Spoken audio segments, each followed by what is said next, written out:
therefore they are vehemently opposed to the intellectual ambitions of women.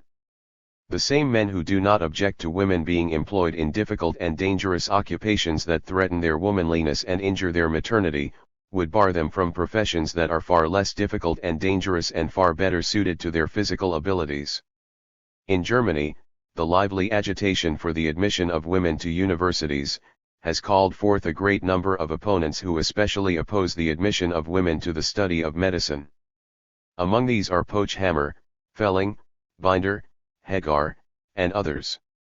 J. Birnbach seeks to prove that women are not qualified for scientific study, by pointing out that no genius had as yet sprung up among women. This argument is neither valid nor convincing. Geniuses do not drop from the sky, they must have an opportunity for development, and such opportunity women have been lacking, for since thousands of years they have been oppressed and deprived of opportunity for intellectual development, and thereby their mental abilities have become atrophied.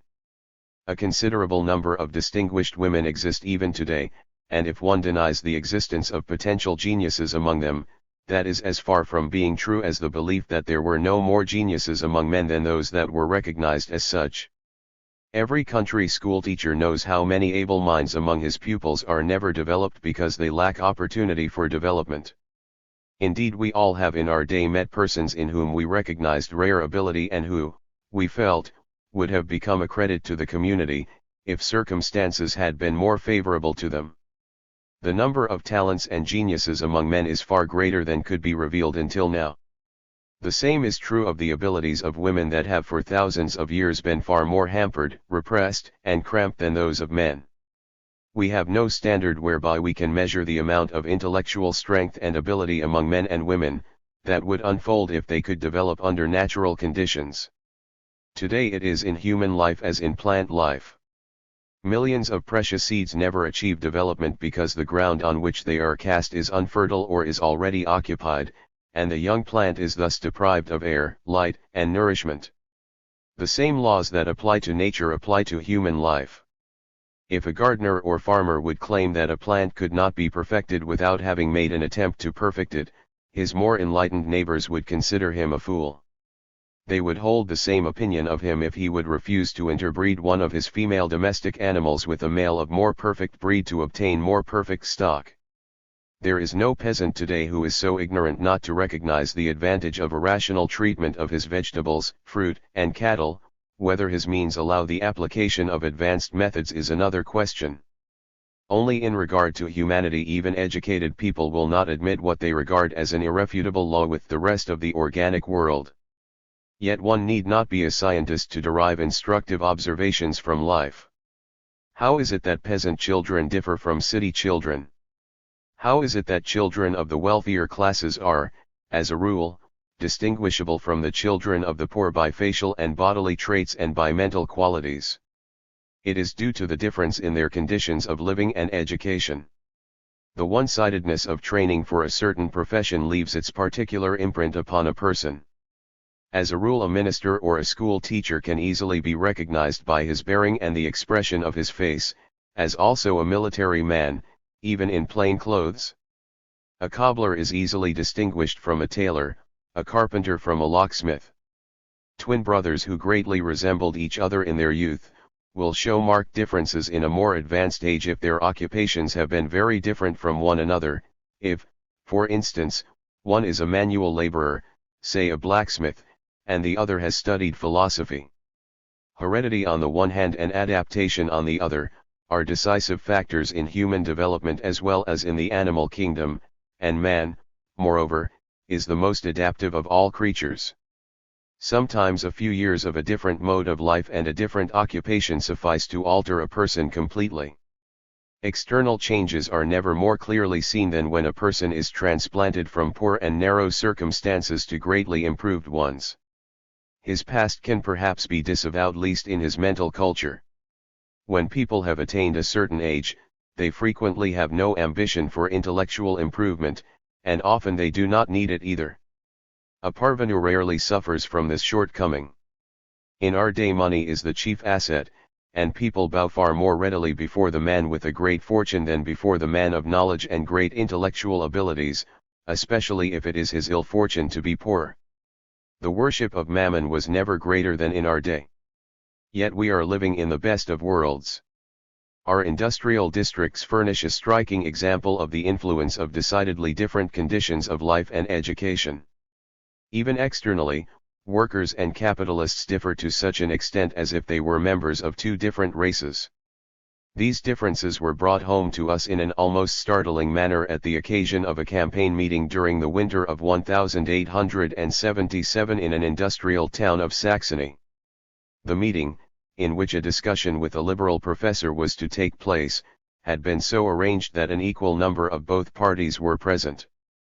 The front of the hall was occupied by our opponents, almost without exception healthy, strong, and some stately figures. In the rear of the hall and on the galleries were the workingmen and small traders, 9/10 of them weavers, mostly small, narrow-chested, hollow-cheeked figures whose faces bore the imprints of care and need. The one group represented the well-fed virtue and morality of the bourgeois world, the other represented the worker bees and beasts of burden on whose labor the gentleman waxed strong. If one generation were reared under equally favorable conditions of life, the differences would be greatly decreased and would quite disappear among their progeny. It is usually more difficult to determine the social position among women than among men. They easily accustom themselves to altered conditions and readily adopt more refined habits of life. Their adaptability is greater than that of the more clumsy man. What good soil, air, and light are to the plant, that to man are healthful social conditions, which enable him to develop his physical and mental qualities. The saying that man is what he eats expresses a similar thought somewhat too narrowly. Not only what a man eats, but his entire standard of life and his social environment advance or hamper his physical and mental development, and influence his feelings, his thoughts, and his actions favorably or unfavorably, as the case may be. We see every day that persons living in good financial circumstances go to ruin mentally and morally, because outside of the narrow sphere of their domestic and personal relations, unfavorable influences, social in character, were brought to bear upon them and gained such control over them that they were driven into evil ways. The social conditions under which we live are even more important than the conditions of family life. But when the social conditions of development will be the same for both sexes, when there will be no restriction for either, and when the general state of society will be a healthful one, woman will rise to a height of perfection that we can hardly conceive today, because until now no such conditions have existed in human evolution. The achievements of individual women justify our highest expectations, for these tower above the mass of their sex just as male geniuses tower above the mass of men. If we apply the standard of rulership, for instance, we find that women have shown even greater talent for ruling than men. To mention just a few examples, there were Isabella and Blanche of Castilia, Elizabeth of Hungary, Catherine Sforza, Countess of Milan and Imola, Elizabeth of England, Catherine of Russia, Maria Theresa, and others. Basing his assertion on the fact that women have ruled well among all nations and in all parts of the globe, even over the wildest and most turbulent hordes, Verbach is led to remark that according to all probability women would be better qualified for politics than men. When in 1901 Queen Victoria of England died, a large English newspaper made the suggestion to introduce female succession exclusively in England, because the history of England showed that its queens ruled better than its kings. Many a great man of history would shrivel considerably if we always knew how much was due to his own efforts and how much he owed to others. As one of the greatest geniuses of the French Revolution, German historians regard Count Mirabeau. Yet research has revealed the fact, that he owed the preparation of almost all his speeches to the willing assistance of a few learned men who worked for him secretly and whose labor he skillfully made use of. On the other hand, women like Sappho, Diotima, at the time of Socrates, Hypatia of Alexandria, Madame Roland, Mary Wollstonecraft, Olympe de Gouges, Madame de Staël, George Sand, and others, merit our highest admiration. Many a male star pales beside them. The influence of women as mothers of great men is also well known. Women have accomplished as much as they could accomplish under exceedingly unfavorable circumstances, and that entitles us to great expectations for the future. As a matter of fact, women were admitted to competition with men in various realms of activity only during the second half of the 19th century. The results obtained are very satisfactory. But even should we take for granted that women, as a rule, are not as capable of development as men, that there are no geniuses and philosophers among them, we are nevertheless led to ask whether this factor was considered among men when they, according to the wording of the laws, were given complete equality with the geniuses and philosophers. The learned men who deny the intellectual ability of women, are inclined to do the same in the case of workingmen.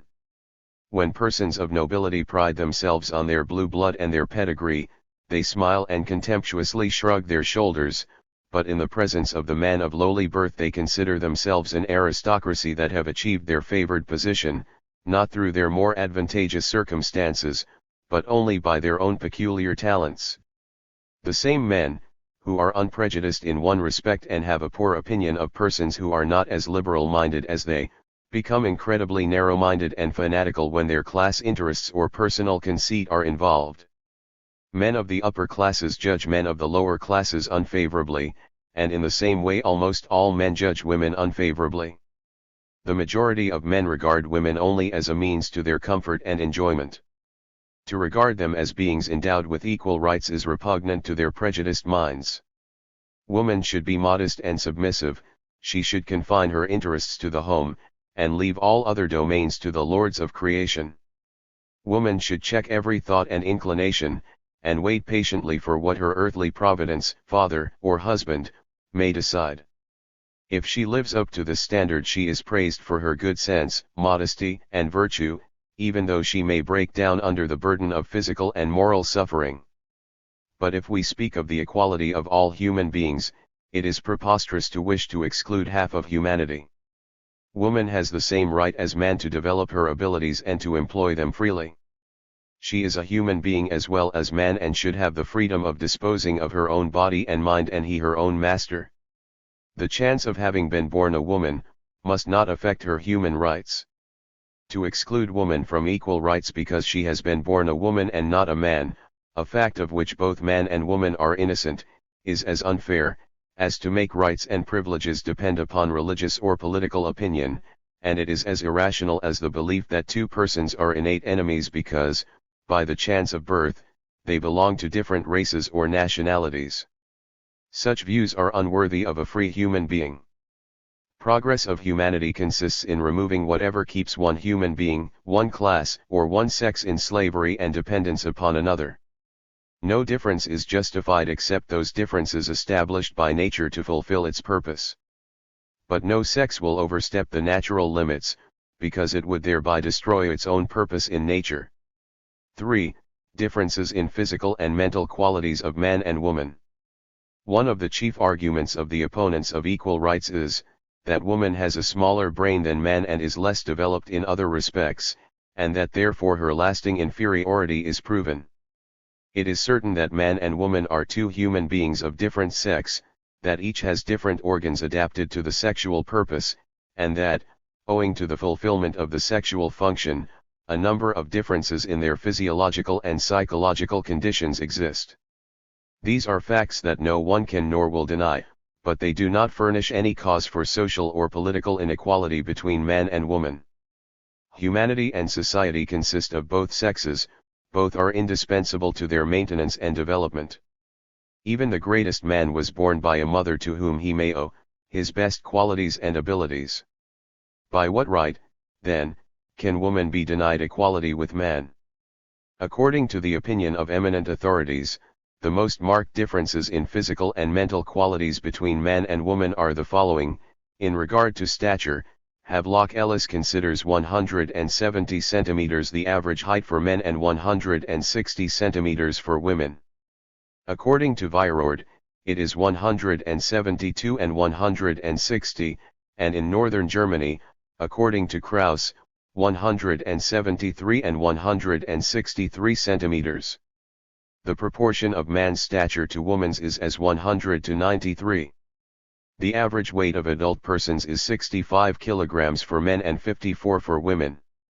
The greater length of the trunk in a woman's body is a well-known difference, Yet this difference is not as great as has been generally assumed, as careful measurements have shown. The legs. The male hand is broader and larger than the female hand, and with men the ring finger is usually longer than the index, while the opposite is the case with women. By this the male hand becomes more ape-like, as the long arm also is a pithecoid characteristic. In regard to the size of the head, the proportion of the absolute height of male and female heads may be set down as 100 to 94. But the relative sizes are 100 to 100.8. So actually woman's head is somewhat smaller, but in proportion to the size of her body, it is somewhat larger than man's. The bones of woman are smaller, finer, and more delicate in form and have a smoother surface, for the weaker muscles require less rough surface to fasten upon. The weaker muscular development is one of the most striking characteristics of woman. Each separate muscle of a woman's body is finer, softer, and contains more water. In regard to the adipose membrane, the opposite proportion exists. It is much more amply developed with woman than with man. The chest is relatively shorter and narrower. Other differences are directly connected with the sexual purpose. The statements of various authors in regard to relative and absolute weight of the intestines are very contradictory. According to THIRD, the proportion of the weight of the heart to the weight of the body is as 1 to 215 with men, and as 1 to 206 with women. According to Clendenning, it is as 1 to 158 and as 1 to 149. Taken all in all, we may assume that the female intestines are absolutely smaller but relatively, in proportion to the weight of the body, heavier than the male. The blood of women shows a larger percentage of water, a smaller quantity of blood globules, and a smaller quantity of hemochrome.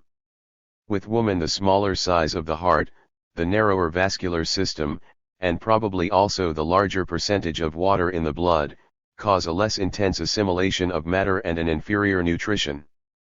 This may also account for the weaker jaws. It may thus be explained that even civilized man in many respects is more closely connected with the animal world, especially the ape, than woman, that he possesses pithecoid traits which may be seen in the shape of the skull and the length of the limbs. In regard to the differences of the skull of both sexes, let it be stated that, according to Bartels, there is no absolute indication whereby we could determine whether a skull belonged to a male or female person. Absolute comparison shows that the skulls of men are larger in all dimensions. Accordingly, the weight is greater, too, and the interior space is larger. As a medium weight of normally developed brains of adult persons, Grosser states 1,388 grams for the man and 1,252 grams for the woman. The great majority of male brains weigh between 1,250 and 1,550 grams, and the great majority of female brains weigh between 1,100 and 1,450 grams. But these weights are not subject to direct comparison since woman is smaller than man. It is, accordingly, necessary to determine the weight of the brain in proportion to the body. When we compare the weight of the brain with the weight of the body, we find that with the man there are 21.6 grams of the brain for every kilogram of the weight of the body, and with the woman there are 23.6 grams. This outweighing is explained by the fact that woman's stature is smaller. Different results are obtained by a comparison of equally large individuals of both sexes. According to Marchand, the weight of the female brain is, without exception, lighter than that of men of the same size. But this method is as incorrect as a comparison with the size of the body. It takes for granted what remains to be proven, a direct relation between the size of the body and the weight of the brain. Blakeman, Alice Lee, and Carl Pearson have determined on the basis of English data and measurements, that there is no noticeable relative difference in the weight of the brain between man and woman, that is, a man of the same age, stature, and skull measurements as the average woman, would not differ from her in regard to the weight of his brain. Even Marchand points out that the smaller size of woman's brain may be due to the greater fineness of her nerves.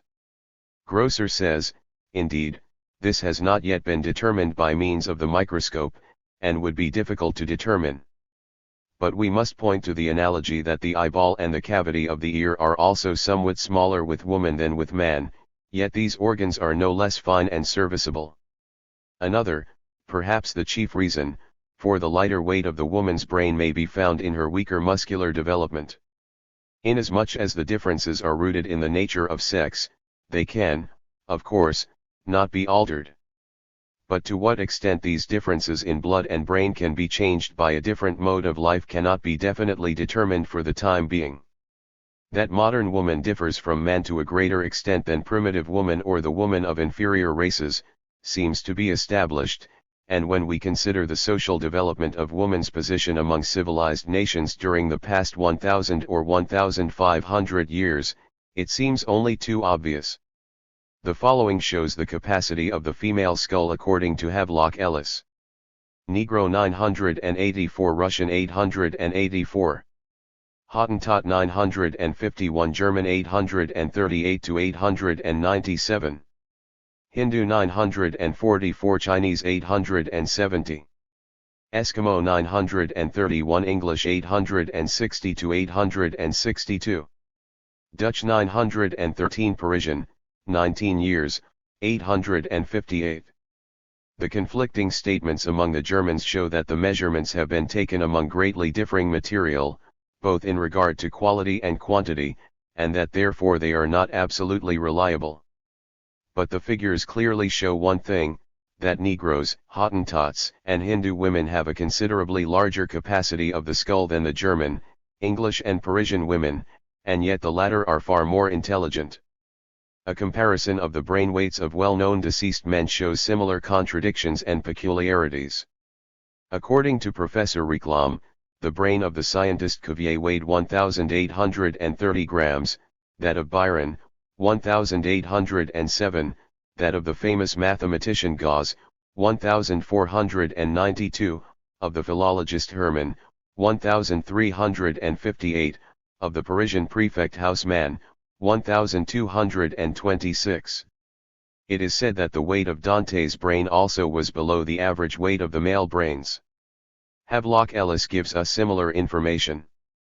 He reports that the brain of an unknown person, weighed by Bischoff, had a weight of 2,222 grams, while the brain of the poet Turgenev weighed only 2,012 grams. The third largest brain was that of an imbecile. The brain of a plain working man that was also examined by Bischoff, weighed 1,325 grams. The heaviest female brains weighed between 1,742 and 1,580 grams, 2 of these were taken from women who had suffered from mental derangement. On the Congress of German Anthropologists, which was held in Dortmund in August, 1902, Professor Waldeyer stated that an examination of the skull of the philosopher Leibniz, who died in 1716, had shown that its contents only measured 1,450 cubic centimeters, which corresponds to a brain weight of 1,300 grams. According to Haussmann, who examined the brains of Mommsen, Bunsen, and Adolf V. Menzel, Mommsen's brain weighed 1,429.4 grams, it accordingly did not exceed the average brain weight of an adult man. Menzel's brain weighed only 1,298 grams and Bunsen's less still, 1,295 grams, below the average male brain weight and not much above the brain weight of a woman. Those are striking facts that completely overthrow the old assumption that intellectual abilities could be measured by the capacity of the skull. After an examination of the English data, Raymond Pearl comes to the following conclusion: there are no proofs of a close relation between intellectual abilities and brain weight. The English anthropologist, W. Duckworth, says, there is no proof that a heavy brain weight is accompanied by great intellectual ability. Neither the brain weight, nor the capacity of the skull, nor the circumference of the head, where they could be determined, have been of any use as a measure of intellectual abilities.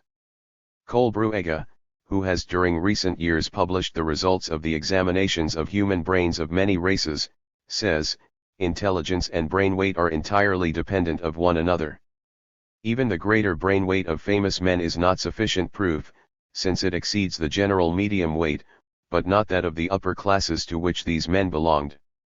But by these statements I do not seek to deny that brain weight can be increased, especially by excessive study during youth, which may account for the heavier brain weights and the greater skull capacity of the upper classes and of scholarly persons, especially when, as is usually the case among the well-to-do, excessive nourishment is added. This increase in weight by mental overexertion has its dark sides also, as is well known. Lunatics often have very heavy brains. The main point is that it cannot be proven that intelligence has any relation to weight. It is true of the external formation also, that until now, no connection could be shown between certain forms and higher mental development, intelligence, or genius. It is established, then, that we cannot draw conclusions from the brain weight as to mental qualities, as little as we can draw conclusions from the size of the body as to physical strength. The large mammals, such as elephant, whale, etc., have larger and heavier brains, yet in regard to proportional brain weight they are excelled by most birds and small mammals. We have some very small animals that are far more intelligent than much larger ones, just as people of large stature often are mentally inferior to persons of small and insignificant appearance. According to all probability, the mass of the brain is not the determining factor, but its organization and the practice and use of its powers. In my opinion, says Professor L. Stita, the difference in psychic functions can doubtlessly be accounted for by the finer construction of the gray matter, the nerve cells, the white matter, the arrangement of the blood vessels, the construction, form, size and number of nerve cells, and last but not least, their nutrition, their metabolic assimilation. If the brain is to attain the full development of its faculties, it must be exercised regularly, and the brain must be properly nourished, just as every other organ. If this is left undone, or if the training is a faulty one, the normal development will be hampered, even crippled. One faculty is developed at the expense of another. There are some anthropologists, as Manuvrier and others, who even seek to prove that woman is morphologically more highly developed than man. That is an exaggeration. Duckworth says, when we compare the two sexes, we find that there is no constant difference that lets one sex appear morphologically superior to the other. Havelock Ellis only admits of one limitation. He believes that female characteristics show fewer variations than the male. But, in an anti-critique, Carl Pearson has explicitly shown that this is only a pseudo-scientific superstition. No one who is acquainted with the history of the development of woman can deny that woman has been sinned against. If Professor Bischoff asserts that woman was enabled to develop her brain and her intelligence as well as man, this assertion merely shows an incredible degree of ignorance upon the subject. The description we have given in this book of the position of woman during the course of civilization, makes it appear quite natural, that thousands of years of male rule have brought about the difference in the physical and mental development of the sexes. Our scientists ought to recognize that the laws of their sciences apply fully to man also. Heredity and adaptation prevail with man as with every other living creature. But if man constitutes no exception in nature, the law of evolution must apply to him also, whereby that becomes clear what otherwise remains wrapped in darkness, and then becomes an object of scientific mysticism or mystic science. The brain formation of the sexes has developed in accordance with their different educations. Indeed, during a great portion of the past, the word education could not be applied to woman at all. Physiologists are agreed that those parts of the brain which influence the intellect are situated in the forepart of the head, while those that specially influence feeling and sentiment are situated in the middle part. The conception of beauty for man and woman has developed accordingly. According to the Greek conception, which still prevails, woman is supposed to have a low forehead, while man is supposed to have a high and broad forehead. This conception of beauty, which is a symptom of her degradation, has been so impressed upon our women, that they consider a high forehead unbeautiful and seek to improve upon nature by combing their hair over their forehead to make it appear lower. 4. Darwinism and the condition of society. It has accordingly not been proven that women are inferior to men as a result of the quantity of their brain, yet the present intellectual status of women is not surprising. Darwin is surely right in saying that if a list of the ablest men on the subjects of poetry, painting, sculpture, music, science, and philosophy were placed beside a list of the ablest women on the same subjects, the two could not compare with one another. But could it be otherwise? It would be surprising if it were not so. Very correctly Dr. Dodel says, that it would be different if for a number of generations men and women would be similarly educated. As a rule, woman is physically weaker than man also, which is by no means the case among many uncivilized peoples. How much can be attained by practice and training from childhood on, may, for instance, be seen with ladies of the circus and female acrobats, who achieve most astounding things in regard to courage, daring, skill and strength. As all these things are conditioned by the mode of life and education, as they are, to use a scientific term, due to breeding, it may be assumed as certain that the physical and intellectual life of man will lead to the best results, as soon as man will consciously and expediently influence his development. As plants and animals depend upon conditions of existence, as they are fostered by favorable and hampered by unfavorable ones, and as compulsory conditions force them to change their nature and character, provided that their influence does not destroy them, thus it is also with man. The manner in which a human being obtains his means of subsistence not only affects his external appearance, but also his feelings, his thoughts, and his actions. If unfavorable conditions of existence, that is, unfavorable social conditions, are the cause of insufficient individual development, then it follows that by a change of his conditions of existence, that is, his social condition, man himself will be changed. The point in question, then, is, so to organize social conditions that every human being will be given an opportunity for the untrammeled development of his nature, that the laws of development and adaptation, called Darwinism after Darwin, may be consciously and expediently applied to all human beings. But that will only be possible under socialism. As a rational being, capable of judgment, man must so alter his social conditions and everything in connection with them, that equally favorable conditions of existence prevail for all. Every individual shall be enabled to develop his talents and abilities to his own advantage as well as to the advantage of society, but he must not have the power to harm other individuals or society at large. His own advantage and the advantage of all shall coincide. Harmony of interests must supersede the conflict of interests that dominate present-day society. Darwinism, like every true science, is an eminently democratic science. If some of its representatives claim that the opposite is true, they fail to recognize the range of their own science. Its opponents, especially the clergy, who are always quick to perceive any advantage or disadvantage to themselves, have recognized this, and therefore denounce Darwinism as being socialistic or atheistic. In this respect Professor Virchow agrees with his most vehement opponents, for at the Congress of Scientists, held in Munich in 1877, he asserted in opposition to Professor Haeckel, the Darwinian theory leads to socialism. Virchow tried to discredit Darwinism because Haeckel demanded that the theory of evolution should be introduced into the school curriculum. The suggestion to teach science in the schools according to Darwin, and the results of modern scientific investigations, is vehemently opposed by all those who wish to maintain the present order. The revolutionary effect of these doctrines is well known, therefore it is deemed wiser to propagate them only among the chosen few. But we contend that if the Darwinian theories lead to socialism, as Virchow claims, that is no argument against these theories, but an argument in favor of socialism. Men of science should not question whether the consequences of a science lead to one form of the state or another, whether one social condition or another is justified by them. It is their sole duty to investigate whether the theories are in accordance with truth, and if they are, to accept them with all their consequences.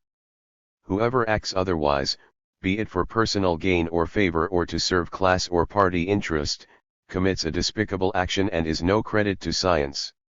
The representatives of corporate science, especially at our universities, can indeed only rarely lay claim to independence of character. The fear of financial loss, or the fear of being discredited with the powers that be and of being thereby deprived of title and rank and the opportunity of advancement, causes most of these representatives to bow down and either to conceal their conviction, or to say publicly the opposite of what they believe and know. At a ceremony of homage to the ruler held at the University of Berlin in 1870, Du Bois-Reymond exclaimed, "The universities are institutions where the intellectual bodyguards of the Hohenzollern are trained." If a Du Bois-Reymond could express himself in this manner, we can imagine what conceptions in regard to the object of science are held by the majority of the others, who are very inferior to this eminent scientist. Science is degraded to serve the purposes of the ruling powers. It is only natural that Professor Haeckel and his adherents, Professor O. Schmidt, V. Hellwald and others, remonstrate energetically against the terrible accusation that Darwinism leads to socialism.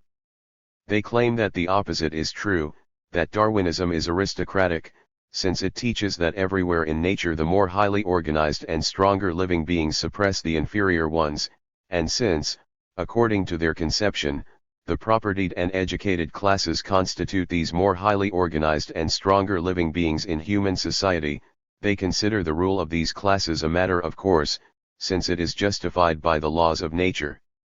These, among our evolutionists, are ignorant of the economic laws which dominate bourgeois society. Otherwise they would know that the blind rule of these laws does not raise to social preeminence either the best or the ablest or the most competent, but frequently the worst and the most cunning, who thereby are placed in a position of making the conditions of life and development most favorable to their progeny, without the least effort on their part. Under no economic system did persons, possessing good and noble human qualities, have so little opportunity of attaining and maintaining an elevated position, as under the capitalistic system. Without fear of exaggeration it may be said, that this state of affairs increases with the development of this system. Lack of consideration for others and unscrupulousness in the choice and application of means to attain one's end, prove far more effective than all human virtues combined. Only one who is ignorant of the nature of this society or who is so dominated by bourgeois prejudices that he cannot reason properly or draw correct conclusions, could regard a social system based upon such conditions as a society of the fittest and best. The struggle for existence is always present with all organisms. It goes on without any knowledge on their part of the laws and conditions that shape it. This struggle for existence prevails among men also and among the members of each social group from which solidarity has disappeared, or where it has not yet been developed. This struggle for existence changes its form according to the various relations of men to one another in the course of human development. It assumes the character of class struggles on an ever higher scale. But these struggles, and thereby man is distinguished from all other human beings, lead to a growing understanding of the nature of society, and finally to a recognition of the laws which determine its development. Eventually man will but need to apply these laws to his social and political institutions and to transform them accordingly. The difference is that man may be called a reasoning animal, but the animal is not a reasoning human being. This many Darwinists fail to see, owing to their biased conceptions, and therefore arrive at false conclusions. Professor Haeckel and his adherents also deny that Darwinism leads to atheism. Thus, after they have done away with the Creator by all their scientific arguments and proofs, they mask desperate efforts to reintroduce him. To attain this purpose a new sort of individual religion is formed, that has been termed higher morality, moral principles, etc. In 1882 at the Congress of Scientists in Eisenach, in the presence of the Grand Duke of Weimar and his family, Professor Haeckel endeavored not only to save religion but also to represent his master, Darwin, as being a religious man. The attempt failed, as anyone can affirm who read the lecture and the letter from Darwin that was quoted in it. Darwin's letter expresses, though in careful terms, the opposite of what Professor Haeckel claimed it to express. Darwin was obliged to consider the piety of his fellow countrymen, the English, therefore he never dared to express publicly his true views in regard to religion. But he did so privately, as became known shortly after the Congress in Weimar, for he told Dr. L. Buchner that he had not believed since his 40th year, since 1849, because he had not been able to obtain proofs to justify belief. During the last years of his life, Darwin also supported an atheistic newspaper, which was published in New York. 5. Woman and the learned professions. Women are justified in entering into intellectual competition with men, instead of waiting until it pleases the men to develop their intellectual faculties and to clear the path for them. The women's movement is providing for this. Already women have removed many barriers and have entered the intellectual arena, in some countries with marked success. The movement to obtain admission to the higher institutions of learning and to the practice of learned professions is, in accordance with the nature of our conditions, limited to the circles of bourgeois women. The proletarian women are not directly concerned since, for the time being, these studies and the resulting positions are closed to them. Nevertheless, this movement and its success is an object of general interest. In the first place, it is a matter of principle, since it affects the general position of woman. In the second place, it is destined to show what women can accomplish even at present, under conditions that are highly unfavorable to their development. Moreover, all women are interested, for instance, in being able, in case of sickness, to be treated by physicians of their own sex, if they so choose, since many feel that they can confide with less reserve in a woman than in a man. To a great many of our women, female physicians are a blessing, for the fact that they must turn to male physicians in the case of diseases or ailments connected with their sex functions, frequently prevents them from seeking medical aid in time. This leads to many troubles and serious results, not only to the women themselves, but to their husbands also. There is hardly a physician who has not had some experience with this reticence of women, that may sometimes be called almost criminal, and their aversion against confessing to their ailments. That is readily understood. But it is inconceivable that the men, and especially many physicians also, will not recognize how justifiable it is, therefore, indeed how necessary, for women to study medicine. Female physicians are no novel factor. Among most of the ancients, especially among the ancient Germans, women practiced the art of healing. There were female physicians and surgeons of note during the 9th and 10th centuries in the kingdom of the Arabs, especially in Spain, under the rule of the Arabs, where they studied at the University of Cordova. The study of women at various Italian universities, as Bologna and Palermo, was also due to Moorish influence.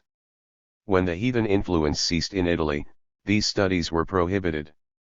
In 1377 the faculty of the University of Bologna issued the following decree: as woman is the source of sin, the devil's tool, the cause of the expulsion from paradise, and the cause of corruption of the old law, and as therefore every conversation with her should be carefully avoided, we distinctly forbid and interdict any one to venture to introduce any woman, no matter how respectable she may be, into this college.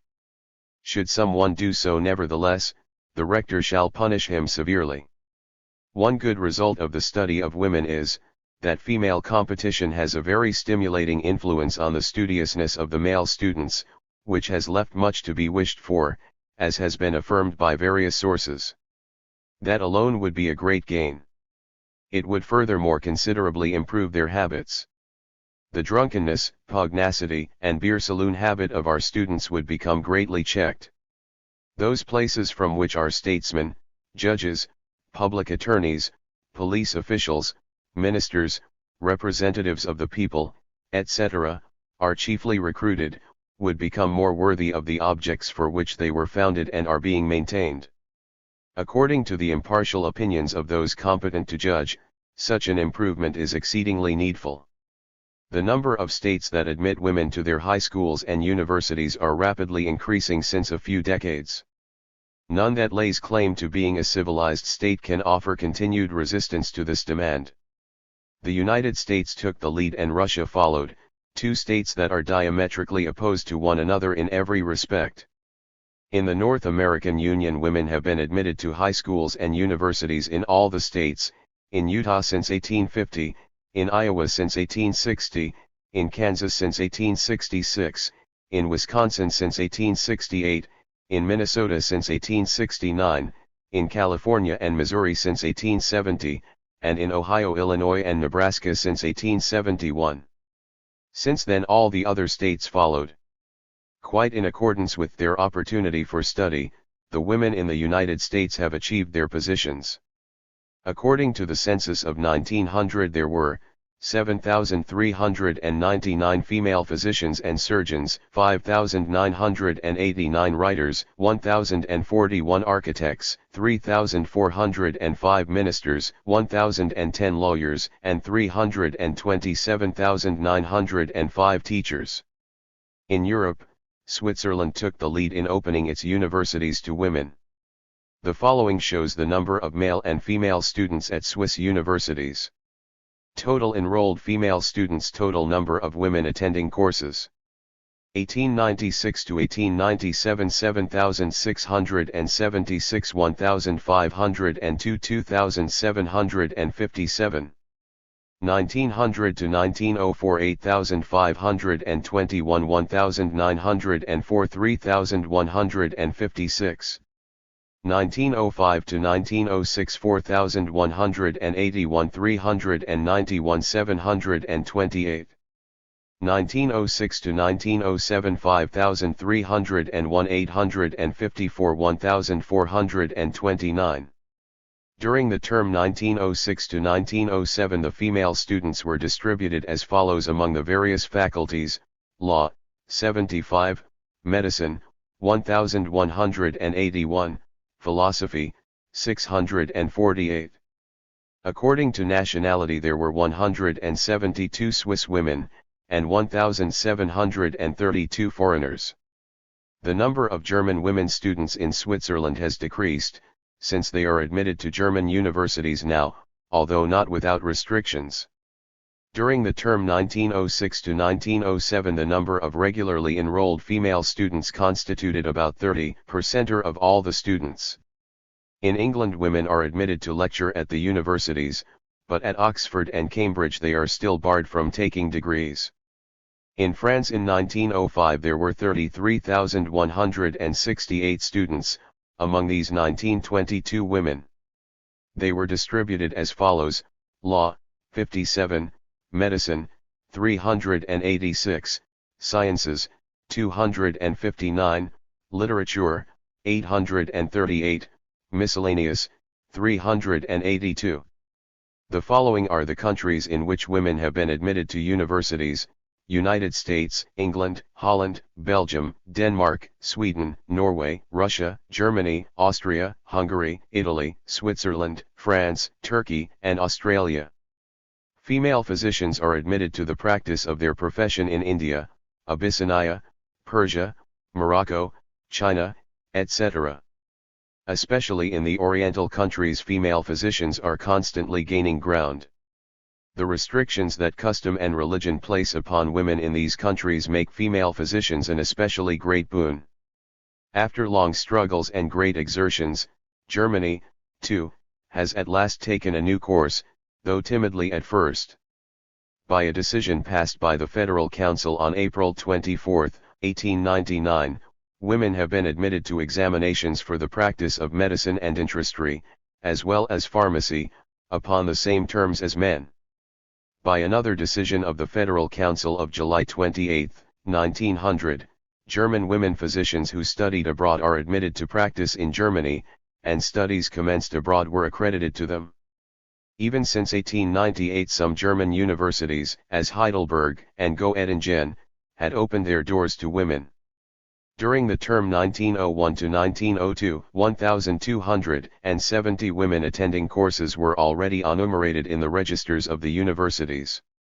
In a number of German cities girls' high schools and colleges were founded, thus in Karlsruhe, Stuttgart, Hanover, Königsberg, Hamburg, Frankfurt on the Main, Breslau, Berlin, Schauenberg, Mannheim, etc. But in the spring of 1902, the Senate of the University of Berlin again declined a request by female students, to be matriculated upon presentation of a certificate of admission from a German college. The opposition by very influential circles in Germany against the study of women had not yet been overcome. During March of 1902, the Prussian Minister of Public Instruction delivered a speech in the Prussian Diet, in which he said among other things, that the girls' colleges are an experiment that must be declined by the Ministry of Public Instruction. He feared, so he said, that the differences between man and woman established by nature and developed by civilization, would be impaired by the study of girls at colleges and universities, and that the characteristics of the German woman ought to be maintained for the welfare of the German family. That is quite in keeping with the old conception. Many German professors also continue to oppose study for women, though others admit that many of the female students are well, some even excellently qualified, to meet the demands made upon them. What some of the students, perhaps a majority of them, thought in regard to the study of women, may be seen from the following protest of the clinical students at Halle, addressed to the medical students of Germany generally during March of 1902. After it states that the protest has been caused by the agitation, carried on by the Society for Furthering the Education of Women in Berlin, to admit women to the study of medicine, it goes on to say, since this question has been called to public attention, the clinical students of Halle turn to those circles to whom the decision is of prime importance, the clinical students and physicians at German universities. They either know the resulting unpleasantness from personal experience, or can picture to what unwholesome situations, devoid of all modesty, this common clinical instruction must lead, situations that are too revolting to be described. The medical faculty of the University of Halle was one of the first to admit women to the study of medicine, and the innovation may be regarded as a complete failure. Into these halls of earnest endeavor cynicism has entered with the women, and scenes frequently occur that are equally obnoxious to instructors, students, and patients. Here the emancipation of woman becomes a calamity, conflicting with morality, and should be checked. Colleagues, who would dare, in the face of these facts, to oppose our just demands? We demand the exclusion of women from clinical instruction, because experience has taught us that a common clinical instruction of male and female students is incompatible with the thoroughgoing study of medicine, as well as with the principles of decency and morality. This question taken up by us is no longer a local one. Already it has been stated in government circles, that women are to be definitely admitted to the study of medicine. You all now are equally interested in our cause, and therefore we appeal to you, express your opinion on this question and join with us in a common protest. This protest is a striking proof of the narrow-mindedness of the clinical students and also of their envy, for petty envy is at the bottom, of most of their moral considerations. How can an institution that has existed for years in other civilized countries, without injuring the morals and the sense of decency of male and female students, be considered a peril to Germany? The German students are not famed for their morality and ought to refrain from a moral outburst that seems like a jest. If it is not incompatible with decency and morality for female nurses to be present and to render assistance to the physicians during all kinds of operations upon male and female patients, if it is decent and proper for dozens of young men to surround, for the purpose of study, the bed of a woman in the throes of childbirth, and to witness operations upon female patients, then it is ridiculous to seek to exclude the female students. Very different from the reasons given by the clinical students of Halle, was an argument advanced against the admission of women to the study of medicine by the late Professor Bischoff. The reason he gave was the brutality of the male students, which he was well qualified to judge.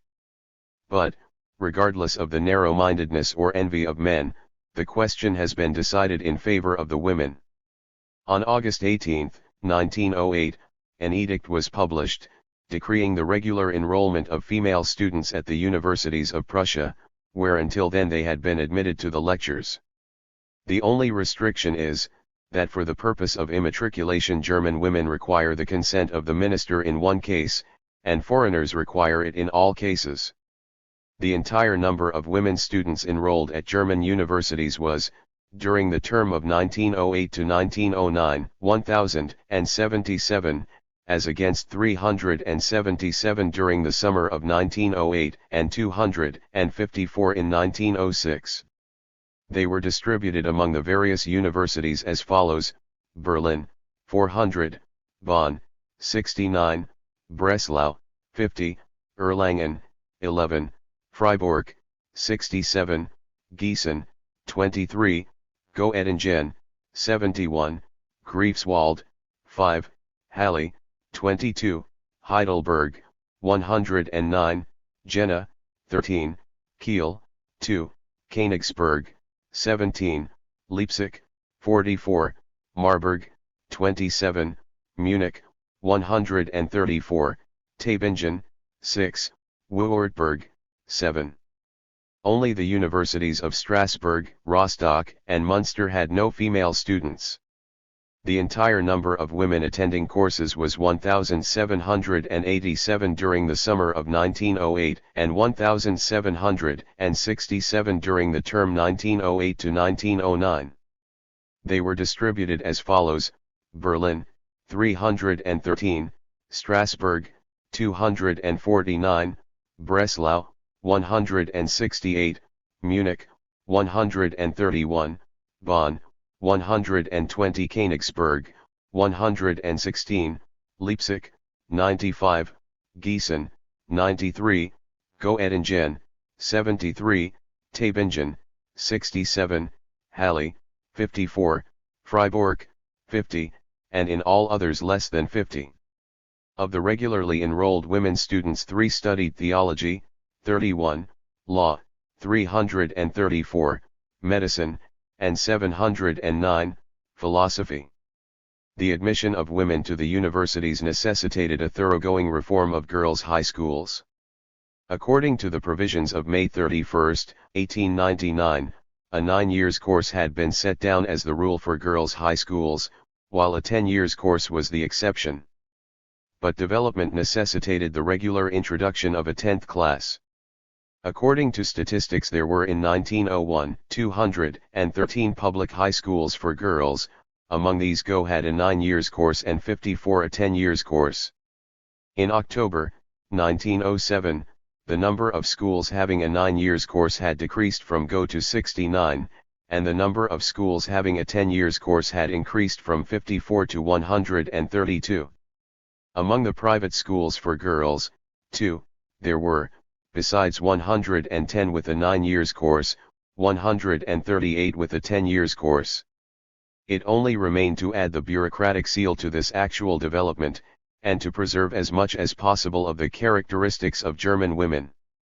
According to the reform of August 18, 1908, girls' high schools shall consist of 10 grades. To complete her education in regard to the future life's work of a German woman, it is planned to found a lyceum with a course from 1 to 2 years. In order to prepare young girls of the upper classes for academic training, colleges are being planned, which are to be under the same management as the girls' high schools. Thereby an experiment, which the Board of Education still refused to consider in March 1902, is now, 6 years later, under the pressure of economic development, being introduced by that same board on a national scale. Let us consider the official argumentation. It reads as follows. The rapid development of our civilization and the resulting changes in social, economic, and educational conditions, have brought about that, especially in the middle and upper classes, many girls remain unprovided for, and much ability reposing in woman, that may be valuable to the community, remains unapplied. The numerical superiority of the female population and the increasing bachelorhood of men of the tipper classes, compel a large percentage of educated girls to renounce their natural profession of wifehood and motherhood. It becomes necessary to open professions to them that are suited to their education, and to give them an opportunity to earn their living, not only by teaching, but also by other professions attainable by a university education. This almost reads like an extract from my book. Be this as it may, the higher education of women can no longer be halted.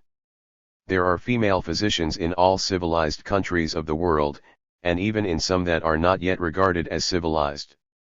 The late Li Hung Chang had appointed as his family physician a Chinese woman doctor who practiced at the woman's hospital of her native town, Fuchang.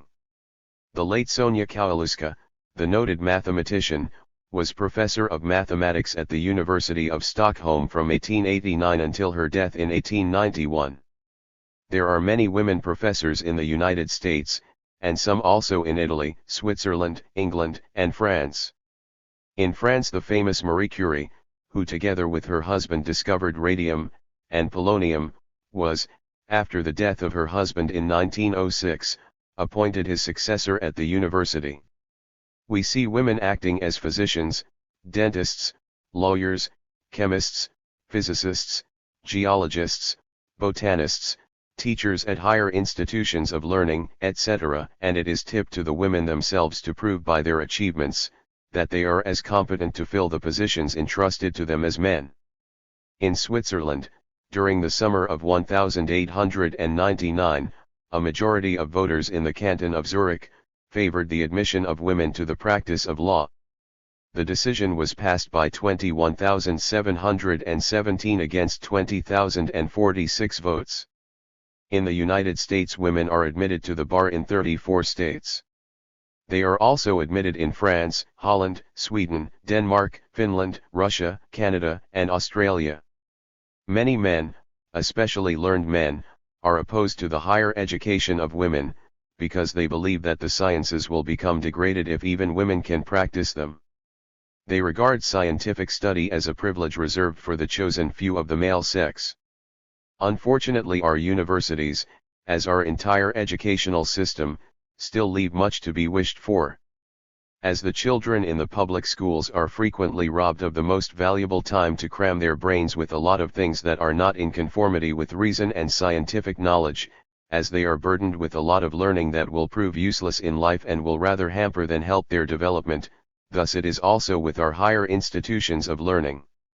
In the preparatory schools, the pupils are crammed with a lot of useless stuff, mostly learned by rote, that absorbs most of their time and strength, and in the universities the same method is generally pursued. Besides good and useful things, many that are antiquated and superfluous continue to be taught. Most professors repeat the same lectures term after term, even down to the interspersed jokes. To many, the noble profession of teaching becomes a mere trade, and it does not require much intelligence on the part of the students to perceive this. The prevailing conceptions concerning college life also prevent the young people from taking their studies too seriously, and some who would like to take them seriously are repulsed by the pedantic and uninteresting methods of many professors. It is generally admitted that students at high schools and universities are becoming less studious, a fact that has caused some alarm among the authorities. Alongside of this, we find toadyism and patronage playing an important part at our institutions of learning in this age, which is marked by a lack of character.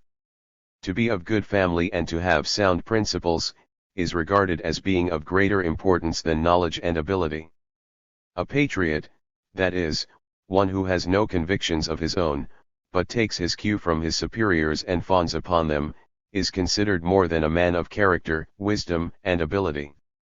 When examinations come around, men of this type cram for a few months what is needful to attain the passing mark, and when the examinations have been passed successfully, and they have attained an official or professional position, many of these scholars merely continue to work in a mechanical way. Yet they are very insulted if a man, who is not a scholar, does not treat them with utmost respect and fails to regard them as a superior species of human being. The majority of our professional men, lawyers, judges, physicians, professors, public officials, artists, etc., are merely mechanics in their line, and their sole object is personal gain. Only the industrious man discovers later on how much superfluous knowledge he assimilated and how often he failed to learn that which he requires most, and then begins to learn anew. During the best part of his life he has been bothered with much that was useless or harmful.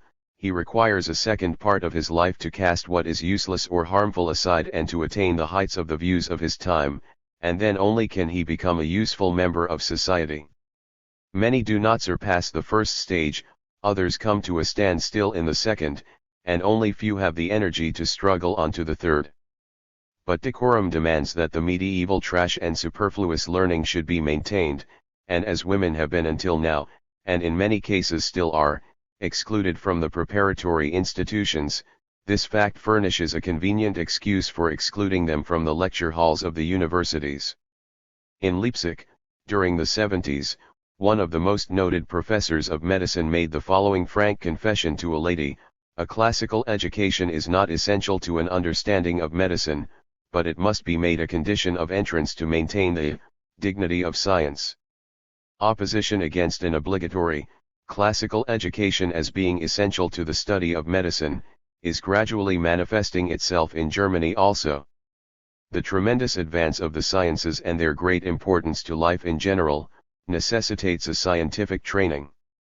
But the classical education, with its special preference of Greek and Latin, considers science unimportant and neglects it.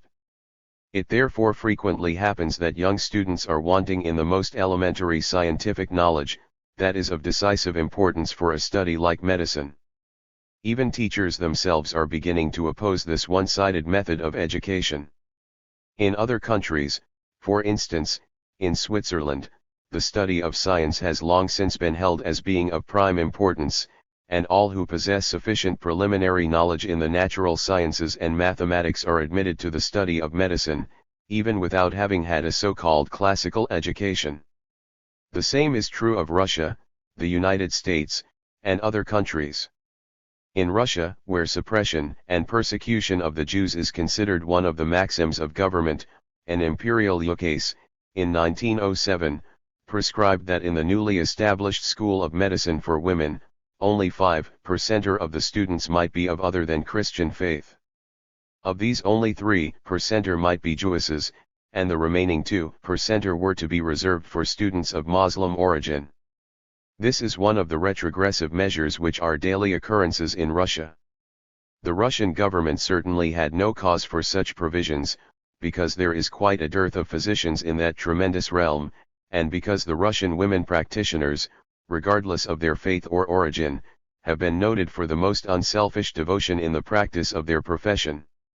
Dr. Arisman, who practiced in Russia for many years, delivered a lecture at the 54th Annual Convention of the Medical Society in Olten, in which he said, very favorable were the experiences gathered during the first years in regard to the activity of the female physicians. From the very beginning they were enabled to win the confidence of the people. In the noble competition with their male colleagues they even carried off the laurels. It was soon observed that the female physicians, on an average, treated more patients annually than the male physicians, although the latter proved very efficient and unselfish, likewise. Female patients especially, in great numbers, sought aid with the women doctors. On the other hand, female competition, so much feared by men, especially in regard to the practice of medicine, has not been in evidence. It seems that female physicians obtain a circle of patients from their own sex who apply to male physicians rarely, or only in cases of extreme necessity. It has, moreover, been observed that a great many women physicians abandon their profession as soon as they enter into marriage. It seems that in present-day society the domestic duties of married women are so numerous, especially where there are children, that many women find it impossible to have two professions simultaneously. A physician must be constantly prepared, by day and by night, to practice her profession, and to many that becomes impossible. After England, the United States and France took lead in employing women as factory inspectors, an innovation that has become all the more necessary because, as has been shown, the number of women in industry is rapidly increasing, and the industries employing women, chiefly or exclusively, are increasing likewise. A number of German states have also followed their example. Baden, Bavaria, Hesse, the Kingdom of Saxony, Weimar, Württemberg, and others have added women assistants to their factory inspectors, and some of these have already achieved much recognition by their activity. In Prussia there are 3 women factory inspectors in Berlin, and 1 each in Düsseldorf, Breslau, and Wiesbaden. This proves again how the progress of Prussia has been retarded compared with other German states. There is not a single woman assistant in districts like Potsdam, Frankfurt on the Oder, Liegnitz, and others, where their presence is extremely needful. Here, too, it has been seen that working women confide more readily in members of their own sex, and that female factory inspectors have been able to obtain much information that was denied to their male colleagues. One shortcoming of this institution is that the assistants frequently are not given the autonomy that is needful in their position, and their pay is not what it ought to be, either. The new institution is being tried out carefully and hesitatingly. In Germany, the prejudice and aversion against employing women in public offices is particularly strong, because so many retired military men annually seek appointments to all kinds of offices in the state and municipal administrations, that there is hardly any room left for applicants from other circles. When women are employed, nevertheless, their salary is considerably lower, whereby they immediately appear as being worth less than men, and whereby they also become a means to keep down wages and salaries. The great variety of female ability could be observed especially well at the World's Fair in Chicago, in 1893. The splendid woman's building had been entirely planned by female architects, and the articles displayed that had been designed and made by women exclusively, were much admired for their tasty and artistic execution. In the realm of invention, too, women have achieved much and will achieve still more. An American trade journal published a list of inventions by women. Among them were, an improved spinning machine, a rotary loom, which produces 3 times as much as the usual kind, a chain elevator, a connecting rod for a propeller, a fire escape, an apparatus for weighing wool, one of the most delicate machines that have ever been invented, of immeasurable value to the wool industry, a fire extinguisher, a process of employing petroleum as a fuel for steam engines instead of wood or coal, an improved spark catcher for locomotives, a signal for grade crossings, a system of heating cars without fire, a lubricating felt to diminish friction, a typewriter, a signal rocket for the Navy, a deep-sea telescope, a system for subduing the noise of the elevated trains, a smoke consumer, a machine for folding paper bags, etc. Many improvements on sewing machines have been made by women, for instance, an appliance for sewing canvas and coarse cloth, an apparatus for threading the needle while the machine is running, an improvement of machines for sewing leather, etc. The last named invention was made by a woman who was a harness maker in New York. The deep-sea telescope, invented by Mrs. Mather and improved by her daughter, is an invention of great importance, since it makes it possible to examine the keel of the largest vessel without bringing same into a dry dock. With the aid of this telescope, sunken wrecks may be examined from shipboard, obstacles to navigation and torpedoes may be located, and so forth. A machine famed in America and Europe for its complicated and ingenious construction, is one for the manufacture of paper bags. Many men, among them noted mechanic Ians, had tried in vain to construct a machine of this sort. It was invented by a woman, Miss Maggie Knight. The same lady has since invented a machine for the folding of paper bags, which performs the labor of 30 persons.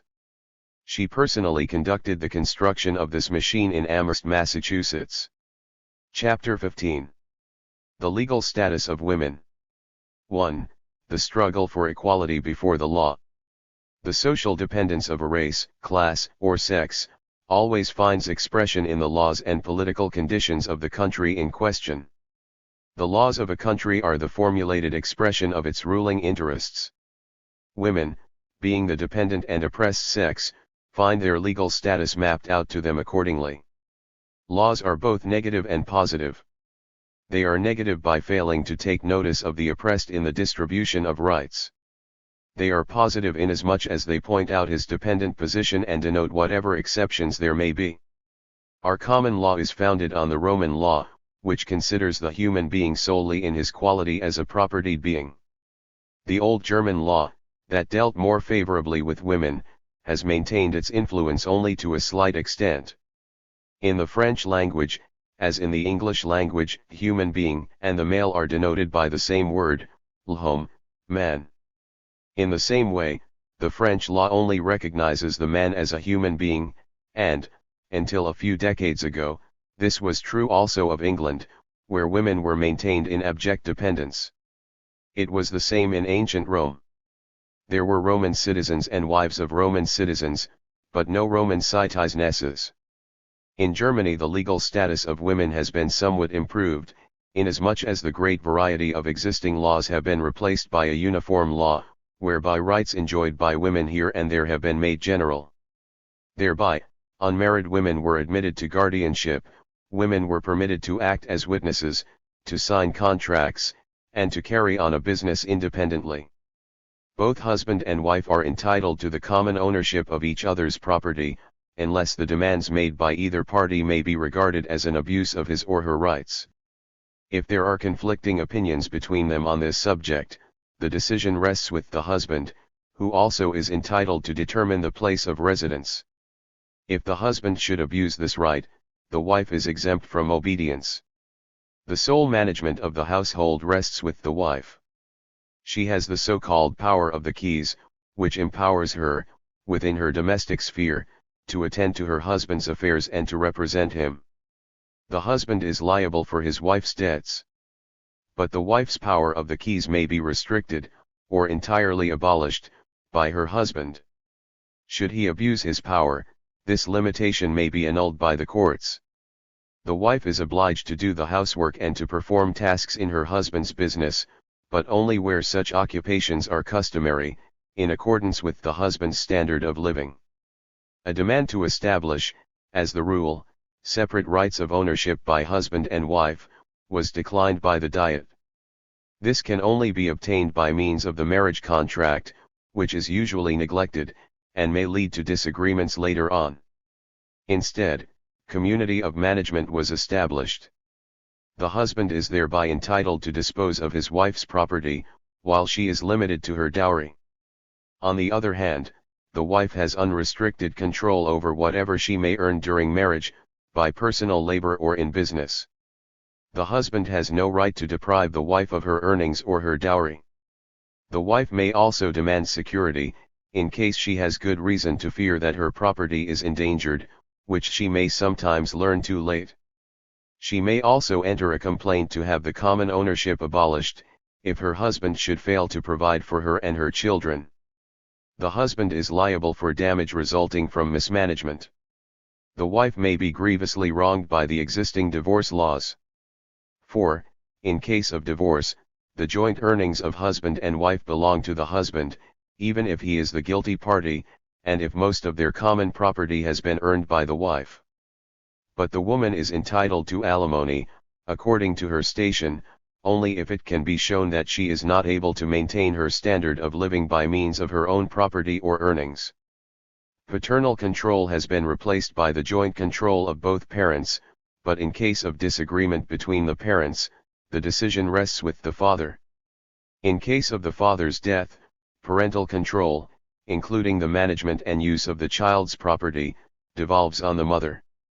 A divorced woman has no right to represent her children legally, or to control their property, even if the children have been awarded to her, while the father continues to enjoy full parental rights.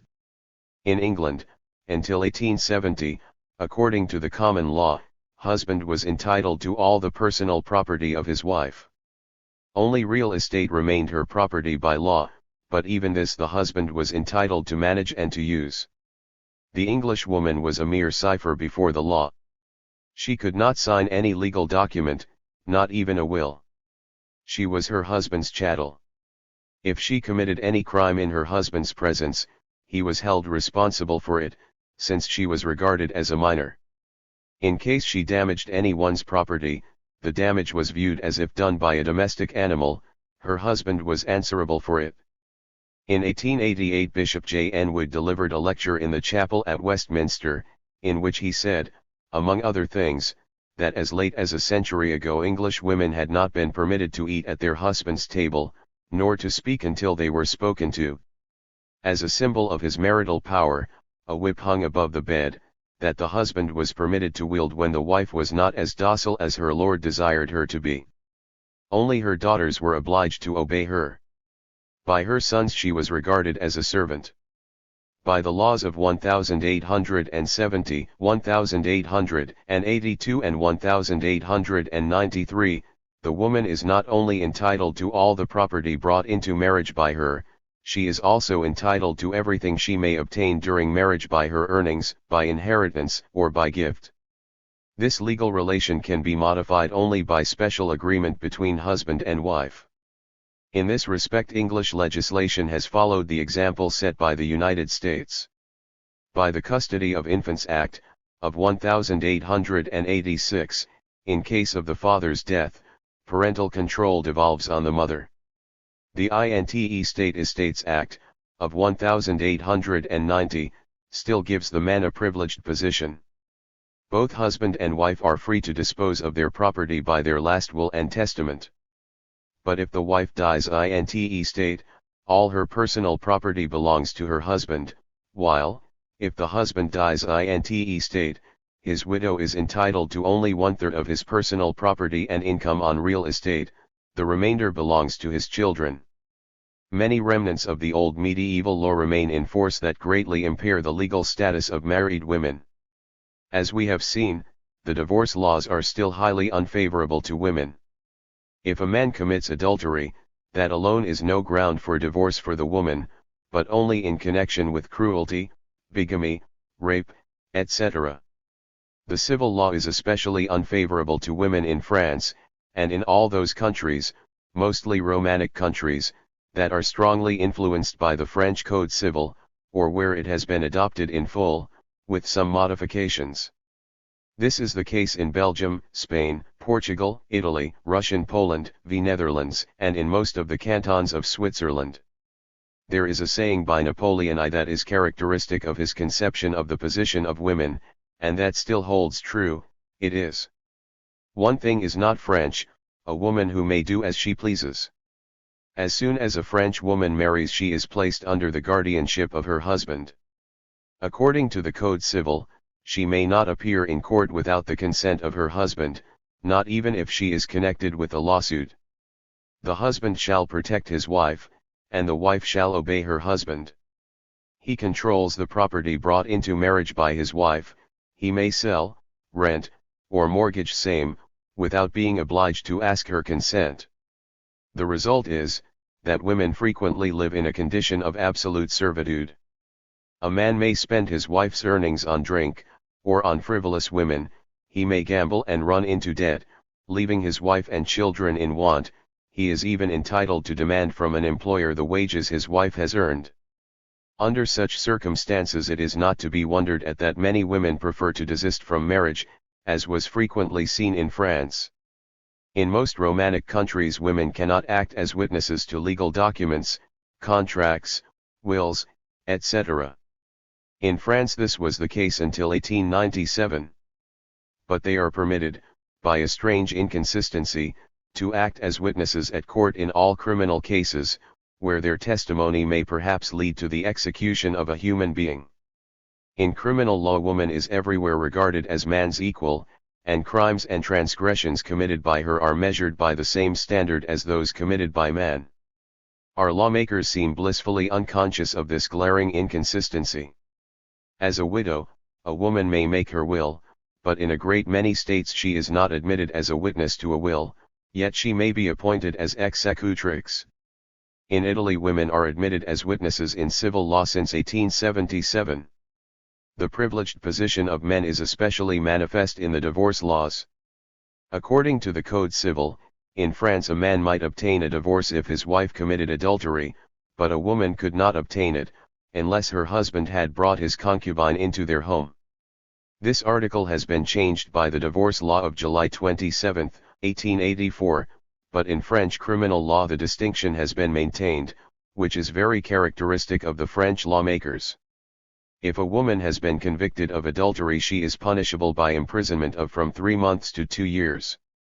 But the man is punishable only if he has maintained a concubine in his own household, as per the former article of the Code Civil. If found guilty, his only punishment is a fine of from 100 to 2,000 francs. Such inequality before the law would be impossible if there were women in the Parliament of France. Similar laws are in force in Belgium. The penalty for adultery when committed by a woman is the same as in France. The man goes unpunished, unless adultery has been committed by him in his and his wife's domicile. In that event he may be punished by imprisonment of from 1 month to 1 year. In Belgium the injustice is not quite as glaring as in France, but in both countries we find one standard of law for the man and another one for the woman. Under the influence of French law, similar provisions have been made in Spain and Portugal. According to the civil law of Italy, enacted in 1865, a woman cannot obtain a divorce on the ground of adultery, unless her husband maintains his concubine in his own home, or in a place where her presence appears as a particular insult to the wife. In 1907, together with the enactment of June 21, which has modified a number of articles of the Code Civil in regard to marriage, both chambers finally adopted the law of July 13, whereby the wife became the sole owner of property earned by her, or obtained by inheritance or gift.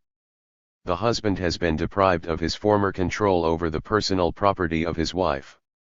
That is the first breach in French law, and thereby French women have obtained the same legal status that was obtained for English women by the law of 1870.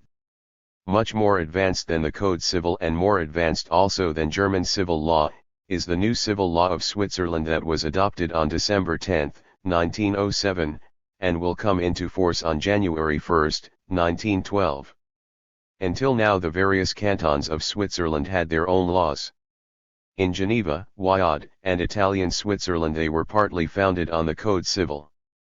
In Bern and Lucerne they were founded on Austrian law, and in Schwytz, Uri, Unterwalden, etc., the old common law prevailed. Now Switzerland is to have a uniform code of laws.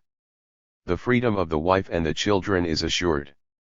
The new law provides that the wife is entitled to 1/3 of her husband's income, even if she is only occupied as his assistant or housekeeper. In regard to inheritance, also, the laws are more favorable to women than the German laws. When a man dies, his wife is not only entitled to 1/2 of his property, but also, together with the man's parents, to the lifelong use of the income from the other half. If people owe money to a man who fails to provide for his wife and children, the judge may instruct them to pay these debts, not to the man himself, but to his wife. The law no longer forbids a divorced person to marry the person with whom he has committed adultery. The property rights of married poor sons are mainly determined by the marriage contract that may be drawn up by both before and during marriage. Illegitimate children, in cases where the mother had been given a promise of marriage, are not only entitled to alimony from their father, as according to the new German law, but they are also entitled to their father's name, and thereby obtain the full rights of legitimate children. Swedish women are given full control over their own earnings by a law of December 11, 1874. In Denmark a similar law was enacted in 1880. According to Danish law no claims may be made on a woman's property for the payment of her husband's debts. The Norwegian law of 1888 and the Finnish law of 1889 are quite similar. The married woman has the same control over her property as the unmarried woman, only some exceptions are provided for that are stated in the law. In the Norwegian law it is clearly stated, that the woman becomes a dependent by marriage. In the Scandinavian countries, as elsewhere, this universal movement to extend the property rights of women originated in the same way as it did in England, through the gainful employment of married women. The ruling classes were far more willing to abandon the patriarchal superiority of the common man over his working wife, than that of the man from their own ranks over his propertied wife. In the law of May 27, 1908, Danish legislation advanced still another step. If a husband and father fails to provide for his family, the wife and children may have the sum, awarded to them by the authorities, advanced out of the public funds. In most countries the father has the sole control over the children and the right to determine their education. Only in some countries the mother is given joint control with the father in a more or less subordinate way. The old Roman principle, whereby the father had complete power over his children, everywhere forms the keynote of legislation. In Russia married women have some control over their property, but as breadwinners they remain utterly subservient to their husbands. No pass, which is absolutely essential for any change of residence, is ever issued to a married woman without her husband's consent.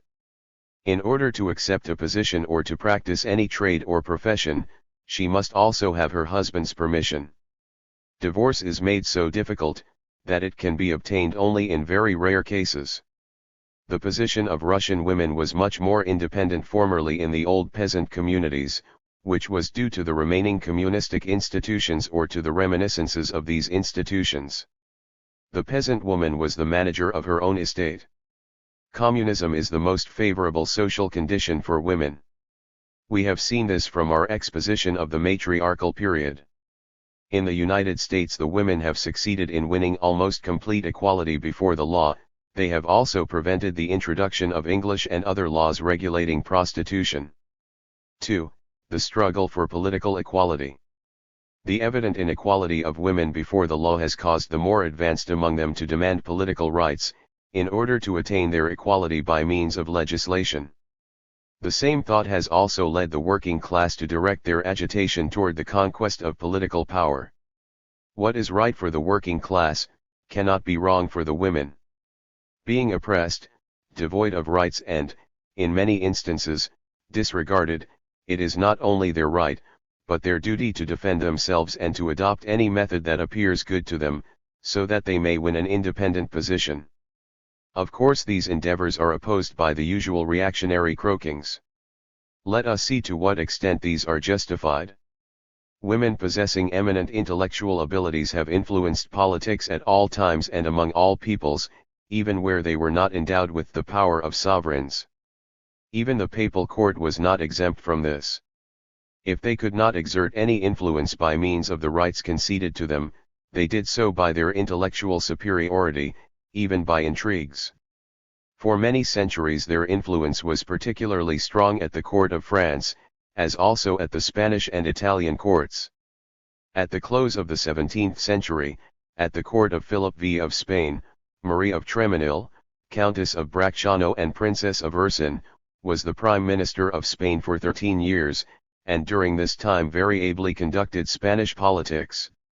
As the mistresses of rulers, many women have succeeded in obtaining a great political influence. We need but mention the well-known names of Maintenon, the mistress of Louis XIV, and Pompadour, the mistress of Louis XV.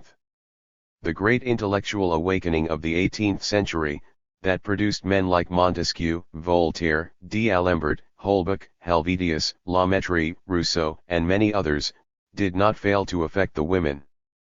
This great movement, which questioned the justification of the fundamental principles of the state and feudal society and helped to undermine them, may have been joined by some women to follow the fashion, to satisfy their love of intrigue, or for other unworthy motives. But a great many women were impelled to take part in this movement by their profound interest and enthusiasm for its noble aims. Decades before the outbreak of the Great Revolution, which swept over France like a purifying cloudburst, tore the old order asunder and cast it down, causing jubilation among the most advanced minds of the age, women had thronged into the scientific and political clubs, where philosophical, scientific, religious, social and political problems were discussed with unwonted daring, and had taken part in the discussions. When at length, in July, 1789, the storming of the Bastille ushered in the Great Revolution, women of the upper classes and women of the common people participated actively and exerted a very noticeable influence both for and against it. They participated excessively in both good and evil wherever an opportunity presented itself. The majority of historians have taken more notice of the excesses of the revolution than of its great and noble deeds.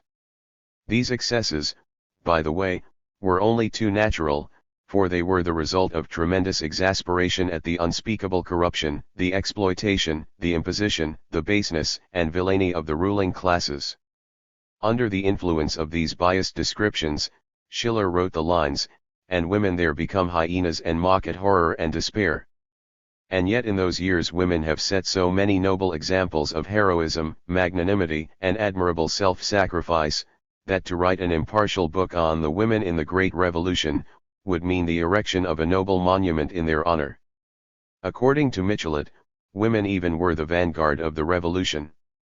The general poverty and want from which the French people suffered under the predatory and disgraceful rule of the Bourbon kings, especially affected the women, as is always the case under similar conditions.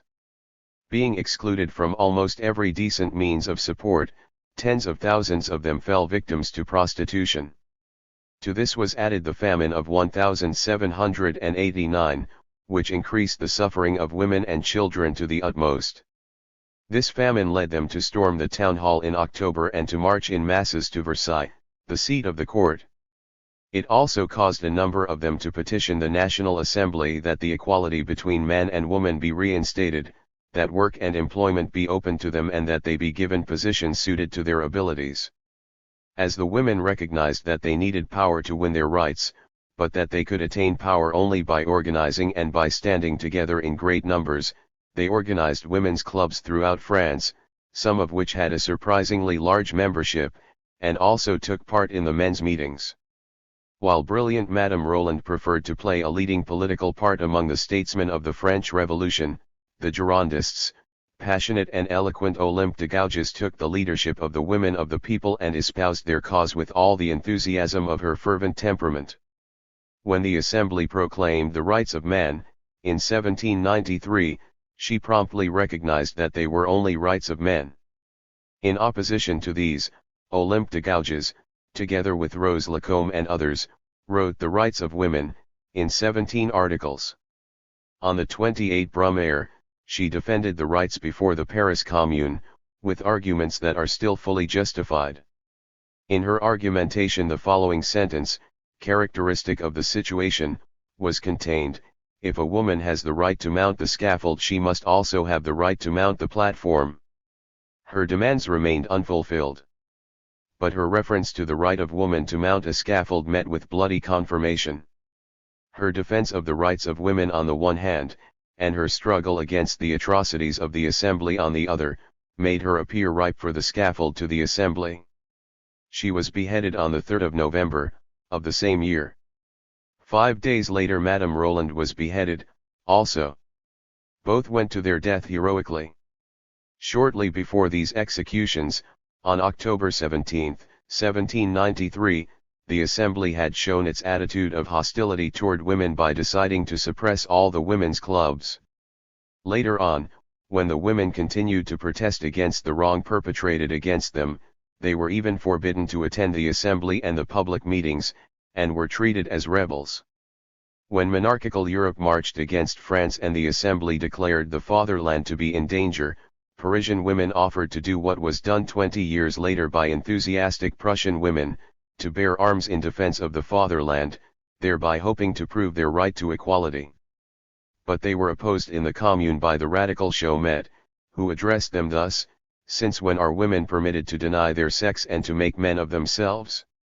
Since when is it customary for them to neglect the tender care of their households, to forsake the cradles of their children, to come into public places, to speak from platforms, to enter the ranks of the army, with one word, to perform those duties which nature has destined man to perform? Nature has said to the man, be a man. The races, the hunt, agriculture, politics, all exertions are your privilege. She has said to the woman, be a woman. The care of your children, the details of the household, the sweet restlessness of motherhood, these are your tasks. Foolish women, why do you seek to become men? Are human beings not properly divided? What more do you ask? In the name of nature, remain what you are, and far from envying us our stormy lives, make us forget them in the midst of our families by letting our eyes rest upon the lovely sight of our children, happy in your tender care. Undoubtedly the radical Chaumet expressed the opinion held by most men. It is generally considered an appropriate division of labor that men defend the country and women care for hearth and home. For the rest, the oratorical effusion of Chaumet consists of mere phrases. It is not true that man has borne the burdens of agriculture. From primeval days down to the present, woman has contributed a large share to agriculture. The exertions of the hunt and the races are no exertions, but a pleasure to men, and politics entails dangers only for those who combat current opinions, while to others it offers at least as much pleasure as exertion. Nothing but the egotism of man finds expression in this speech. Aims similar to those pursued by the encyclopedists and the Great Revolution in France found expression in the United States, when, During the 70s and 80s of the 18th century, the colonists won their struggle for independence from England and established a democratic constitution. At that time, Mercy Otis Warren and the wife of the second President of the United States, Mrs. Adams, together with a few other women, favored political equality. It was due to their influence that the state of New Jersey bestowed the right of suffrage upon women, of which it deprived them again in 1807. In France, even before the outbreak of the Revolution, Condorcet, later a Girondist, published a brilliantly written essay in favor of woman's suffrage and the political equality of both sexes. Inspired by the great events in the neighboring country, it was brave Mary Wollstonecraft, born in 1759, who proclaimed woman's cause at the other side of the Channel. In 1790 she wrote a book in opposition to Burke, one of the most vehement opponents of the French Revolution, in which she defended the rights of man. Soon after she proceeded to demand the rights of man for her own sex. In her book, published in 1792, A Vindication of the Rights of Women, she severely criticized her own sex, but demanded and bravely defended complete equality for women in behalf of the common welfare. She met with vehement opposition and was subjected to severe and unjust attacks.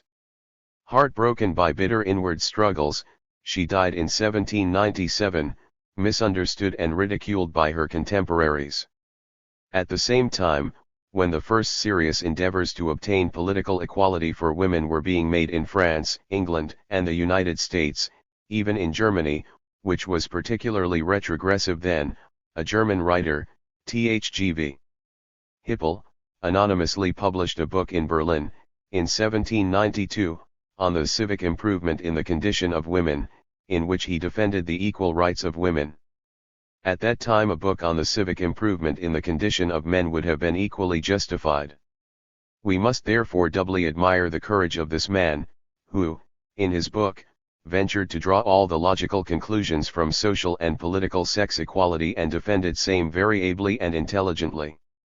Since then the demand for political rights of women has remained dormant for a long time, but gradually it has been taken up again by the women's movement in all countries and has become realized in a number of states.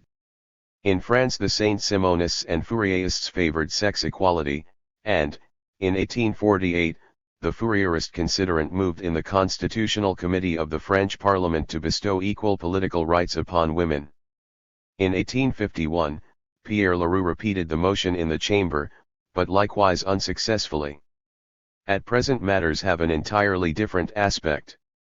The development of our social conditions and all social relations have undergone a tremendous transformation and have at the same time transformed the position of women. In all civilized states we find hundreds of thousands and millions of women employed in the most varied professions, just like men, and every year the number of women increases, who must rely on their own strength and ability in the struggle for existence. The nature of our social and political conditions, therefore, can no longer remain a matter of indifference to women. They must be interested in questions like the following: whether or not the control of domestic and foreign affairs favor war, whether or not the state should annually keep hundreds of thousands of healthy men in the army and drive tens of thousands from the country, whether or not the necessities of life should be raised in price by taxes and duties at a time when the means of subsistence are very scarce to a great majority, etc. Women also pay direct and indirect taxes from their property and their earnings. The educational system is of the greatest interest to women, for the manner of education is a determining factor in the position of their sex. It is of special importance to mothers. The hundreds of thousands and millions of women employed in hundreds of trades and professions are personally and vitally concerned in the nature of our social legislation. Laws relating to the length of the workday, night work, child labor, wages, safety appliances in factories and workshops, in one word, all labor laws, as also insurance laws, etc., are of the greatest interest to working women. Workingmen are only very insufficiently informed about the conditions existing in many branches of industry in which women are chiefly or exclusively employed. It is to the interest of the employers to conceal existing evils that they have caused, and in many instances factory inspection does not include trades in which women are exclusively employed, yet in these very branches of industry protection is most needful. We need but point to the workshops in our large cities, where seamstresses, dressmakers, milliners, etc. are crowded together. We hardly ever hear a complaint from their midst, and there is no investigation of their condition. Women as breadwinners are also interested in the commerce and custom laws and in all civil laws. There can no longer be any doubt that it is as important to women as it is to men, to influence the nature of our conditions by means of legislation. The participation of women in public life would give it a new impetus and open new vistas. Demands of this sort are briefly set aside, with the reply, women don't understand politics, most of them do not wish to have a vote and would not know how to use it. That is both true and false. It is true that until now, in Germany, at least, not very many women have demanded political equality. The first German woman to proclaim the rights of women, as early as the 60s of the last century, was Hedwig Dohm. Recently the socialist working women have been the chief supporters of women's suffrage and have undertaken an active agitation for the winning of the ballot. The argument that women have until now shown only a very moderate interest in politics, does not prove anything at all. If women have failed to care about politics formerly, that does not signify that they ought not to care about them now. The same arguments that are advanced against women's suffrage were, during the first half of the 60s, advanced against universal manhood suffrage. In 1863 the writer of this book himself was among those who opposed it. 4 years later it made possible his election to the Diet. Tens of thousands experienced a similar development. Nevertheless there still are many men who either fail to make use of their political right, or do not know how to use it. Yet that would be no reason to deprive them of it. During the parliamentary elections usually from 25 to 30% of the voters fail to vote, and among these are members of all classes. While among the 70 to 75% who do vote, the majority, in our opinion, vote as they ought not to vote if they understood their own advantage. That they do not understand is due to a lack of political education. But political education is not obtained by withholding political rights from the masses. It is obtained only by the practice of political rights. Practice alone makes perfect. The ruling classes have always known it to be in their own interest to keep the great majority of the people in political dependence. Therefore it has been the task of a determined, class-conscious minority to struggle for the common good with energy and enthusiasm, and to arouse the masses from their indifference and inertia. It has been thus in all the great movements of history, and therefore it need not surprise or discourage us that it is the same with the women's movement. The success that has been obtained so far shows, that work and sacrifice are not in vain and that the future will bring victory. As soon as women shall have obtained equal rights with men, the consciousness of their duties will be awakened in them. When asked to vote they will begin to question why and for whom. Thereby a new source of interest will be established between man and woman that, far from harming their mutual relation, will considerably improve it. The inexperienced woman will naturally turn to the more experienced man. Therefrom an exchange of ideas and mutual instruction will result, a relation that until now has been very rare between man and woman. This will give their life a new charm. The unfortunate differences in education and conception between the sexes that frequently lead to disputes, breed discord in regard to the various duties of the man and injure the public welfare, will be adjusted more and more. A congenial and like-minded wife will support a man in his endeavors, instead of hindering him. If other tasks should prevent her from being active herself, she will encourage the man to do his duty. She will also be willing to sacrifice a fraction of the income for a newspaper and for purposes of agitation, because the newspaper will mean instruction and entertainment to her, and because she will understand that by the sacrifices for purposes of agitation, a more worthy human existence can be won for herself, her husband and her children. Thus the common service of the public welfare, that is closely linked with the individual welfare, will elevate both man and woman. The opposite of that will be attained which is claimed by short-sighted persons or by the enemies of equal rights, and this relation between the sexes will develop and become more beautiful as improved social conditions will liberate both man and woman from material care and excessive burdens of toil. Here, as in other cases, practice and education will help along. If I do not go into the water, I will never learn to swim. If I do not study and practice a foreign language, I will never learn to speak it. That is readily understood by everyone, but many fail to understand that the same holds true of the affairs of the state and society. Are our women less capable than the inferior Negro race that was given political equality in North America? Or shall a highly cultured, educated woman be entitled to fewer rights than the most coarse and ignorant man, only because blind chance brought the latter into the world as a male being? Has the son a greater right than the mother from whom he has perhaps inherited his best qualities and who made him what he is? Such justice is strange, indeed. Moreover, we are no longer risking a leap into the dark and unknown. North America, New Zealand, and Finland have paved the way. On the effects of woman suffrage in Wyoming, Justice Kingman, from Laramie, wrote to the Woman's Journal, on November 12, 1872, as follows: "It is 3 years today that women were enfranchised in our territory and were also given the right to be elected to office, as all other voters. During this time they have taken part in the elections and have been elected to various offices, they have acted as jurors and as justices of the peace. Although there probably still are some among us who oppose the participation of women, on principle, I do not believe any one can deny that the participation of women in our elections has exerted an educational influence.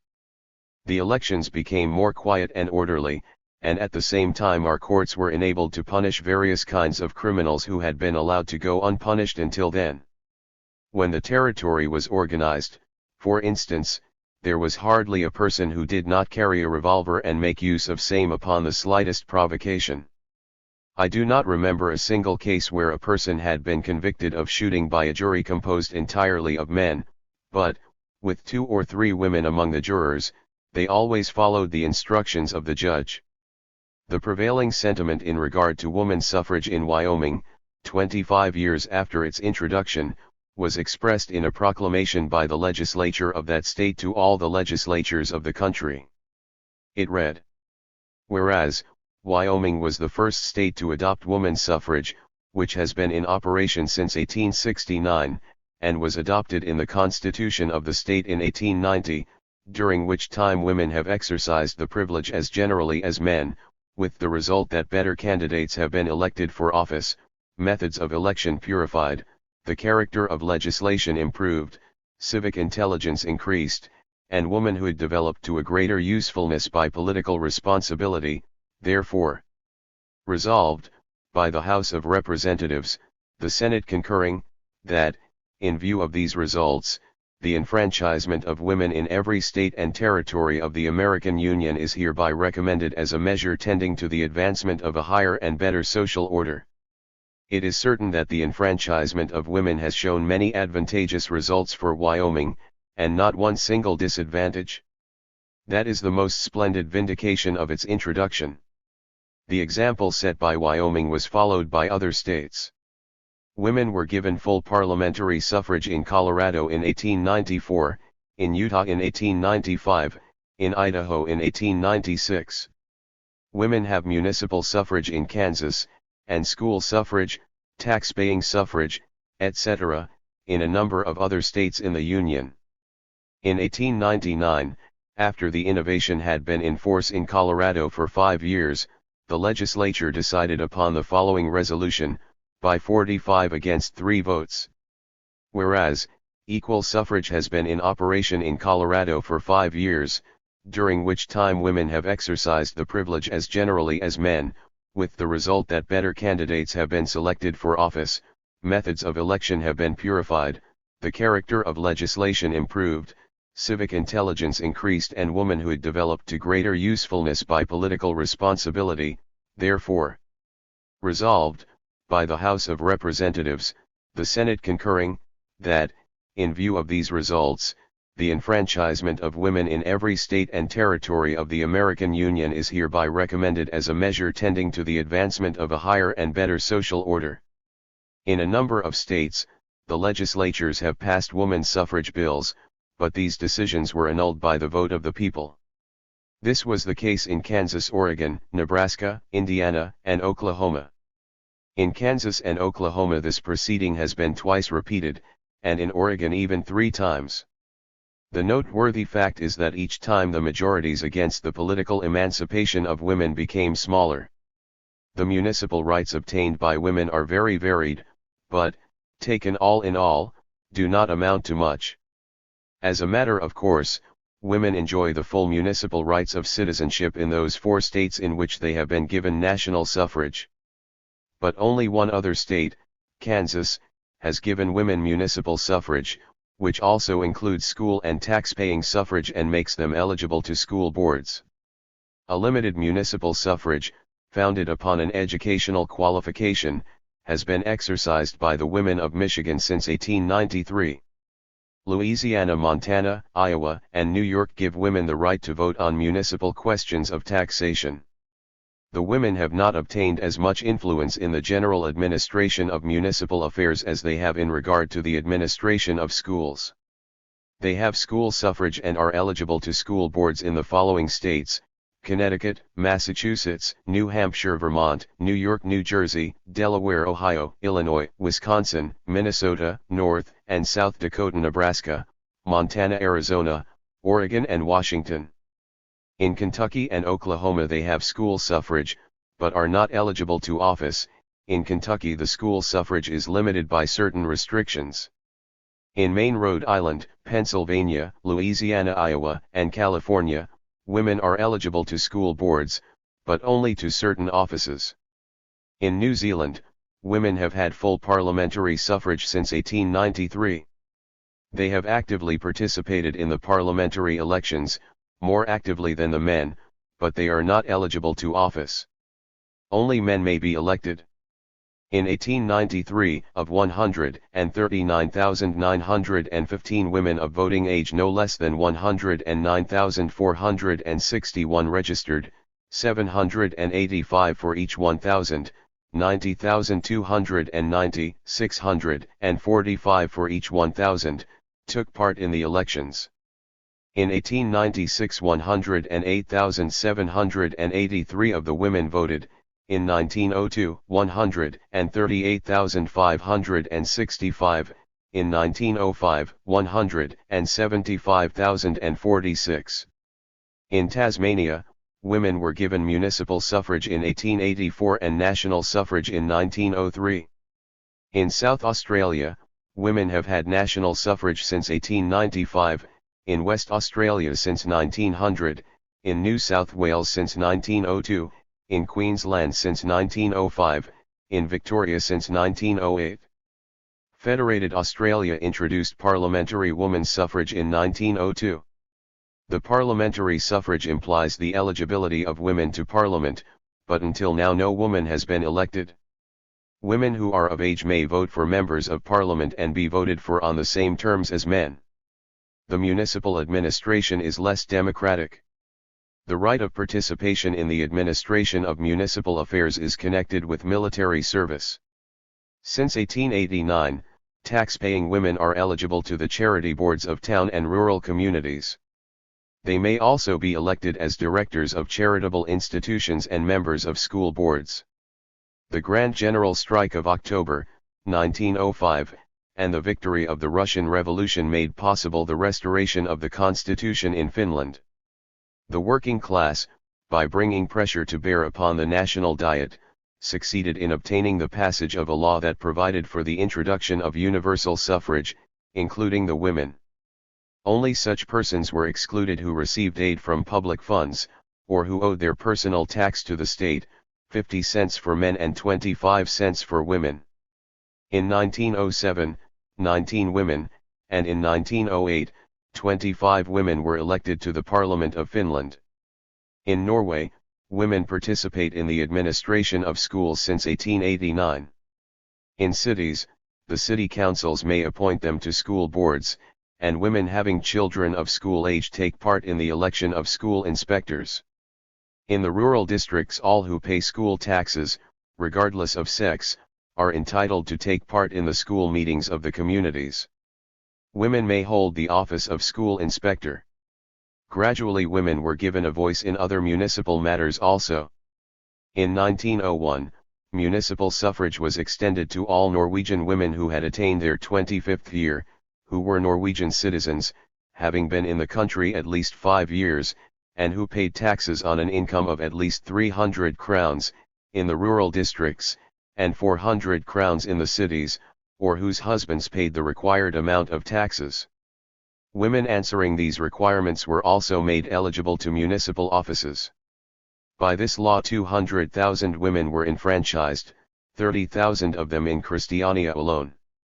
During the first election in which the women participated, women were elected as members of town and city councils, and 160 as alternates. In Christiania, 6 women councillors and 1 alternate were elected. On July 1, 1907, the Norwegian women were given parliamentary suffrage, but not upon the same terms as men. Parliamentary suffrage was extended to women on the same terms on which they had been given municipal suffrage. 250,000 proletarian women still remain excluded from political rights. In Sweden, unmarried women take part in municipal elections since 1862, on the same terms as men, that is, they must be of age and must pay taxes on an income of at least $140. In 1887 only 4,000 women among 62,000 voted. At first, women were not eligible to any municipal office, but in 1889 a law was enacted which declared them eligible to school boards and boards of charity. In February, 1909, Swedish women were declared eligible to all town and city councils. In 1902 parliamentary woman suffrage was rejected by the lower house by 114 against 64 votes, in 1905 by 109 against 88 votes. In Denmark, after many years of agitation, women were given municipal suffrage in April, 1908, and were also made eligible to municipal offices. All those women are enfranchised who have attained their 25th year and who have an annual income of at least $225 in the cities, or whose husbands pay the required amount of taxes. Moreover, servant girls are enfranchised, in whose case board and lodging are added to the wages they receive. During the first election in which women participated, which took place in 1909, 7 women were elected to the City Council of Copenhagen. In Iceland, women have municipal suffrage and are eligible to municipal offices since 1907. The struggle for women's suffrage in England has a considerable history. According to an old law, in the medieval ages, ladies of the manors had the right of suffrage and also exercised judicial power. In the course of time they were deprived of these rights. In the Election Reform Acts of 1832, the word person had been employed, which includes members of both sexes. Yet the law was construed not to refer to women, and they were barred from voting wherever they made an attempt to do so. In the Election Reform Bill of 1867, the word person had been replaced by the word man. John Stuart Mill moved to reintroduce the word person instead of man, explicitly stating as the object of his motion that thereby women would be given the suffrage on the same terms as men. The motion was voted down by 194 against 73 votes. 16 years later, in 1883, another attempt was made in the House of Commons to introduce woman suffrage. The bill was rejected by a majority of only 16 votes. Another attempt failed in 1884, when a much larger membership of the House voted down a suffrage bill by a majority of 136 votes. But the minority were not discouraged. In 1886 they succeeded in having 4 bill providing for the introduction of parliamentary woman suffrage passed in 2 readings. The dissolving of Parliament prevented a final decision. On November 29, 1888, Lord Salisbury delivered an address in Edinburgh, in which he said, among other things, I sincerely hope that the day may not be distant when women will participate in parliamentary elections and will help to determine the course of the government. Alfred Russel Wallace, the well-known scientist and follower of Darwin, expressed himself upon the same question in the following manner: when men and women shall be free to follow their best impulses, when no human being shall be hampered by unnatural restrictions owing to the chance of sex, when public opinion will be controlled by the wisest and best and will be systematically impressed upon the young, then we will find that a system of human selection will manifest itself that will result in a transformed humanity.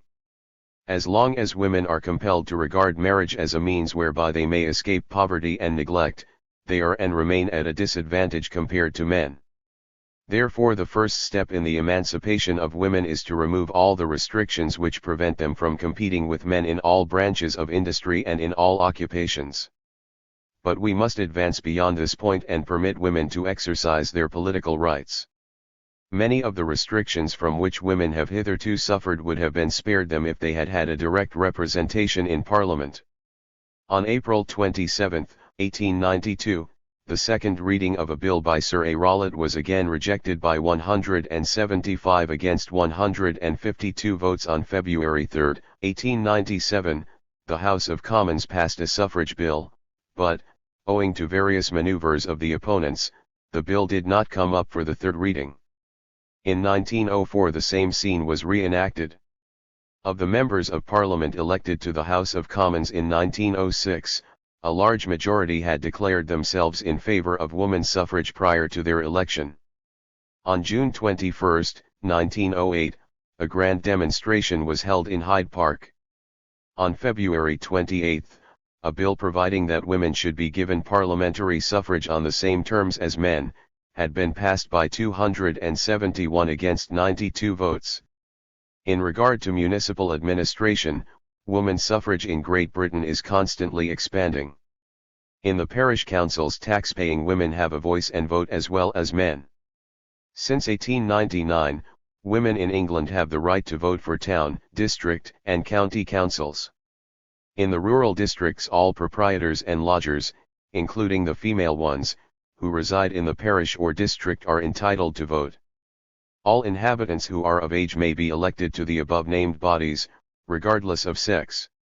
Women vote for members of school boards, and, since 1870, are eligible to same on the same terms as men. But in 1903 the reactionary English school law has deprived women of the right of being elected to the school board in the County of London. Since 1869 independent and unmarried women have the right to vote for the Privy Councils. Two laws enacted in 1907 made unmarried women in England and Scotland eligible to district and county councils.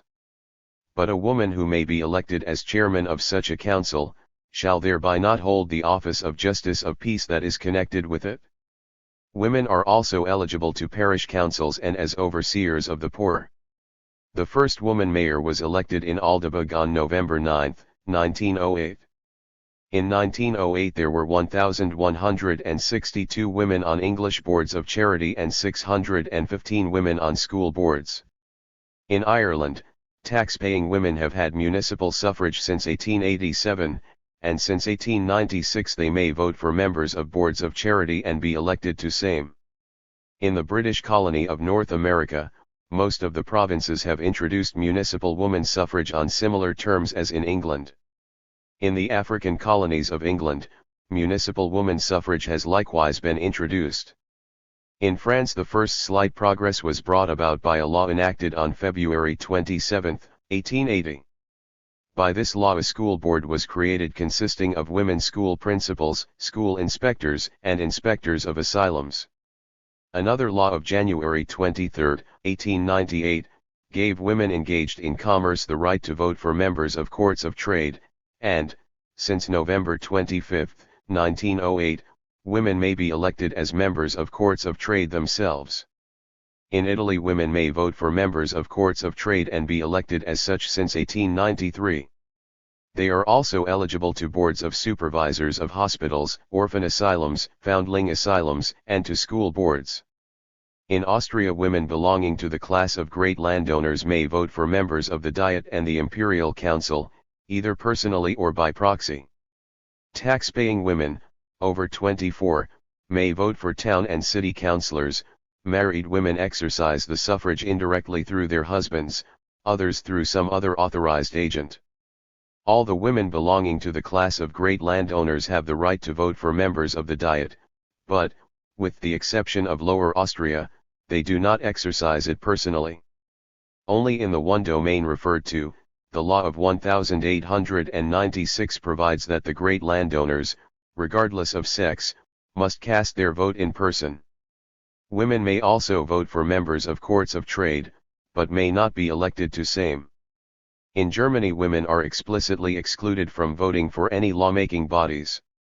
In some parts of the country, women may vote for town councillors. In no city or rural community are women eligible to municipal offices. In the cities, they are also excluded from the right to vote for any office. The exceptions to this rule are some cities in the Grand Duchy of Saxony-Weimar-Eisenach, in the principalities of Schwartberg-Rudolstadt, and Schwartberg-Sondershausen, in Bavaria, and the little town of Travemünde, in Lübeck. In the Bavarian cities, all women who are house owners, and in the cities of Saxony-Weimar and Schwarzburg, all women citizens are given the suffrage, but only in Travemünde are they permitted to exercise it in person. In most of the rural communities where the right of suffrage depends upon a property or tax-paying qualification, women are included in this right. But they must vote by proxy and are not eligible to any office themselves. This is the case in Prussia, Brunswick, Schleswig-Holstein, Saxony-Weimar, Hamburg, and Lübeck. In the Kingdom of Saxony, a woman may exercise the suffrage if she be a landowner and unmarried. When she becomes married, her suffrage devolves upon her husband. In those states in which municipal suffrage depends upon citizenship, women are generally excluded. This is the case in Württemberg, in the Bavarian Palatinate, in Baden, Hesse, Oldenburg, Anhalt, Gotha, and Reuss. In Saxony-Weimar-Eisenach, Coburg, Schwartberg-Rudolstadt, and Schwartberg-Sondershausen, women can become citizens on the same terms as men, and they have the suffrage, not limited by any property qualification. But here, too, they are prohibited from exercising this right in person. In those Prussian districts where a limited form of woman suffrage exists, the enfranchised women participate directly or indirectly in the elections for members of the Diet Ines. In the electoral groups of great landowners and the representatives of mining and manufacturing establishments, the women vote for members of the Diet Ines directly, but in the rural communities they vote indirectly, since here the town council does not elect the representatives themselves, but only their electors.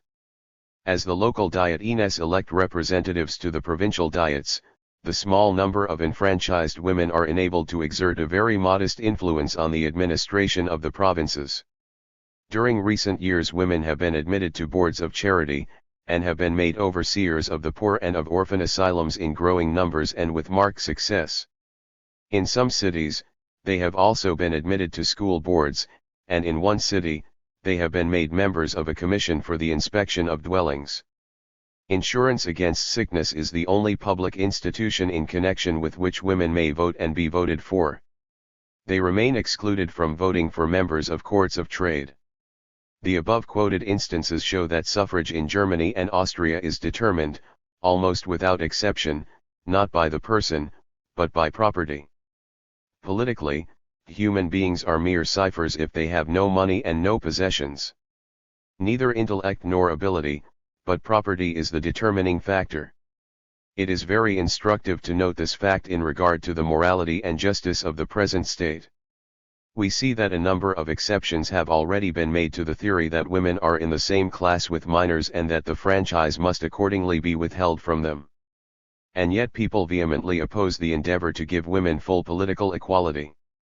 Even progressive people argue that it would be dangerous to enfranchise women because they are conservative by nature and are susceptible to religious prejudices.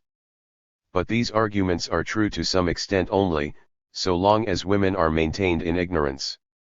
Our object must therefore be to educate them and to teach them where their true interest lies. Incidentally, it may be stated that the religious influence on elections has been overestimated. The ultramontane agitation was so successful in Germany only because it wisely combined the religious interests with social interests. For a long time the ultramontane chaplains vied with the socialists in revealing social deterioration. It was this that caused them to become so influential with the masses. But with the end of the struggle between church and state, this influence gradually declines. The clergy are obliged to abandon their struggle against the power of the state. At the same time, the increasing class differences compel them to show greater consideration for the Catholic bourgeoisie and the Catholic nobility and to be more reticent in regard to social questions. Thereby they lose their influence upon workingmen, especially if consideration for the ruling classes compels them to favor or to tolerate actions and laws that are directed against the interests of the working class. The same reasons will eventually also destroy the influence of the clergy upon women. When women learn in meetings, or from newspapers, or by personal experience, where their true interests lie, they will emancipate themselves from clerical influence just as men.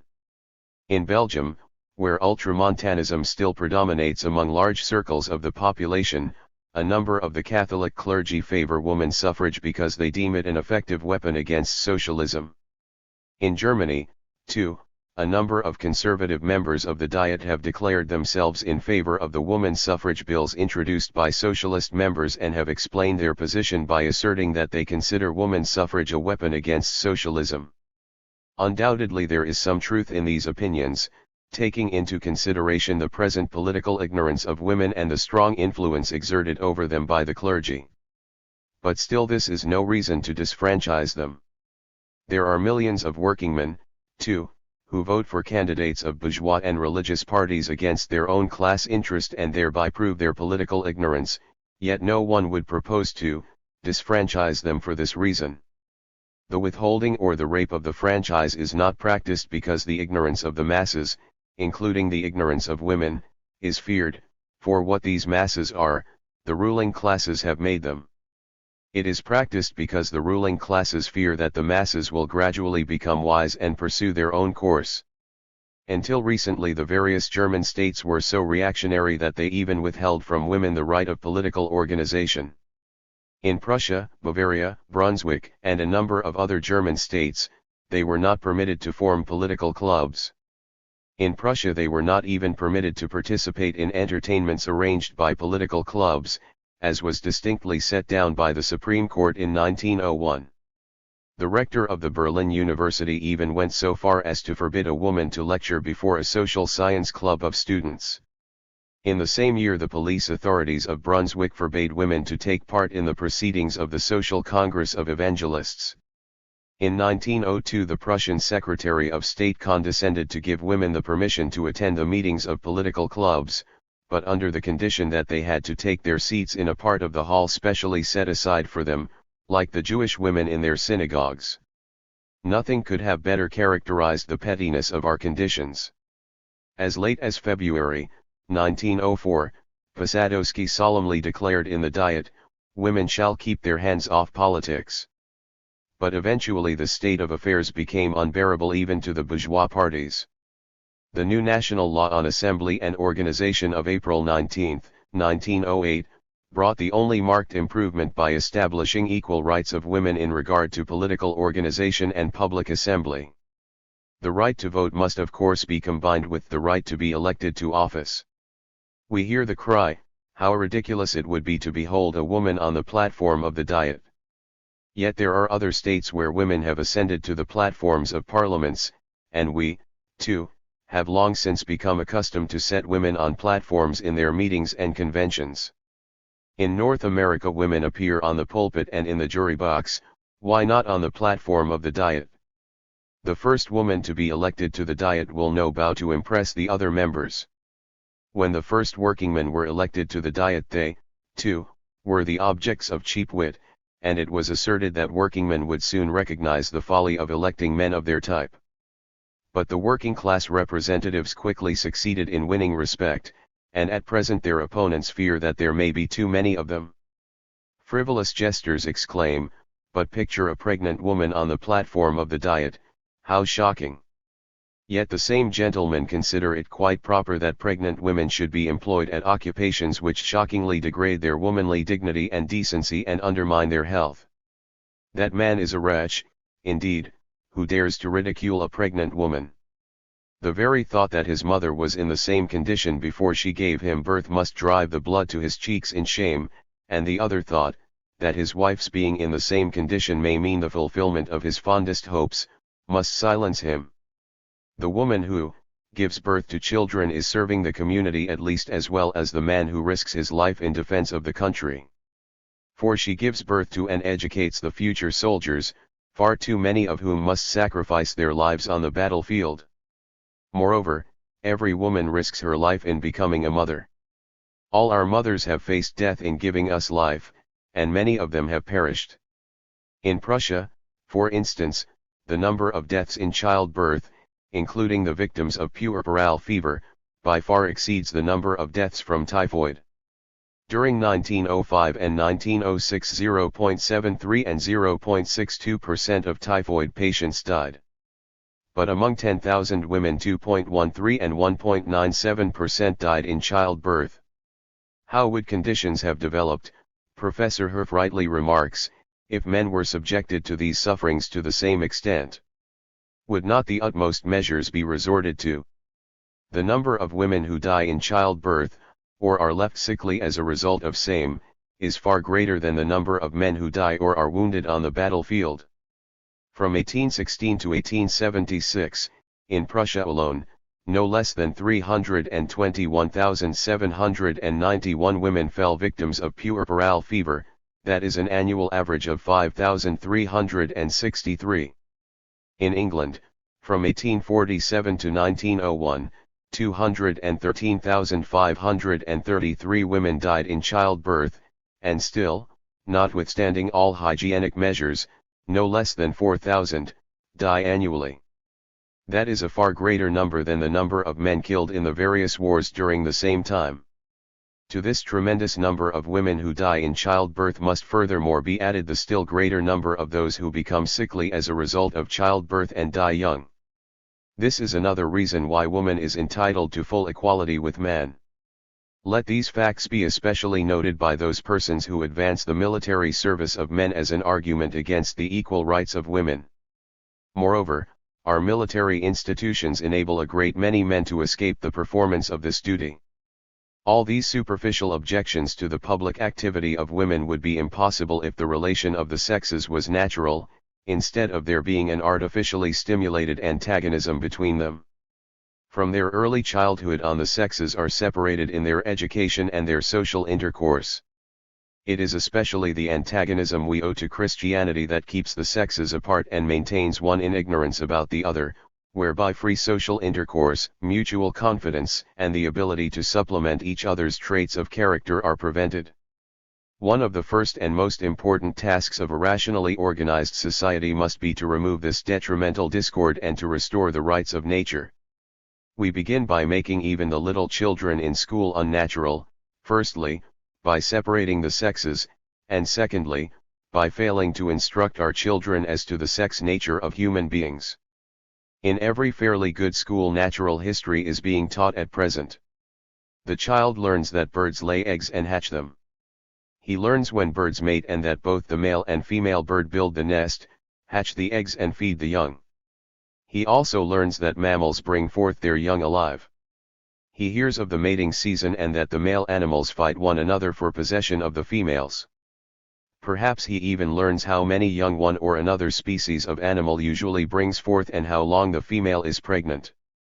But profoundest secrecy is maintained in regard to the origin and development of the human being.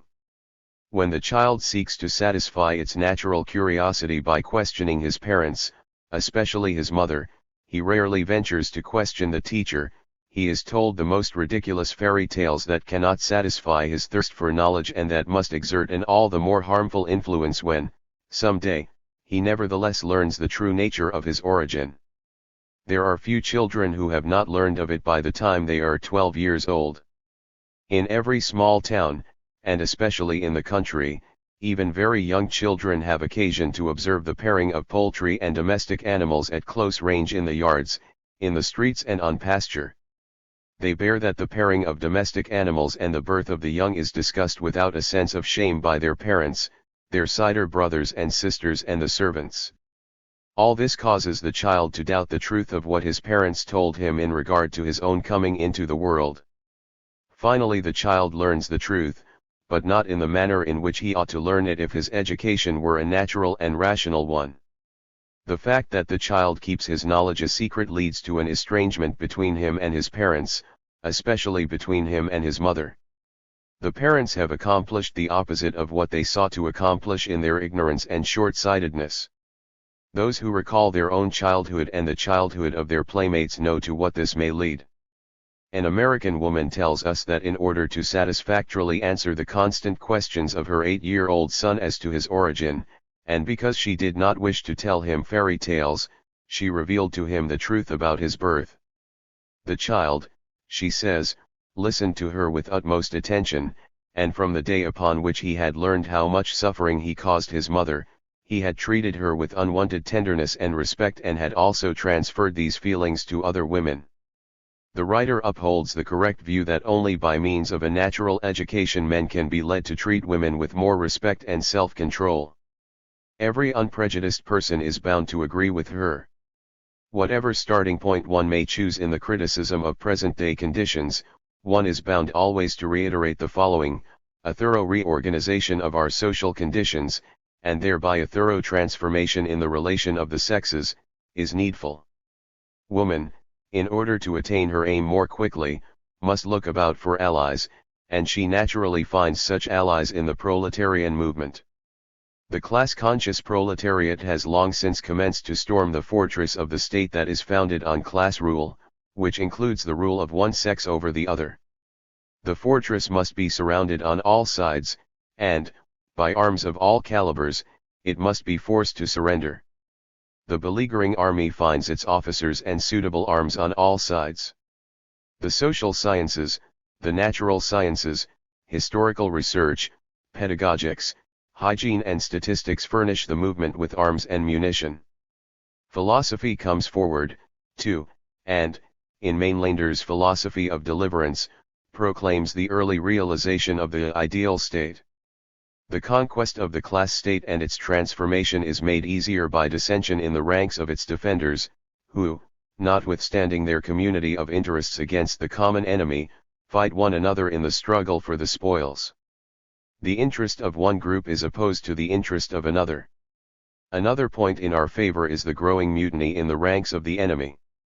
To a great extent their soldiers are blood of our blood and flesh of our flesh, but, owing to ignorance, they, until now, fought against us and against themselves.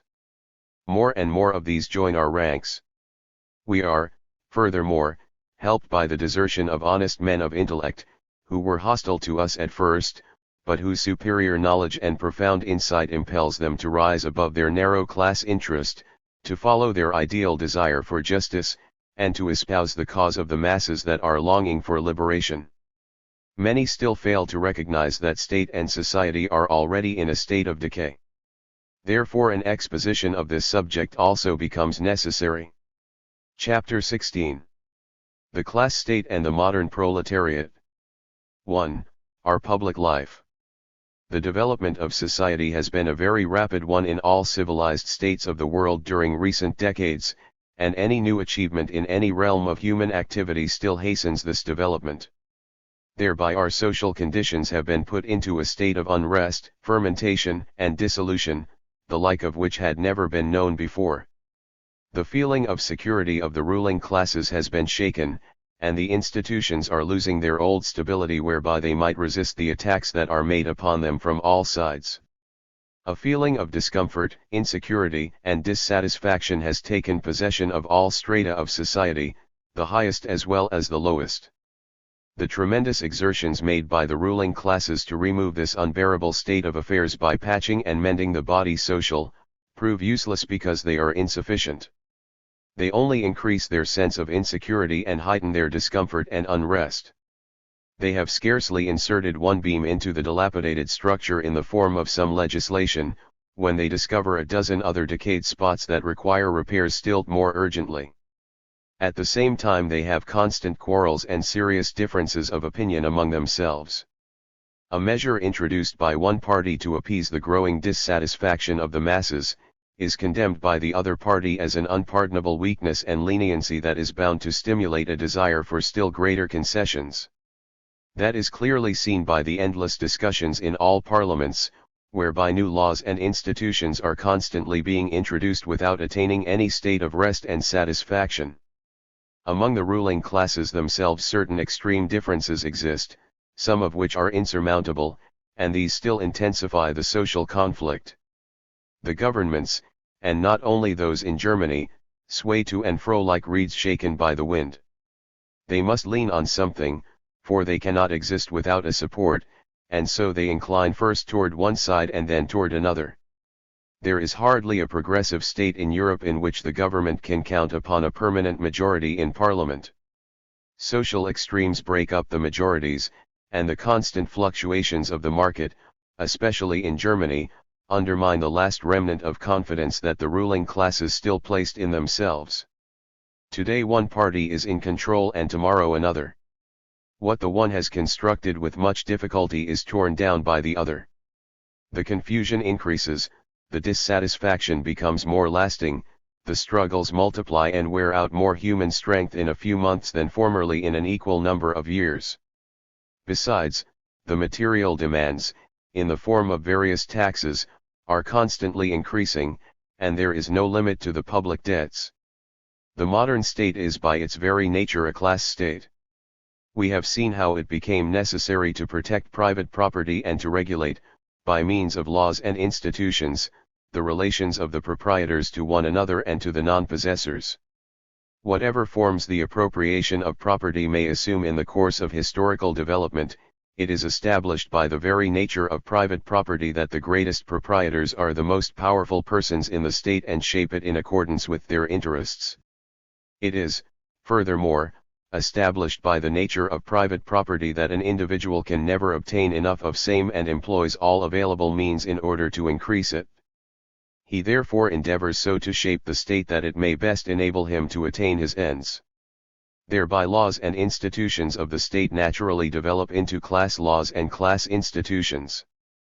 But the powers of the state, and all who are interested in maintaining the present order, would not be able to uphold it long against the mass of those who are not interested in its maintenance, if this mass would recognize the true nature of existing conditions.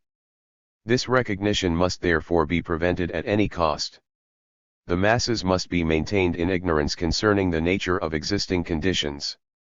They must be taught that the present order has always existed and will always continue to exist, that seeking to overturn it, means to rebel against the institutions of God Himself. That is why religion is made to serve this purpose. The more ignorant and superstitious the masses are, the more favorable are the circumstances to the ruling classes. To maintain them in ignorance and superstition is in the interest of the state, that is, in the interest of those classes who regard the state as an institution to protect their class privileges. These are, besides the propertied class, the hierarchy of church and state, who all unite in the common task of protecting their interests. But, with the endeavor to win possessions and with the increased number of possessors, the general status of civilization is raised to a higher level. The circle of those increases who seek to participate in the fruits of progress and who succeed in so doing to a certain degree. A new class arises on a new basis. It is not regarded by the ruling class as being entitled to equal rights, but is prepared to venture anything in order to attain equality. Finally, new class struggles arise and even violent revolutions, whereby the new class obtains recognition and power. Especially by espousing the cause of the mass of the oppressed and exploited, it attains the victory with their aid. But as soon as the new class has come into power, it unites with its former enemies against its former allies, and after some time class struggles begin anew. The new ruling class has meanwhile imprinted the entire body social with the character of its means of subsistence, but as it can increase its power and its possessions only by letting a part of its achievements fall to the share of the class that it oppresses and exploits, it thereby heightens the ability and understanding of that class. By so doing, the ruling class furnishes the oppressed class with the weapons that shall achieve its own destruction. The struggle of the masses now becomes directed against all class rule, in whatever form it may exist. This last class is the modern proletariat, and its historical mission will be not only to achieve its own liberation, but also the liberation of all who are oppressed, which includes the liberation of woman. The nature of the class state not only involves the political oppression of the exploited classes, it also involves that they are made to bear the heaviest burdens for the maintenance of the state. That is made easy when the burdens are imposed in such a manner that their true character is concealed. It is obvious that high direct taxes must foster a rebellious spirit if the income of those on whom they are imposed is a small one. Wisdom therefore bids the ruling classes to be moderate in this respect, and to introduce a system of indirect taxation instead by placing a tax on the most necessary commodities. Thereby the taxes are paid for in the price of the commodities in an invisible way, and the majority remain ignorant as to the amount of taxes that they actually pay. To what extent the consumer is taxed on bread, salt, meat, sugar, coffee, beer, oil, etc., is difficult to calculate, and most persons have no idea to what extent they are fleeced.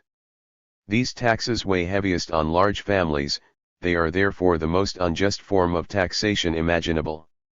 On the other hand, the possessing classes pride themselves on the direct taxes that they pay, and by the height of these taxes they measure the political rights that they enjoy and that they withhold from the non-possessing classes. Moreover, the possessing classes provide aid and assistance from the state for themselves by means of the tariff and other institutions that amount to millions of dollars annually at the expense of the masses. The masses are furthermore exploited by the increased cost of living as a result of capitalistic organization and the formation of trusts. These the state either favors by its policy or suffers to exist, and in some cases it even supports them by actual participation. As long as the masses can be kept in ignorance concerning the nature of all these measures, they in no way endanger the state or the ruling social order. But as soon as the exploited classes become conscious of their exploitation, and the growing political education of the masses enables them to become so, the glaring injustice of these measures arouses bitterness and indignation. The last spark of confidence in a sense of justice of the ruling powers is destroyed. The true nature of the state that resorts to such measures, the true nature of the society that favors them, become recognized. The struggle for the ultimate destruction of both is the result. In their endeavor to do justice to the most conflicting interests, state and society organize one institution upon another, but no old one is thoroughly removed and no new one is thoroughly carried out. Half measures are resorted to that fail to satisfy anyone. The new requirements of civilization that have grown up among the people require some consideration, if the powers that be are not to risk everything. To meet these requirements even insufficiently entails a considerable expense, all the more so because there are a number of parasites everywhere. But alongside of these new institutions all the old institutions that are averse to the purposes of civilization are maintained. As a result of social extremes they are even expanded and become all the more troublesome and oppressive, because increasing knowledge and judgment loudly proclaim them to be superfluous. The police department, the army, the courts, the prisons, all are extended and become more expensive, but thereby neither the outward nor the inward security is strengthened, rather the contrary takes place. A highly unnatural condition has gradually developed in regard to the international relations of nations to one another. These relations increase with the growing production of commodities, with the increased exchange of commodities that is constantly made easier by improved methods of distribution, and by the fact that economic and scientific achievements are becoming the common property of all nations. Trade and customs treaties are made, and, with the aid of international means, expensive thoroughfares are constructed. Individual states support steamship lines that help to increase the traffic between various countries of the globe. The postal union was formed, a marked progress in civilization. International congresses are held for various practical and scientific purposes. The mental products of the several nations are disseminated among all the civilized nations of the world by translation into their respective languages, and by all these international activities the ideal of the brotherhood of man is fostered and increased. But the political and military condition of Europe and the rest of the civilized world forms a striking contradiction to this development. Jingoism and national hostilities are artificially fostered here and there. Everywhere the ruling classes seek to maintain the belief that the people are brimful of hostile feeling toward one another and are only waiting for an opportunity to attack and destroy each other. The competitive struggle of the capitalist classes of the various countries among themselves becomes international, and assumes the character of a struggle of the capitalist class of one country against the capitalist class of another country. This struggle, supported by the political blindness of the masses, causes the nations to vie with one another in warlike preparations the like of which the world has never seen before. This rivalry created armies of a prodigious size, it created tools of murder and destruction for warfare on land and sea of such perfection, as could be made possible only by our age of advanced technical development. This rivalry creates a development of the means of destruction that finally leads to self-destruction. The maintenance of the armies and navies necessitates an immense expense that grows with every year and is ultimately bound to ruin the wealthiest nation. During the year 1908 Germany alone spent over 15 million marks for its army and navy, including the expenses for pensions and the interest on the national debt, as far as same had been contracted for military purposes, and this sum is increasing annually. The following list, compiled by Niemark, shows the combined military expenses of the European states.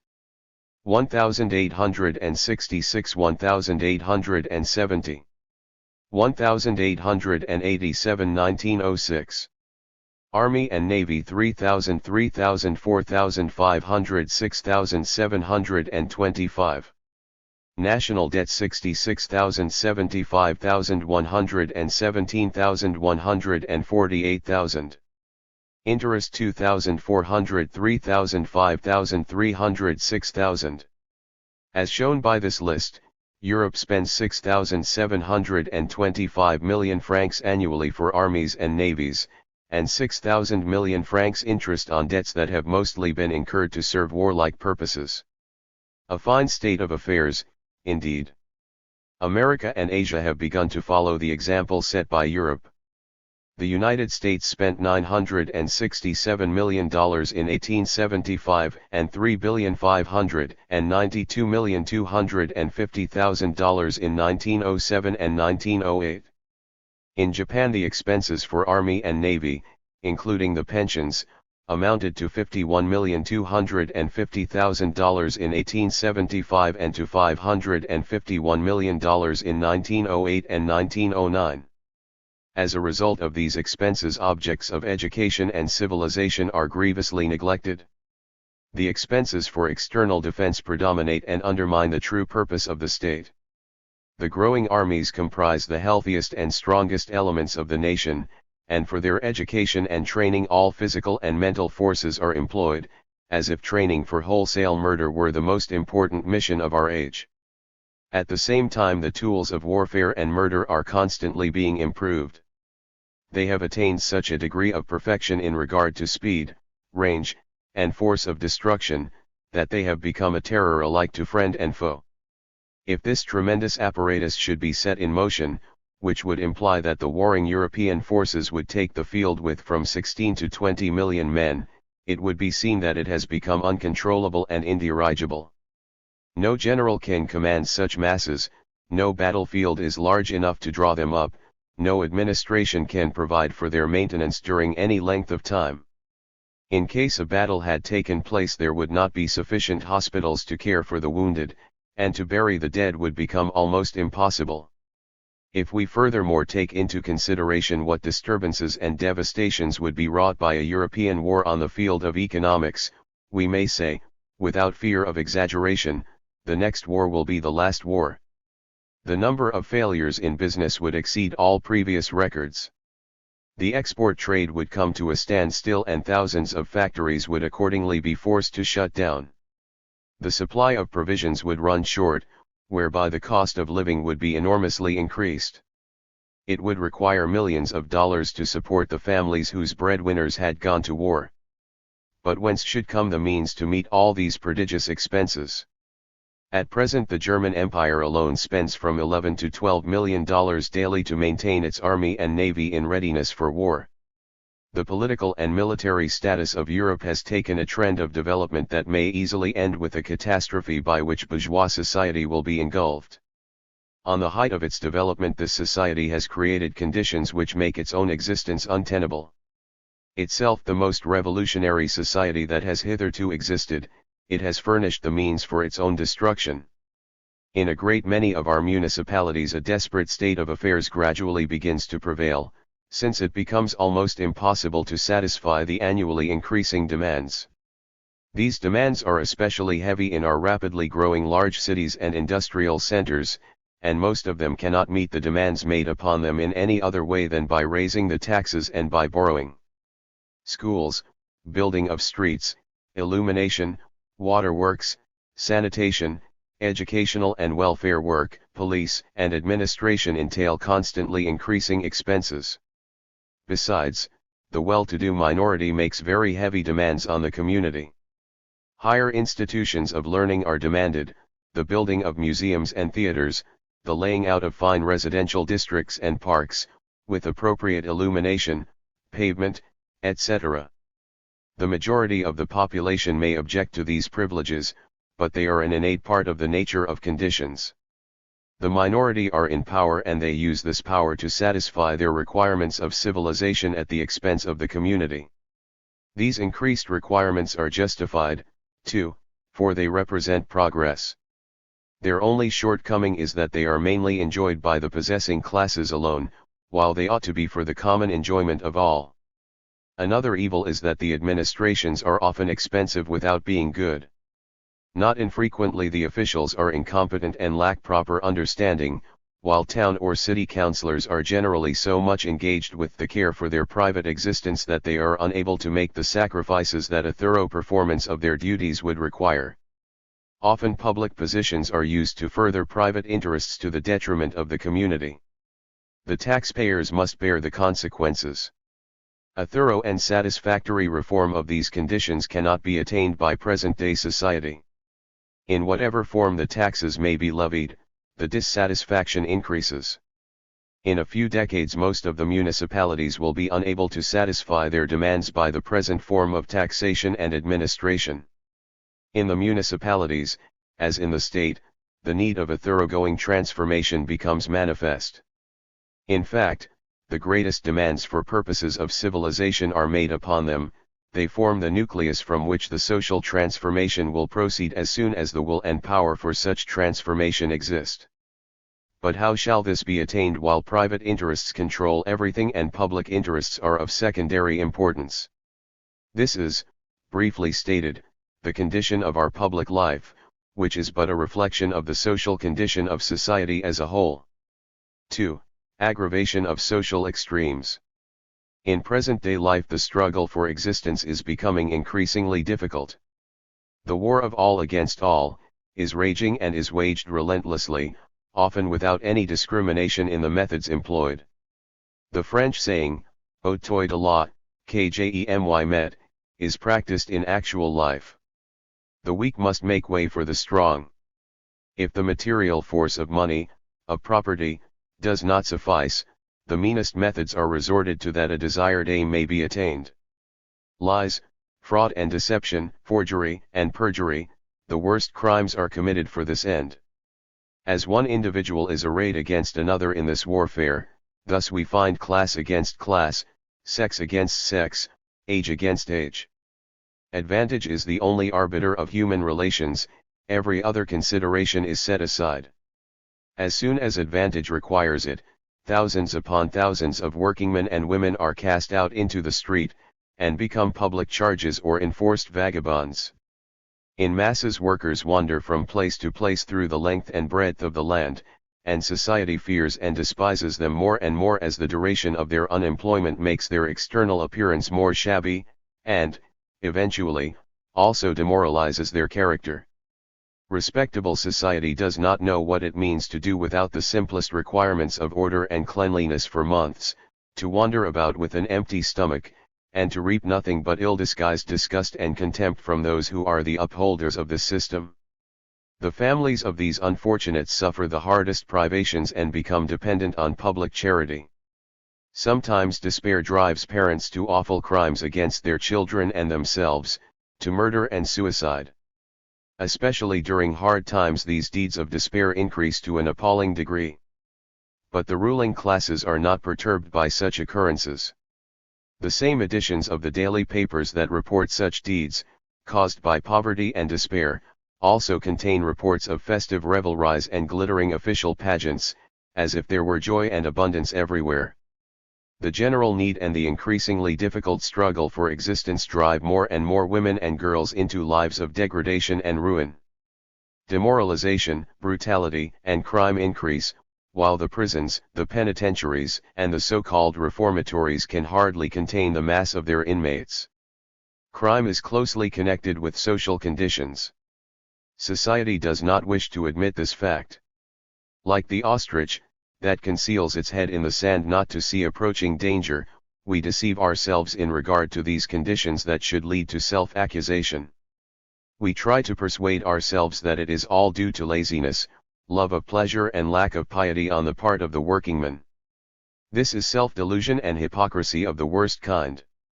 As social conditions grow more unfavorable for a majority of the population, crimes become more numerous and more severe. The struggle for existence assumes its most cruel and violent form and creates a condition in which men regard one another as mortal enemies. Social bonds are severed and human beings treat each other with hostility. The ruling classes who do not see, nor wish to see, to the bottom of things, seek to remedy these evils in their own way. When poverty and need increase, and, as a result, demoralization and crime increase likewise, the source of the evil is not sought out in order to plug up this source, but the products of these conditions are punished. As the evils grow and the number of evildoers increases, persecutions and penalties are made more severe. The belief seems to be that the devil can be driven out by Satan. Even Professor Haeckel deems it justifiable to punish crime with severe penalties and to resort to capital punishment. On this point he is fully agreed with reactionaries of all shades who otherwise are his mortal enemies. Haeckel holds the opinion that incorrigible criminals and wrongdoers should be exterminated like weeds that rob the plants of air, light, and the soil to grow in. If Haeckel had devoted himself partly to the study of social sciences instead of devoting himself to the natural sciences exclusively, he would know that these criminals could be transformed into useful members of human society, if society would offer them the needful conditions of existence. He would know that the extermination of individual criminals would no more prevent the perpetuation of new crimes, than weeds could be prevented from growing while their roots or their seeds remained. Man will never be able to prevent absolutely the formation of harmful organisms in nature. But he will be able so to improve the social order that he himself has created, that the conditions of existence shall be favorable to all, that each individual shall be enabled to develop freely, and shall no longer be compelled to satisfy his hunger, his desire for possessions, or his ambitions, at the expense of others. They who seek to remove crime by removing its causes cannot favor violent methods of repression. They cannot prevent society from protecting itself in its own way against criminal, whom it can, of course, not give free scope, but they demand all the more urgently a transformation of society that would mean a removal of the causes of crime. The connection between social conditions and misdemeanors and crimes has frequently been shown by statisticians and political economists. One of the most frequent misdemeanors, that is regarded as a misdemeanor by our society, in spite of all its Christian teachings about charity, is mendicancy. In connection with this subject, the statistics of the Kingdom of Saxony teach us that the increase of the great crisis that began in Germany in 1890, and attained its height from 1892 to 1893, the number of persons punished for mendicancy increased likewise. During 1890 the number of persons punished for this misdemeanor was 8,815, during 1891, 10,075, and during 1892, 13,120. Similar facts were observed in Austria, where, during 1891, 90,926 persons were convicted of mendicancy and vagrancy, and 98,998 persons during 1892. This is a considerable increase. Pauperization of the masses on the one hand and increasing wealth on the other is the stamp of our period.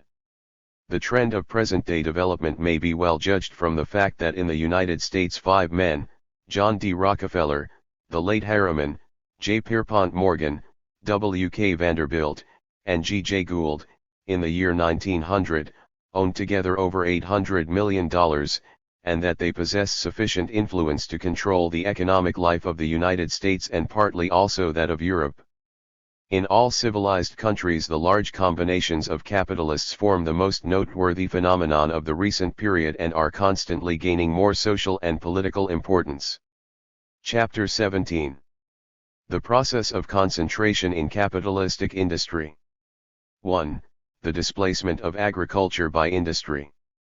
The capitalistic system of production not only dominates the social organization but also the political organization.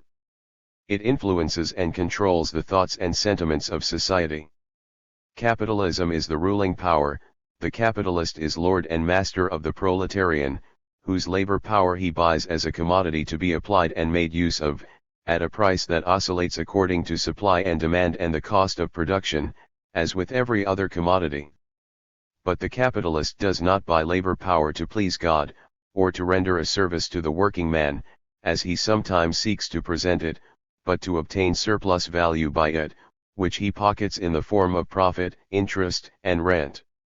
This surplus value squeezed out of the working man, inasmuch as it is not spent by the employer for his personal enjoyment, is crystallized into capital, and enables him steadily to enlarge his plant, to improve the process of production, and to employ more labor power. Thereby again he becomes enabled to encounter his weaker competitor, as a horseman, clad in armor, might encounter an unarmed pedestrian, and to destroy him. This unequal struggle is developing more and more in all domains, and woman, furnishing the cheapest labor power, beside the child, plays an important part in this struggle. The result of these conditions is, that the line of demarcation becomes sharper between a relatively small number of powerful capitalists and the great mass of non-possessors of capital, who depend upon the daily sale of their labor power. With this development, the position of the middle classes is becoming more and more unfavorable. One line of industry after another, where until recently the small manufacturers predominated, are being taken hold of by capitalistic enterprise. The competition of the capitalists among themselves compels them constantly to seek new realms to be exploited. Capital goes about like a roaring lion seeking something to devour. The small men are ruined, and if they do not succeed in finding some other field of activity, which is becoming increasingly difficult, they sink down into the class of wage workers. All attempts to prevent the decline of handicraft and the middle class by means of laws and institutions that have been taken from the shelves of the past, prove useless. They may deceive one or another for a little while in regard to his true position, but soon the delusion is dispelled by the force of facts. The process of absorption of the small ones by the great ones is becoming clearly evident to all with the unrelenting force of a natural law. In what manner the social structure of Germany has been transformed during the brief period of 25 years, from 1882 to 1895 and from 1895 to 1907, that may be seen by a comparison of the census figures from these years, as shown by the following table. Persons gainfully employed in principal calling increase or decrease since 1882. 1882 1895 1907. Agriculture 8,236,496 8,292,692 9,881,257 plus 1,646,761 equals 19.89. Industry 6,396,465 8,281,220 11,256,254 4,859,789 equals 75.98. Commerce and traffic 570,318 2,338, 59 3,477,626 1,907,308 equals 121.46. Domestic service 397,582 432,491 471,495 74,113 equals 18.63. Public service and learned professions 1,031, 47 1,425,961 1,738,530 7,383 equals 68.56. No occupation 1,354,486 2,142,808 3,404,983 2,050,497 equals 151.40.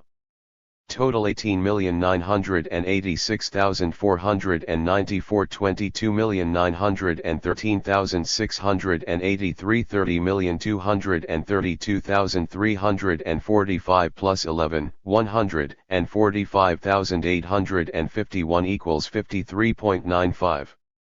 Persons gainfully employed including their families increase or decrease since 1882. 1882 1895 1906. Agriculture 19.22.5, 455 18.501, 307 17681, 176 1,544,279 equals 18.18. Industry 16058, 080 20,253,241 26 38.537 10,328,457 equals 64.25. Commerces and traffic 4,531,085 966,836 8,278,239 3,747,159 equals 82.69. Domestic service 938,294 886,807 792.748 145,546 equals 15.57. Public service and learned professions 2,222,982 2,835,014 3,407,126 plus 1,184,144 equals 53.33. No occupation 2,246,222 3,327,069 5,174,703 plus 2:928.481 equals 130.36. Total 45.222, 11351,760,284 61,720,528 plus 19,878,066 equals 34.27. These figures show that during the 25 years, referred to, a considerable shifting of the population and its occupations has taken place. The population employed in industry, commerce, and traffic has increased at the expense of the agricultural population. Almost the entire increase in population, 6,548,171 from 1882 to 1895, and 9,950,245 from 1895 to 1907, has been absorbed by the former. Although the number of persons gainfully employed in industry as their principal calling has increased, this increase has not kept pace with the general growth of the population, and the number of the members of the families of persons so employed has even decreased by 1,544,279 equals 8%. Industry, commerce, and traffic present a different aspect. Here the number of persons gainfully employed and their families have considerably increased. In fact, they have increased more rapidly than the population. The number of persons employed in industry exceeds the number of persons employed in agriculture by 1,372,997 equals 15%. The number of the members of their families exceeds the number of the members of families of persons employed in agriculture by 8,705,361 equals 49%. The numbers of persons employed in commerce and traffic, together with their families, show a still greater increase. The result is that the agricultural population, which is the real conservative portion of the population and forms the mainstay of the old order of things, is being repressed more and overtaken by the population engaged in industry, commerce, and traffic. That the number of persons engaged in learned professions and their families have increased likewise, does not alter these facts. The strong increase in the number of persons having no occupation and their families is due to the growing number of persons living on their rents, including accident, invalid and old age insurance, the greater number of persons dependent on charity, students of all sorts, and inmates of poorhouses, hospitals, insane asylums, and prisons. Another characteristic fact is the slight increase in the number of persons employed in domestic service and the direct decrease in the number of servants.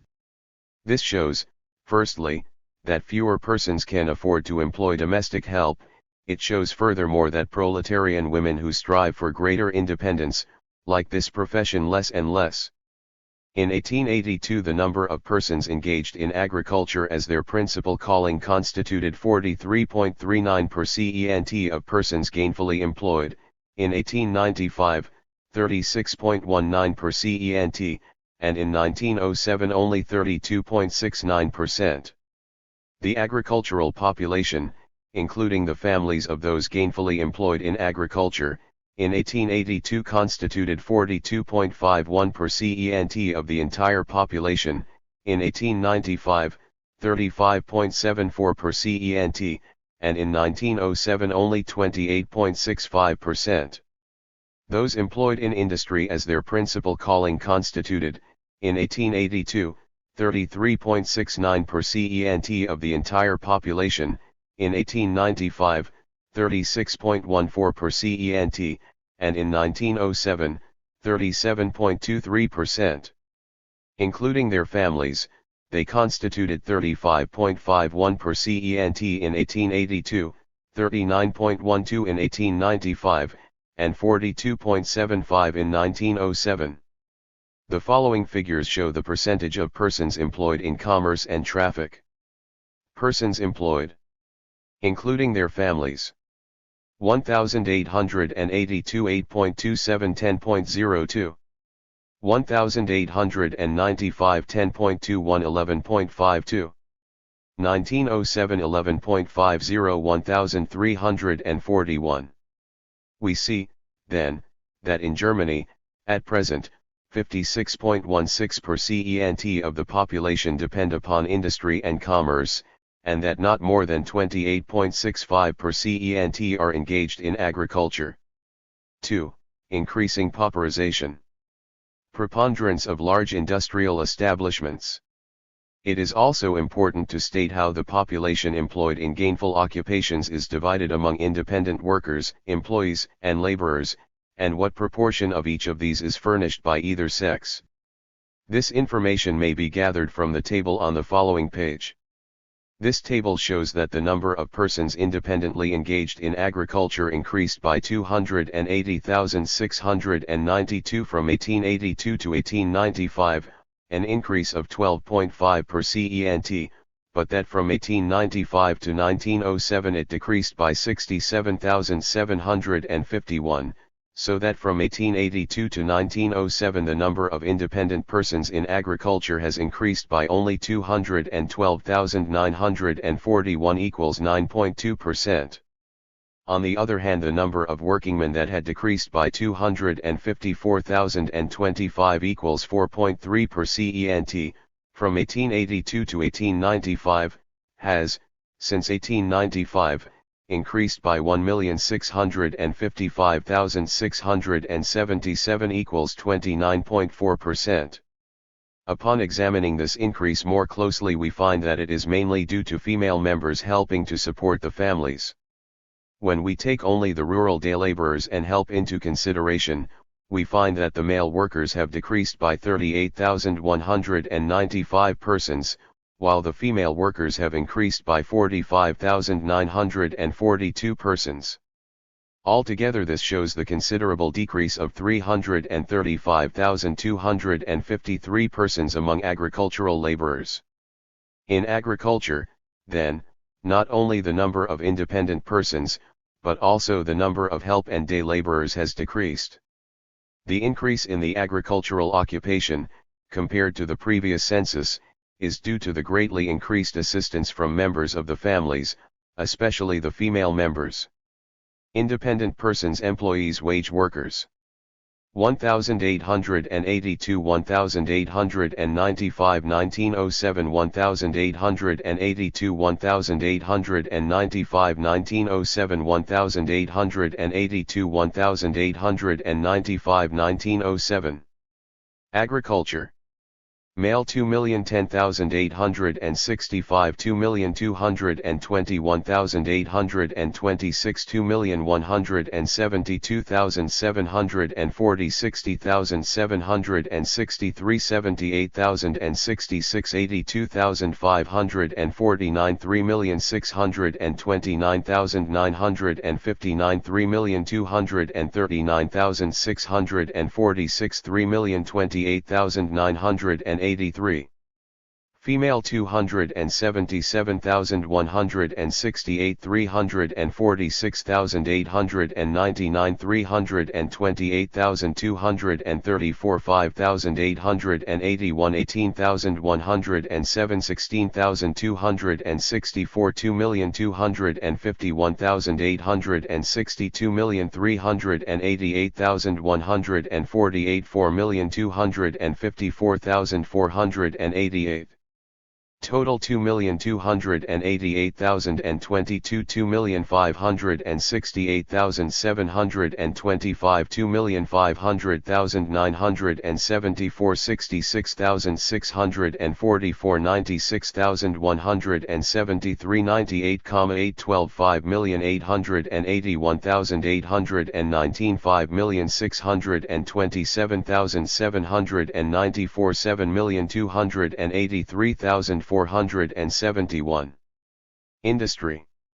Male 1,621,668, 1,542,272, 1,499, 832, 96,807, 254,421, 622,071, 3,551,014, 4,963,409, 7,030,427.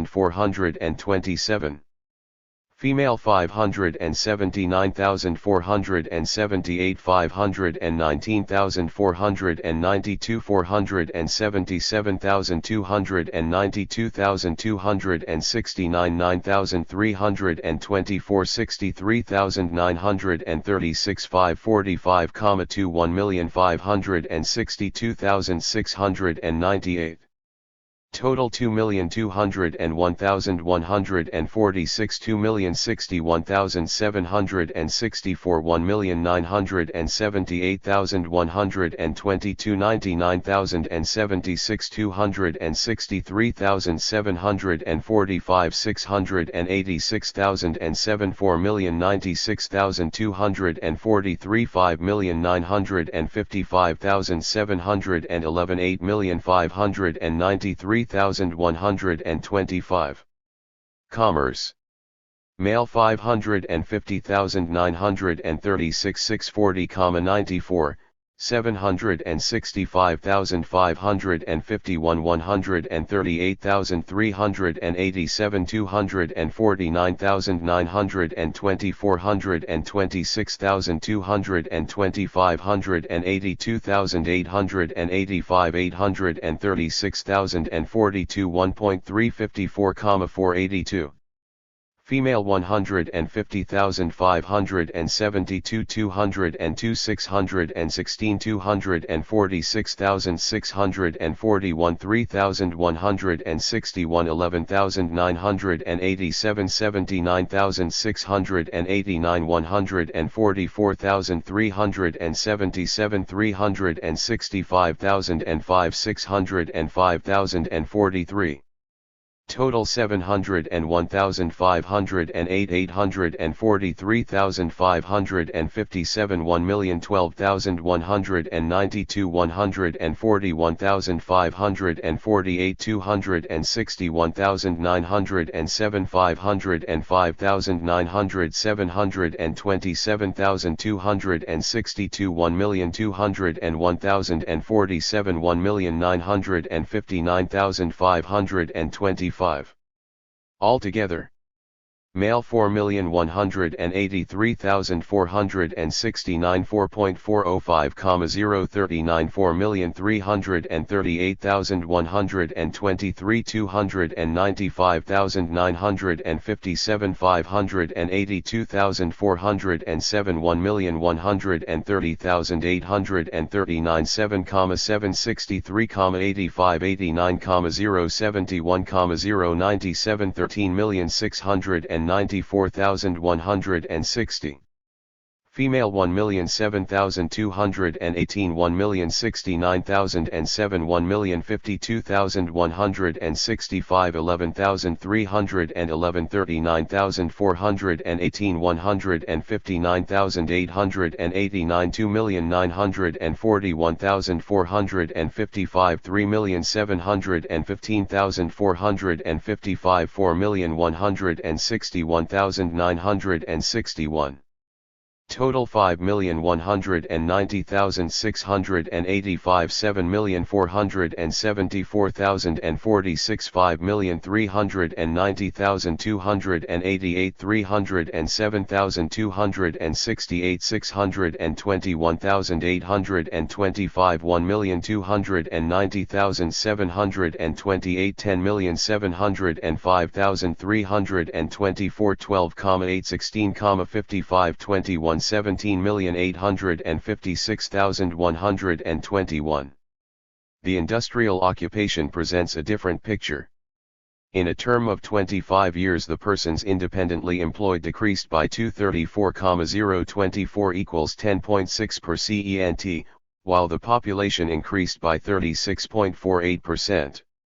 Mechanics, working alone or working with two assistants, have mainly disappeared. The number of wage workers has increased by 1,859,468 from 1882 to 1895, and by 2,637,414 from 1895 to 1907.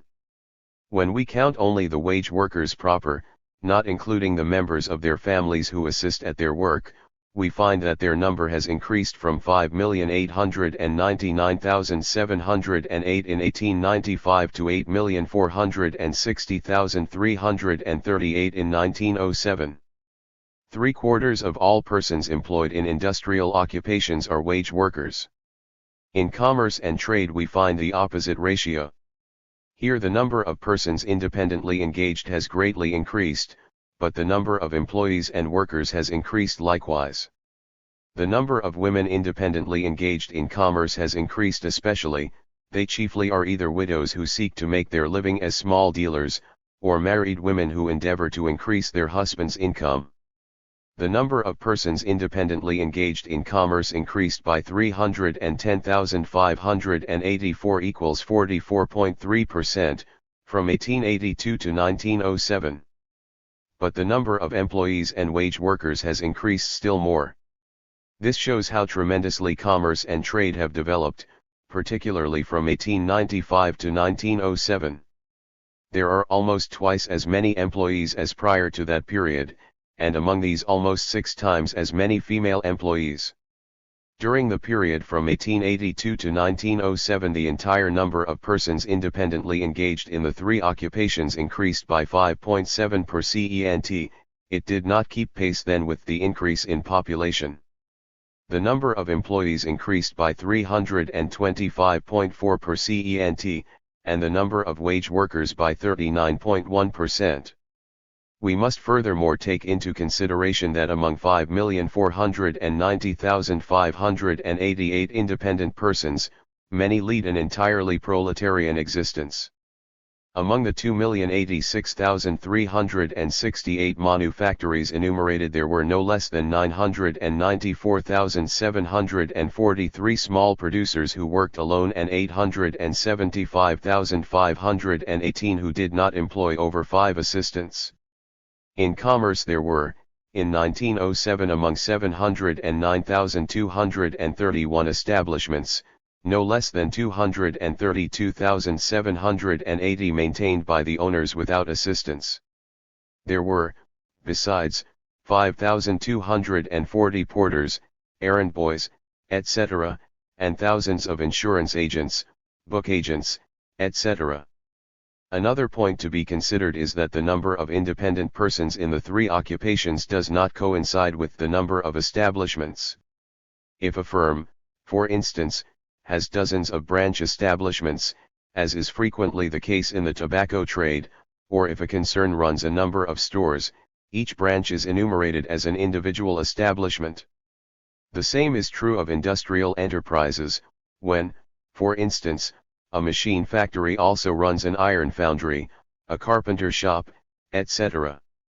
The figures then do not convey sufficient information regarding the concentration of capital on the one hand and the standard of living on the other.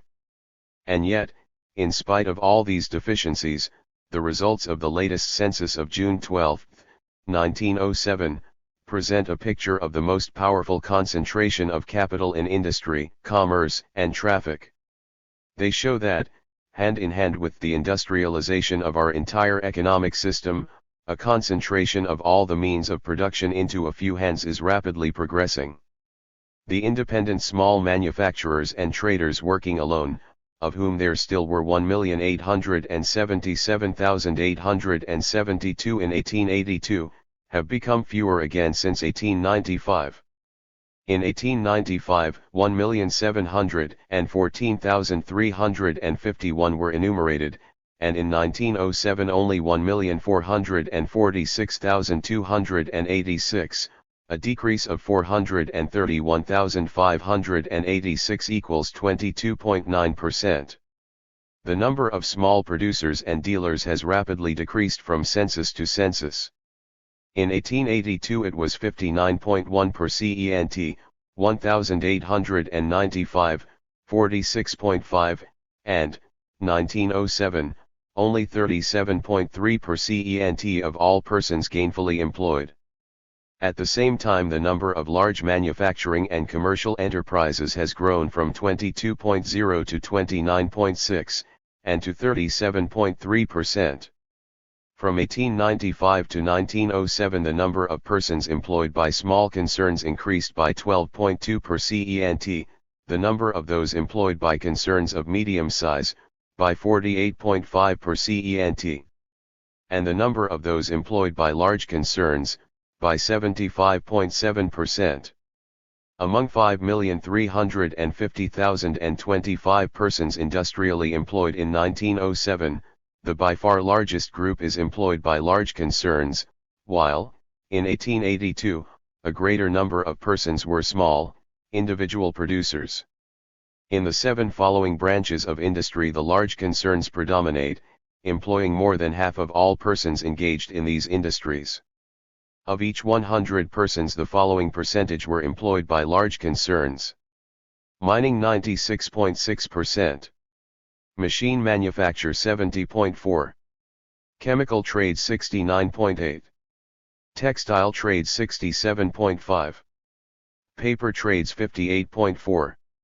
Industry of pottery and earthenware 52.5. Industry of soaps fats and oils 52.3.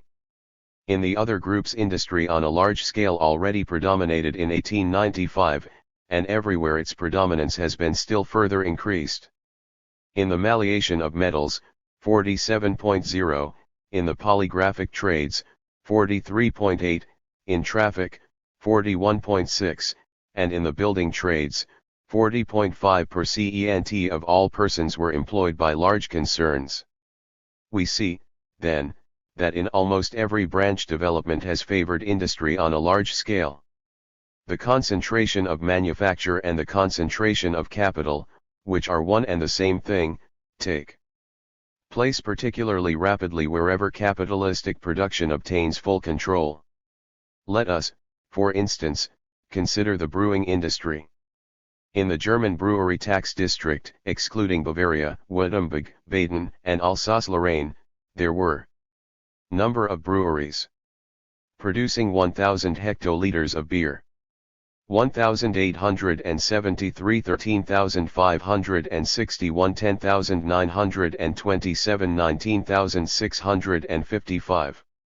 1,880, 11,564, 10,374, 21,136. 1,890, 8,969, 8,054, 32,279. 1,900, 6,903, 6,283, 44,734. 1905, 5,995, 5,602, 46,264. 1906, 5,785, 5,423, 45,867. 1907, 5,528, 5,251, 46,355. So the number of breweries decreased, from 1873 to 1907, by 8,033 equals 59.3%, that of breweries decreased by 5,676 equals 51.9%, but the production of beer increased by 26,700,000 hectoliters equals 135.7%. This signifies a downfall of the small concerns and a tremendous growth of the large concerns, whose productivity has been multiplied. In 1873, 1,450 hectoliters, and in 1907 8,385 hectoliters were produced by each brewery. It is the same wherever capitalism rules. Similar results are shown by the German coal mining industry and other mining industries of the German Empire. In coal mining, the number of concerns that amounted to an average of 623, from 1871 to 1875, dwindled down to 406, in 1889. But at the same time the production of coal rose from 34,485,400 tons to 67,342,200 tons, and the average number of persons employed increased from 127,074 to 239,954. The following table illustrates this process of concentration in the mining of mineral coal and brown coal, until 1907. Year number of concerns: mineral coal average no. Employed quantity 1,000 tons. Number of concerns: brown coal average no. Employed quantity 1,000 tons.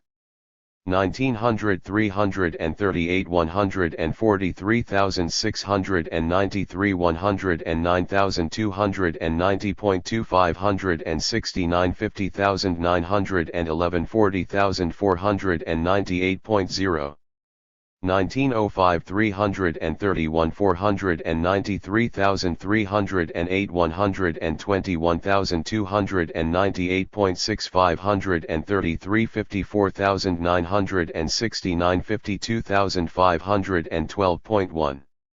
1906, 322, 511,108, 137,117.9, 536, 58.637, 56,419.6.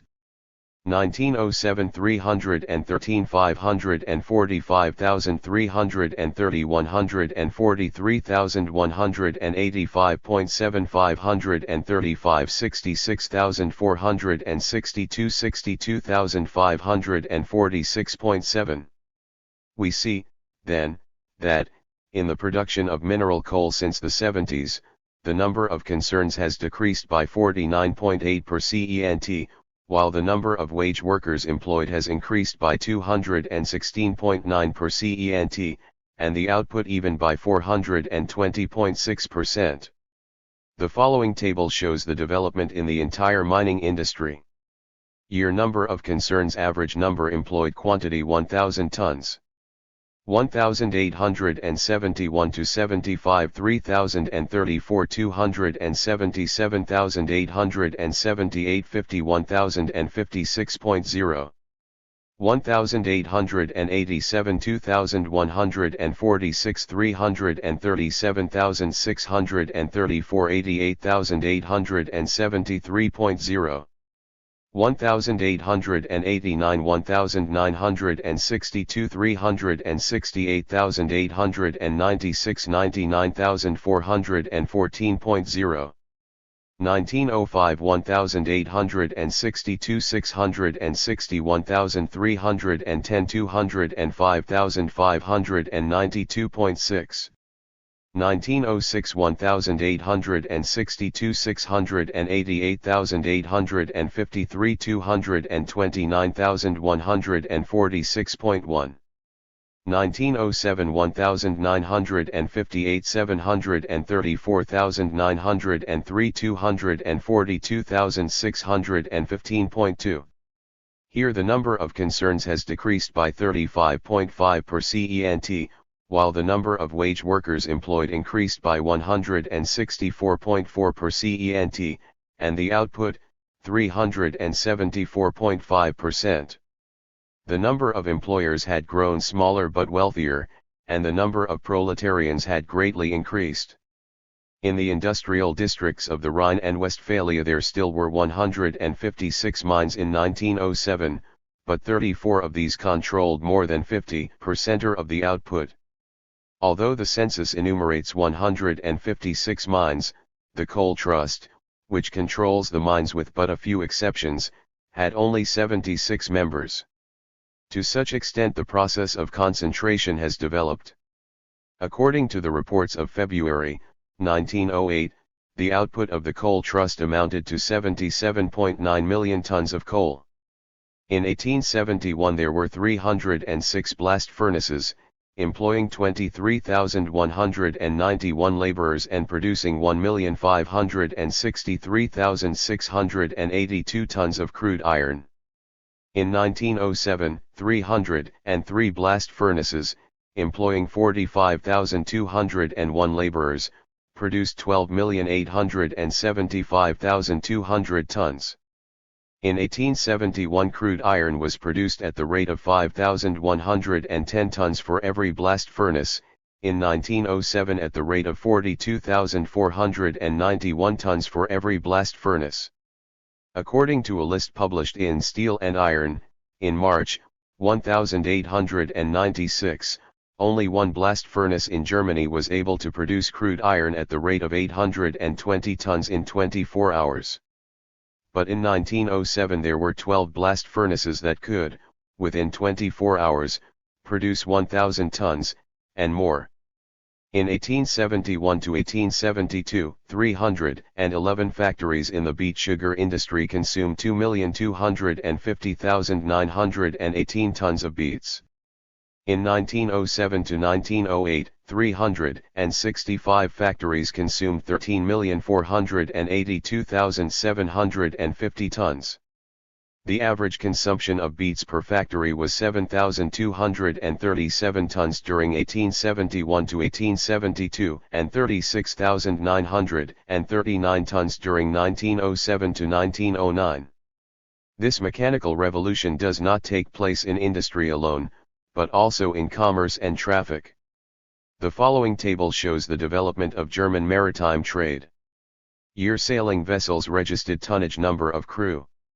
1871 4372 900,000 361 34,739 1901 2272 525,140 12,922 1905 2294 493,644 12,914 1908 2345 433,749 12,800 1909 2361 416,514 12,844 less than in 1871 2011 less 483,817 less 21,895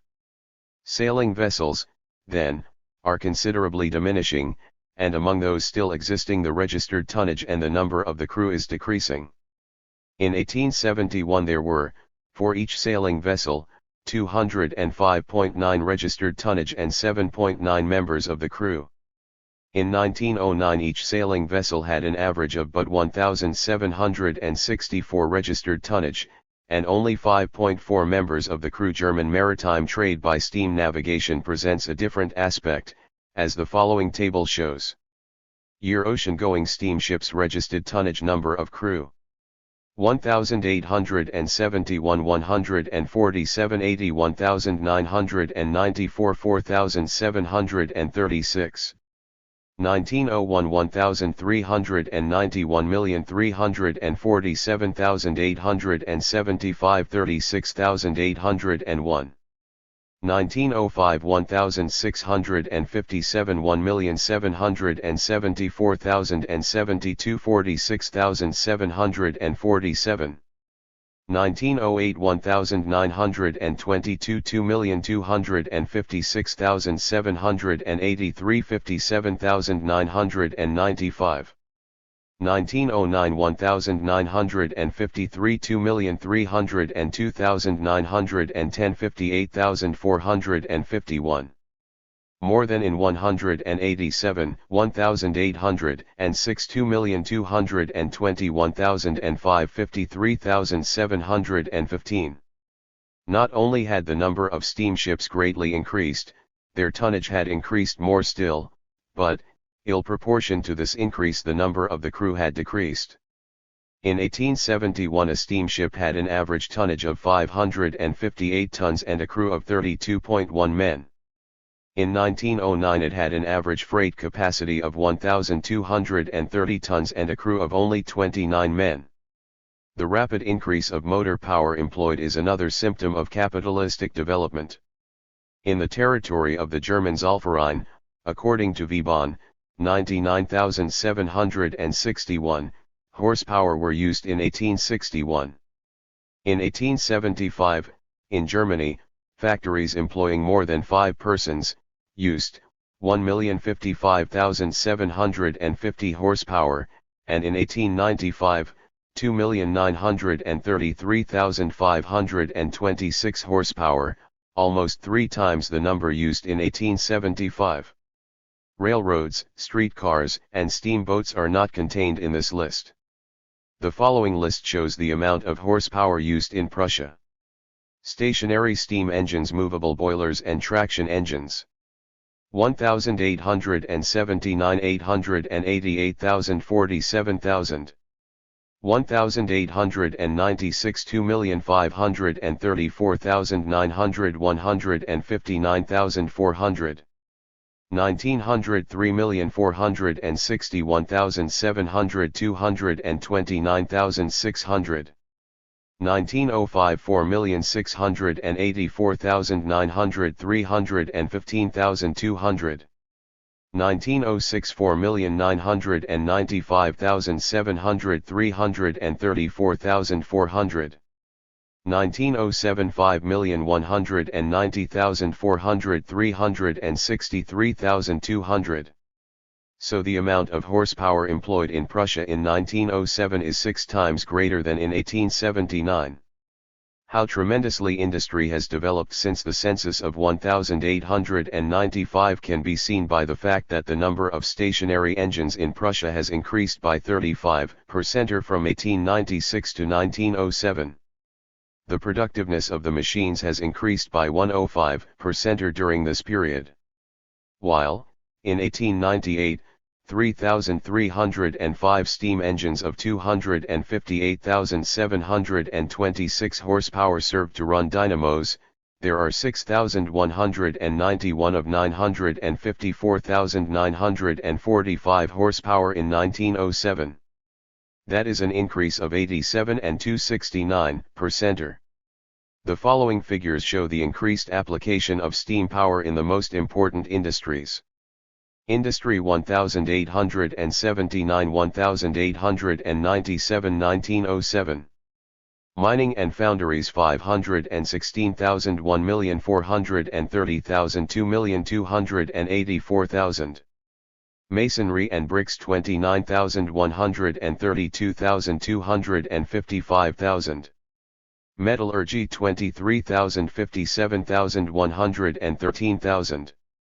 Machines 22,000 61,329,000. Textile 88,243,323,000. Notwithstanding this fabulous development of the productive powers and the immense concentration of capital, attempts are still being made to deny these truths. Such an attempt was made at the 11th session of the International Institute of Statistics in Copenhagen in August, 1907, by the French economist, Yves Guillot. On the basis of careless statistics, he moved to abolish the word concentration from statistics. Among others, Karl Bucher answered him as follows: an absolute increase in the number of manufactories may easily coincide with a concentration of same. Wherever the census enumerates individual establishments, it is unavoidable that many should be counted twice. A bank with 100 trust funds is counted as 101, a brewery that has opened and fitted out 50 saloons, is counted as 51 establishments. The results of such statistics prove nothing in regard to the phenomenon in question. Investigation so far shows that agriculture alone does not seem to be subjected to the process of concentration. It is evident in mining, commerce, transportation, building trades and insurance. In industry it is difficult to recognize, because every civilized nation in a healthy state of development must present an extension of industrial production, for the following four reasons: 1. Because occupations that were formerly domestic in character have been taken over by industry. 2. Because natural products have been replaced by industrial products. 3. Because of new inventions. 4. Because of the possibility of exportation. For these reasons, concentration on a large scale takes place in industry without any diminution in the number of establishments, even with an increase in same. Wherever industry creates commodities ready for use of a typical character, the destruction of the independent small concerns is inevitable. The capitalistic forms of production are accordingly rapidly developing in the most important lines of industry.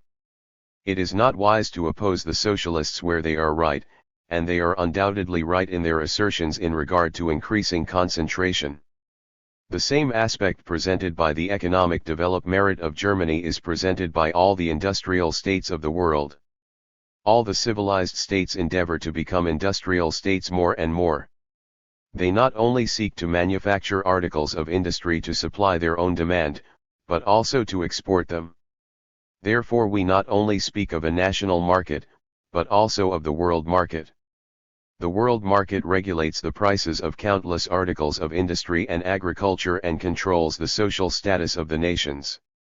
That industrial realm which has attained the greatest importance in regard to the relations of the world market, is the North American Union. Here the main impetus is given, whereby the world market and bourgeois society are revolutionized. The census of the last 3 decades showed the following figures.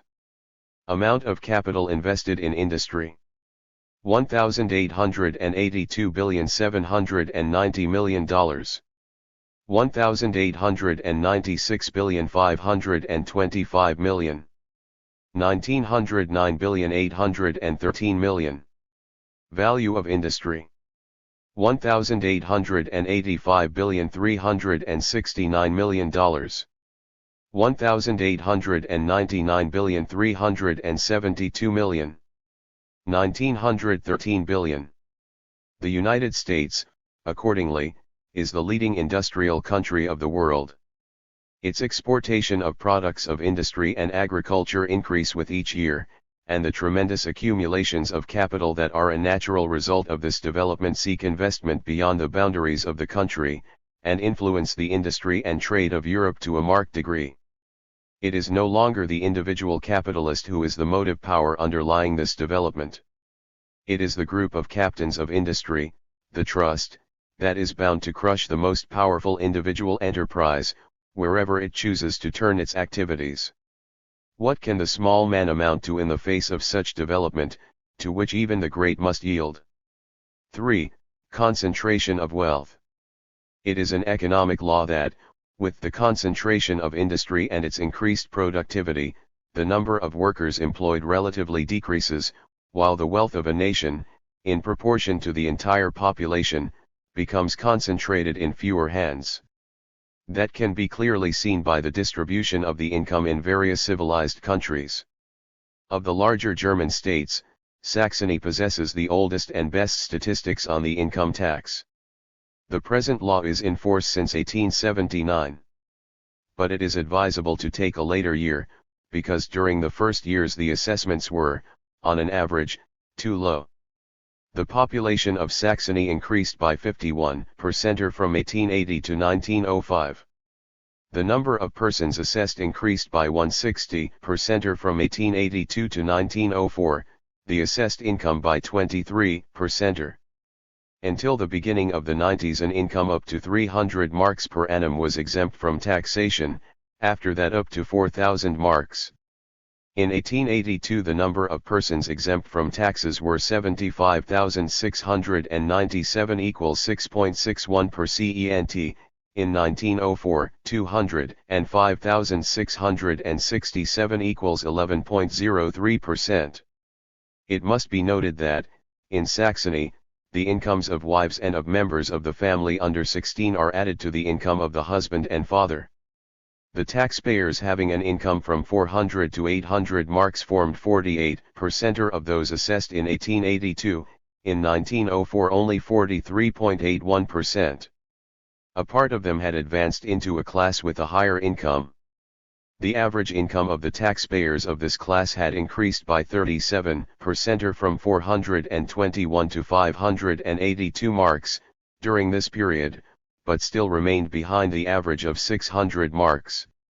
The taxpayers having an income from 800 to 1,250 marks formed 12% of those assessed in 1882, and 24.38% in 1904.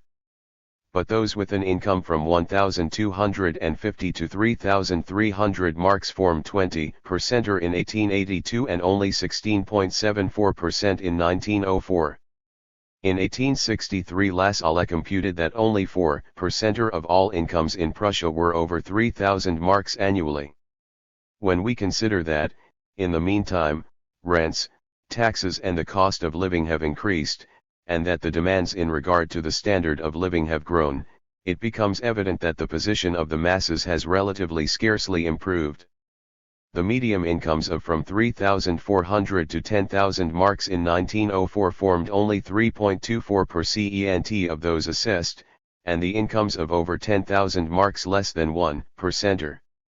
The number of taxpayers with incomes from 12,000 to 20,000 marks, 0.80%.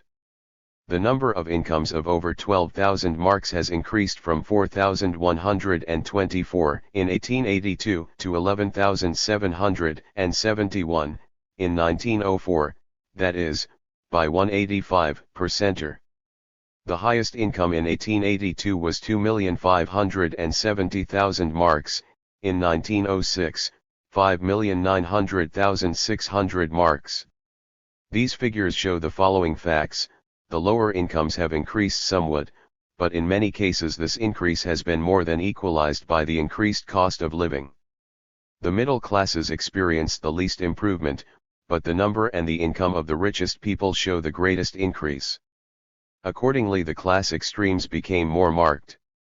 In his investigations of the distribution of income in Prussia from 1892 to 1902, Professor Adolf Wagner has ascertained the following facts. He divides the population of Prussia into three large groups: the lower group, the middle group, the upper group. The entire income is divided almost equally among these three groups.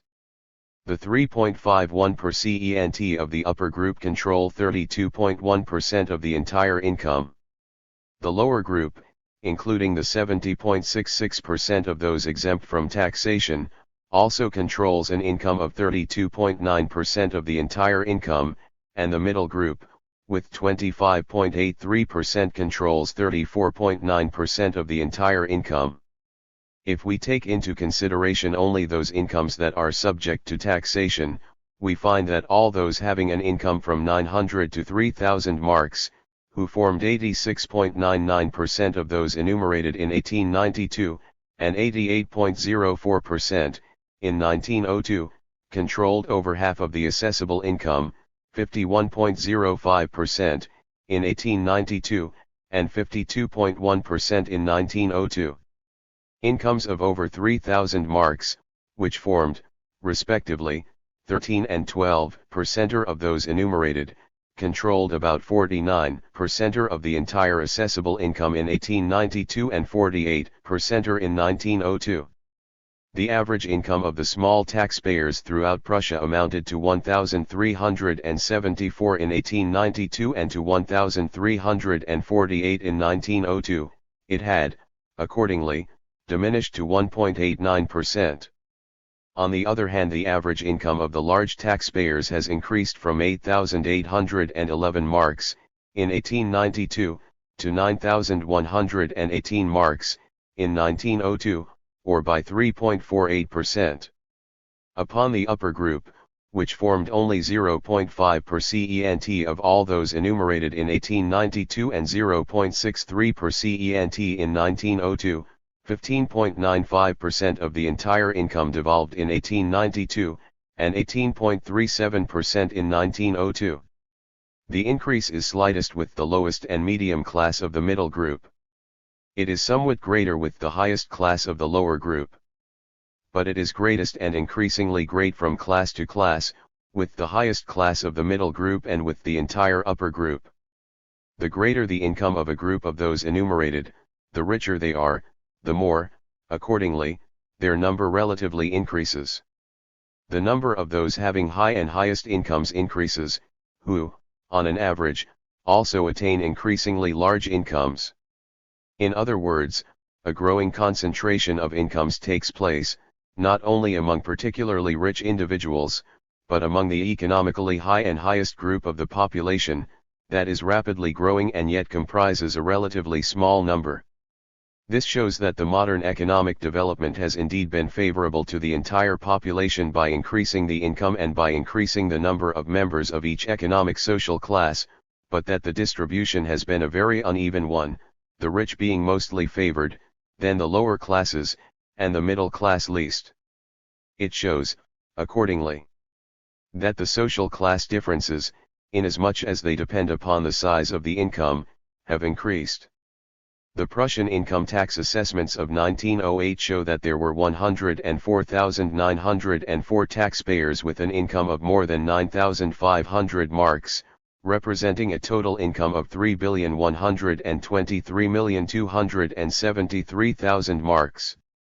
Among these were 3,796 with an income of more than 100,000 marks, representing a total income of 934 million marks.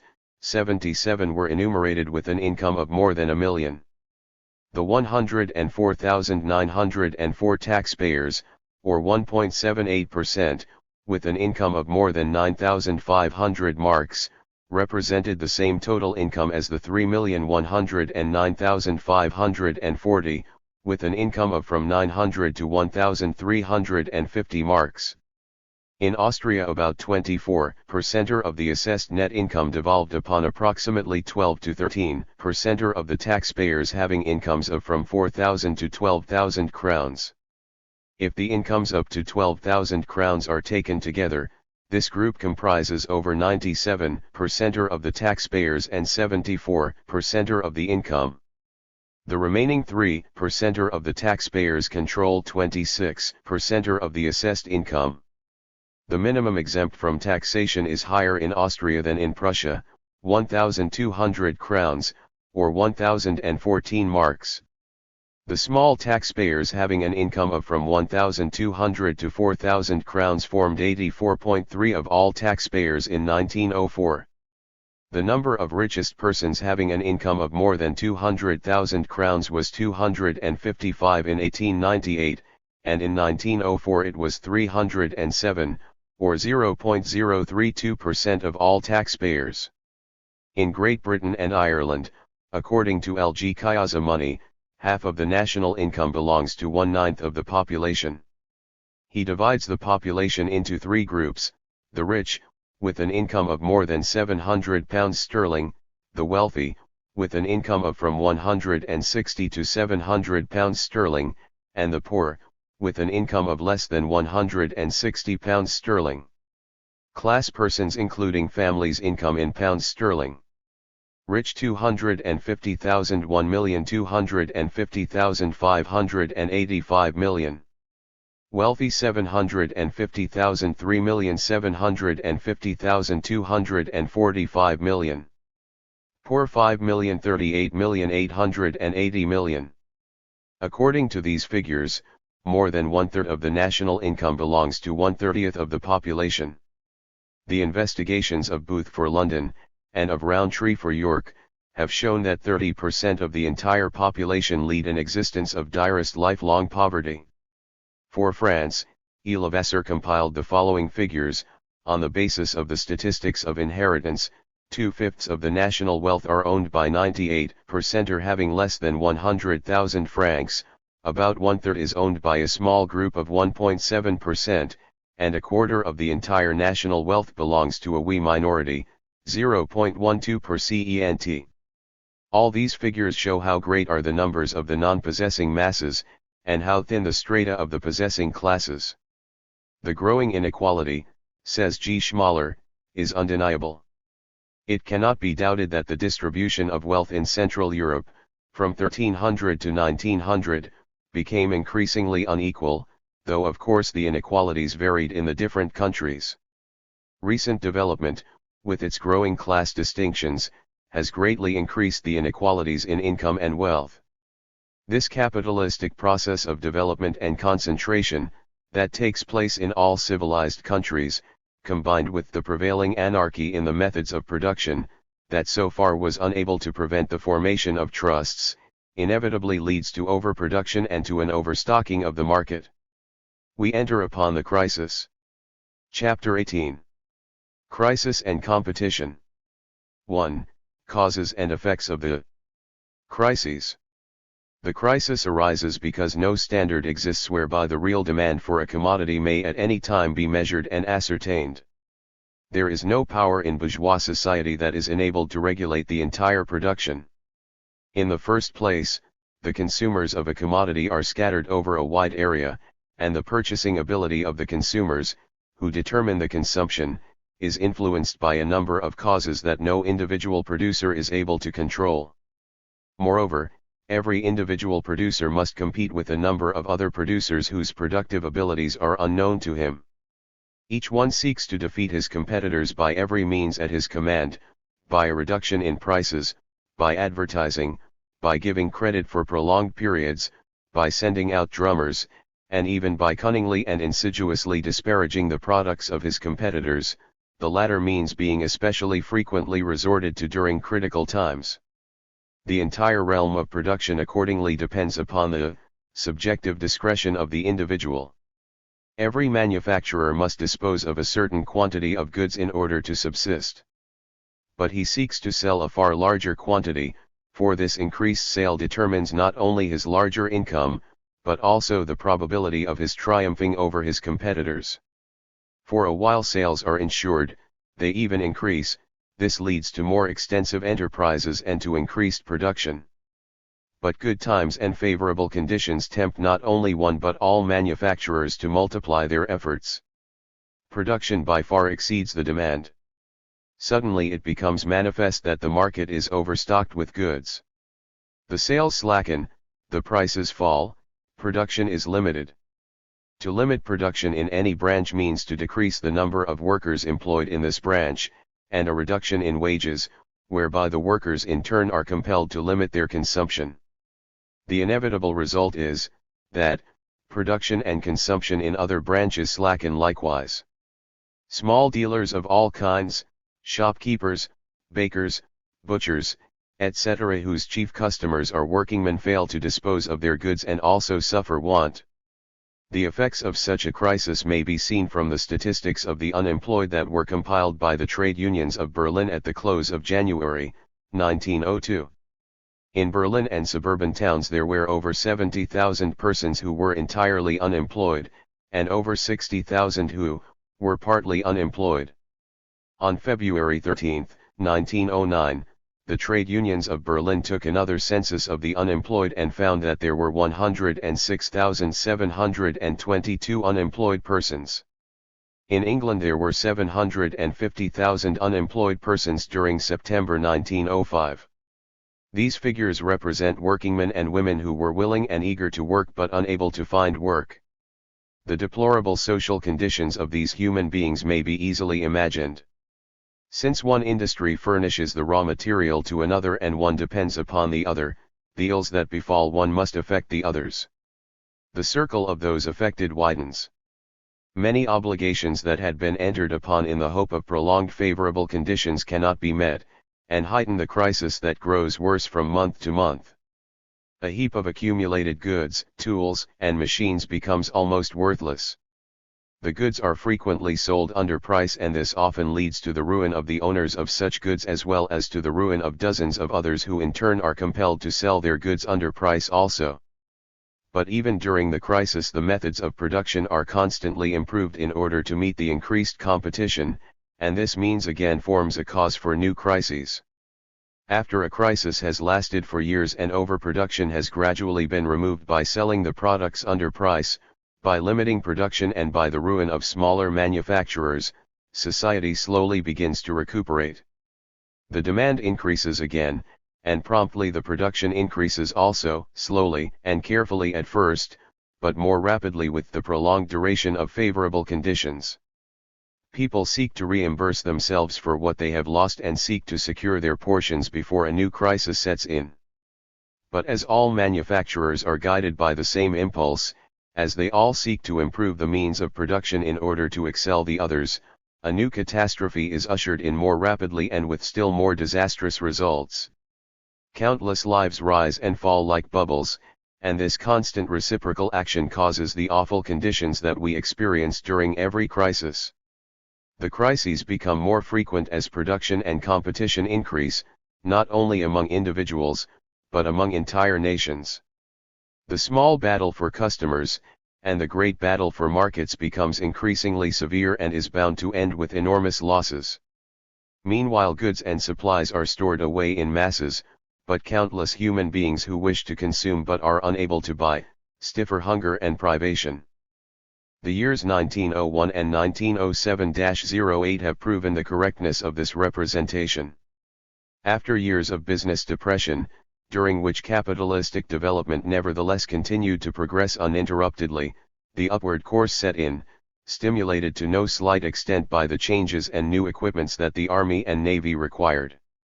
During this period a tremendous number of new industrial enterprises sprang up, and a great many others were increased and expanded to attain the development made possible by their technical means and to heighten their productivity.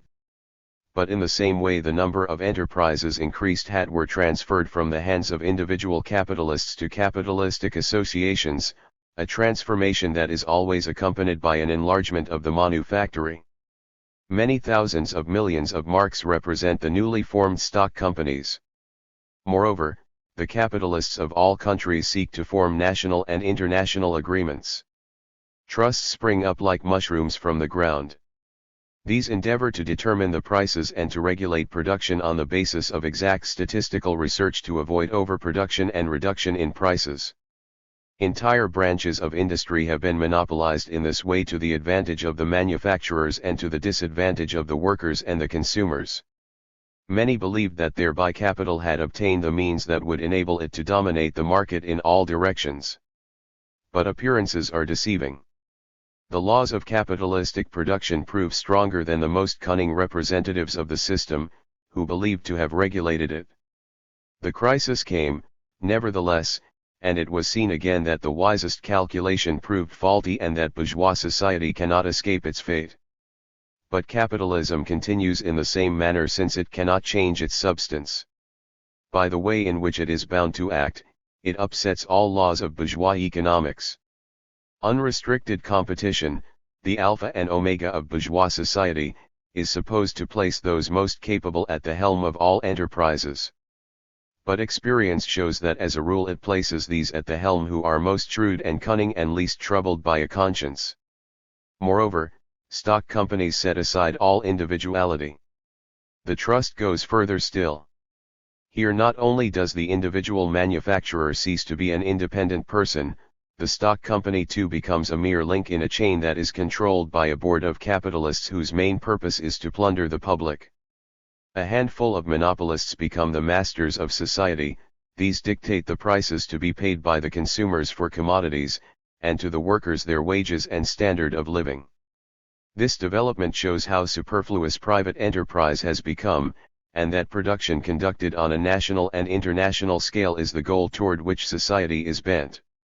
The only difference will ultimately be that organized production and distribution will benefit the entire community instead of benefiting the capitalistic class only, as is the case today.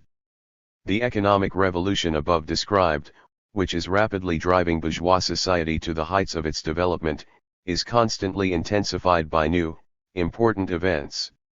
While Europe is being more threatened each year, both in its foreign and domestic markets, by the rapidly growing North American competition, new enemies are arising in the Far East who make the economic conditions of the entire world still more critical. Competition drives the capitalist around the globe, as the Communist Manifesto expresses it. He is constantly seeking new markets, that is, countries and nations where he can dispose of his goods and create new demands.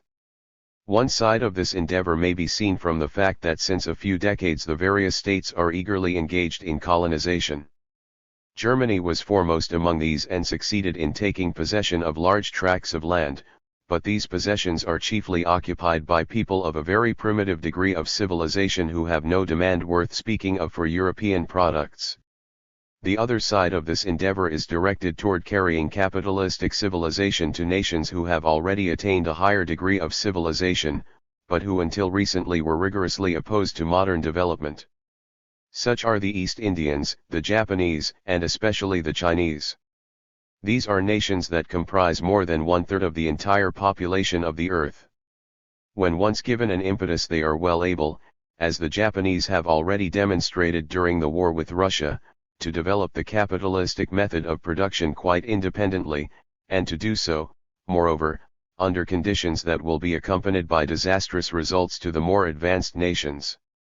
The ability and skill of these nations is well known, but it is equally well known that their wants are few, due to a great extent to the warm climate, and that, when compelled to do so, they rapidly adapt themselves to changed conditions. Here the old world, including the United States, is being confronted by a new competitor who will demonstrate to the whole world that the capitalistic system is untenable. In the meanwhile, the competing nations, especially the United States, England, and Germany, seek to outdo one another, and all means are resorted to in order to obtain the largest possible share in the control of the world's market. This leads to international politics, to interference in all international events of importance, and in order to interfere successfully, the navies especially are developed and increased as never before, whereby the danger of great political catastrophes is heightened anew. Thus the political realm grows with the realm of economic competition. The contradictions grow on an international scale, and in all countries that have undergone a capitalistic development they bring forth similar phenomena and similar struggles. Not only the method of production but also the manner of distribution is responsible for these unbearable conditions. 2. Intermediate trade and the increased cost of living. In human society all individuals are linked to one another by 1,000 threads that become more complicated and interwoven with increasing civilization. When disturbances occur they are felt by all members. Disturbances in production affect distribution and consumption and vice versa. A marked characteristic of capitalistic production is the concentration of the means of production in increasingly large factories. In distribution the opposite trait becomes manifest. Whoever has been driven by competition out of the ranks of independent producers, in 9 cases out of 10 seeks to win a place as dealer between producer and consumer to obtain a living. This accounts for the surprising increase of persons engaged in intermediate trade, dealers, small shopkeepers, hucksters, agents, jobbers, etc., as has been statistically proven in a previous chapter. Most of these persons, among whom we find many women independently engaged in business, lead a precarious existence. Many, in order to subsist, must cater to the basest fashions of their fellow men. This accounts for the tremendous prevalence of advertising, especially in regard to everything in connection with the gratification of the love of luxury. Now it cannot be denied that in modern society the desire for the enjoyment of life is very noticeable, and viewed from a higher standard this fact is gratifying. People begin to understand that in order to be human they must lead lives worthy of human beings, and they seek to gratify this desire in the manner in which they conceive the enjoyment of life. In the display of wealth society has become much more aristocratic than in any former period. The contrast between the richest and the poorest is greater than ever. On the other hand, society has become more democratic in its ideas and laws. The masses demand greater equality, and since in their ignorance, they do not yet recognize the means to achieve true equality, they seek it in trying to ape those in superior social positions and to obtain every enjoyment within their reach. Various stimulants serve to gratify this desire and the results are frequently detrimental. A desire that is justified in itself leads to devious paths in many cases, it even leads to crimes, and society punishes the perpetrators without changing matters in the least. The growing number of persons engaged in intermediate trade has led to many evils. Though the persons thus engaged work hard and are frequently burdened with care, most of them form a class of parasites who are unproductive and live on the products of the labor of others as well as the employing class. An increased cost of living is the inevitable result of intermediate trade. The price of provisions is thereby raised to such extent that they sometimes cost 2 and 3 times as much as is obtained by the producer. But if provisions cannot be raised in price anymore, because a further raise would limit the consumption, they are diminished in quantity and quality, adulteration of food and the use of incorrect weights and measures is resorted to. The chemist Chevalier reports that among various articles of food he found the following number of methods of adulteration: coffee, 32, wine, 30, chocolate, 28, flour, 24, whiskey, 23, bread, 20, milk, 19, butter, 10, olive oil, 9, sugar, 6, etc. A great deal of fraud is practiced in the grocery stores with goods that have been previously measured or weighed and packed. Frequently only 12 or 14 ounces are sold for £1, and in this way the lower price is made up for. Workingmen and other persons of small means suffer most from these fraudulent methods, because they are obliged to buy on credit and must therefore hold their peace even where the fraud is perfectly evident. In the bakery trade also incorrect weight is frequently resorted to. Swindle and fraud are inevitably linked with our social conditions, and certain institutions of the state, for instance high indirect taxes and duties, favor swindle and fraud. The laws enacted against the adultery of food accomplish but little. The struggle for existence compels the swindlers to resort to more cunning methods, and a thoroughgoing and severe control rarely exists. Serious control is also made impossible because it is claimed that in order to detect every adultery, an expensive and extensive organization would be required and that legitimate business would also be damaged thereby. But wherever the control does interfere successfully, a considerable increase in prices ensues, because the low prices were possible only by means of adulteration. In order to diminish these evils from which the masses always and everywhere suffer most, cooperative stores have been established. In Germany especially army and navy stores and civil service stores have been developed to such an extent, that many commercial enterprises were ruined by them.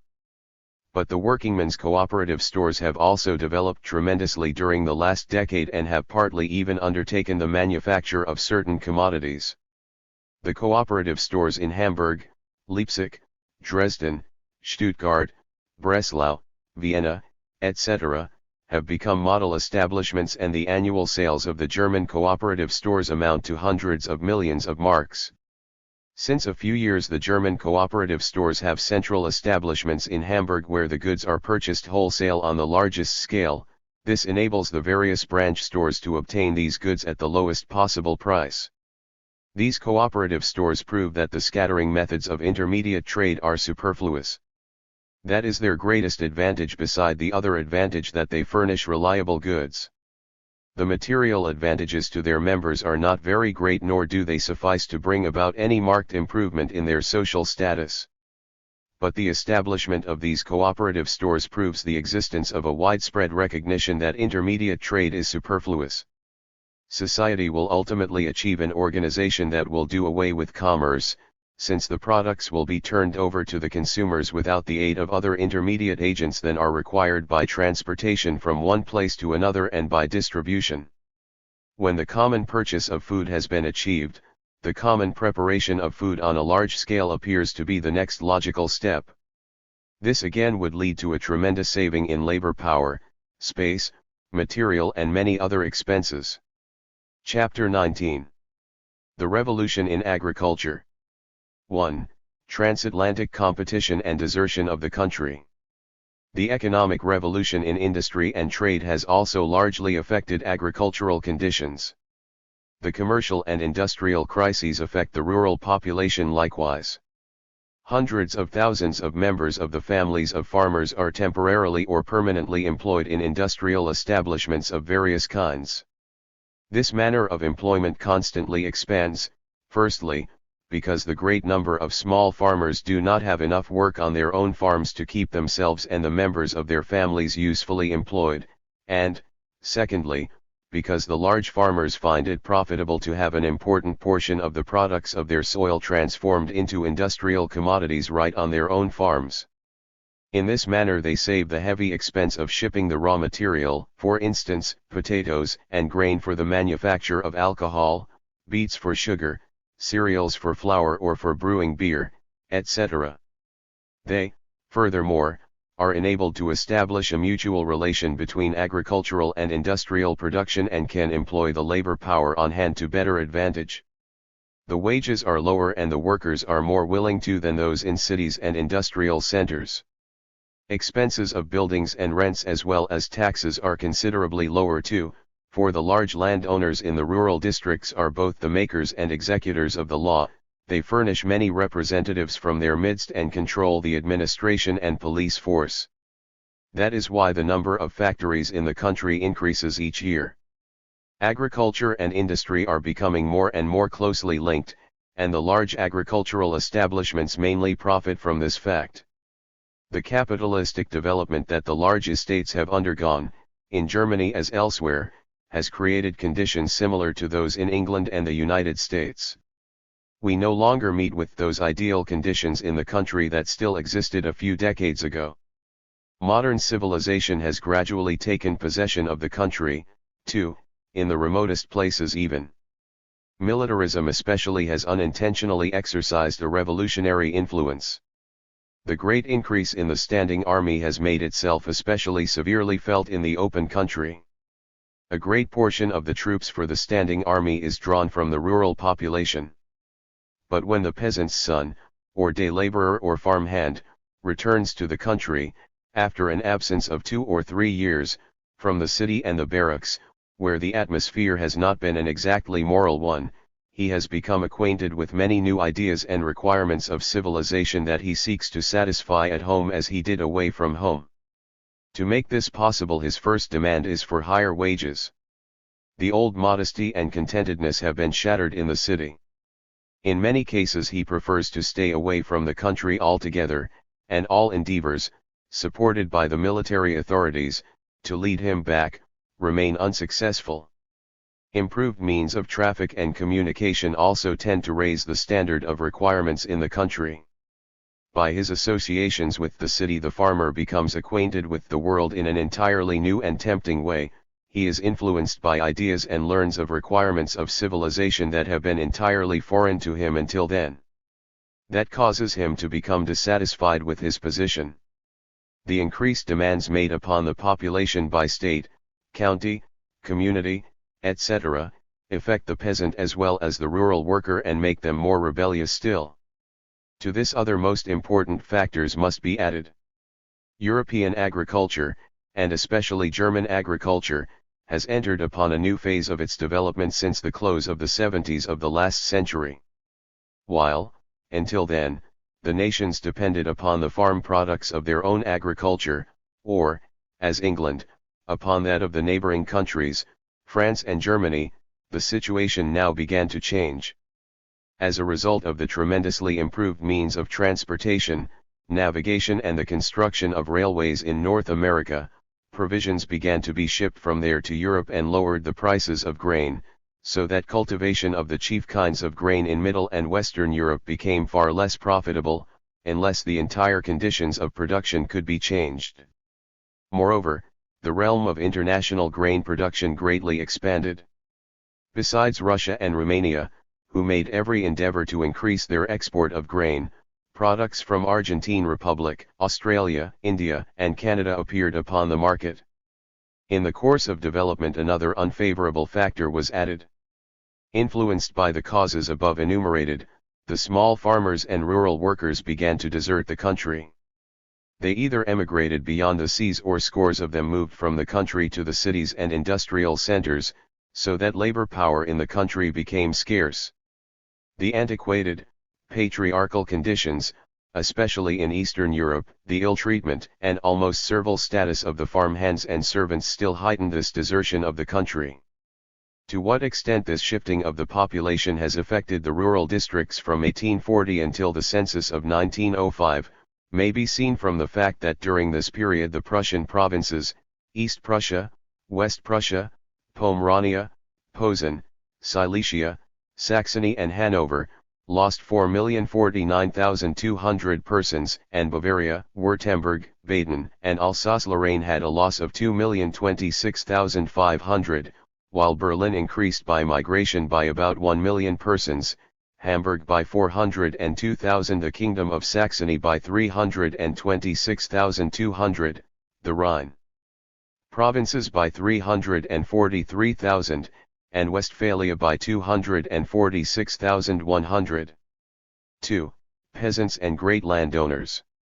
As a result of all these changes, agriculture began to suffer from a want of capital. Accordingly, the former line of development, whereby the great landowner bought up the small and medium-sized farmers and made them part of his property, gave way to the opposite tendency. But this pressure also brought about, that the clumsy character of agricultural enterprises was gradually modified, because people recognized that it would no longer do to follow the beaten path, but that it had become necessary to adopt new methods. The national government, as well as the state governments, endeavored to relieve agriculture from its exigency by appropriate trade and tariff policies and by direct expenditures for various improvements. Recently, the medium and great landowners are quite successful again wherever the farms are conducted in keeping with modern technical development, as may be gathered from the fact that the prices of farms have greatly increased. If agriculture is to prosper in capitalistic society, it is necessary that it should be conducted by capitalistic methods. Here, as in industry, it is important that human labor should be replaced or aided by machinery and technical improvements. That this is being done may be seen from the following: During the period from 1882 to 1895, the number of steam plows employed in agriculture in Germany has increased from 836 to 1,696, and the number of steam threshing machines has increased from 75,690 to 259,364. Compared to what might be done in the way of agricultural machinery, these figures are still exceedingly low and prove the undeveloped state of agriculture. They also prove that lack of means and the small size of the individual farms have so far made the application of machinery impossible. The machine, in order to be truly advantageous, requires application on a large area of land devoted to cultivation of the same kind of crop. The great number of small and medium-sized farms, the scattered fields and the great variety of crops have prevented a successful application of machinery. The tables on page 351 show how the farming area is distributed in the German Empire. Among the 5,736,082 farms counted in T907, there were no less than 4,384,786 of less than 5 hectares equals 76.8 per cent, that can furnish but a poor existence to their owners, unless the soil is particularly good, or unless devoted to horticulture. A great many of them could not even be used in this way, since there are 2,731,055 farms among them of 1 hectare, and less, in area. Number of farms increase or decrease. Farms 1882 1895 1907 from 1882 to 1895 from 1895 to 1907.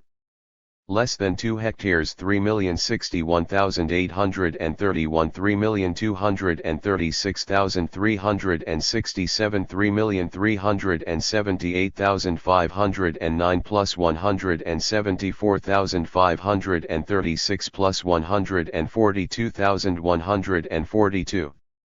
2 to 5 ha.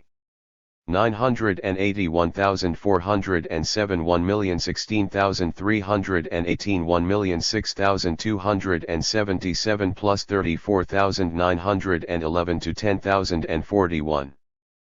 5,926,605 998,804 1,065,539 plus 72,199 plus 66,735. 2,100 281,510 281,767 262,191 plus 257 to 19,576. Over 124,991 25,061 23,566 plus 70 to 1,495.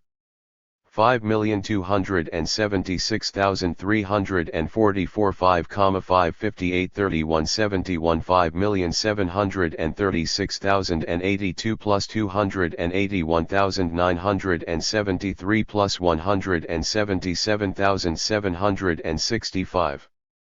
Farming area in hectares increase or decrease. Farms 1882 1895 1907 from 1882 to 1895 from 1895 to 1907.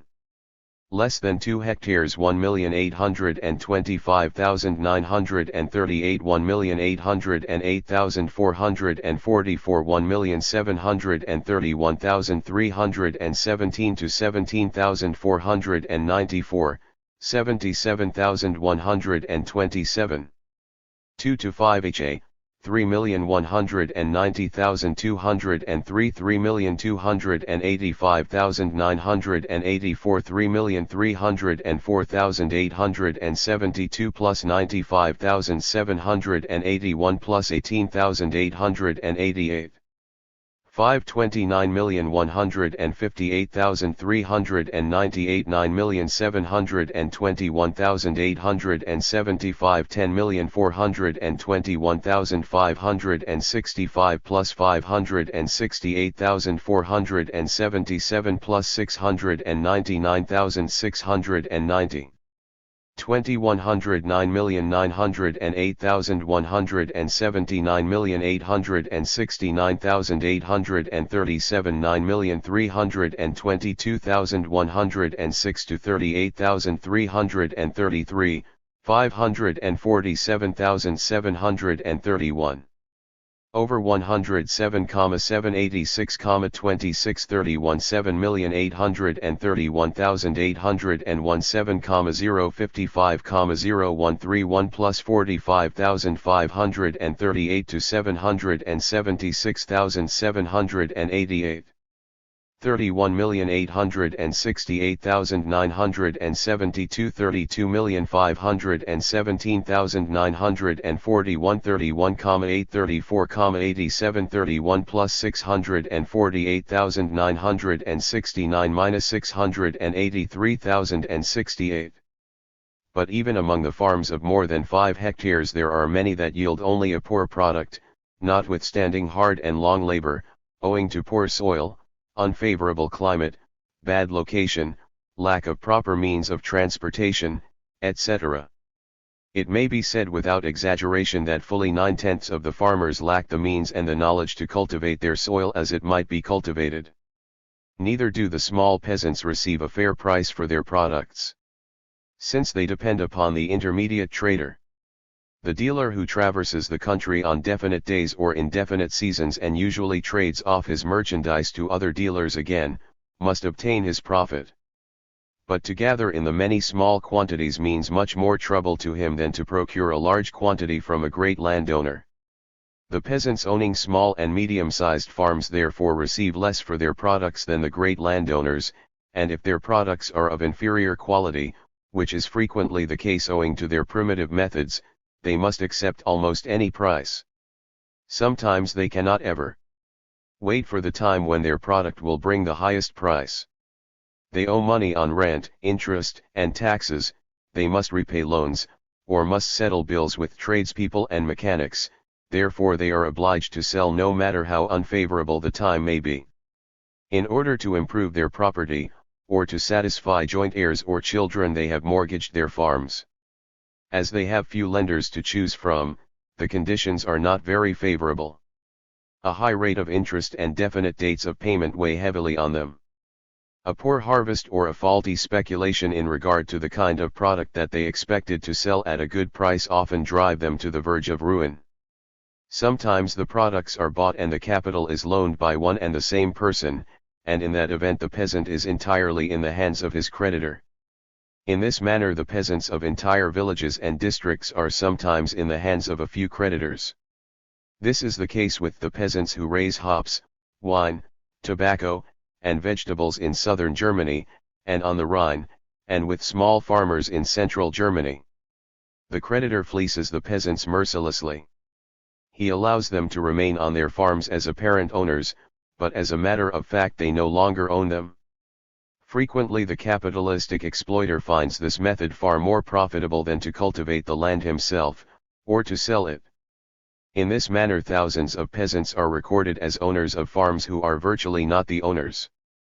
As a matter of fact, many great landowners, too, who managed badly or were unfortunate or took the property under unfavorable conditions, fell victims to capitalistic extortioners. The capitalist becomes master of the soil, and, in order to increase his profits, he divides up the farm into lots, because in this way he can obtain a far higher price than if he sold it undivided. With a number of small proprietors he furthermore has the best prospect to continue his usurious trade. As is well known, in the city, too, those houses yield the highest rents that contain the largest number of small apartments. A small number of farmers take the opportunity and buy portions of the divided estate. The capitalistic benefactor is willing to turn over larger portions to them also upon a small payment. The remainder of the price he takes as mortgage at a high rate of interest, and there the difficulty begins. If the small farmer is fortunate and succeeds in making his farm pay, he escapes, otherwise his lot will be as described above. If the small farmer loses some of his cattle, that is a great misfortune for him. If he has a daughter who marries, the purchase of her outfit increases his debts and he loses a cheap labor power. If a son marries, the latter demands his share of the farm, or a payment in money. Frequently he cannot afford even necessary improvements. If his stock does not provide sufficient manure, as is often the case, his soil becomes poorer in quality, because he cannot afford to buy manure. Sometimes he is too poor to buy good seed even, the use of machinery is denied him, and a change of crop adapted to the chemical nature of his soil is frequently unfeasible. Neither can he apply advantageous methods offered by science and experience in the improvement of his stock. Lack of proper fodder, lack of proper stalls, lack of other necessary appliances, prevents it. So there are many causes that make existence difficult to the small farmer. It is quite different with the large estates, where a comparatively small number of farms cover a large area.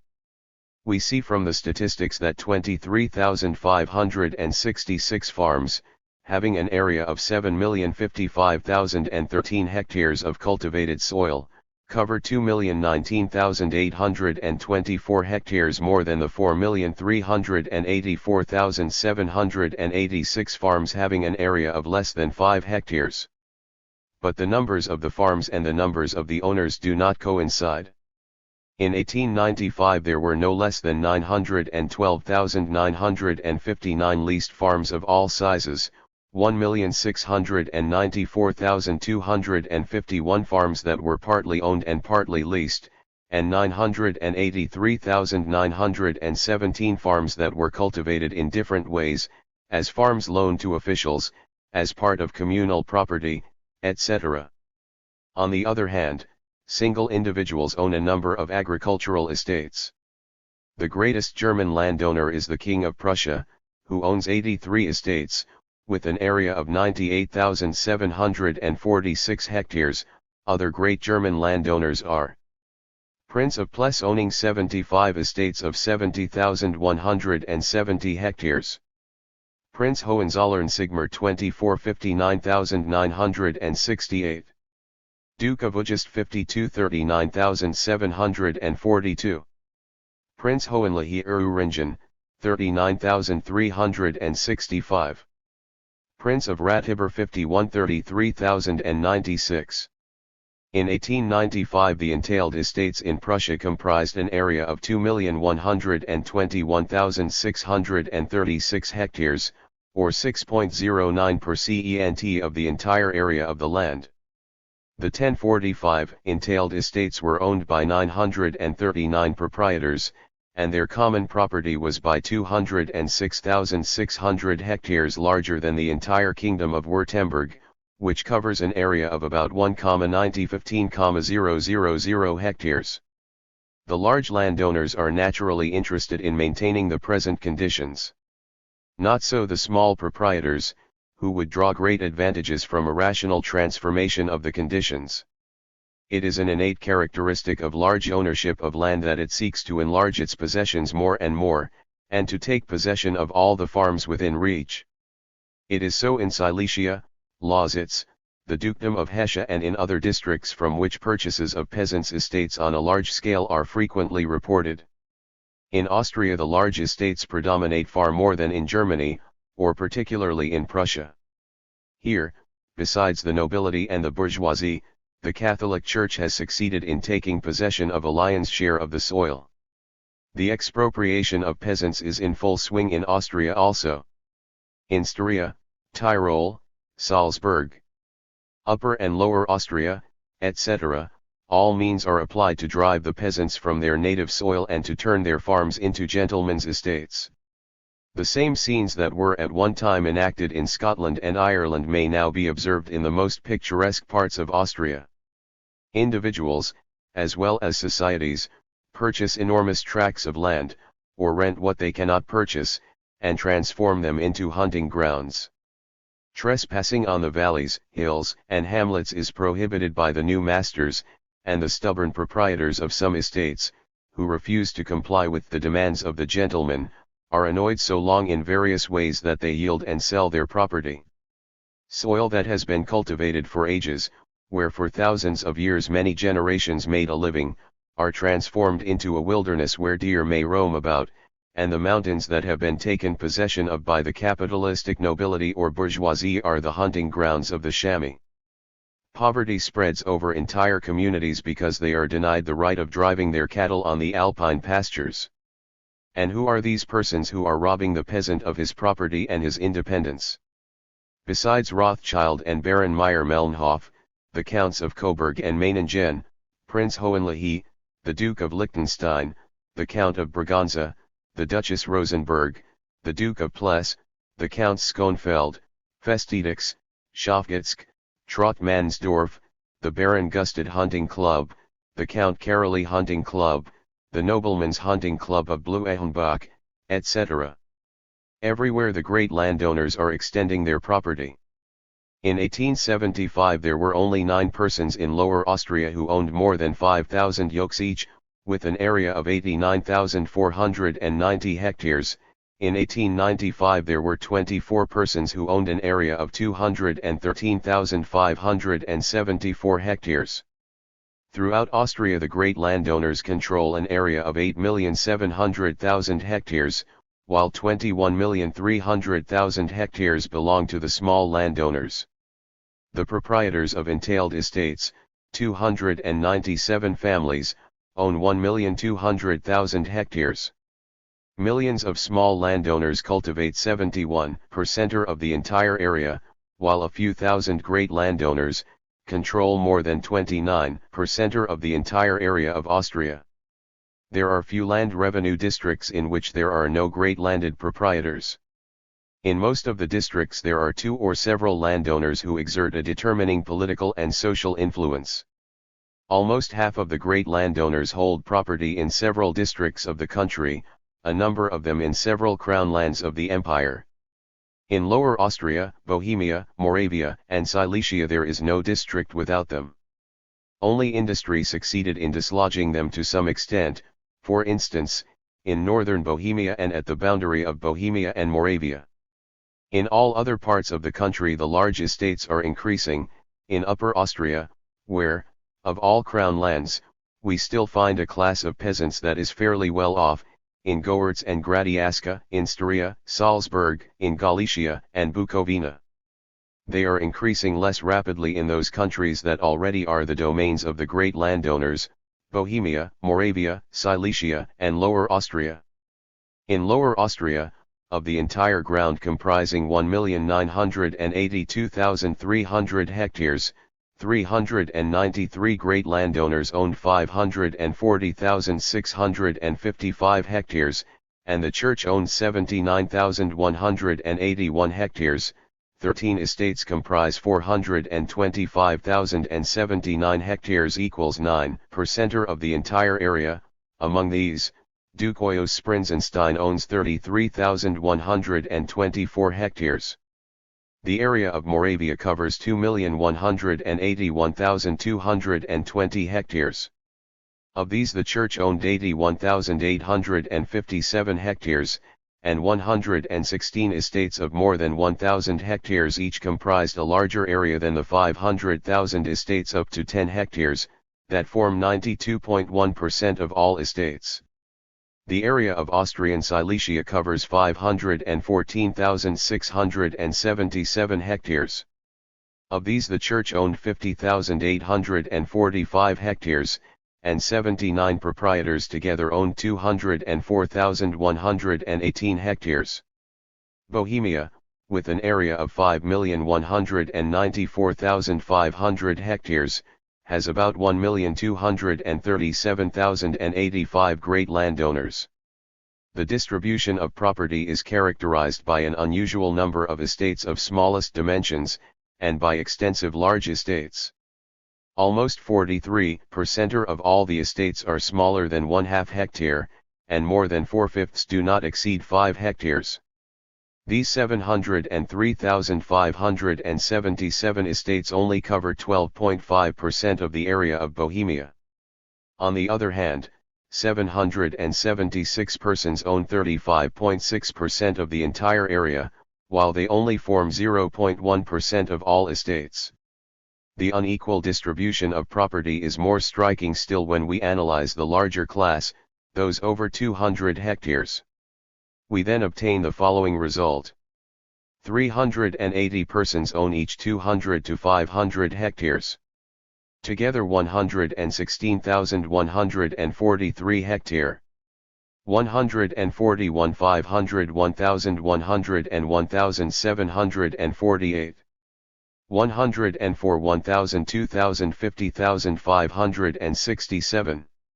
151 over 2000 1,436,084. Of the last named group, 31 persons own 5,000 to 10,000 hectares each, 21 persons own 10,000 to 20,000 hectares each, and the princes more. Lobkowitz, Ferdinand Kinsky, Karl Schwarzenberg, Alfred Weindesgras, the Dukes Ernst Waldstein, Johann Herrick, Karl Buchwoi own 20,000 to 30,000 hectares each. Klamgalas and Lar. Chernin own over 30,000 each. The Prince of Liechtenstein owns 36,189 hectares, Prince Max Agon Fürstenberg, 39,162 hectares, Prince Georg du Mansfeld, 57,691 hectares, and the Prince of Schwarzenberg, 177,310 hectares equals 3.4 per cent of the entire area of Bohemia. The Church owns 150,395 hectares equals 3% of the area of Bohemia. These figures were compiled in 1896, since then matters have grown still worse. According to the agricultural census of 1902 there were 18,437 estates that covered 9,929,920 hectares, or one-third of the entire area. In the district of Schwaz 7 Alps and in the district of Zell 16 Alps that had hitherto served as pastures to the cattle, were shut off by the new landlords and transformed into hunting grounds. Pasturing of cattle is prohibited along the entire Kurwendel range. The leading nobility of Austria and Germany, besides rich bourgeois parvenus, purchased areas up to 70,000 yokes, and more, in the alpine regions and had them fenced in as game preserves. Entire villages, hundreds of farms disappear, the inhabitants are driven from their native soil, and the place of human beings and of animals intended for human food, is taken by deer and stags and chamois.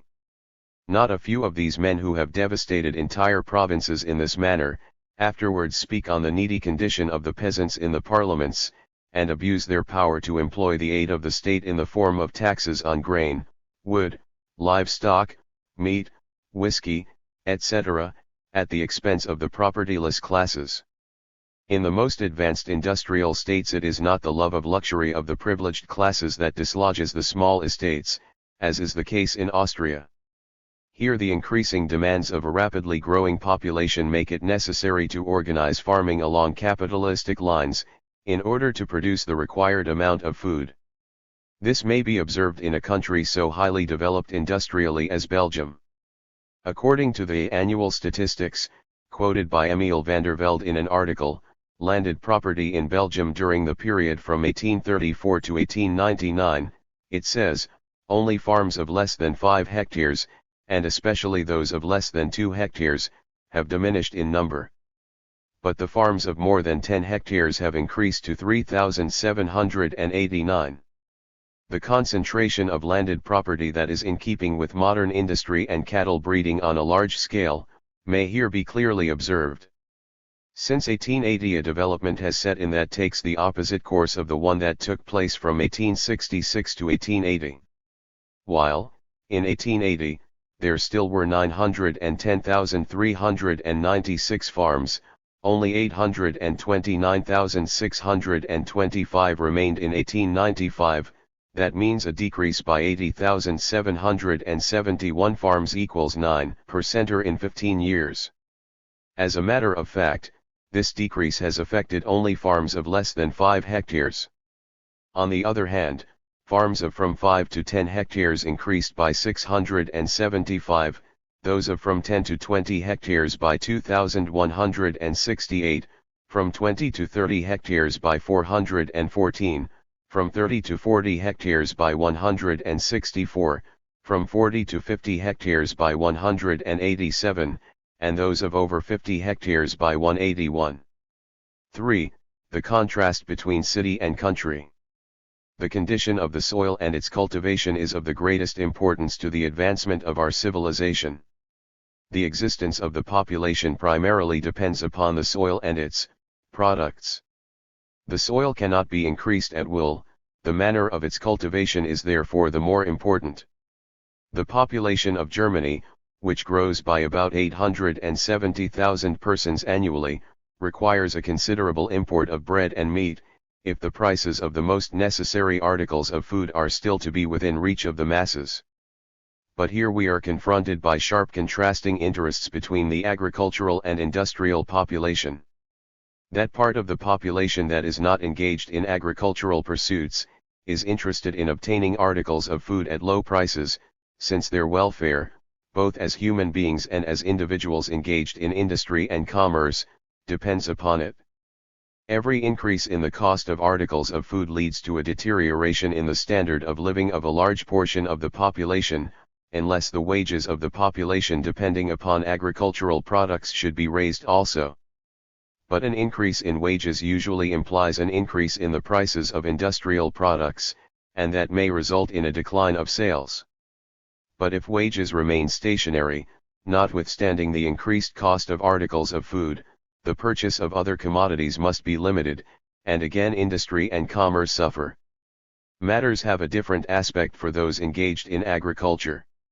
Just as persons engaged in industry, they seek to obtain the greatest possible advantage from their occupation, and it does not matter to them from which particular product they obtain it. If the import of foreign grain prevents their obtaining the desired profit from the cultivation of grain, they devote their soil to the cultivation of other products that are more profitable. They cultivate beets for the manufacture of sugar, and potatoes and grain for the manufacture or whiskey, instead of wheat and rye for bread. They devote the most fertile fields to the cultivation of tobacco, instead of to the cultivation of vegetables and fruit. Others use thousands of hectares of land for pastures for horses, because horses bring high prices for military purposes. Moreover, great stretches of forest land, which could be employed for agricultural purposes, are reserved as hunting grounds for sportsmen of rank. This is sometimes the case in regions where a few thousand hectares of forests might be cut down and transformed into fields, without any harmful results ensuing, due to a decrease in humidity by the cutting down of the forest. In this manner thousands of square miles of fertile soil might still be won for agricultural purposes in Germany. But this transformation is contrary to the material interests of a part of the bureaucracy, the forest and gamekeepers, as well as to the interests of the great landowners, who do not wish to give up their hunting grounds and to deny themselves the pleasures of the chase. It is a matter of course that such clearing of forests could take place only where it would be truly advantageous. On the other hand, large areas of mountain and wasteland might be planted with forests. Recently the great influence of forests on the formation of moisture has been denied, as it appears, unjustly so. To what marked degree the forest influences the moisture of the land, and thereby the fertility of the soil, is shown by some striking facts given in the book by Parvis and Dr. Lehman, Starving Russia. The authors assert, on the ground of their own observations, that the boundless and desultory devastation of forests in the most fertile provinces of Russia, was the chief cause of the failure of crops from which these at one time fertile regions suffered severely during the last few decades. Among many other facts, they pointed out that during the course of time 5 little rivers and 6 lakes disappeared in the government district of Staropol, in the government district of Busoluk 4 rivers and 4 lakes disappeared, in the government district of Samara 6 small rivers, and in the government district of Bugorusla 2 small rivers disappeared. In the government districts of Nikolaevsk and Novozinsk 4 rivers are barely maintained by the construction of dams. Many villages that formerly had running water in their vicinity are robbed of this advantage, and in many places the depth of wells is 45 to 60 yards. As a result of this dearth of water the soil is hard and cracked. With the cutting down of the forests the springs dried up and rain became scarce. Capitalistic cultivation of the soil leads to capitalistic conditions. For a number of years a portion of our farmers derived enormous profits from the cultivation of beets and the manufacture of sugar connected with it. The system of taxation favored the exportation of sugar, and in such a manner that the revenue of the taxes on sugar beets and on the consumption of sugar was to a considerable extent employed as bounties for exportation. The reimbursement granted to the sugar manufacturers per hundredweight of sugar was considerably higher than the tax paid by them on the beets, and placed them in a position to sell their sugar at low prices to foreign countries, at the expense of the domestic taxpayers, and to develop the cultivation of sugar beets more and more. The advantage gained by the sugar manufacturers under the system of taxation amounted to over 31 million marks annually. Hundreds of thousands of hectares of land that had formerly been devoted to the cultivation of grain, etc., were now employed to raise beets, countless factories were erected, and the inevitable result was the panic. The high profit obtained from the cultivation of beets also caused a rise in the price of property. This led to a wholesale purchase of the small farms, whose owners were tempted to sell by the high prices they could obtain for their property. The soil was made to serve industrial speculation, and the raising of grain and potatoes was relegated to soil of inferior quality, which heightened the demand for the importation of products of food. Finally, the evils that had arisen from the allowance on export of sugar and had gradually assumed an international character, compelled the governments and the parliaments to abolish the system and thereby to revert to somewhat more natural conditions. Under present-day conditions, the small farmers cannot attain the social status to which they are entitled as citizens of a civilized state, no matter how hard they may work and how much they may deny themselves. Whatever the state and society may do to uphold these classes that form a considerable basis of the existing form of state and society, their endeavors remain patchwork. The agrarian taxes harm this portion of the agricultural population more than they benefit them. Most of these farmers do not produce as much as they need for the maintenance of their own families. They must purchase part of their supplies, the means for which they obtain by industrial or other additional labor. A great many of our small farmers are more interested in a favorable status of industry and commerce than in agriculture, because their own children make their living by industry or commerce, since the farm offers no employment and no income to them. One failure of crops increases the number of farmers who are obliged to purchase agricultural products. So how can agrarian taxes and prohibition of importation benefit those who have little to sell and must occasionally buy much? At least 80% of all agricultural establishments are in this position. How the farmer cultivates his soil is his own affair in the era of private property. He cultivates whatever seems most profitable to him, regardless of the interests and requirements of society, so laissez-faire. In industry the same principle is applied. Obscene pictures and indecent books are manufactured, and factories are established for the adulteration of food. These and many other activities are harmful to society, they undermine its morals and heighten corruption. But they are profitable, more so than decent pictures, scientific books, and unadulterated food. The manufacturer, eager for profits, must only succeed in escaping the notice of the police, and he may ply his trade in the knowledge that society will envy and respect him for the money he has made. The mammon character of our age is most forcibly expressed by the stock exchange and its dealings.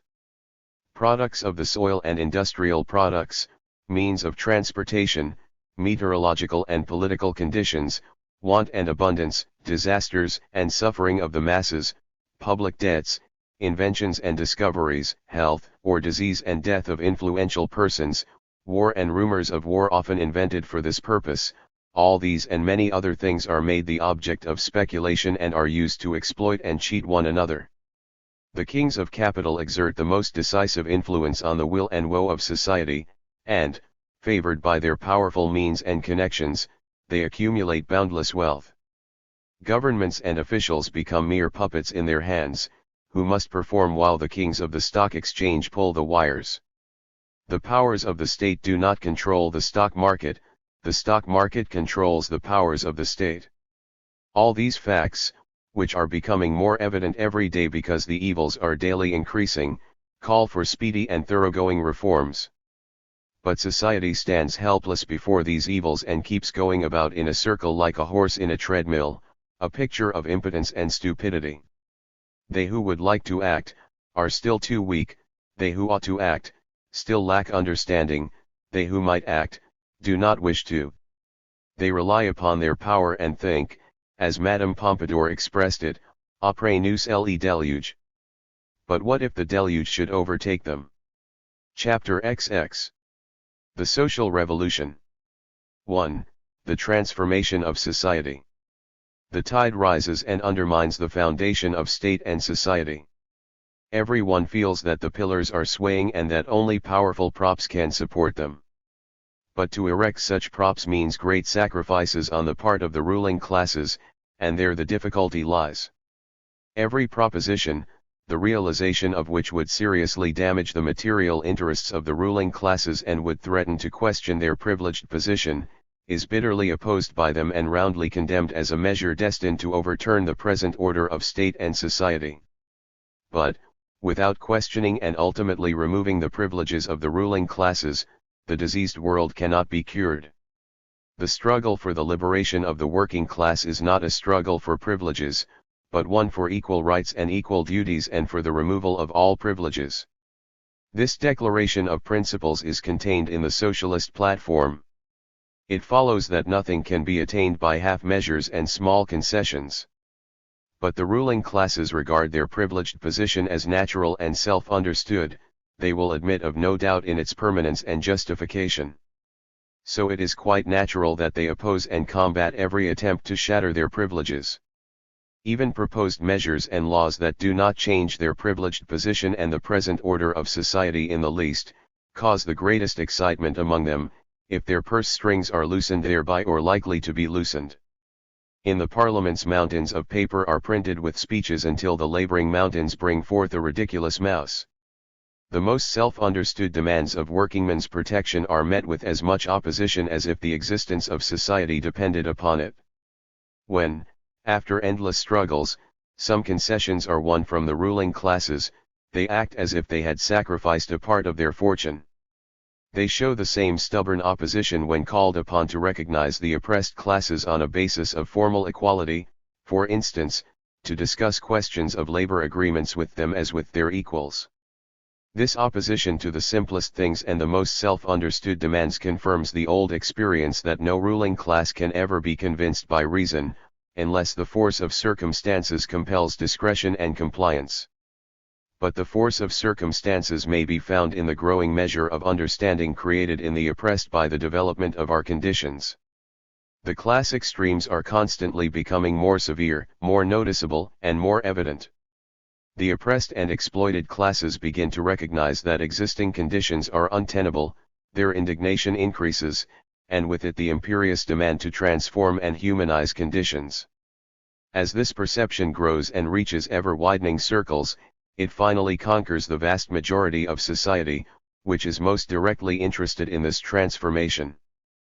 But to the same extent in which this perception of the untenableness of existing conditions and the need of their transformation grows among the masses, the power of resistance of the ruling classes declines, since their power is founded upon the ignorance and the lack of understanding of the oppressed and exploited classes. This reciprocal action is evident, and therefore everything that advances it must be welcomed. The progress of capitalism on the one hand is balanced on the other by the growing perception that the existing social order is adverse to the welfare of the vast majority of the people. Although the solution and removal of social extremes will require great sacrifices and many exertions, a solution will be found as soon as the extremes have attained the height of their development, toward which they are rapidly advancing. What measures are to be resorted to at the various stages of development, depends upon circumstances. It is impossible to predict what measures will be necessitated by circumstances in particular instances. No government, no prime minister, be he the most powerful person, can predict what circumstances will compel him to do a year hence. It is all the more impossible to predict measures that will be dictated by circumstances unknown to us at present. The question of measures is a question of tactics to be observed in a struggle. The tactics are influenced by the opponent and also by the resources at the command of both parties. Means that are splendid today may be harmful tomorrow, because the circumstances that justified their employment may have changed. It is but necessary always to keep our aim before us. The means for attaining same depend upon time and circumstances. But the most effective means that time and circumstances permit of should be resorted to. In depicting future developments we must therefore resort to hypothetical methods, we must surmise certain conditions. Proceeding from this point of view, we surmise that, at a given time, all the depicted evils will have developed to such extremes and will have become so evident and tangible to the great majority of the population, that they come to be regarded as unbearable, that a general, irresistible demand for a thoroughgoing transformation will manifest itself, and that, accordingly, the quickest help will be considered the most appropriate. All social evils, without exception, spring from the present social order, which, as has been shown, is founded on capitalism, on the capitalistic method of production. This method of production enables the capitalist class, the owners of all the means of production, the ground, mines, raw materials, tools, machines, means of transportation, to exploit and oppress the masses, which leads to insecurity of existence and to the degradation of the exploited classes. Accordingly, the most rapid and direct way would be to transform capitalistic property into common, or social property by a general expropriation. The production of commodities will be socialized, it will become a production for and by society. Manufacture on a large scale and the increasing productivity of social labor, until now a source of misery and oppression for the exploited classes, will then become a source of well-being and harmonious development for all. 2. Expropriation of the expropriators. The transformation of all means of production into common property forms the new basis of society. The conditions of life and work for both sexes in industry, agriculture, traffic, education, marriage, science, art, and social intercourse become radically different. Human life is given a new purpose. Gradually the organization of the state also loses ground, the state disappears, it, so to say, abolishes itself. In the first part of this book we have shown why the state had to arise. It is the product of development from primitive society, founded on communism, that becomes dissolved as private property develops. With the rise of private property, antagonistic interests are formed within society. Differences of class and caste arise that necessarily lead to class struggles among the different groups and threaten the maintenance of the new order. To keep down the opponents of the new order and to protect the threatened proprietors, an organization is required that opposes such attacks and declares property to be righteous and sacred. This organization, which protects and maintains private property, becomes the state. By laws the state secures the proprietor's right to his property, and upon those who would attack the order laid down by law it turns as judge and avenger.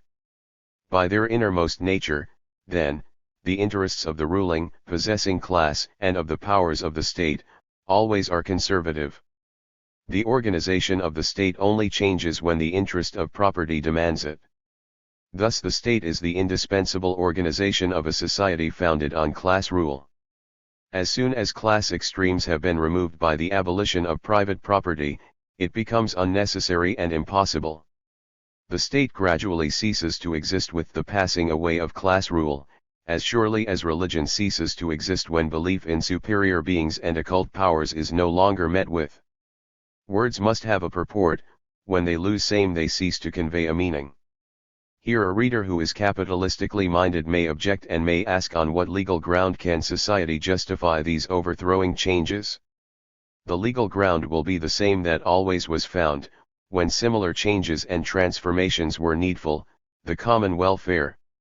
Society, not the state, is the source of law.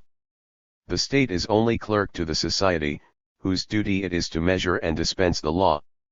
Until now, ruling society was always but a small minority, but this small minority acted in behalf of the entire nation and represented itself as being society, just as Louis XIV represented himself as being the state, l'état c'est moi. When our newspapers report, the season has begun, society is returning to town, or, the season is over, society is hastening to the country, they do not mean the people, but the upper 10,000 who constitute society as they constitute the state. The masses are the plebs, the vile multitude.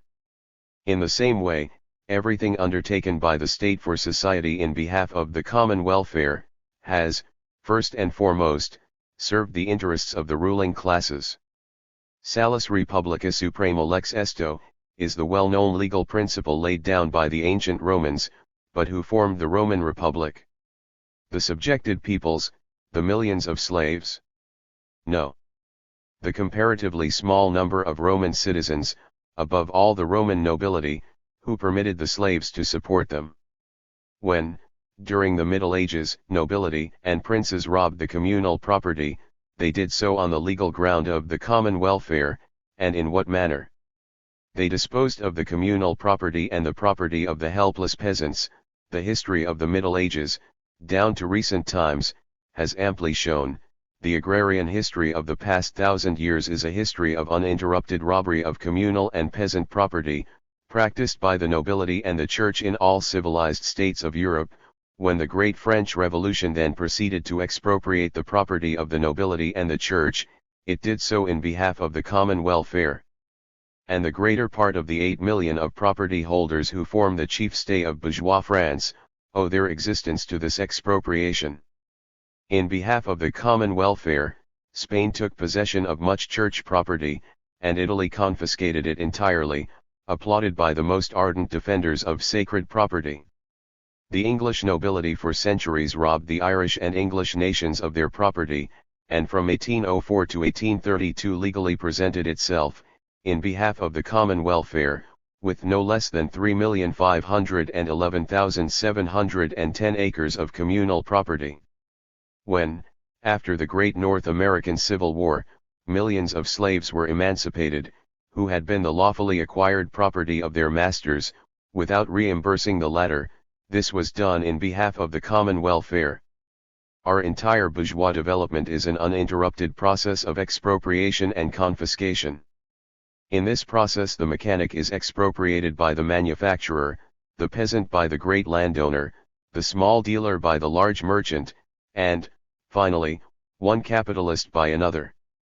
To judge by the declamations of our bourgeoisie, all this is being done to serve the common welfare, in the interest of society. On the 18 Brumaire and December 2, the followers of Napoleon saved society and society congratulated them. When society will save itself by taking back the property it has created, it will perform the most noteworthy deed. For then its actions will not purpose to suppress one to the advantage of another, but to obtain equality of opportunity for all and to enable each and every one to lead an existence worthy of a human being. It will be the grandest measure, morally, ever enacted by society. In what forms this great process of social expropriation will be consummated and under what conditions, is of course quite impossible to predict. In his fourth social letter to V. Kirchmann, entitled Capital, Rodbertus says, "A confiscation of all private property in land, is not a chimera, but quite possible from the standpoint of political economy. It would also be the most radical help for society. For society suffers from the increase of rent in land and capital. With the abolition of private property in land, traffic and the progress of national wealth would not be interrupted for one moment." What do the agrarians say to this opinion of one who was formerly a member of their party? The further course of events, after such a measure has been resorted to, cannot be definitely laid down. No human being is able to foresee how coming generations will shape the details of their social organizations, and in what manner they will best succeed in satisfying their requirements. In society, as in nature, there is constant change. One thing appears while another disappears, what is old and wasted is replaced by what is new and full of vitality. Inventions and discoveries along varied lines are made whose significance cannot be foreseen, and when applied, such inventions and discoveries may revolutionize human life and the entire social organization. In the following, therefore, we can only discuss the development of general principles. They may be laid down as a logical outcome of the prior explanations, and to some extent it is possible to overlook in what manner they will be carried out. Even heretofore society could not be guided and directed by single individuals, although it sometimes appeared so. But appearances are deceiving. Presuming to direct, we are being directed. Even heretofore society has been an organism that developed in accordance with definite, inherent laws. In the future the guidance and direction, according to the will of individuals, will be entirely out of the question. Society will then be a democracy that will have unraveled the secrets of its nature. It will have discovered the laws of its development and will consciously apply them to its further growth. Chapter XXI. Fundamental Laws of Socialistic Society. 1. Duty to work of all able-bodied persons.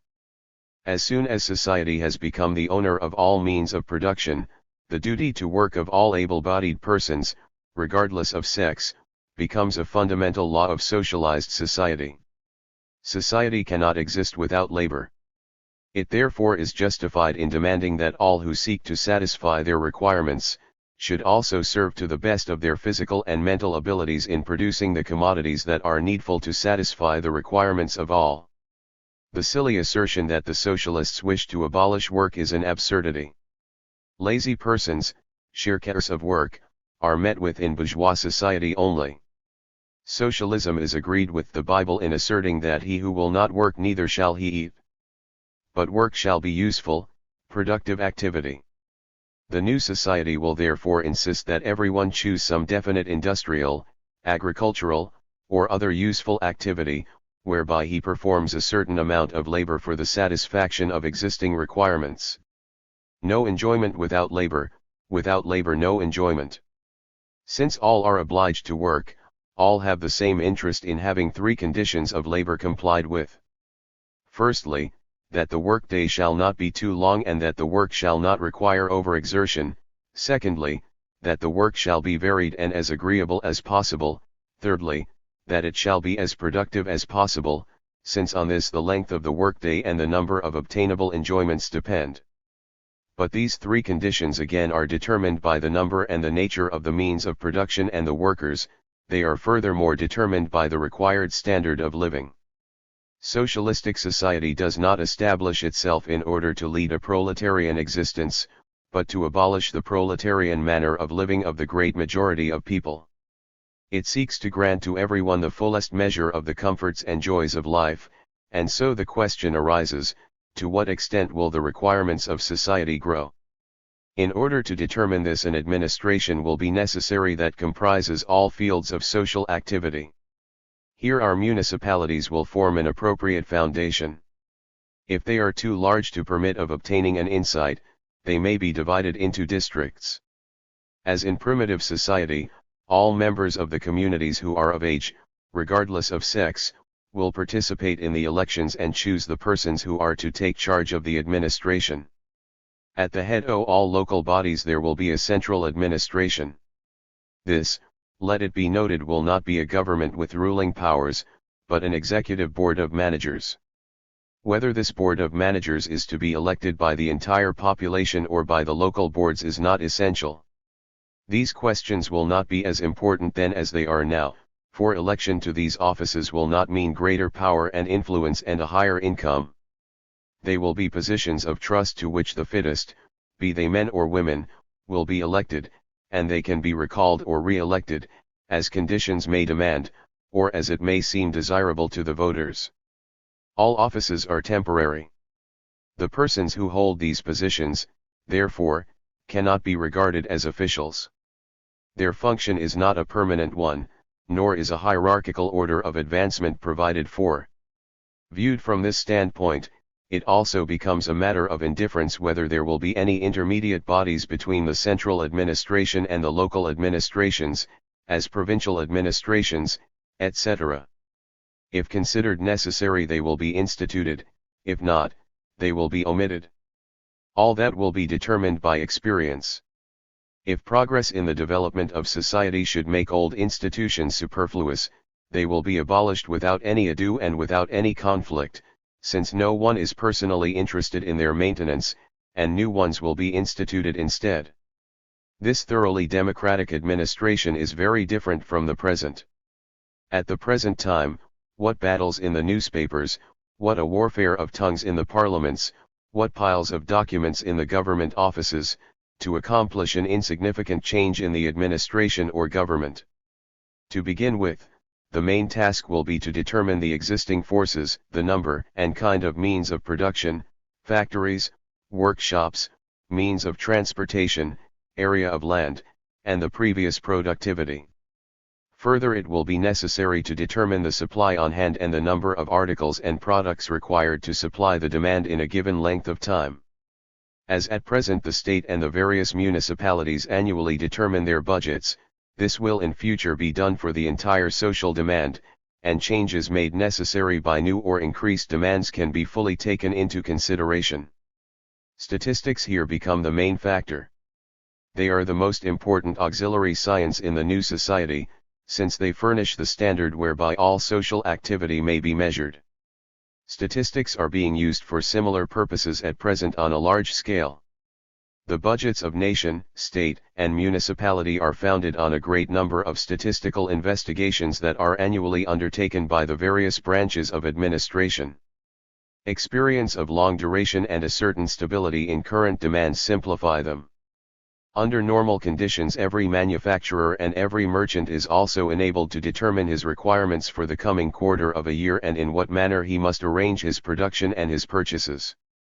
Unless excessive changes occur, he can meet them readily and without much difficulty. The experience that the crises are brought on by blind, anarchistic production, that is to say, because goods are produced without any knowledge of the stock on hand, the sales and the demand for the various articles on the world market, has caused the captains of industry in various branches, as already stated, to form trusts.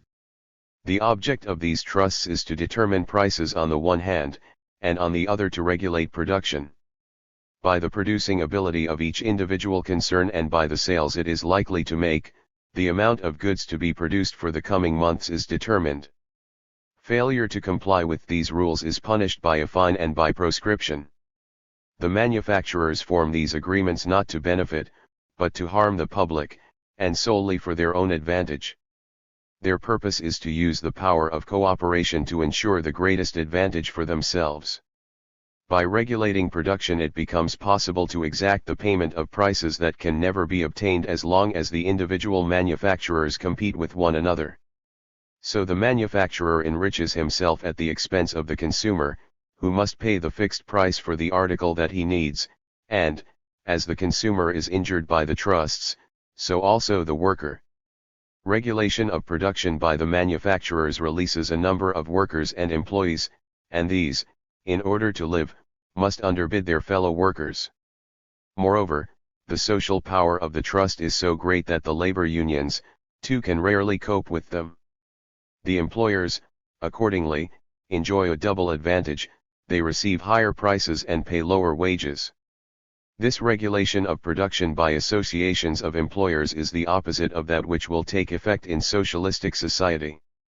Today the interest of the employers is the determining factor, in the future it will be the interest of the general public. But in bourgeois society even the best organized trust cannot overlook and compute all the factors. Competition and speculation on the world market continue to rage, in spite of the trust, and suddenly it becomes manifest that the calculation is faulty, and the artificial structure breaks down.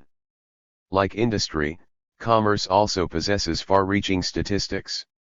Every week the large centers of commerce and seaport towns publish lists of the supplies on hand of kerosene, cotton, sugar, coffee, wheat, etc. Sometimes these statistics are not exact, because the owners of the goods occasionally have a personal interest in preventing the truth from becoming known. But, taken all in all, these statistics are pretty reliable and enable those interested to judge the probable aspect of the market in the near future. But here, too, speculation enters into consideration that frequently deceives and upsets all calculations and often makes it impossible to carry on an honest business. Just as a general regulation of production is made impossible in bourgeois society by the conflicting interests of the countless private producers, So the regulation of distribution is made impossible by the speculative nature of commerce and by the conflicting interests of the great number of persons engaged in it. But what has been accomplished so far gives an idea of what can be accomplished as soon as private interests disappear and the common interest predominates. An example of this is, for instance, the harvest statistics compiled annually by various states, that make it possible to calculate the crops, the amount needful to supply the domestic demand, and the probable prices. But in a socialized society conditions will be perfectly orderly, since the solidarity of society will have been established. Everything is carried out, according to plans, in an orderly way, and so it will be easy to determine the amounts required by the various demands. When some experience has been gained, everything will run smoothly. When the average demand for meat, bread, shoes, garments, etc., has been statistically determined, and when the output of the respective establishments of production is known, the average daily amount of socially necessary labor can be established. It, furthermore, can be determined whether more establishments of production are needed, or whether some can be dispensed with as superfluous and can be fitted out for other purposes. Every individual chooses the branch of industry in which he wishes to be employed. The great number of very different realms of activity makes it possible to take the most varied wishes into consideration.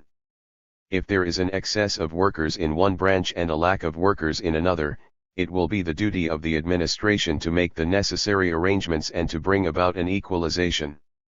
To organize production and to give opportunity to the various forces to be employed at the right place, will be the chief task of the elected administrations. As all perfect themselves in their particular tasks, the wheels run more smoothly. The different branches of industry and subdivisions elect their managers, who must control the work.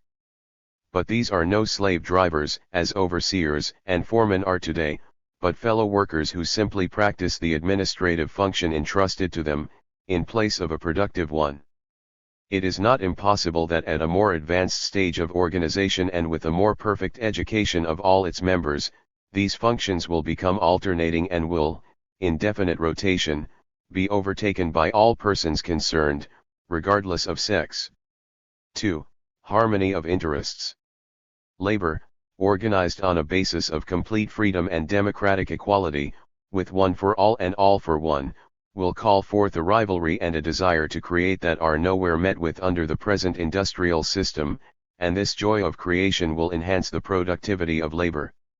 Since all work for one another, they are interested in having all objects well made and with as little waste of time and strength as possible, be it to save labor, or to gain time for the manufacture of new products destined to satisfy higher demands. This common interest will cause all to seek to improve, simplify, and hasten the process of work.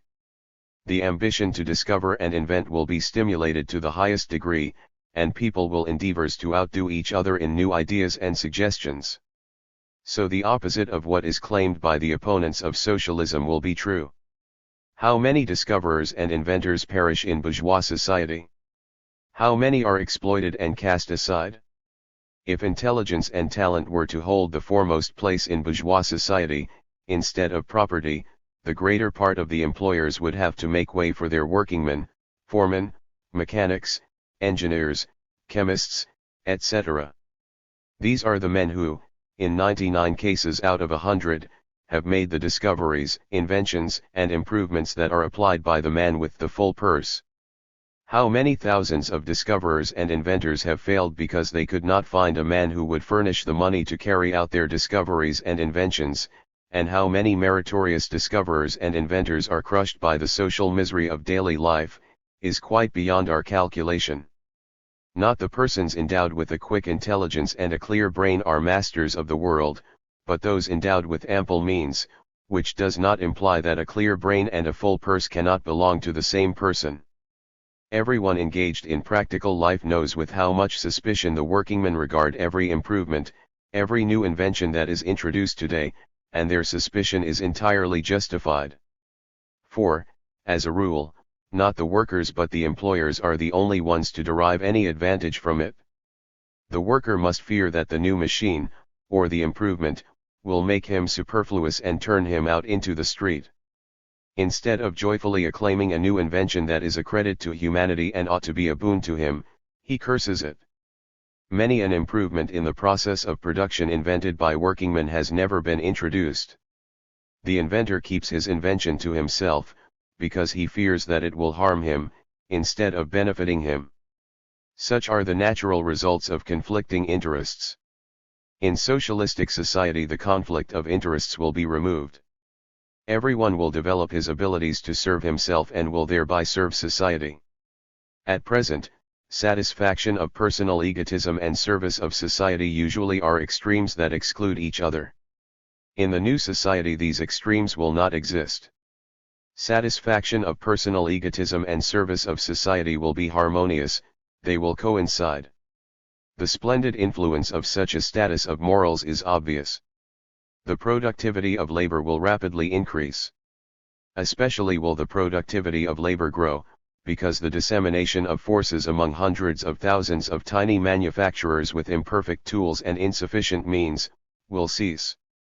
It has been previously shown among how many small, medium-sized, and large manufactories German industry is disseminated. By gathering in all the small and medium-sized manufactories into manufacture on a large scale in great establishments that will be furnished with all the most modern technical improvements, a tremendous waste of effort, time, material of all kinds, and space will be removed, and the productivity of labor will be heightened. The difference that exists between the productivity of small, medium-sized, and large manufactories, may be illustrated by an example from the Industrial Census of Massachusetts of 1890. There the factories in 10 chief branches of industry are divided into 3 classes. Those that produced less than $40,000 worth were placed in the lower class, those that produced between $40,000 and $150,000 worth in the middle class, and those that produced over $150,000 worth, in the upper class. This division presented the following figures. Number of establishments, percentage of all establishments, value of production, percentage of entire value of production. Lower class 2042 55.2 51,660,617 Middle class 968 26.2 106,868,635 19.5 Upper class 686 18.6 390,817,371.1 3,696 100.0 549,346,552 100.0 Twice the number of small factories, compared to the large and medium-sized ones, turned out only 9.4% of the entire production, while the large factories, which formed only 23% of the total number, produced almost 2.5 times the quantity of all the others. But even the large establishments could be organized much more rationally still, so that the total production might yield a still far greater quantity. How much time can be gained by placing production on a rational basis? That has been shown by interesting calculations made by THIRD-WORLDISM, in his book on the laws of social evolution, published in 1886. He calculated how much time and labor power would be needful to satisfy the demands of the population of Austria, which was 22 million strong at the time. For this purpose, Herzke investigated the productivity of the large establishments in the various lines of industry and based his calculations on the results. This calculation includes the farming of 10.5 million hectares of cultivated soil and 3 million hectares of pasturage, which should suffice to supply said population with meat and the products of agriculture. Furthermore, Herzke included in his calculation the building of homes, in such a manner that every family might have their own house, with a space of 150 square meters, for a period of 50 years. It was found that, for agriculture, building, the production of flour and sugar, coal mining, iron and machine industry, the clothing industry, and the chemical industry, 615,000 workers would be needed, who would have to work throughout the year for the present average number of hours daily. But these 615,000 workers formed only 12.3% of the able-bodied population of Austria, not counting the women, nor the male inhabitants under 16 or over 50. If the 5 million men available at the time of the calculation were employed like the 615,000, each of them would have to work only 36.9 days, about 6 weeks annually, to supply the most needful requirements for 22 million human beings. But, if we assume 300 workdays annually, instead of 37, we find that, under the new organization, it would be necessary to work only 13/8 hours daily to supply the most necessary requirements. Hertz also takes the requirements of luxury of the better situated classes into consideration and finds that the manufacture of such articles, to supply the demands of 22 million people, would require 315,000 more workers. According to Hertz, then, about 1 million workers, 20% of the able-bodied male population of Austria, excluding those under 16 and over 50, would be needed to supply the entire needs of the population in 60 days. If we again take the entire able-bodied male population into consideration, we find that they would have to perform only about 2½ hours of work daily. This calculation will not surprise anyone who is well acquainted with existing conditions.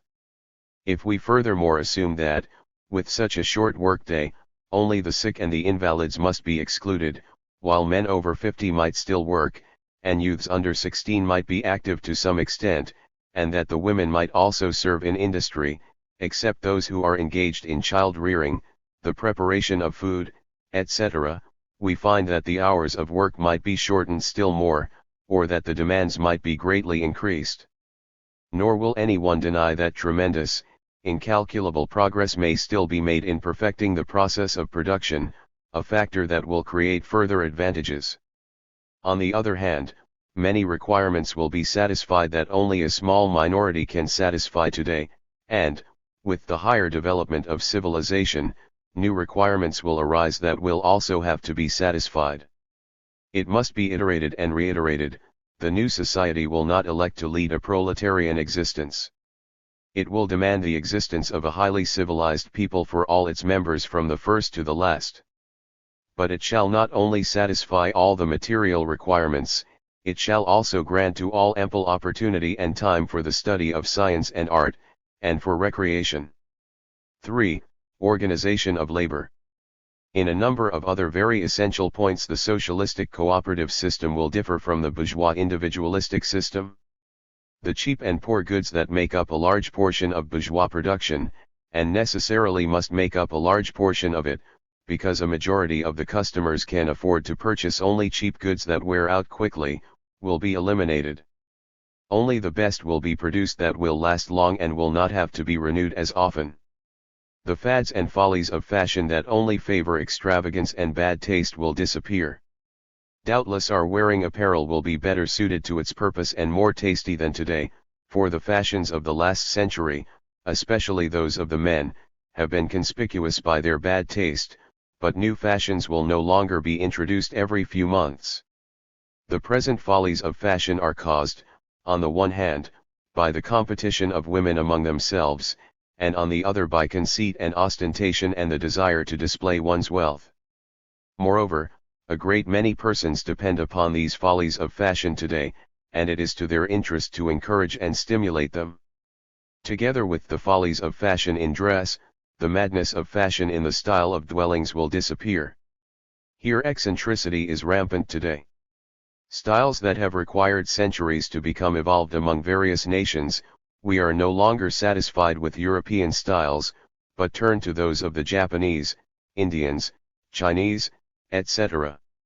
Are used up in a few years and set aside.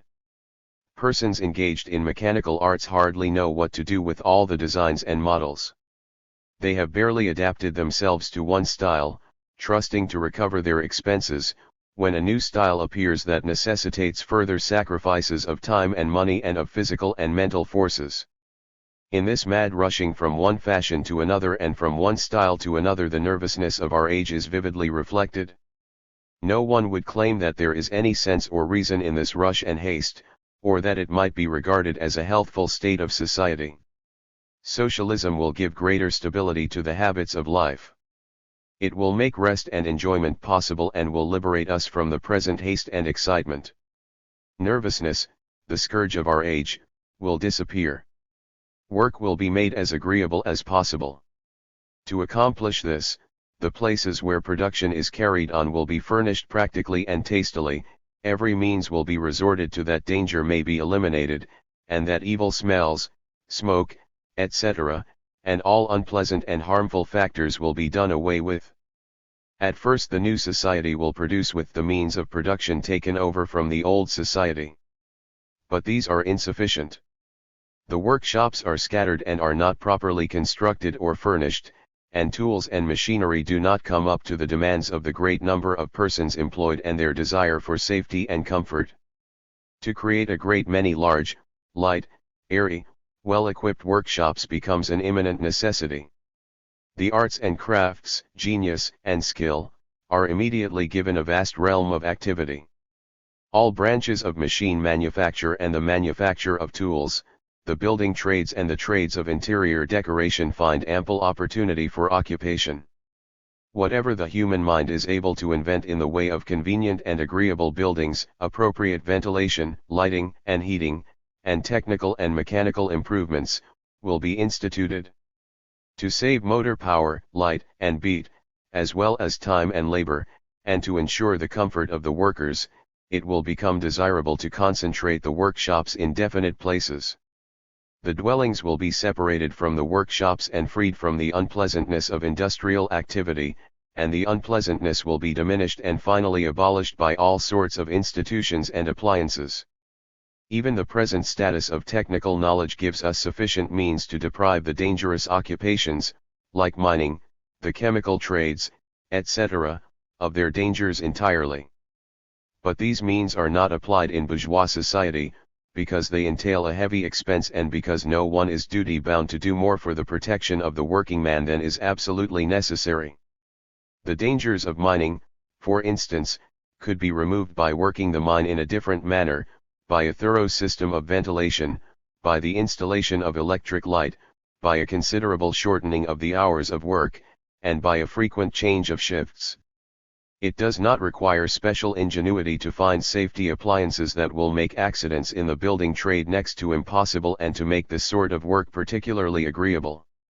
For instance, ample contrivances might be made to shield the workers at large buildings and at all out-of-door work from the sun and the rain. In socialistic society, which will control an abundance of labor power, it will also be a simple matter to have frequent relays of new workers and to concentrate certain tasks upon definite seasons or definite hours of the day. The problem of abolishing dust, smoke, grime and unpleasant odors, can also be solved entirely even today by chemistry and mechanics.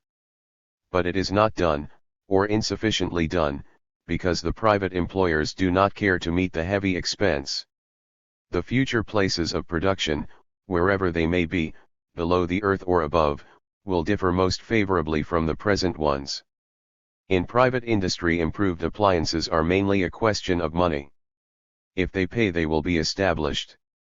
If they do not pay, the health and life of the working man are of no concern. In socialistic society the question of profits will have ceased to exist. This society will recognize no other consideration but the welfare of its members. What is to their advantage must be established.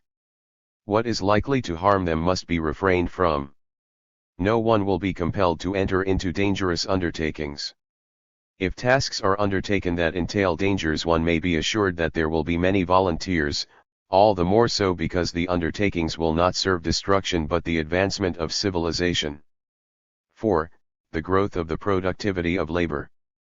A far-reaching appliance of motor power, and of the most perfect machines and tools, a detailed division of labor and a skillful combination of the various forces will so heighten the productivity of labor that the necessary quantities of all commodities can be produced, notwithstanding a considerable shortening of the hours of work. Increased production will be to the common advantage of all. The share of each individual increases with the productivity of labor, and the increased productivity of labor again makes it possible to reduce the time required for the performance of socially necessary labor. Among the motor powers that will be applied, electricity will most likely hold the foremost place. Bourgeois society everywhere presses it into service, and the more this is done the better it is for general progress. The revolutionizing effect of the most powerful of all natural forces will only hasten the overthrow of the bourgeois world and help to usher in socialism. But only in socialistic society will the force be generally applied and turned to the best advantage. Both as a motor power and as a source of light and beat it will contribute largely to the improved standard of living of society. Electricity is distinguished from every other force by the fact that it exists in nature in abundance. Our streams, high and low tide of the sea, wind, and sunlight will furnish countless horsepowers when we shall thoroughly understand how to apply them. A wealth of energy that by far exceeds all demands is furnished by those parts of the surface of the earth that are so regularly subjected to the heat of the sun that it might be applied to regular technical operations. Perhaps it would not be an exaggerated precaution if a nation would even now secure a share in such places. The required areas need not even be very large. A few square miles in northern Africa would suffice for the requirements of a country like the German Empire. By concentrating the heat of the sun a high temperature can be produced, and thereby everything else, portable mechanical work, charging of batteries, light and heat, and, by electrolysis, even fuel. The man who opens up these vistas is not a dreamer, but an appointed professor at the Berlin University and president of the Royal Physical and Technical Institute, a man who ranks high in the scientific world. At the 79th Congress of the British Association in Winnipeg, the famous English physicist, Sir S. Thomson, said, "The day is not too far distant when our life will be revolutionized by applying the rays of the sun. Man will liberate himself from his dependence upon coal and water power, and all large cities will be surrounded by immense apparatus, real sunbeam traps, into which the heat of the sun will be gathered, and the obtained energy will be stored away in tremendous reservoirs. It is the force of the sun, stored away in coal, in waterfalls, in nourishment, that performs all the world's work." How great is this tribute of force that the sun pours down upon us becomes evident when we consider the fact that the warmth received by the earth when the sun is high and the sky is clear, according to the researches of Langley, equals an energy of 7,000 horsepowers per acre. Although our engineers have not yet found the way to apply this gigantic source of power, I do not doubt that they will ultimately succeed in finding it. When the supply of coal in the bowels of the earth has been exhausted, when the water powers will no longer suffice to meet our requirements, then we will obtain from this source all the energy needed to complete the work of the world. Then the centers of industry will be removed to the glowing deserts of Sahara, and the value of the land will be measured by how well it is suited to the erection of the great sunbeam traps. According to this, our anxiety that we might at some time lack fuel, is removed. The inventions of the accumulators would make it possible to store a large quantity of force away for future use at any time and place, so that, besides the power furnished by sun and tide, the power furnished by the wind and by mountain torrents, which can be obtained only periodically, might be stored and applied. So there may finally be no human task for which motor power cannot be supplied if necessary. Only by the assistance of electricity has it become possible to employ water power on a large scale. According to T. Cohn, 8 European states have the following supply of water power at their disposal. Horsepowers per 1,000 inhabitants. Great Britain 963,023.1. Germany 1,425,924.5. Switzerland 1,500,138. Italy 5,500,150. France 5,857,169. Austria and Hungary 6,460,454.5.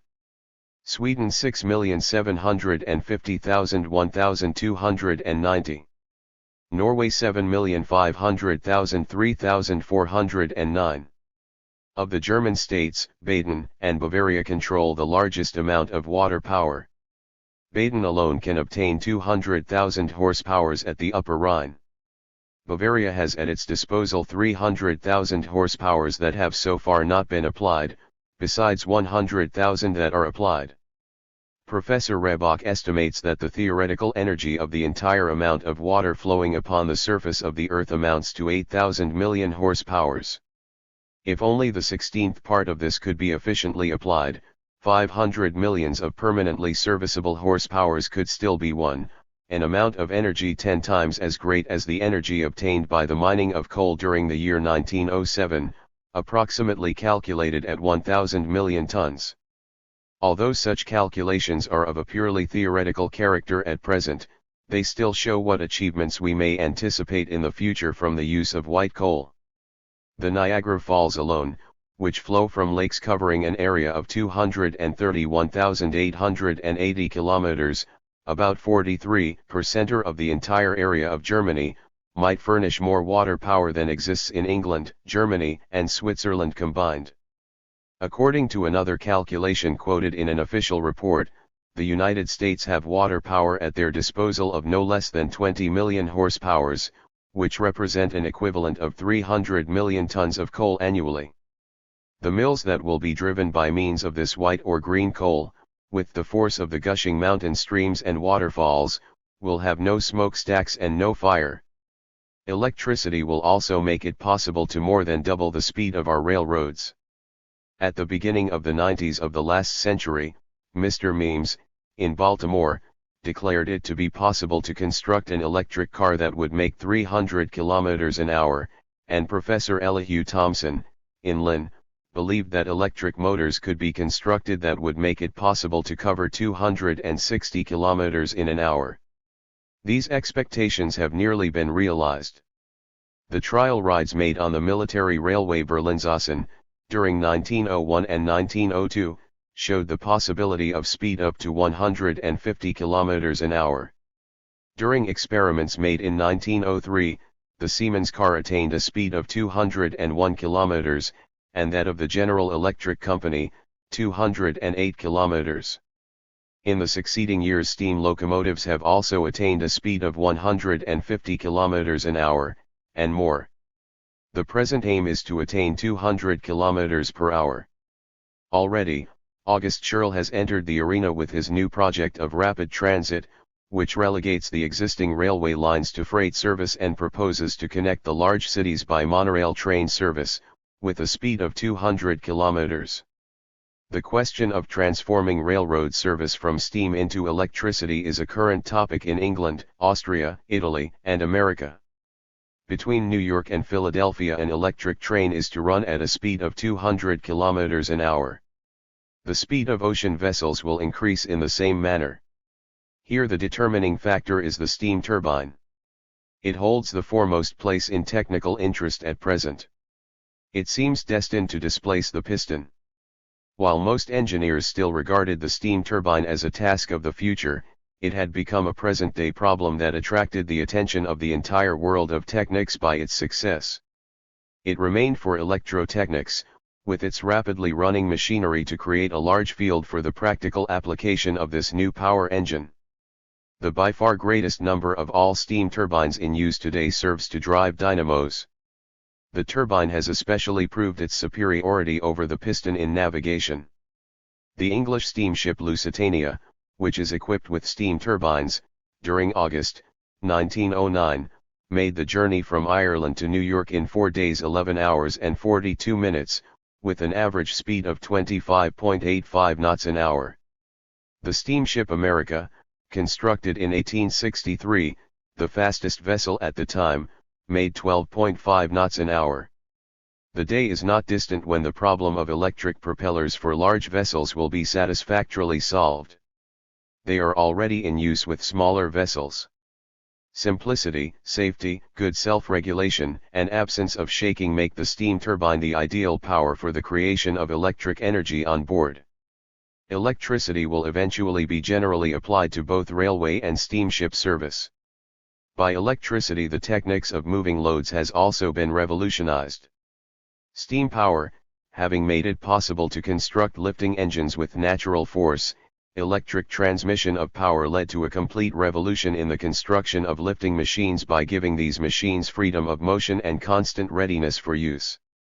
Electric power has, among other things, led to a complete transformation in the construction of the cranes.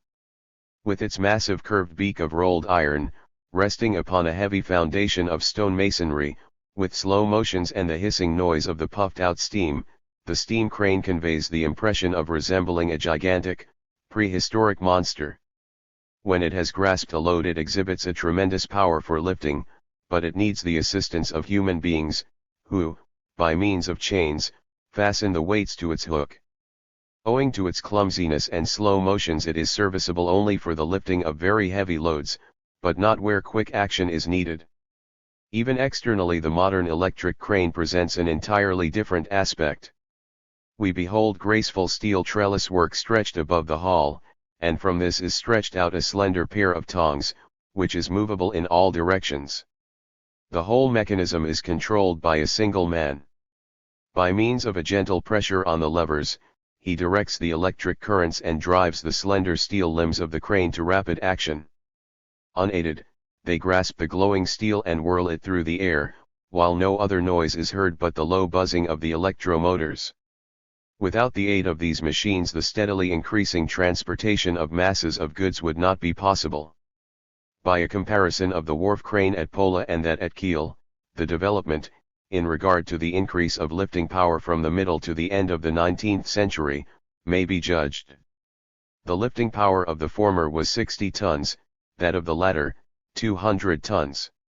The manufacture of Bessemer steel only is possible when rapidly working lifting machines are at hand, for otherwise the tremendous quantities of liquid steel that are produced in a short time could not be transported in the casting molds. In the iron works of Krupp, in Essen alone, 608 cranes are in action, having an aggregate lifting power of 6,513 tons, equal to a freight train of 650 cars. The low cost of freight, which is a condition of present-day international commerce, would not be possible, could not the capital invested in vessels be put to such intense use by the rapid process of unloading. The equipping of a vessel with electric cranes led to a reduction in the annual cost of traffic from 23,000 to 13,000 marks, almost by one half. And this comparison takes into consideration only the progress of a single decade. The techniques of navigation and transportation present new achievements almost daily along all fines. The problem of aerial navigation, which seemed insoluble but 2 decades ago, is practically solved. At present, the dirigible balloons and flying machines do not serve the easier and cheaper transportation of the masses, but only sport and military purposes. But later on they will enhance the productive forces of society. Great progress has also been made by wireless telegraphy, its industrial value grows each day. In a few years, accordingly, traffic will be placed on a new basis. Mining, too, is in a state of transformation at present that still seemed inconceivable 10 years ago. Electricity has been introduced and has revolutionized the machines, the pumps, and the winding engines. Marvelous are the prospects revealed by the former French Minister of Public Instruction, Professor Berthelot, in an address on the future significance of chemistry, delivered at a banquet of the Syndicate of Manufacturers of Chemicals. In this address, Mr. Berthelot depicted the possible achievements of chemistry in the year 2000, and, though his description contains some humorous exaggerations, it also contains much that is true, of which the following is a brief synopsis. Mr. Berthelot gave a resume of what chemistry had accomplished in a few decades and enumerated, among other things, the manufacture of sulfuric acid, of soda, bleaching and dyeing, beet sugar, therapeutic alkaloids, gas, gilding and silvering, etc. Then came electrochemistry, which completely transformed metallurgy, the chemistry of explosives, which provided mining and warfare with new engines, and the marvels of organic chemistry in the manufacture of colors, perfumes, therapeutic and antiseptic remedies, etc. But all this, said the lecturer, was only a beginning. Far greater problems would soon be solved. In the year 2000, agriculture and peasants would have ceased to exist, as chemistry would have made cultivation of the soil superfluous. There would be no coal mines and, accordingly, no miners' strikes. Fuel would be replaced by chemical and physical processes. Tariff and warfare would be abolished, aerial navigation, employing chemicals as a means of locomotion would have done away with these antiquated institutions. The problem of industry consists in finding sources of power that are inexhaustible and can be renewed with the least possible amount of labor. Until now, we have generated steam by the chemical energy of burned coal. But the coal is difficult to obtain, and the supply is diminishing daily. It becomes necessary to utilize the heat of the sun and the heat inside the earth. There is good reason to hope that both these sources will find unlimited application. Thereby the source of all heat and of all industry would be made accessible. If water power were also applied, all imaginable machines might be run on the earth. This source of power would barely diminish in centuries. By means of the warmth of the earth many chemical problems might be solved, among others the chemical production of food. Theoretically this problem is already solved. The synthesis of fats and oils is long since known, sugar and the hydrates of carbon are known also, and the synthesis of the nitrogen compounds will soon become known. The problem of food is a purely chemical one.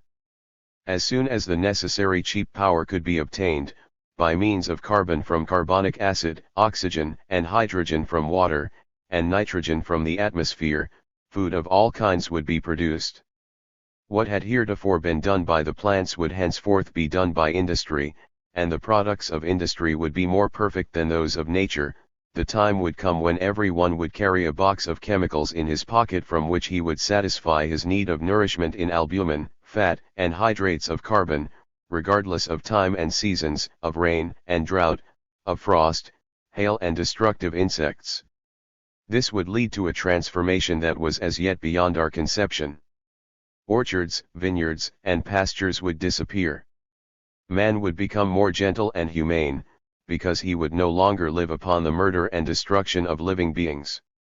Then the difference between fertile and unfertile regions would also disappear, and perhaps the deserts would become the favorite resorts of man, since they are healthier than the damp and marshy plains where agriculture is carried on at present.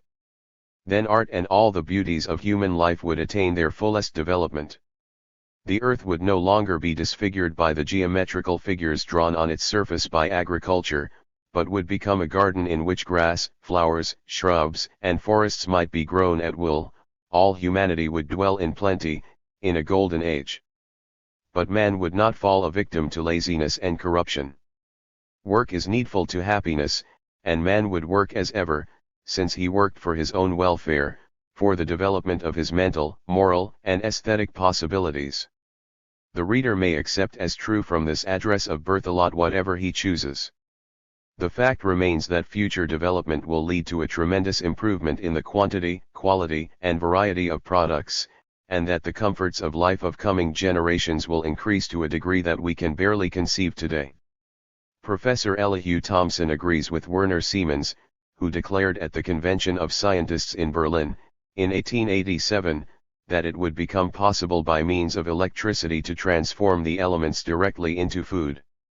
Werner Siemens held the opinion that it might be possible, at a remote time, to produce artificially a hydrate of carbon, as grape sugar or starch, whereby the possibility would be given to make bread of stones. The chemist, Dr. H. Meyer, declared that it would be possible to make ligneous fiber a source of human nourishment. In the meantime, Emil Fischer has actually produced grape sugar artificially, and has thereby made a discovery that Werner Siemens considered possible only at a remote time. Since then chemistry has made still further progress. Indigo, vanilla, and camphor have been artificially produced.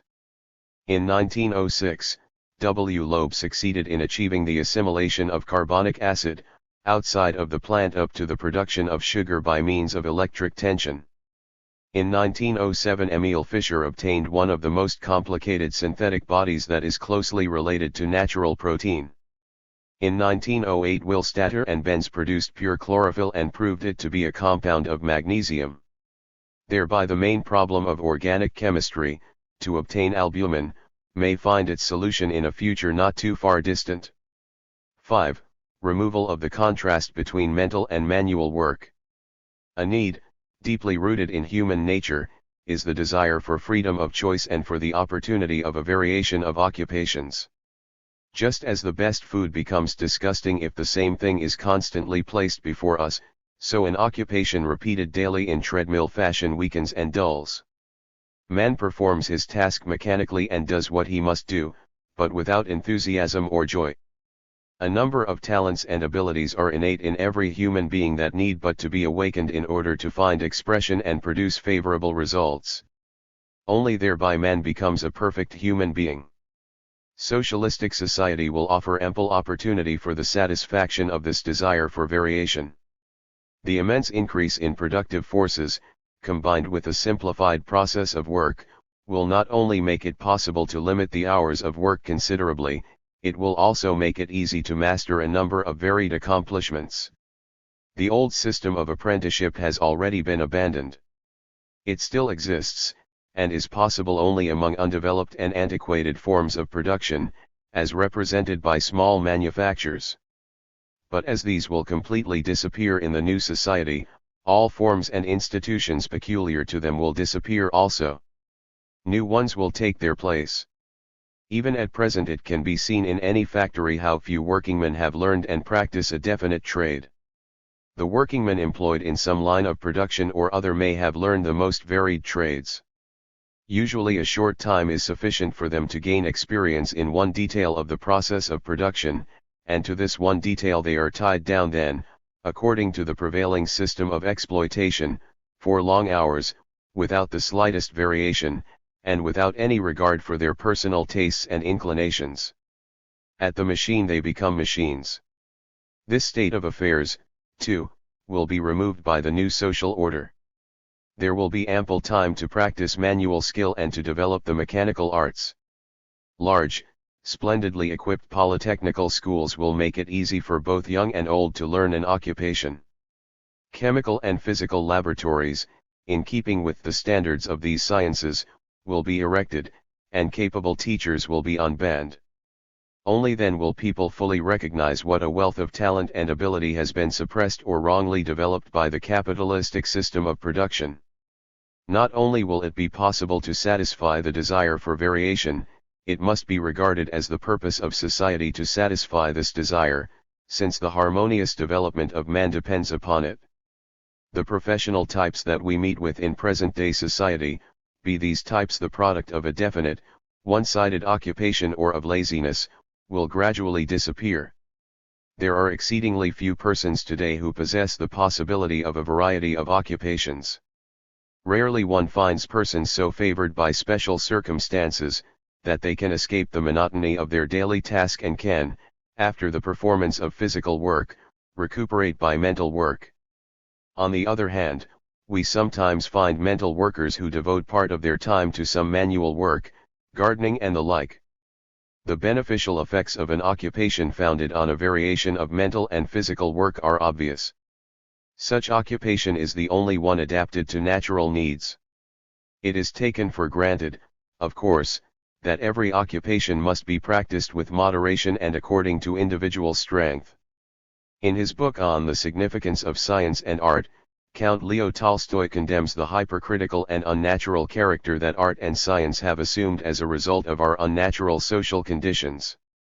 He roundly condemns the fact that present-day society holds physical labor in contempt and advises a return to natural conditions. He asserts that every human being who wishes to live naturally and to enjoy life should spend his day, firstly, at physical work in agriculture, secondly, at some manual trade, thirdly, at some mental occupation, and fourthly, in intellectual social intercourse. No human being should perform more than 8 hours of physical work. Tolstoy himself lived up to this ideal and claimed that he has only become truly human since he adopted this mode of life. But Tolstoy overlooks that what is possible for him, the man of independent means, is not possible for the vast majority of people under present-day conditions. A man or woman who must work 10 or 12 hours daily, and sometimes longer, to make a bare living, and who has grown tip in ignorance, cannot adopt Tolstoy's mode of life. Neither can all those adopted who are in the midst of the struggle for existence and must conform with its requirements, and of the few who might live in this manner, many would not wish to. It is one of the illusions in which Tolstoy indulges, to believe that exhortations and examples might transform societies. The experience made by Tolstoy, in regard to his mode of life, proves it to be a rational one. But to make this mode of life general, different social conditions, a new society, will be needed. The coming society will establish such conditions. It will produce countless scientists and artists, but all of these will devote a part of the day to physical labor, and the remainder of the day they will devote to their studies, their arts, and to social intercourse, according to their tastes and wishes.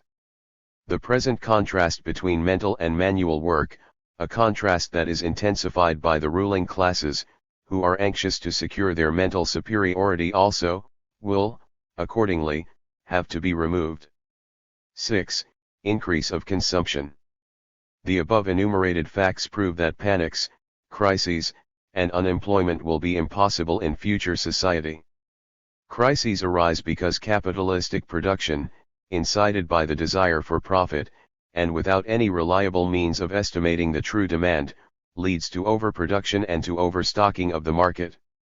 Under capitalism, the products assume the character of goods that their owners endeavor to exchange, and the consumption of goods depends upon the consumer's purchasing ability. But this purchasing ability is very limited among a vast majority of the population who are not paid the full value of their labor and whose services are not wanted if their employers cannot squeeze profits out of them. Purchasing ability and the ability to consume are two entirely different matters in bourgeois society. Many millions are in need of new clothes, shoes, furniture, linens, and articles of food, but they have no money, and so their needs, their ability to consume, remains unsatisfied. The market is overstocked, but the masses are hungry, they wish to work, but cannot find anyone willing to purchase their labor power, because the employers can derive no profits from employing them. Perish, become a vagabond, a criminal, I, the capitalist, cannot help it, because I cannot use goods that I cannot sell at a profit. In his position, the capitalist is entirely justified in taking this attitude. In the new society, this contradiction will be removed. The new society will not produce goods to be bought and sold, it will produce commodities for consumption, not for any other purpose. The ability to consume will not be limited by the purchasing ability of each individual, but by the common ability to produce. If there is sufficient labor power and sufficient means of production, every want can be satisfied. The social ability to consume knows no bounds except the satisfaction of the consumers. If there will be no goods in the new society, there will ultimately be no money, either. Money appears to be the counterpart of goods, but is goods itself. Yet, at the same time, money is the social equivalent, the standard of value for all other goods. But the new society will not produce goods, it will produce commodities whose manufacture will require a certain measure of social working time. The average time required to produce a given commodity is the only standard by which it will be measured for social consumption. 10 minutes of social working time at one commodity equal 10 minutes of social working time at another commodity, no more and no less. Society will not wish to earn, it will merely wish to bring about the exchange of commodities of the same quality and of the same value among its members, and eventually it will not even be necessary to determine the value. Society will simply produce what it needs. If it should become evident, for instance, that 3 hours of work daily are necessary to produce all the required products, 3 hours will be the fixed time.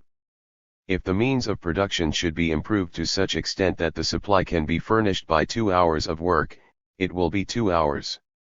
If, on the other hand, the demands should grow and the increased productivity of the process of work would not suffice to satisfy these demands, the working time would be lengthened. It can easily be calculated how much social labor will be necessary for the manufacture of each product. Thereby the relation of this portion of work to the entire working time can be calculated. Any kind of certificate, a printed piece of paper, gold, or tin, enables the holder to exchange same for various kinds of commodities. If he finds that his wants are less than what he receives for his services, he can work less, accordingly. If he wishes to give away what he does not use, nobody will prevent him from so doing. If he voluntarily chooses to work for another, so that the other one may idle, or if he wishes to divide his share of the social products, no one will restrain him. But no one can compel him to work for another person's advantage, no one can deprive him of a part of the share he is entitled to for his services. Everyone will be able to satisfy all desires and requirements possible of fulfillment, but not at the expense of others. He receives from society the equivalent of what he produces, no more and no less, and remains free from exploitation. 7. Equal duty to work for all. But how will you discriminate between thrifty and lazy, intelligent and stupid persons? That is one of the questions most frequently asked by our opponents, and the answer we give them puzzles them greatly. But these wise questioners never stop to think that, among our hierarchy of officials, the distinction between thrifty and lazy, intelligent and stupid persons is not made, but that the length of service usually determines the salary and promotion. Teachers and professors, many of whom are the most naive questioners, have their salaries determined by the position they fill, not by the value of their services. In many cases officials, military men, and scientists, are not promoted according to their abilities, but according to rank, relationship, friendship, and the favor of women. That wealth is not measured either by intelligence and thrift, may be seen by the three-class electoral system of Prussia. We find saloon keepers, bakers, and butchers, many of whom are not able to speak grammatically, enrolled in the first class, while men of intelligence and science, the highest officials of the state and the nation, are enrolled in the second or third class. There will be no difference between thrifty and lazy, intelligent and stupid persons, because that which we understand by these terms will have disappeared. Society, for instance, calls some people lazy because they have been thrown out of employment, have been driven to a life of vagabondage, and have finally become real vagabonds. We also apply this term to people who are the victims of a bad education. But whoever should venture to call lazy the man of means who spends his time in idleness and debauchery would commit an insult, for the rich idler is a respectable man. Now what aspect will matters assume in the new society? All will develop under similar conditions of life, and everyone will perform the task assigned to him by ability and inclination. Therefore the differences in achievements will be slight. The social atmosphere that will incite each to excel the others will help to level the distinctions. If a person should realize that he is unable to accomplish in one line of work what others accomplish, he will choose some other line better suited to his strength and his abilities. Everyone who has worked together with a great many persons knows that people who were inefficient at one task have proved very efficient when given another. By what right can anyone ask for privileges? If some person is so incapacitated by nature that it is quite impossible for him to accomplish what others accomplish, society cannot punish him for the shortcomings of nature. On the other hand, if someone has been endowed by nature with abilities that elevate him above the others, society need not reward him for that which is not his personal merit. It must, furthermore, be remembered that in socialistic society all will have the same opportunities for education, so that all can develop their knowledge and ability in accordance with their talents and inclinations. As a result, knowledge and ability will be far more developed than in bourgeois society. It will be more evenly distributed and yet more varied. When Goethe, during a journey along the Rhine, studied the Cathedral of Cologne, he discovered, by perusal of the architectural deeds that the architects of old had paid all their workingmen alike by time. They did so because they desired good workmanship conscientiously carried out. To bourgeois society this seems an anomaly. Bourgeois society has introduced the piecework system, by means of which the workingmen compel or another to overwork and make it all the easier for the employer to underpay and to resort to a frequent reduction in wages. What is true of material productivity is equally true of the mental. Man is the product of time and circumstances. If Goethe had been born in the 4th instead of in the 18th century, under equally favorable circumstances, instead of becoming a great poet and scientist he would probably have become a great father of the Church who might have outshone Saint Augustine. Again, if Goethe had not come into the world as the son of a rich patrician of Frankfurt, but as the son of a poor shoemaker, he would hardly have become minister to the Grand Duke of Weimar, but would have lived and died a respectable master shoemaker. Goethe himself recognized of what great advantage it was to him to have been born in a materially and socially favorable position which helped him to attain his development. He thus expresses himself in Wilhelm Meister. If Napoleon I had been born 10 years later he would never have become Emperor of France. Without the war of 1870 to 1871, Gambetta would never have become what he has been. If a gifted child of intelligent parents should be placed among savages it would become a savage. Men are what society has made them. Ideas are not the product of higher inspiration sprung from the brains of a single individual, but they are a product, created in the brains of the individual by the social life and activity amidst which he lives and by the spirit of his age. Aristotle could not have the ideas of Darwin, and Darwin had to reason differently from Aristotle. We all reason as the spirit of our age, that is, our environment and its phenomena, compels us to reason. That explains what has been frequently observed, that different people sometimes follow the same line of reasoning simultaneously, that the same inventions and discoveries are made at the same time at places situated far apart. That also explains that an idea expressed 50 years ago may have found the world indifferent, but the same idea expressed 50 years later, may agitate the whole world. In 1415 Emperor Sigismund could dare to break the promise given Huss and to have him burned at the stake in Constance. In 1521, Charles V, although a far greater fanatic, had to permit Luther to go in peace from the Diet at Worms. Ideas are the product of social cooperation, of social life. What is true in regard to society in general, is especially true in regard to the various social classes that compose society at any given epoch of history. Because every class has its peculiar interests, it also has its peculiar ideas and views. These conflicting ideas and interests have led to the class struggles that filled the annals of history and have attained their culmination in the class extremes and class struggles of the present day. The feelings, thoughts, and actions of a person are, therefore, determined not only by the age in which he lives, but also by the class to which he belongs. Without modern society no modern ideas could exist. This is clear to everyone. In the new society, let it be remembered, the means that each individual will employ for his education and development will be the property of society. Society cannot feel obliged to reward particularly what it alone has made possible, its own product. So much in regard to the qualification of physical and mental labor. From this the further conclusion may be drawn, that no distinction will be made between higher and lower grades of work, as, for instance, at present mechanics consider themselves superior to day laborers who perform work on the roads, etc. Society will have only such work performed as is socially useful, and so every kind of work will be of equal social value.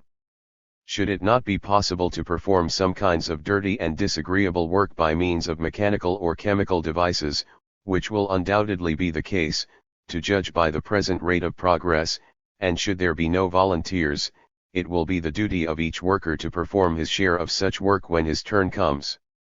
No false pride and no irrational disdain of useful labor will be recognized.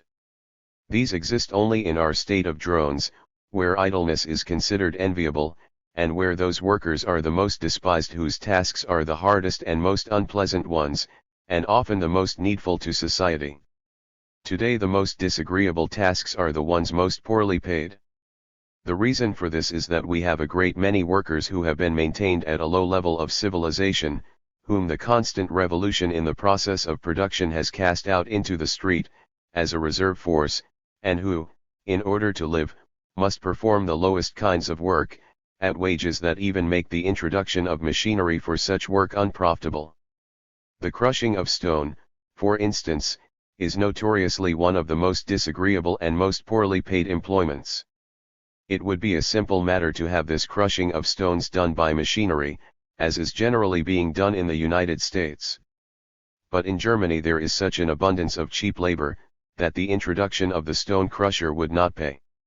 Street cleaning, the cleaning of sewers, collecting ashes and garbage, work in shafts and caissons, etc., might, even at the present time, with the aid of proper machinery, be performed in such a manner that most of the unpleasantness connected with them for the laborers, would disappear. But, as a matter of fact, a working man who cleans sewers, to guard human beings against the dangers of germs of disease, is a very useful member of society, while a professor who teaches falsified history in the interest of the ruling classes, or a theologian who seeks to mystify the minds by the teaching of supernatural doctrines, are very harmful individuals. A great many of our present-day scientists and scholars represent a guild that is employed and paid to defend and vindicate the dominance of the ruling classes, by means of the authority of science, to let this dominance appear just and necessary, and to maintain existing prejudices. In truth, this guild, to a great extent, poisons the minds, and performs work hostile to the advancement of civilization, in the interest of the bourgeoisie and its clients. A social condition that will henceforth make the existence of such elements of society impossible, will perform a liberating deed. On the other hand, true science is often connected with very disagreeable and revolting work. For instance, when a physician dissects a corpse in a state of decomposition, or operates upon a purulent part of the body, or when a chemist examines faces. These tasks are often more revolting than the most disagreeable work performed by unskilled laborers. Yet no one will admit that this is so. The difference is that the performance of the one work requires profound study, while the other work can be performed by anyone without previous preparation. This accounts for the great difference in their estimation. But in future society, where, by means of equal opportunities of education for all, the distinctions of educated and uneducated will disappear, the distinction between skilled and unskilled labor will disappear also. This is all the more so because the possibilities of technical development are unlimited, and much that is manual work today will be performed by machines and mechanical processes. We need but consider the present development of our mechanical arts, for instance, engraving, woodcutting, etc.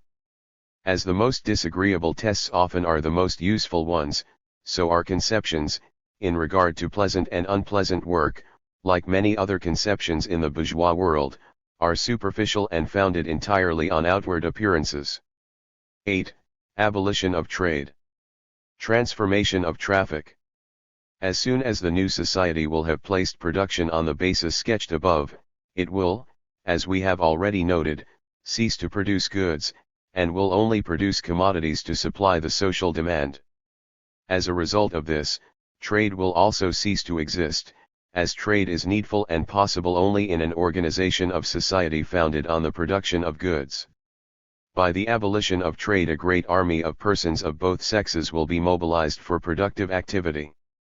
This great army becomes one of producers, it brings forth commodities and enables society to increase its demands, or makes possible a still further reduction of the hours of work. Today these persons live more or less like parasites on the products of the toil of others. Still they often work very hard and are burdened with cares, without earning enough to supply their wants. In the new society, commercial men, agents, jobbers, etc., will be superfluous. In place of the dozens, hundreds, and thousands of stores of all kinds that we find in every municipality today, according to its size, there will be large municipal storehouses, elegant bazaars, entire exhibitions, that will require a comparatively small number of persons for their administration. The entire bustle of trade will be transformed into a centralized, purely administrative activity. The discharge of its duties will be simple and will become still more simplified by the centralization of all social institutions. Traffic will experience a similar transformation. Telegraph and telephone lines, railroads, mail service, river and ocean vessels, streetcars, automobile cars and trucks, airships and flying machines, and whatever all the institutions and vehicles serving traffic and communication may be called, will have become social property.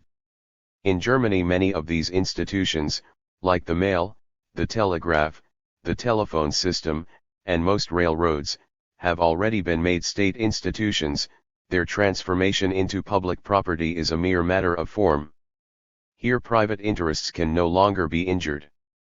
If the state continues to operate in the present direction, so much the better. But these state-owned institutions are not socialistic institutions, as is erroneously assumed.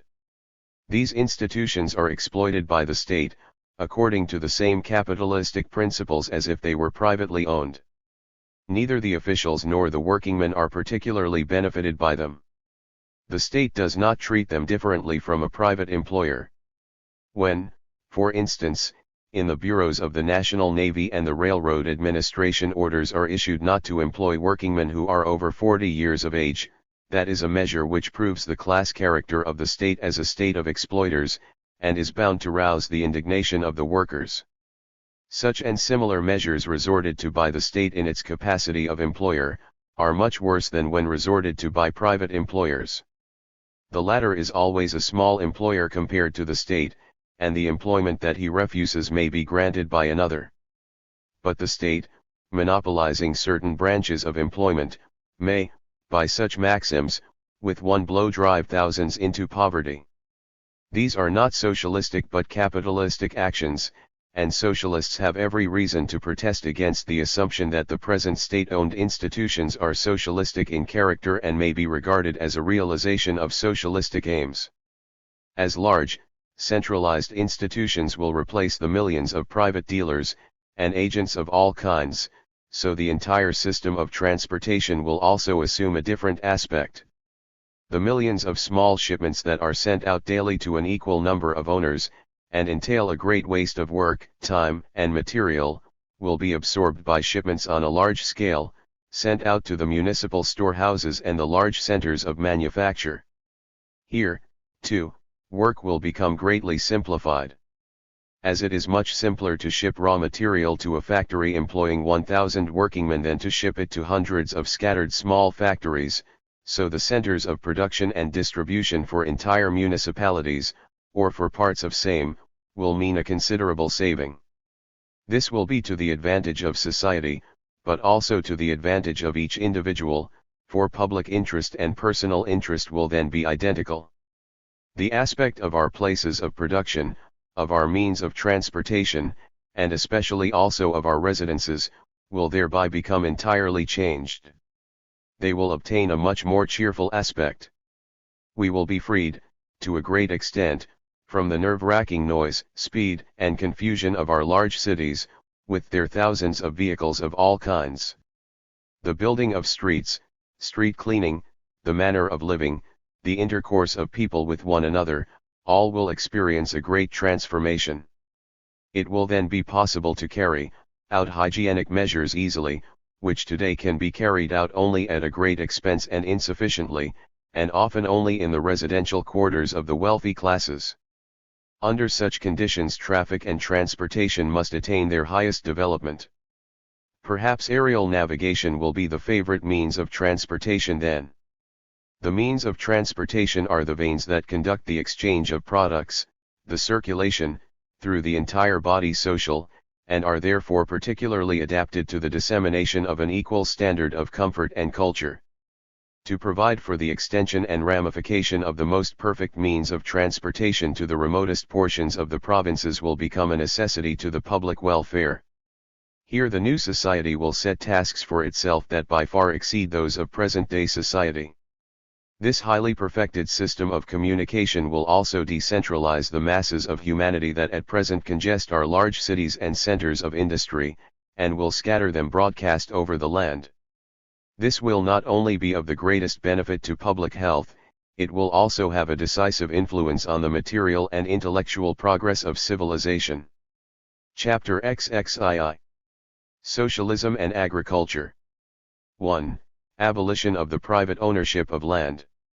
Land, being the prime raw material for all human labor and the basis of human existence, must be made the property of society, together with the means of production and distribution.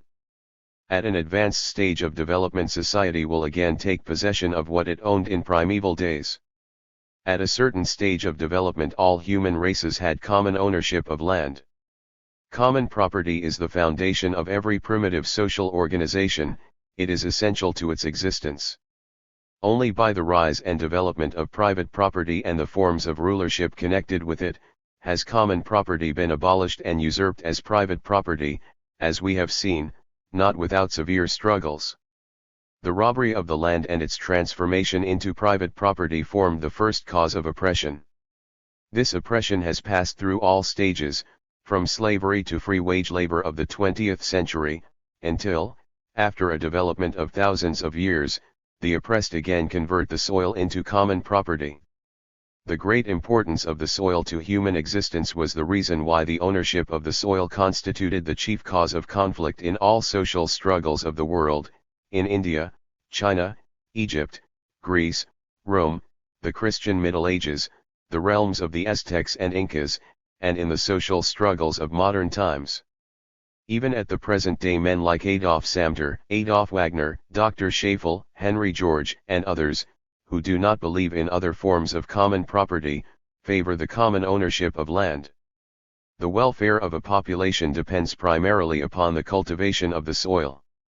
To develop this cultivation to the highest degree is eminently to the interest of all. That this highest degree of development cannot be attained under the rule of private property, has been shown. To obtain the greatest possible advantage from the soil, not its cultivation alone must be taken into consideration. Other factors must be considered to which neither the largest private owner nor the most powerful association is equal, factors that may exceed even the jurisdiction of the state and require international consideration. 2. The amelioration of land. Society must consider the land in its totality, its topographical condition, its mountains, plains, forests, lakes, rivers, ponds, heathers, swamps and moors. Besides the geographical location, which is unalterable, this topographical condition exerts a certain influence upon the climate and the nature of the soil. This is a vast field of activity, where much experience is still to be gained and much experimentation still to be performed. Until now the state has accomplished but little along these lines. Only moderate means have been applied to such tasks of civilization, and even if the state desired to adopt effective measures, the large landed proprietors, who have a decisive voice in legislation, would prevent the carrying out of such measures. Without interference with private property nothing effectual could be done. But since the state is founded on the sanctity of private property, and since the large owners of private property are its chief supporters, it is prevented from proceeding in the manner that has been designated. It would be necessary to undertake the amelioration of land on a grand scale, to plant forests here and cut down forests there, to irrigate and to drain, to mix different kinds of soil, to break ground and to plant, in order to attain the highest degree of fertility. A highly important factor in the amelioration of the land would be an extensive system of rivers and canals, to be conducted according to scientific principles. The question of cheap transportation by water, so important to present-day society, would be of minor importance to the new society. Nevertheless, transportation by water will be regarded as a very convenient means of transportation, requiring the least expenditure in strength and material. But of the greatest importance, an extensive system of rivers and canals will be for purposes of irrigation and drainage, for the transportation of manure and other materials, for the amelioration of the land, and for the distribution of the crops.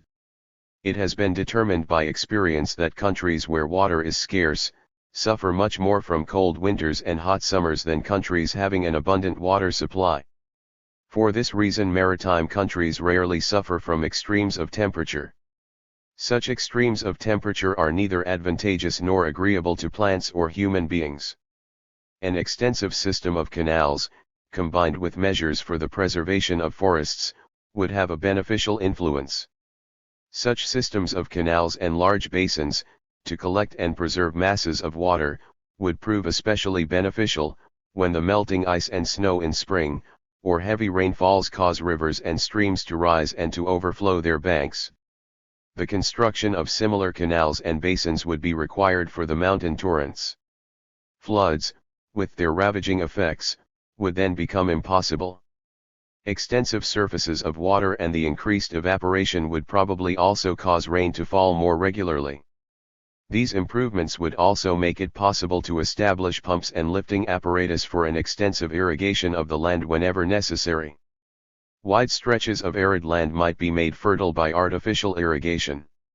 Where at present the grazing sheep barely find sufficient nourishment and where, at best, only emaciated-looking trees stretch their lean branches skyward, an abundance of crops might be raised and a dense population might obtain nourishment and enjoyment. It is, for instance, only a question of the amount of labor employed, to transform the stretches of sandy soil of the March, humorously called the sandbox of the German Empire, into an Eden of fertility. This was pointed out by one of the lecturers at the German Agricultural Exhibition, in Berlin, during the spring of 1894. But the landowners of the March do not have sufficient means to undertake the building of canals. Irrigation, amelioration of the land, etc., and so, just beyond the walls of the national capital wide stretches of land remain in a condition that will seem incredible to coming generations. On the other hand, by means of canalization, wide stretches of swamps, moorland and marshes might be drained and won for cultivation. Thus, in northern and southern parts of Germany, the canals might further be used for the breeding of fish, and small communities that are not located near rivers might use them to erect bathing establishments. A few examples will suffice to show the influence of irrigation.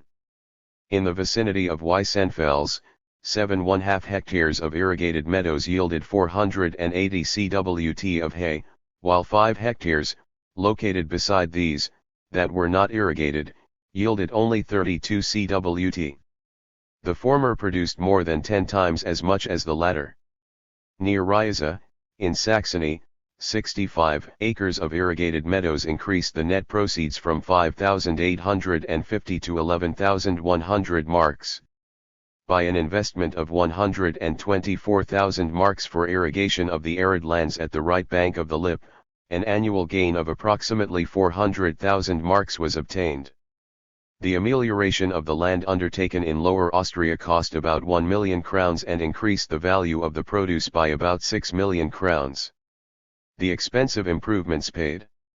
Other parts of Germany, besides the March, have an exceedingly sandy soil, and here the harvests are only fairly satisfactory, after a rainy summer. If these vicinities could be furrowed with canals, properly irrigated and ameliorated, they would shortly bring forth 5 and 10 times their present amount. Examples are at hand in Spain, showing that well-irrigated soil brought forth 37 times as much as soil that had not been irrigated. So water is all that is needed to bring forth fresh masses of nourishment from the soil. Hardly a year passes in which not one or the other of the German states and provinces is ravaged by floods. Large tracts of the most fertile land are carried away by the force of the water, others are littered with stories, sand, and rubbish, and are made unfertile for years to come.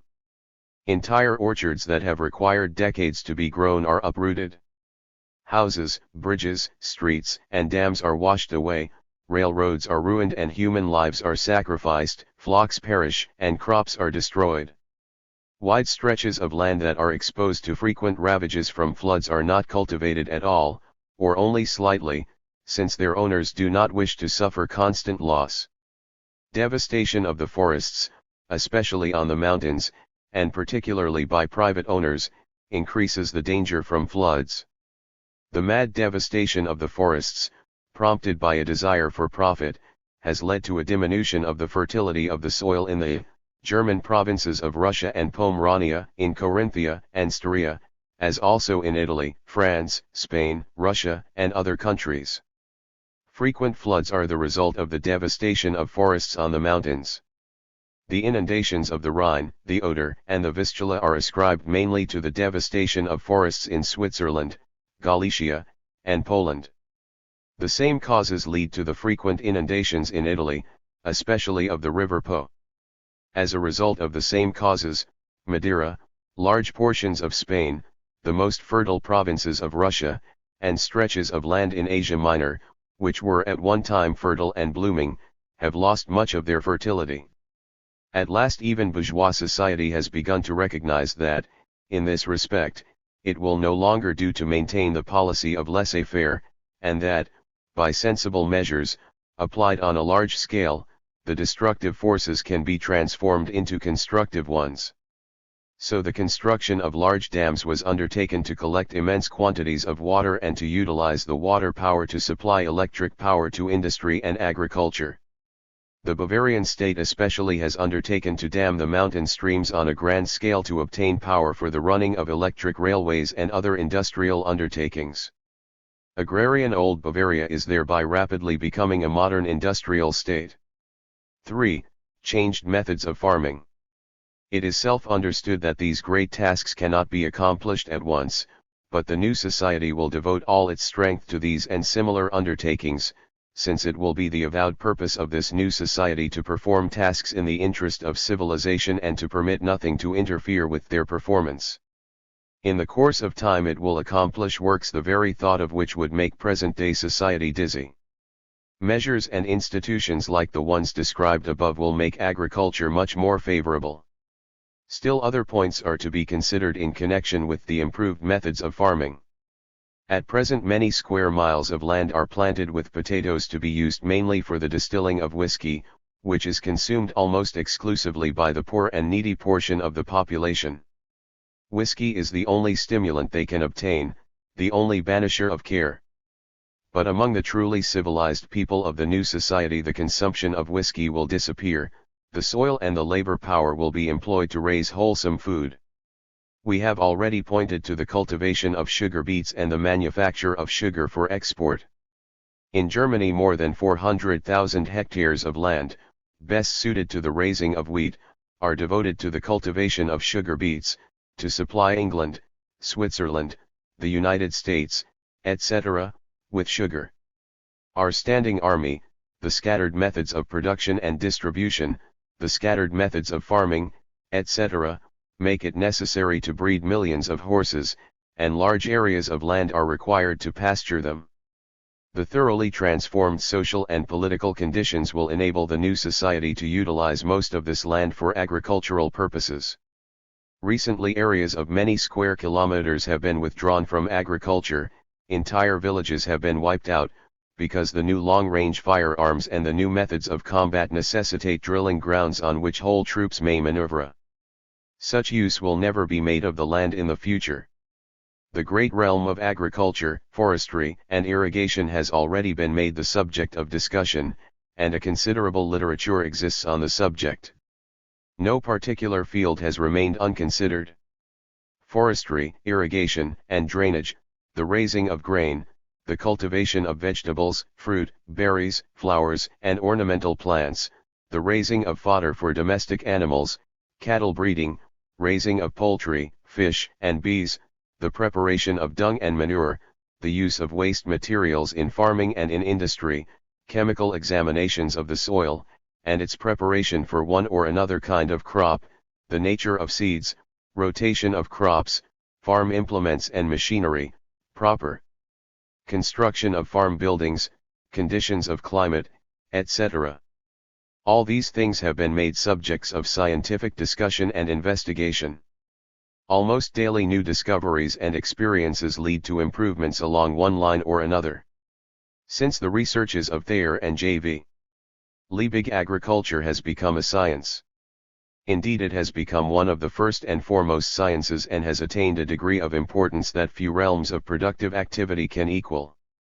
But if we compare this tremendous progress along all lines with the true status of agriculture, it must be admitted that, so far, only a small fraction of the private owners have been able to make use of this progress, and all only pursue their private interest, regardless of the public welfare.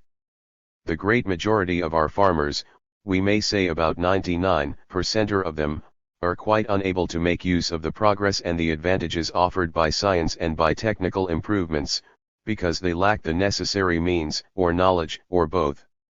Here the new society will find a field that has been well prepared, both theoretically and practically, and that it will only need to organize to attain the grandest results. 4. Agriculture on a large and small scale. Electric appliances. While even among socialists some persons still hold the opinion that small farmers are able to compete with the large agricultural enterprises by means of their own thrift and that of their families, experts have come to hold a different opinion. By overexertion the peasant may achieve his utmost, but from the standpoint of a civilized human being his position is a deplorable one. No matter how much he may achieve, the modern technical development and the science of agriculture can achieve more. But, above all, only by the appliance of science and technique does the peasant attain the full development of a civilized human being, while today he is the slave of his property and the helot of his creditor. The advantages of farming on a large scale are immense. To begin with, the area that can be utilized is considerably enlarged, because the numerous paths and roads and ridges necessitated by the disjointed properties disappear. 50 persons, working on a large farm, regardless of the more rational implements used by them, can accomplish much more than 50 persons working on scattered farms. Only farming on a large scale makes it possible to combine and direct the forces so as to obtain the best results. To this must be added the immense advantage derived from the application of all kinds of machinery, the use of the produce for industrial purposes, the more rational methods of cattle and poultry breeding, etc. Electric appliances especially furnish advantages to agriculture that overshadow every other method of cultivation. P.Mac has ascertained that the introduction of machinery led to a saving of over 5,000 days' labor by horses, and that a single investment of 40,000 marks capital led to a cheapening of the product of over 12,000 marks or 48 marks per hectare. This computation did not even take into consideration the increase in produce from the introduction of deep plowing, or the more exact cultivation by machinery. Deep plowing led to an increase of from 20 to 40% in the cultivation of grain, and up to 50% in the cultivation of potatoes, turnips, and the like. Taking an average of only 20%, Mac showed that, on the farm under consideration, this meant a gain of 55.45 marks per hectare. Together with the saving referred to above, this made a gain of 103.45 marks per hectare. Mac pointed out that it was necessary to establish a sufficient number of power plants, whereby not only all the machinery employed could be set in motion, but heat and light could also be supplied. By means of the electric plants, the dwellings, streets, stables, barns, storehouses and factories can be lighted, and if it should become necessary, crops can be reaped at night. Mac calculated that, by the general introduction of electricity, 2/3 of the animals employed for drawing and carrying loads heads, might be dispensed with, which would imply an annual net profit of 1,002,989,000 marks. The application of electricity makes agriculture more and more a purely technical, industrial process. The following compilation shows the manifold applicability of electricity in agriculture. The following can be run by electric motors. 1. Machines that heighten the gross proceeds, A for tilling, C disorder and electric plows. B for the harvest, mowing machines with binders, machines for reaping potatoes, irrigation works. 2. Machines for reducing the cost of production, A lifting machines, unloading machines in barns, grain elevators, pumps for liquid manure. B means of transportation, groves, straps and bellows, field railways, spindles and cranes. C for utilization, straw presses, corn mills, chaff cutters. 3. Machines of agricultural industry, A distillery machines and machines for the manufacture of starch, water pumps for various purposes. B dairy implements, refrigerators, centrifuges, churners, kneaders, presses, etc. C sawmills, circular saws and saw frames. D. Drills, turning lathes, machines for wheel making. 4. Food chopping machines, for cattle breeding, chaff cutters, turnip choppers, meal, potato and oat grinders, etc., squeezers, water pumps. Investigations have shown that about 15% of all farm labor can be performed in this economical way, by the aid of electric motors. The amount of manual labor power required for the threshing and preparation of 1,000 kilograms of grain was ascertained. Number of hours required: 1. When all the work was done by hand, 104. 2. When small thrashing machines and riddling machines were employed, 41.4. 3. When an electric thrashing machine of 20 horsepower was employed, 26.4. 4. When a giant electric thrashing machine with winnowing and riddling machine, elevators, etc. was employed, 10.5. There is nothing to prevent the general introduction of electric plows. Like the electric railway, the electric plow has already attained a high degree of development. The heavy and expensive steam plow can be rationally employed only on large areas and for deep plowing. It is especially serviceable for heightening the crops of potatoes, etc. But the electric plow can be used equally well for deep and shallow plowing. It makes it possible to cultivate the soil on steep inclines, where it is difficult to plow with horses, or oxen even. It is a great labor-saving device, as may be seen from the following comparison of expenses for plowing, when horses, oxen, a steam plow and an electric plow were used. Cost per acre for plowing: number of inches of medium depth, 4, 6, 8, 11, 14. Horses 2.50, 3.00, 4.20, 7.70, 13.30. Oxen 3.65, 4.65, 5.80, 7.90, 10.20. Steam plow, rented, from 6.00, 6.70, 7.60, 9.15, 10.70. To 7.50, 8.40, 9.35, 11.00, 12.55. Owned, from 4.50, 5.00, 5.85, 7.30, 8.85. To 6.00, 6.70, 7.60, 9.15, 10.70. Electric plow, horsepower 42.70, 3.55, 4.60, 6.25, 7.95. 62.65, 3.40, 4.30, 5.70, 7.10. 82.50, 3.15, 3.90, 5.20, 6.50. The simple supply and distribution of electric energy, the ease and simplicity with which electric machines can be run and kept in order, make their advantages to agriculture paramount, especially as a thin wire suffices to supply the power to extensive areas. As the employment of electric machines would necessitate a network of electric wires across the country, electric motor power in agriculture could easily be combined with electrocultivation, the direct influence of electricity in the growth of plants. During recent years, plant physiologists, as also practical agriculturists, were eagerly engaged in studying the influence of electricity on the growth and fructification of plants, especially the various kinds of grain. The task was accomplished by the late Professor R.S. Lemstro. He spread a net of wire across a large area of cultivated ground which, by means of a battery, he charged with positive electricity, while the negative pole remained on the ground, and subjected a field, or part of one, to an electric current during its entire period of vegetation, while an adjacent field, which was under observation also, remained uninfluenced. The experiments were tried upon various areas of different size, and, wherever carried out properly, they all showed the same favorable results. Firstly, the crop increased from 30 to over 100%.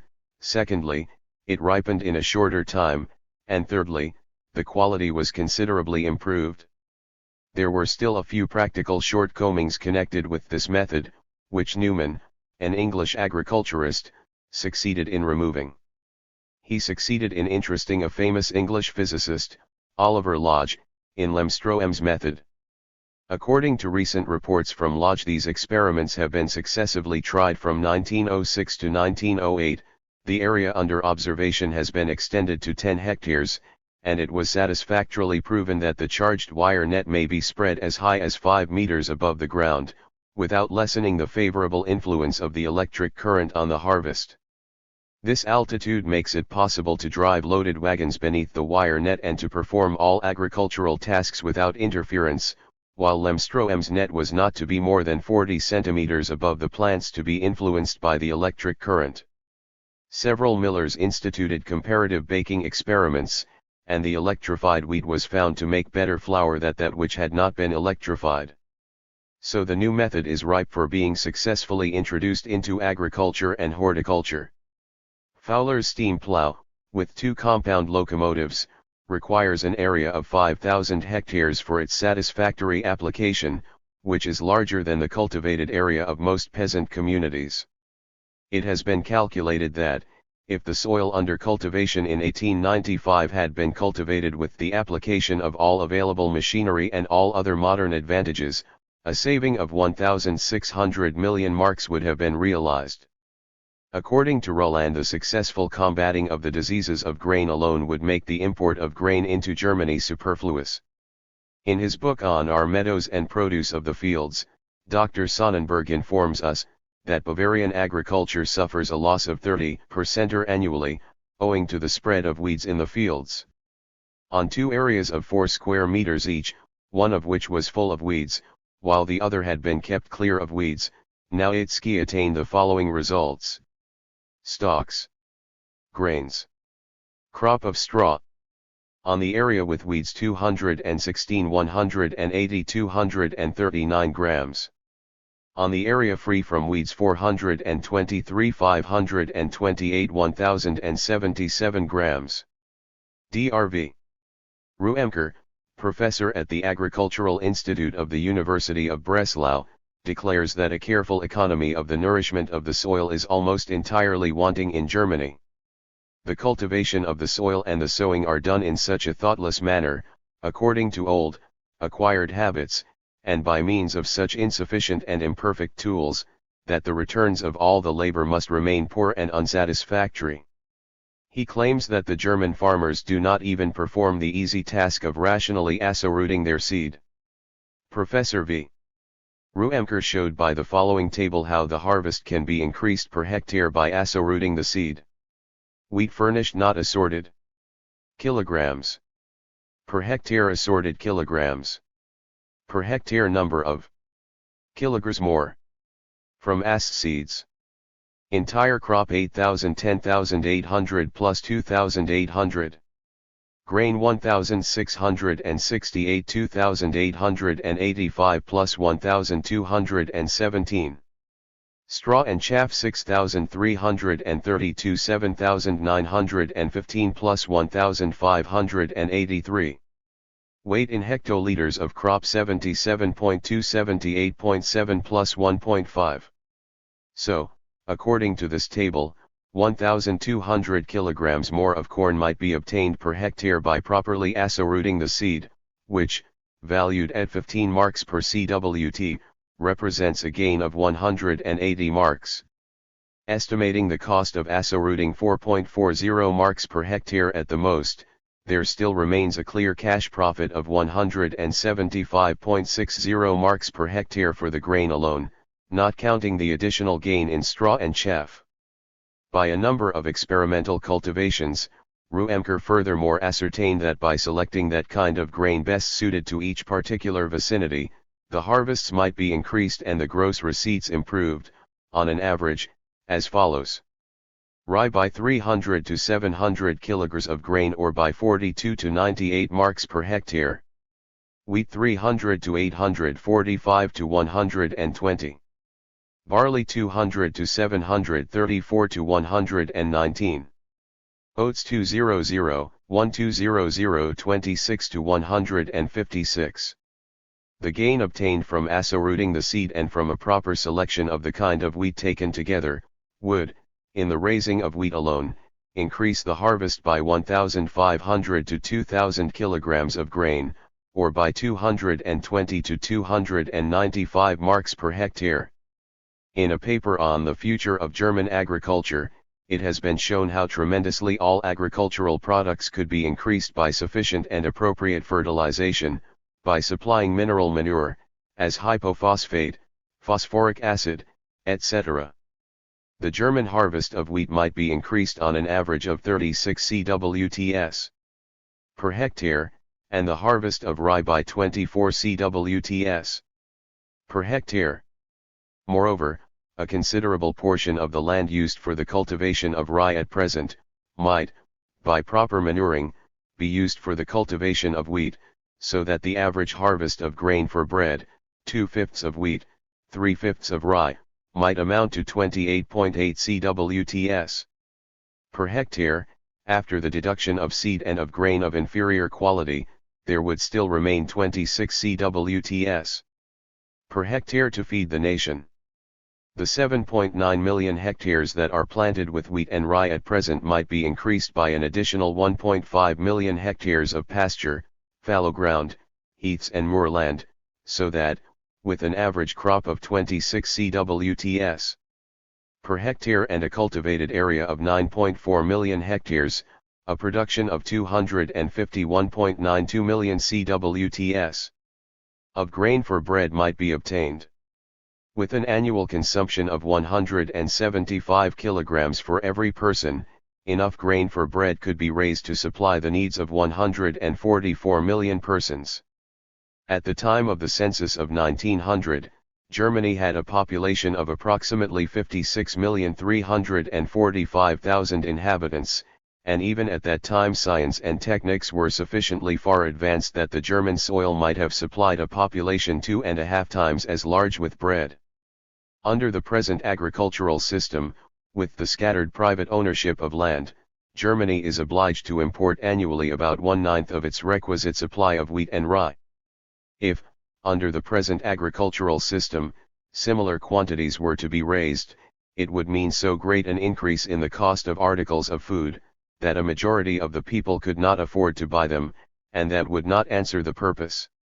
These results can be obtained only by communistic methods, when carried out on the largest scale, but of course the authors quoted above do not think of that possibility. According to calculations made by them, by means of an intensified cultivation of the soil, the products of German agriculture might be increased as follows: rye and wheat by 145.1 million cwts, potatoes 444.0, oats, barley, peas, and beans 78.7, hay 146.2, fodder 110.0, turnips 226.0. If we furthermore take into consideration the suggestions by Mack, quoted above, showing that a very great number of animals for drawing and carrying loads might be dispensed with by the introduction of electric power, we find that the breeding of cattle for nourishment might be considerably increased, or that much of the land used for pasture might be planted with food for man. Another field of agricultural activity that might be developed to a far greater extent, is poultry breeding. The value of eggs imported by Germany annually amounts to 149.7 million marks, and that of live poultry to over 40 million marks. The institutions for raising and breeding poultry are still sadly undeveloped. The concentrated methods of agriculture on a large scale will lead to the concentration of farming establishments, such as stables, storehouses, ice houses, fodder and feeding. Much time, labor, and material be saved, and practical advantages will be obtained that are inaccessible to small and medium-sized establishments, and are but rarely enjoyed by large ones. How insufficient, for instance, are the hygienic institutions in most stables, how inadequate are the provisions made for the feeding and care of the cattle and poultry. That cleanliness, air, and light are as necessary to animals as to human beings and have a favorable influence on their condition, is a fact known but little among peasants of the 20th century. It is self-understood that, by a general dissemination and application of this knowledge, milk, butter, cheese, eggs, honey, meat, etc., will be obtained under far more sanitary and favorable conditions than at present. By a skillful combination and application of human labor power and machinery, not only the cultivation of the fields, but also the reaping of the harvest will be done by ways and means unknown to us today. The erection of great halls for shelter will make it possible to gather in the crops during any kind of weather, and, by bringing them in quickly, the enormous losses will be avoided that are so frequent now. According to V.D. Goltz, during one single unfavorable harvest time, 8 to 9 million marks are lost on crops in Mecklenburg, and in the government district of Königsberg, from 12 to 15 million marks. 5. Viniculture of the future. The cultivation of fruit and berries and horticulture will also attain a degree of development in the future that hitherto seemed almost impossible. To what extent the cultivation of fruit is still neglected in Germany, although the German climate is particularly favorable to the cultivation of orchards, especially apple orchards, may be seen from the fact that more than 40 million marks worth of fresh fruit and more than 20 million marks worth of dried fruit are imported annually. One look at the poor condition of our fruit trees in the greater part of Germany, even in countries like Württemberg, which are famed for their orchards, makes this easily understood. Here a wide field presents itself to agricultural and horticultural activity. The cultivation of berries is just begun and presents a no more favorable aspect. By applying artificial heat and moisture in large, sheltered halls, it becomes possible to raise vegetables, fruit, and berries in large quantities during any season of the year. The florist's show windows in our large cities present as gorgeous an array of flowers in midwinter as they do in summer. Wonderful progress in the line of artificial cultivation of fruit is marked by the artificial vineyard of garden director Haupt, in Brieg in Silesia, which has since been imitated elsewhere, and already had been tried in other countries, for instance, in England. Its equipment and the results achieved were so enticingly described in the Vossische Gazette, of September 27, 1890, that an extract of this description follows. The glass house is situated upon an approximately square field of 500 square meters. It is from 4.5 to 5 meters high, and its walls face exactly north, south, cast and west. It contains 12 rows of double fruit walls, running from south to north, 1.8 meters apart, which at the same time serve as supports to the flat roof. In a bed 1.25 meters deep, resting on a bank of earth 25 centimeters strong, which contains a net of pipes for drainage and ventilation of the soil, a bed, whose heavy ground has been made loose and fertile by the introduction of chalk, rubbish, sand, manure, bone dust, and potash. Mr. Haupt planted 360 grapevines of the kinds that yield the best grape juice in the Rhine province, white and red Riesling and Trémanneur, white and blue Muscatelli and Burgundy. The ventilation of the place is effected by several apertures in the side walls and by slats 20 meters long attached to the roof, which can be opened and closed by a lever, and afford protection from the storm in any position. 26 showers serve to water the vines. They are attached to rubber pipes 1.25 meters long that are suspended from a tank above.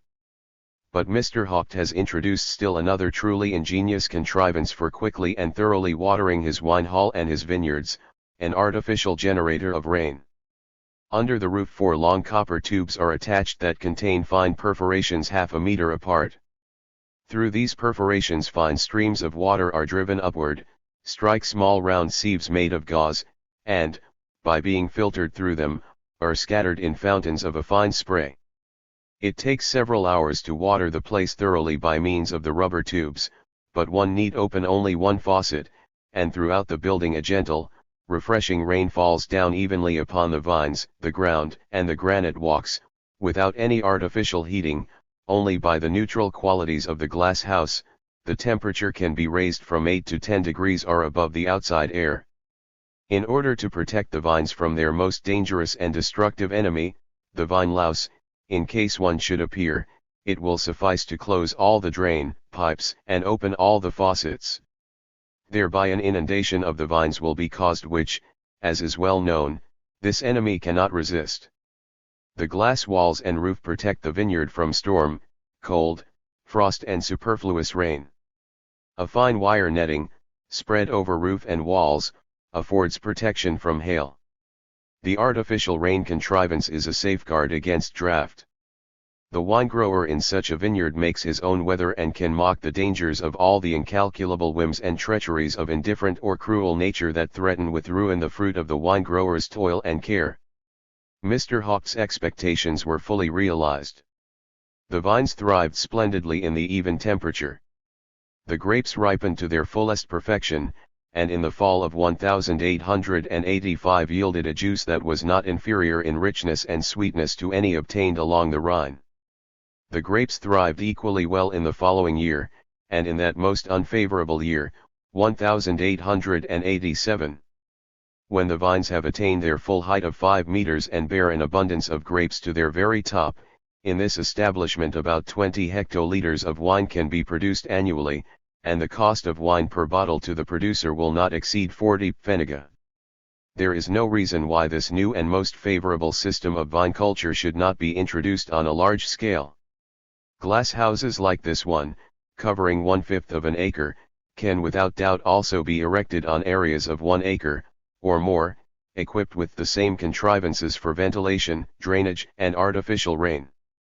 Here the vegetation will set in some weeks earlier than in the open air, and during the time of bloom the young vines will be protected from May frosts, rain, and cold, while the grapes ripen they will be protected from drought, from pilfering birds and thieves and excessive moisture. During the entire year they will be protected from the vine louse, and the berries will remain safely on the vine until November or December. In an address delivered before the Society for the Advancement of Horticulture, in 1888, from which I have taken several technical terms in this description of Hawke's vineyard, the inventor and founder of same closed with the following alluring perspective of the future: since this vine culture can be carried on throughout Germany, also on otherwise barren, sandy, or stony soil, after it has been made arable and watered, it becomes evident that vine culture under glass becomes a matter of national interest. I would like to call this method the vine culture of the future. The author then described how the wine obtained from the grapes had met with the highest approval of experts, and added, the vineyard also left sufficient room for the cultivation of other plants.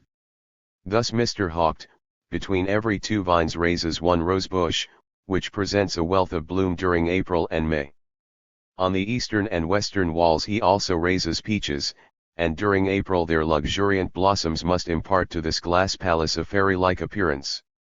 Recently Belgium has bestowed special attention upon this method of fruit culture. But in Germany also it is being extensively applied, for instance, in raising pineapples. Nothing will prevent the establishment of similar hothouse plantations for various kinds of plants, so that, with many products of the soil, we may enjoy the luxury of a double or threefold harvest. At present these undertakings are primarily a question of profit, and their products are enjoyed only by the favored few. But in socialistic society the only question will be whether sufficient labor power is obtainable. This being the case the task will be accomplished to the common advantage of all. 6. Measures to prevent exhaustion of the soil. So we see that, even under present-day conditions, a thorough transformation in the methods of procuring food is taking place. But the utilization of all these discoveries is extremely slow, because powerful classes, the agrarians and their social and political supporters, are profoundly interested in suppressing them. Although in spring weekly prayers are offered up in all churches for a good crop, individual members of the congregations may feel like that pious man who implored his patron saint, Saint Florian, "Protect my house, set others on fire." For if the crops turn out well in all countries the prices are lowered, and this possibility is dreaded by agrarians. What is advantageous to others is harmful to him, and therefore he is a silent opponent of every discovery or invention that benefits others besides himself. Our society dwells in constant discord with itself. In order to maintain the soil in a fertile condition and to improve it, sufficient manure is essential. To obtain same will be an important task for the new society also. Manure is to the fields what food is to man, and just as not every kind of food is equally nourishing to man, so not every kind of manure is of equal value to the soil. The ground must be given exactly the same chemical substances that have been withdrawn from it by the reaping of a crop, and such chemical substances, as are required for the cultivation of a certain kind of plant, must be introduced in large quantities. Therefore the study of chemistry and its practical application will develop to an extent unknown today. Now animal and human excrements contain the very chemical substances that are suited to the cultivation of human food. Therefore it is important to obtain and properly distribute them. Little is done in this respect at present. Especially the cities and industrial centers, which receive large quantities of food, return very little of the valuable offal to the soil. As a result, the farms that are situated far from the cities and industrial centers and that annually ship the greater part of their products into these, suffer from want of manure. Often the offal obtainable on the farms does not suffice, because the human beings and animals from which it is obtained have consumed only a small portion of the crops. So an exhaustion of the soil would be sure to take place, unless the want of natural manure were made up for by artificial manure. All countries that export agricultural products and receive no manure in return, will sooner or later be ruined by the impoverishment of their soil. This is the case with Hungary, Russia, the Danubian principalities, etc. In the middle of the last century, Liebig solved his theory of the reproduction of substance for arable soil, which led to the use of concentrated manure. Schulze-Lupitz proved that certain plants, although not given manure containing nitrogen, still added nitrogen to the soil, a phenomenon that was explained later by Hellriegel. He showed that the millions of bacilli, acting on certain leguminous plants, obtain the nitrogen for the nourishment of the plant directly from the air. Chemistry constitutes one phase of modern, scientific agriculture, and bacteriology constitutes the other. In its deposits of potash, Thomas slag, hypophosphate and phosphoric acid, Germany possesses a number of inexhaustible sources of mineral manure. A proper application of these, combined with an appropriate tilling of the soil, makes possible a production of enormous quantities of food. An idea of the importance of the various kinds of artificial manure may be gained from the following figures. During 1906 Germany consumed about 300 million marks worth of artificial manure. Among these were sulfate of ammonia for 58.3 millions, nitrate of soda for 120, and the rest was expended for Thomas slag, hypophosphate, potash, guano, etc. The most important of these fertilizers are the ones containing nitrogen. The great importance of this substance may be seen from the following. Investigations made by Wagner showed that crops of oats from a field in Hesse diminished by 17% when there was a dearth of phosphoric acid, by 19% when there was a dearth of potash, and by 89% when there was a dearth of nitrogen. The net profits for 1 year per hectare were, when the fertilizer contained all the needful ingredients, 96 marks, when the potash was omitted, 62 marks, when phosphoric acid was omitted, 48 marks, when nitrogen was omitted, 5 marks. It has been calculated that if Germany would double its nitrogen manure, it could produce not only sufficient grain and potatoes to supply the demand of its own population, but could also export considerable quantities. And the chief sources of this valuable manure, the deposits of nitrate soda in Chile, like the deposits of guano, are rapidly being used up, while the demand for nitrogen preparations constantly increases in Germany, France, England, and, during the last 10 years, in the United States of America also. As early as 1899 the English chemist, William Crookes, propounded this question and designated it as one of greater importance than the possibility of proximate exhaustion of the British coal mines. He therefore regarded it to be one of the most important tasks of chemistry to manufacture nitrogen fertilizers from the tremendous nitrogen reservoir of the atmosphere. It must be remembered that the quantity of air covering 1 square centimeter of ground, weighs approximately 1 kilogram, and that 4/5 of it are nitrogen. From this may be calculated that the nitrogen contained in the atmosphere of the Earth, amounts, in round figures, to 4,000 million tons. The present annual consumption of nitrate of soda is, in round figures, 300,000 tons. So even if the nitrogen in the atmosphere were not replaced, it would suffice to supply the demand of the entire Earth during 14,000 million years. This problem has been practically solved. In 1899, A. Frank and N. Caro produced cyanide of potassium that contains from 14 to 22% of nitrogen. The new fertilizer has been introduced upon the market under the name of calcareous nitrogen. But Frank's and Caro's method is not the only one. In 1903 the Norwegians, C. Bjerkeland and Essed, succeeded in transforming the atmospheric nitrogen into nitric acid by combustion, by means of electricity. This second method furnishes a product that is equal to Chile nitrate of soda in every respect and even superior to it for certain kinds of soil. In 1905 Otto Schoenherr succeeded in finding a method still superior to that of Bjerkeland and Ede. 4. Besides the electric power, only the cheapest materials are required, i.e., water and limestone. So agriculture has been given a new fertilizer that can be obtained by a purely technical industrial process, and has an unlimited supply at its disposal. According to A. Mueller, a healthy adult secretes annually on an average of 48.5 kilograms of solid and 43.8 kilograms of liquid matter. Estimated by the present prices of manure, these materials represent a value of about 5.15 marks. The great difficulty in fully utilizing this material lies in the establishment of large and appropriate contrivances for collecting same and in the high cost of transportation. A great portion of the excrements from the cities is conducted into our rivers and streams and pollutes them. In the same way, the offal and refuse from kitchens and industrial establishments that might also be used for manure, are usually carelessly wasted. The new society will find ways and means to prevent this waste. It will solve the problem more easily, because the large cities will gradually cease to exist owing to the decentralization of the population. 7. Removal of the contrast between city and country. No one can adjudge our modern large cities a healthy product. The prevailing economic and industrial system constantly attracts great masses of the population to the cities.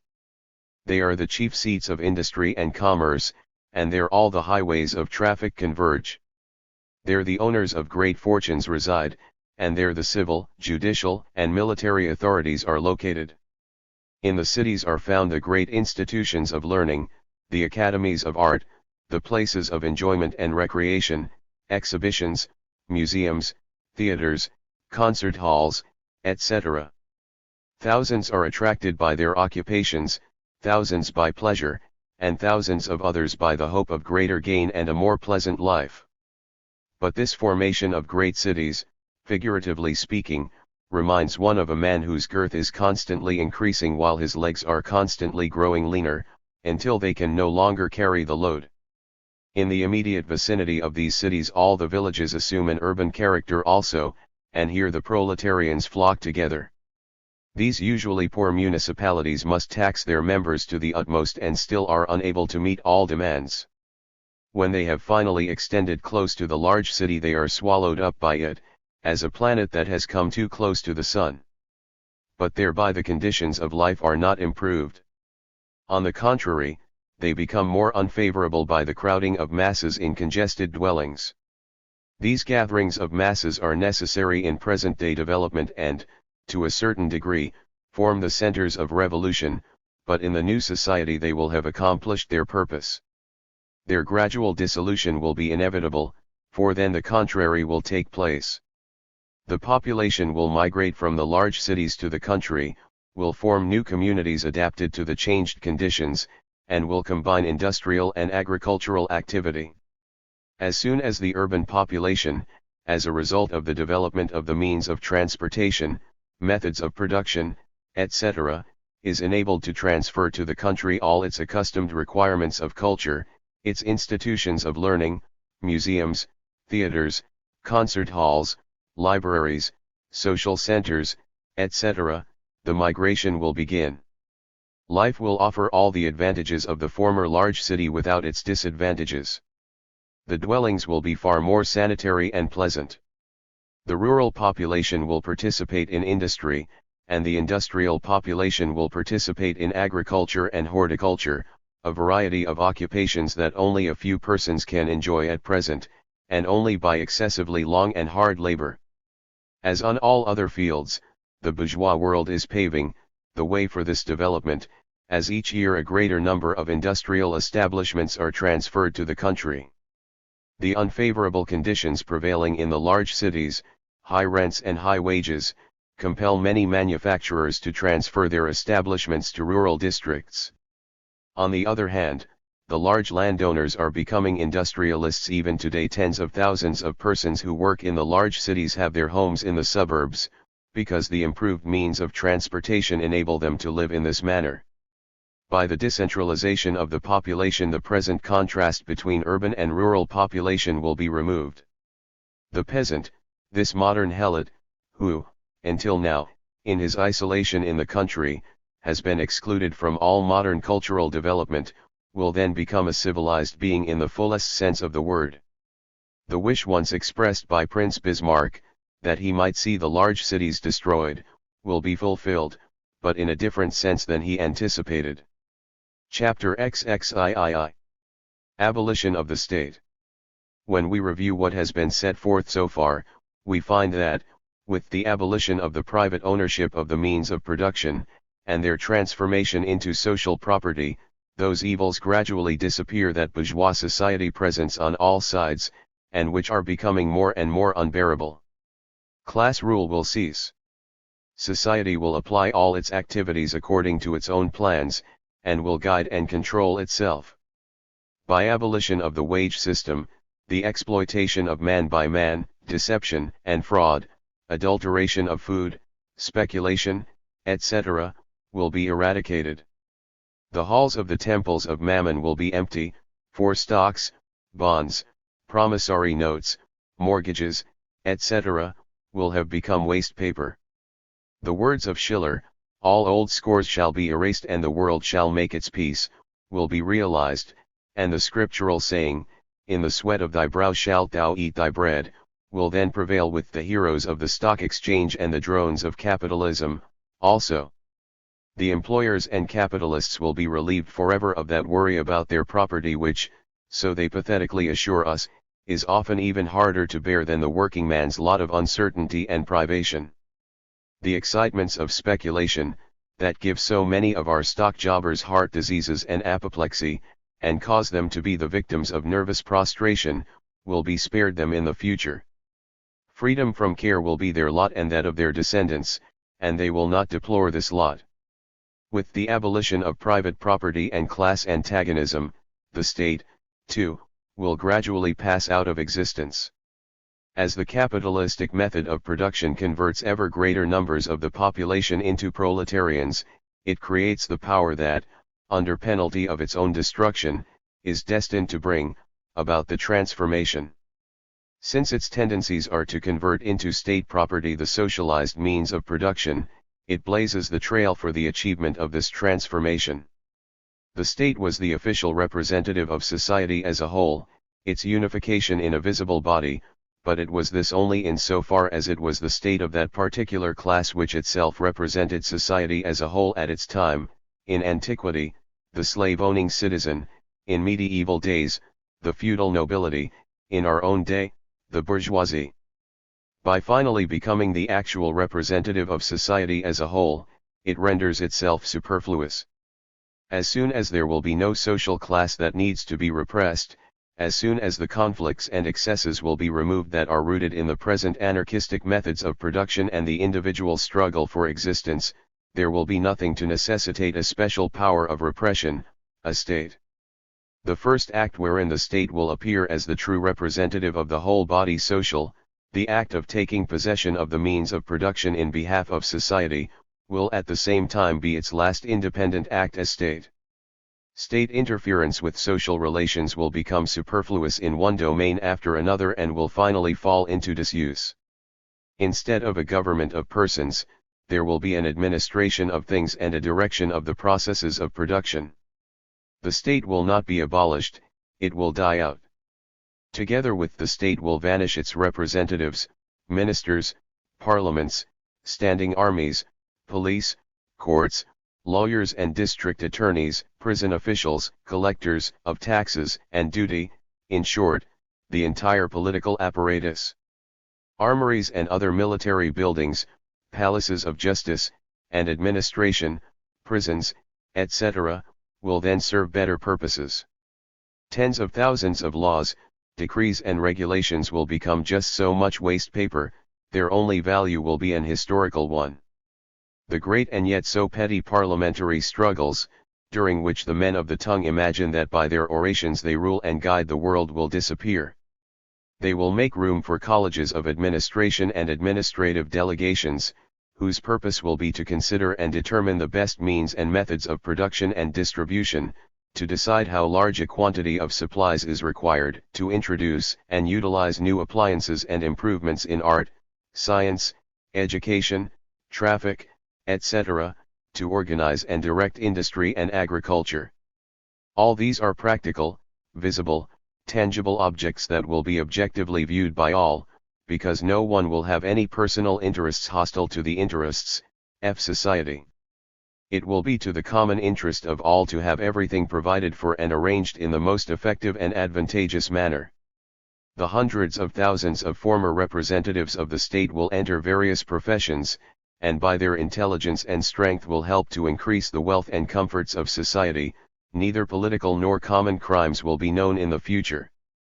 Thieves will have disappeared, because private property will have disappeared, and in the new society everyone will be able to satisfy his wants easily and conveniently by work.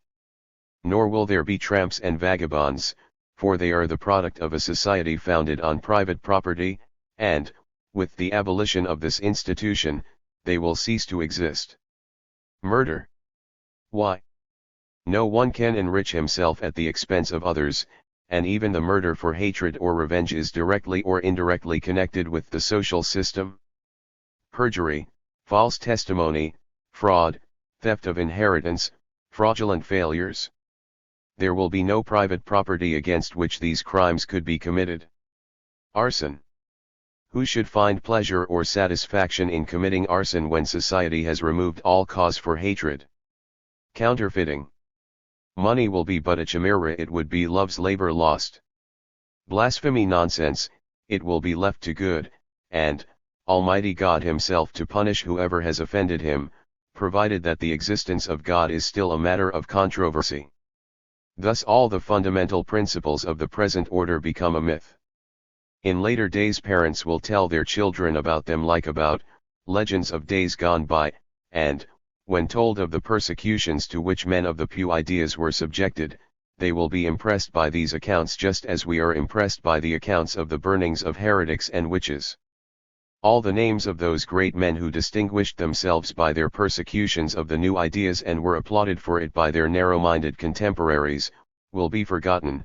At best they will only attract the attention of the historians engaged in the research of old documents. Unfortunately, we are not yet living in that happy age when humanity may breathe freely. Chapter XXIV. The future of religion. As with the state, so it will be with religion.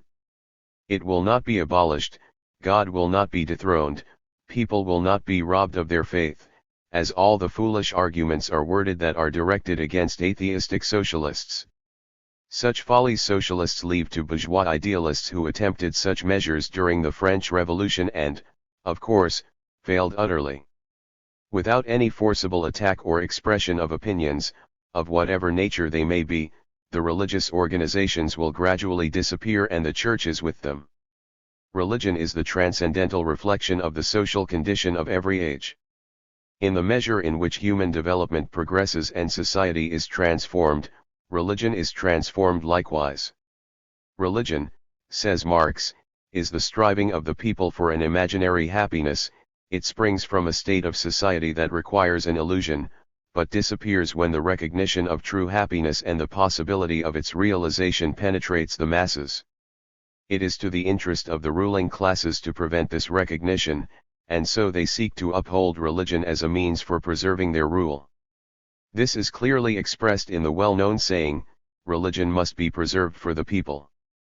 This business of preserving religion for the people becomes an important official function in a society founded on class rule. A caste is formed that assumes this function and concentrates all its ingenuity upon maintaining and expanding the structure, for this means the maintenance and expansion of their own power and authority. At the lowest stages of civilization, among primitive social conditions, religion is mere fetishism. With a higher development, religion becomes polytheism, and at a still higher stage, it becomes monotheism. It is not the gods who have created man, but man who has created the gods, or God. In the image of himself he created him, not vice versa. Even now monotheism has dissolved itself into an all-comprising, all-penetrating pantheism that is constantly becoming more volatile. Science has reduced the doctrine of creation of the earth in 6 days to a myth. Astronomy, mathematics, and physics make heaven a phantom. They make of the stars in heaven on which angels are enthroned, suns and planets that preclude angelic existence. The ruling class, seeing its existence threatened, clings to religion, the support of all authority, as every ruling class has done. The bourgeoisie itself does not believe, and by its entire development and by modern science that sprang from its lap, it has destroyed the faith in religion and in all authority. Their belief is hypocrisy, but the Church accepts the support of this false friend, because it is sorely in need of aid itself. Religion must be preserved for the people. For the new society no considerations will exist. Uninterrupted human progress and unadulterated science will be its device. If someone should have religious needs, he may satisfy them with those who share his belief. Society will pay no attention to them. Even the priest must work to live, and as he will improve his mind by work, the time will come when even he will recognize that it is our highest destiny to be human. Ethics and morality exist even without religion. Only fools or hypocrites would assert the contrary. Ethics and morality are the expression of conceptions that regulate the actions and mutual relations of men, while religion comprises the relations of men to supernatural beings. But, like religion, our moral conceptions, too, arise from prevailing social conditions. The cannibal considers it moral to eat human flesh. Greeks and Romans regarded slavery as a moral institution. Serfdom seemed moral to the feudal lords of the Middle Ages, and the modern capitalist deems wage slavery, the exploitation of women and the demoralization of children by industrial labor, a highly moral condition. These 4 stages of social evolution present 4 different conceptions of morality, but in none of them does the highest moral conception prevail. The highest moral condition is one in which all human beings will be free and equal, it is one in which the principle, do unto others as you would have others do unto you, will dominate all human relations. In the Middle Ages a man's pedigree was the decisive factor, at the present time his social status is determined by his wealth, in the future every human being will be valued for his own true worth, and the future lies with socialism. Chapter XXV. The Socialist System of Education. The late member of the German Diet, Dr. Lasker, delivered a lecture in Berlin, during the 70s, in which he arrived at the conclusion that it is possible for all members of society to have an equal standard of education. But Dr. Lasker was an anti-socialist, a rigid upholder of private property and capitalism, and the question of education under present-day conditions is preeminently a question of money. Therefore an equal standard of education for all is impossible at present. Some may attain a higher education even under unfavorable circumstances, by overcoming many difficulties and by applying an amount of energy that few possess. But the masses can never attain it so long as they must live in a state of social dependence and oppression. In the new society the conditions of existence will be the same for all. The requirements and inclinations will differ and will always continue to differ, since these differences are rooted in the nature of man. But each individual will be able to develop under conditions equally favorable to all. The uniform equality, imputed to socialism, is like so many other imputations, sheer nonsense. It would be useless, indeed, if socialism should strive for uniform equality, for it would then come into conflict with human nature itself and could not hope to see society develop in accordance with its principles. Indeed, if socialism should succeed in forcing society into unnatural conditions, these new conditions would soon make themselves felt as shackles that would be torn asunder, and socialism would be doomed. Society develops by innate laws and acts accordingly. A proper education of the young must be one of the chief tasks of the new society. Every child that is born will be a welcome addition to society. In the child, society beholds the possibility of its own continuity, its own further development. Therefore it will also recognize the duty of amply providing for the new being. The first object of its care must, accordingly, be the child-bearing woman, the mother. Comfortable homes, pleasant environment, institutions of all kinds suited to the stage of motherhood, considerate care for her and for the child, these are the first requirements. It is self-understood that women will be enabled to nurse their children as long as necessary and desirable. Molschott, Sonderegger, all hygienists and physicians are agreed that no other nourishment can fully substitute the mother's milk. Those who, like Eugen Richter, grow indignant at the suggestion that young mothers shall give birth to their children in a lying-in hospital, where they will be surrounded by every care and comfort that only wealthy persons can afford today, and that even they cannot obtain as perfectly as it can be provided in institutions especially equipped for the purpose, should remember that at present at least 4/5 of all children who come into the world are born under the most primitive conditions that mock civilization. Of the remaining 1/5 of our mothers, again only a small minority are able to enjoy the care and the comforts that should be bestowed upon every woman in this condition. Even today some cities have splendid provisions for childbearing women, and many women gladly make use of these institutions when they feel their time approaching. But these institutions are so expensive that only few women are able to make use of them, others, of course, are prevented by prejudice. Here again we have an example how the bourgeois world everywhere contains the germs for future transformation.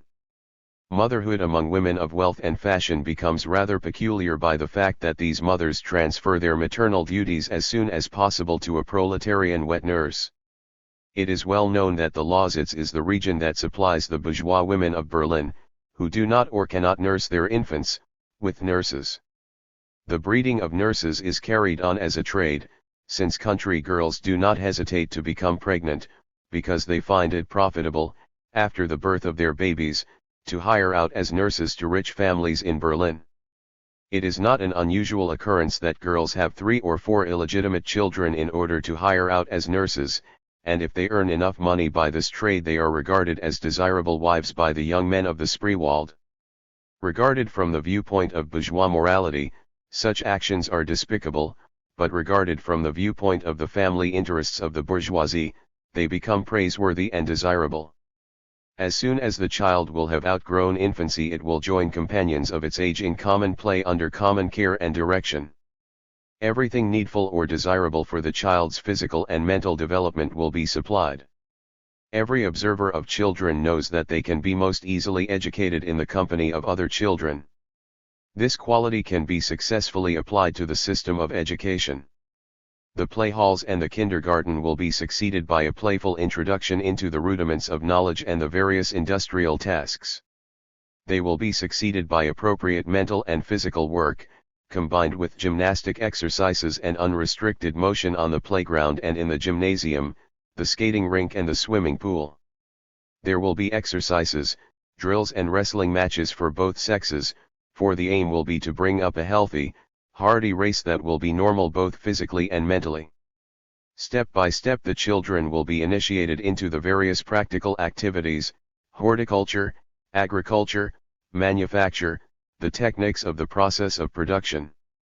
Mental education in the various realms of knowledge will not be neglected. The system of education will be purified and improved, just like the system of production.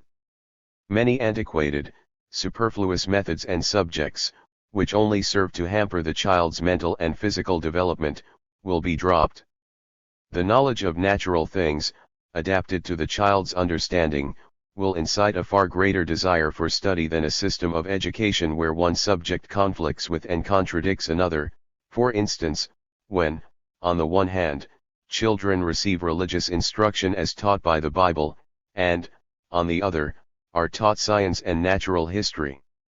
The equipment of the schools and the methods and means of education will be in keeping with the advanced stage of civilization of the new society. All the books and objects required for education and study, food and clothing, will be furnished by society. No pupil will be at a disadvantage with the others. This is another chapter that causes indignation among our bourgeois men of order. They claim that socialists seek to turn the school into barracks, and to deprive the parents of all influence over their children. Socialists do not aim at anything of the sort. In future society, parents will have far more time at their disposal than the great majority of parents have today.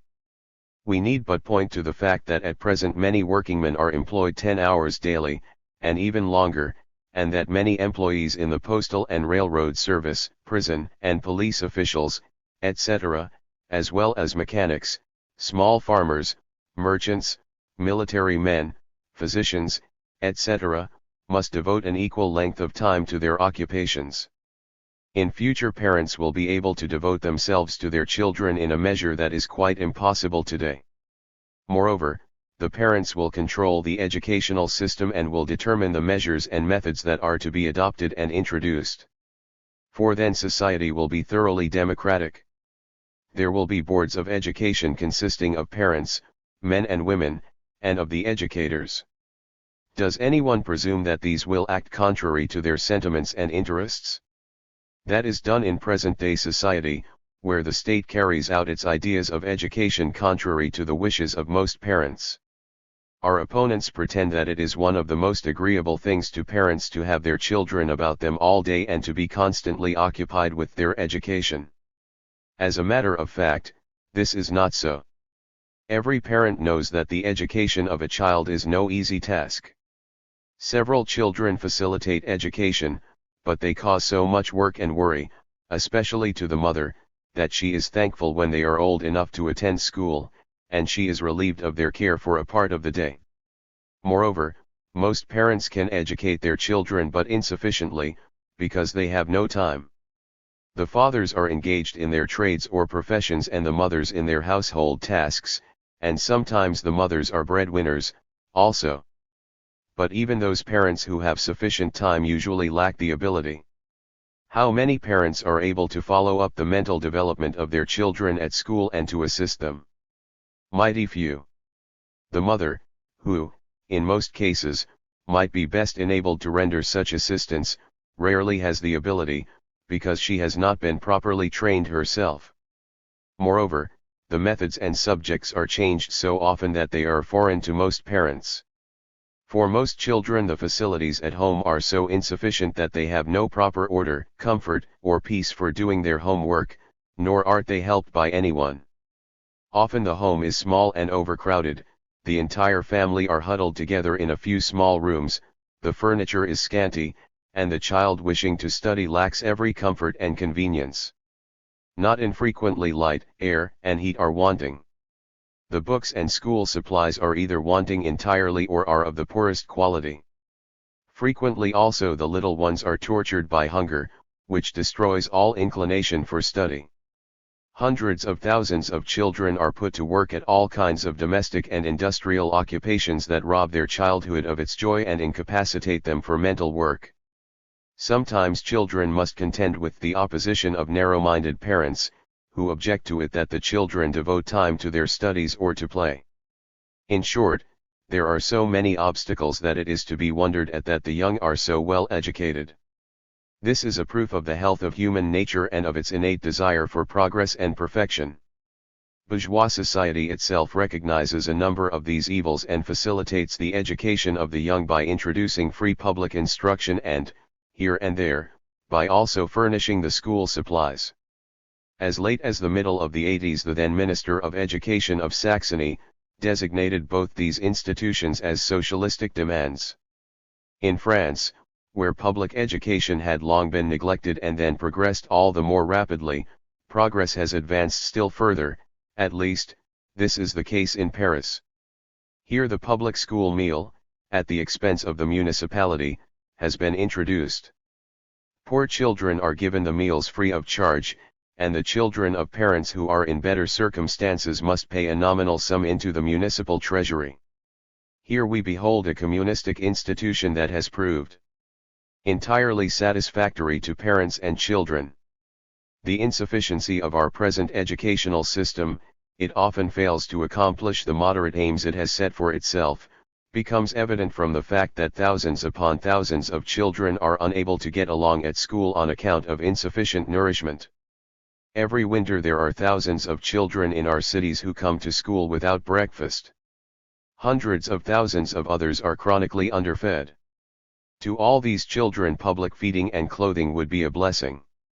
In a community that will, by proper care and nourishment, teach them what it means to be human, they will not become acquainted with the house of correction. Bourgeois society cannot deny the existence of this misery, and so compassionate souls unite to found free lunch establishments and soup kitchens, to perform, as a charity, what ought to be performed by society as a duty.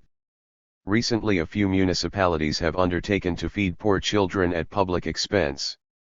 But all this is insufficient and must be accepted as a charitable gift, while it should be demanded as a right. It is well that the amount of homework is being reduced in our schools, since the insufficiency of home facilities has been recognized. The child of wealthy parents is at an advantage over his poorer schoolmate, not only because he is privileged by outward circumstances, but also because he is helped at home by a governess or a tutor. On the other hand, laziness and carelessness are fostered in the child of wealthy parents, because their wealth makes study appear superfluous to him, and because demoralizing examples are frequently placed before him and he is approached by many temptations.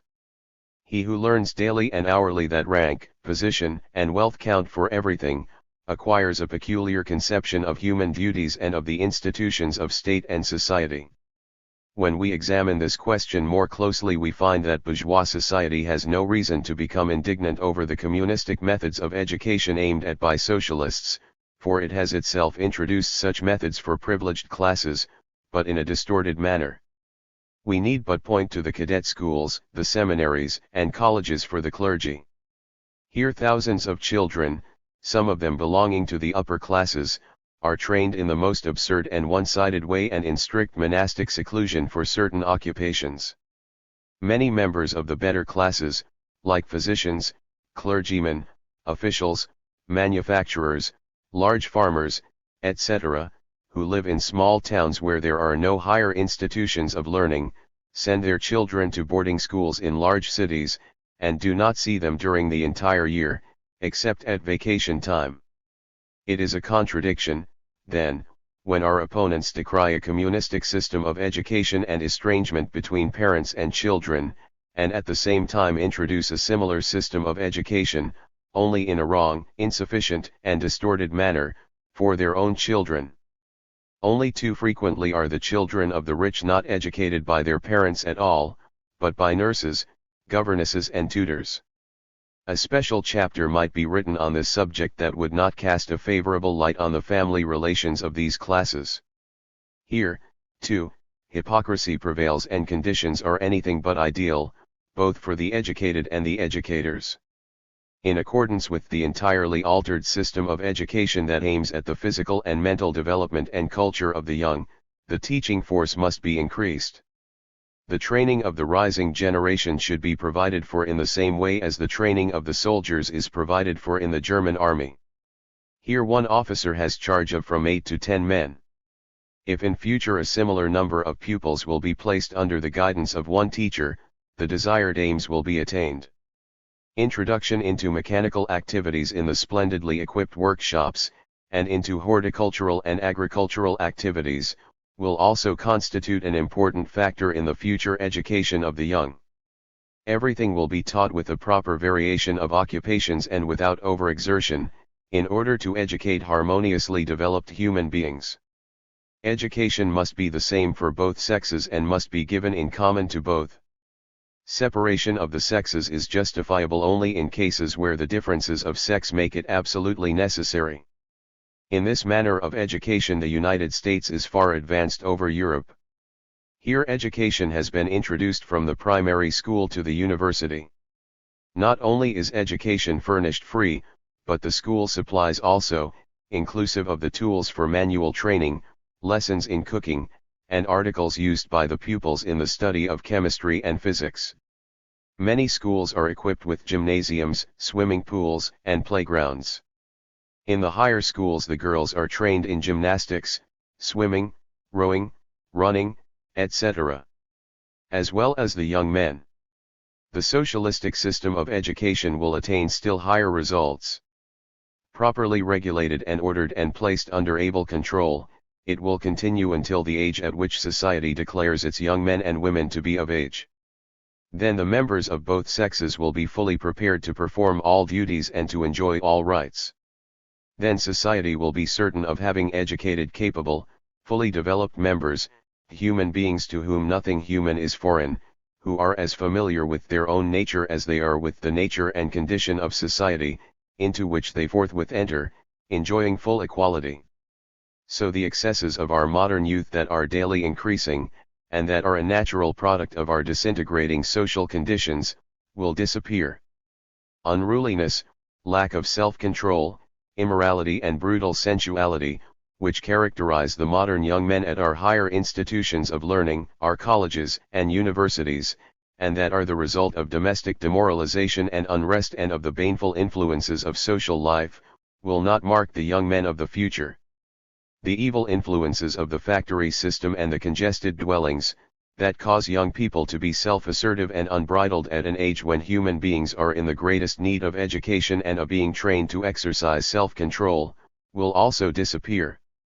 Future society will avoid all these evils without being obliged to resort to compulsory measures.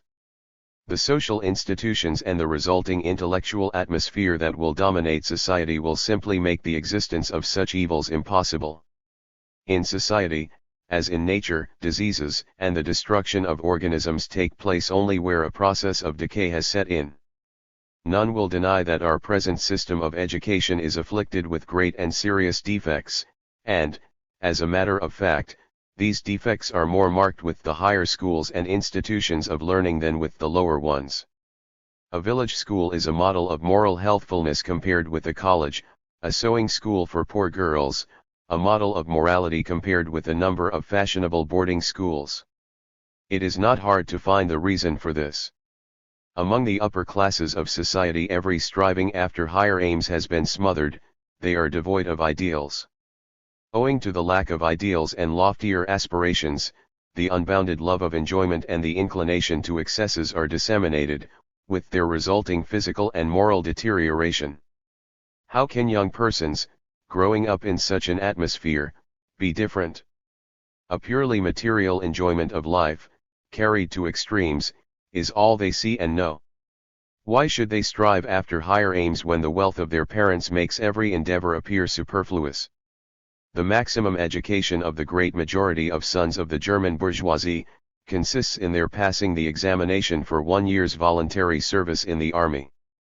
When they have attained this aim, they believe that they have absorbed all knowledge worth knowing and regard themselves as demigods. If they have obtained a reserve officer's certificate, their conceit and arrogance knows no bounds. The influence exercised by this generation, most of whose members are weak in character and knowledge, but strong in servility, characterize the present period as the age of reserve officers. Its peculiarities are ignorance, lack of character, and a servile disposition. Men fawn on their superiors, and are arrogant and brutal to their inferiors. Most of the daughters of the upper classes are trained to be society ladies, walking fashion plates and silly dolls. They rush from one enjoyment to another, until they grow weary with the boredom of their empty lives, and fall victims to many real and imaginary diseases. When they grow old they become religious fanatics, spiritualists, and faith healers, who turn up their eyes at the wickedness of the world and preach asceticism. In regard to the lower classes, efforts are being made to further diminish their standard of education. The fear prevails that the proletarian might become too wise, that he might tire of his subjection and rebel against his earthly gods. The more ignorant the masses are, the more easily can they be governed and controlled. Large landowners from the East Elba province have repeatedly declared in their meetings, "The most stupid working man is the one most welcome to us." An entire program is contained in this one sentence. So present-day society is as helpless and aimless in regard to the question of education as it is in regard to all other questions. What methods, then, does it resort to? It calls for punishment and preaches religion, that is, it preaches submissiveness and contentment to those who are far too submissive and contented already. It teaches abstinence, where poverty compels people to abstain from the very necessities of life. The who brutally rebel against the state of affairs are placed in so-called reformatories that are generally controlled by religious influences. That is the limit of the pedagogical wisdom of our society. The vicious methods of education applied to neglected and demoralized proletarian children become manifest by the frequent cases of abuse and ill-treatment committed by the directors, overseers, etc.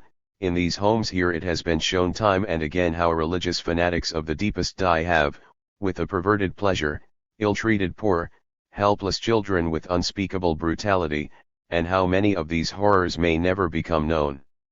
Chapter XXVI. Literature and Art in Socialistic Society. When, in the new society, the young generation has come of age, the further education will be every person's own concern. Everyone will do whatever his inclinations and talents prompt him to do. Some will devote themselves to one or another branch of the natural sciences that will be more and more fully developed: anthropology, zoology, botany, mineralogy, geology, physics, chemistry, the prehistoric sciences, etc. Others will take up history, etymology, or the history of art.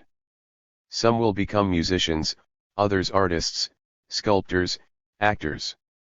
In the future there will be neither corporate artists and scientists nor corporate mechanics.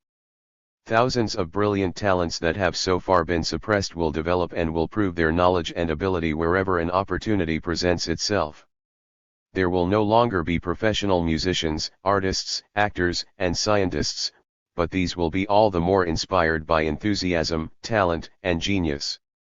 Their achievements are likely to excel present-day achievements on these fields as vastly as the industrial, technical, and agricultural achievements of future society will excel those of modern society.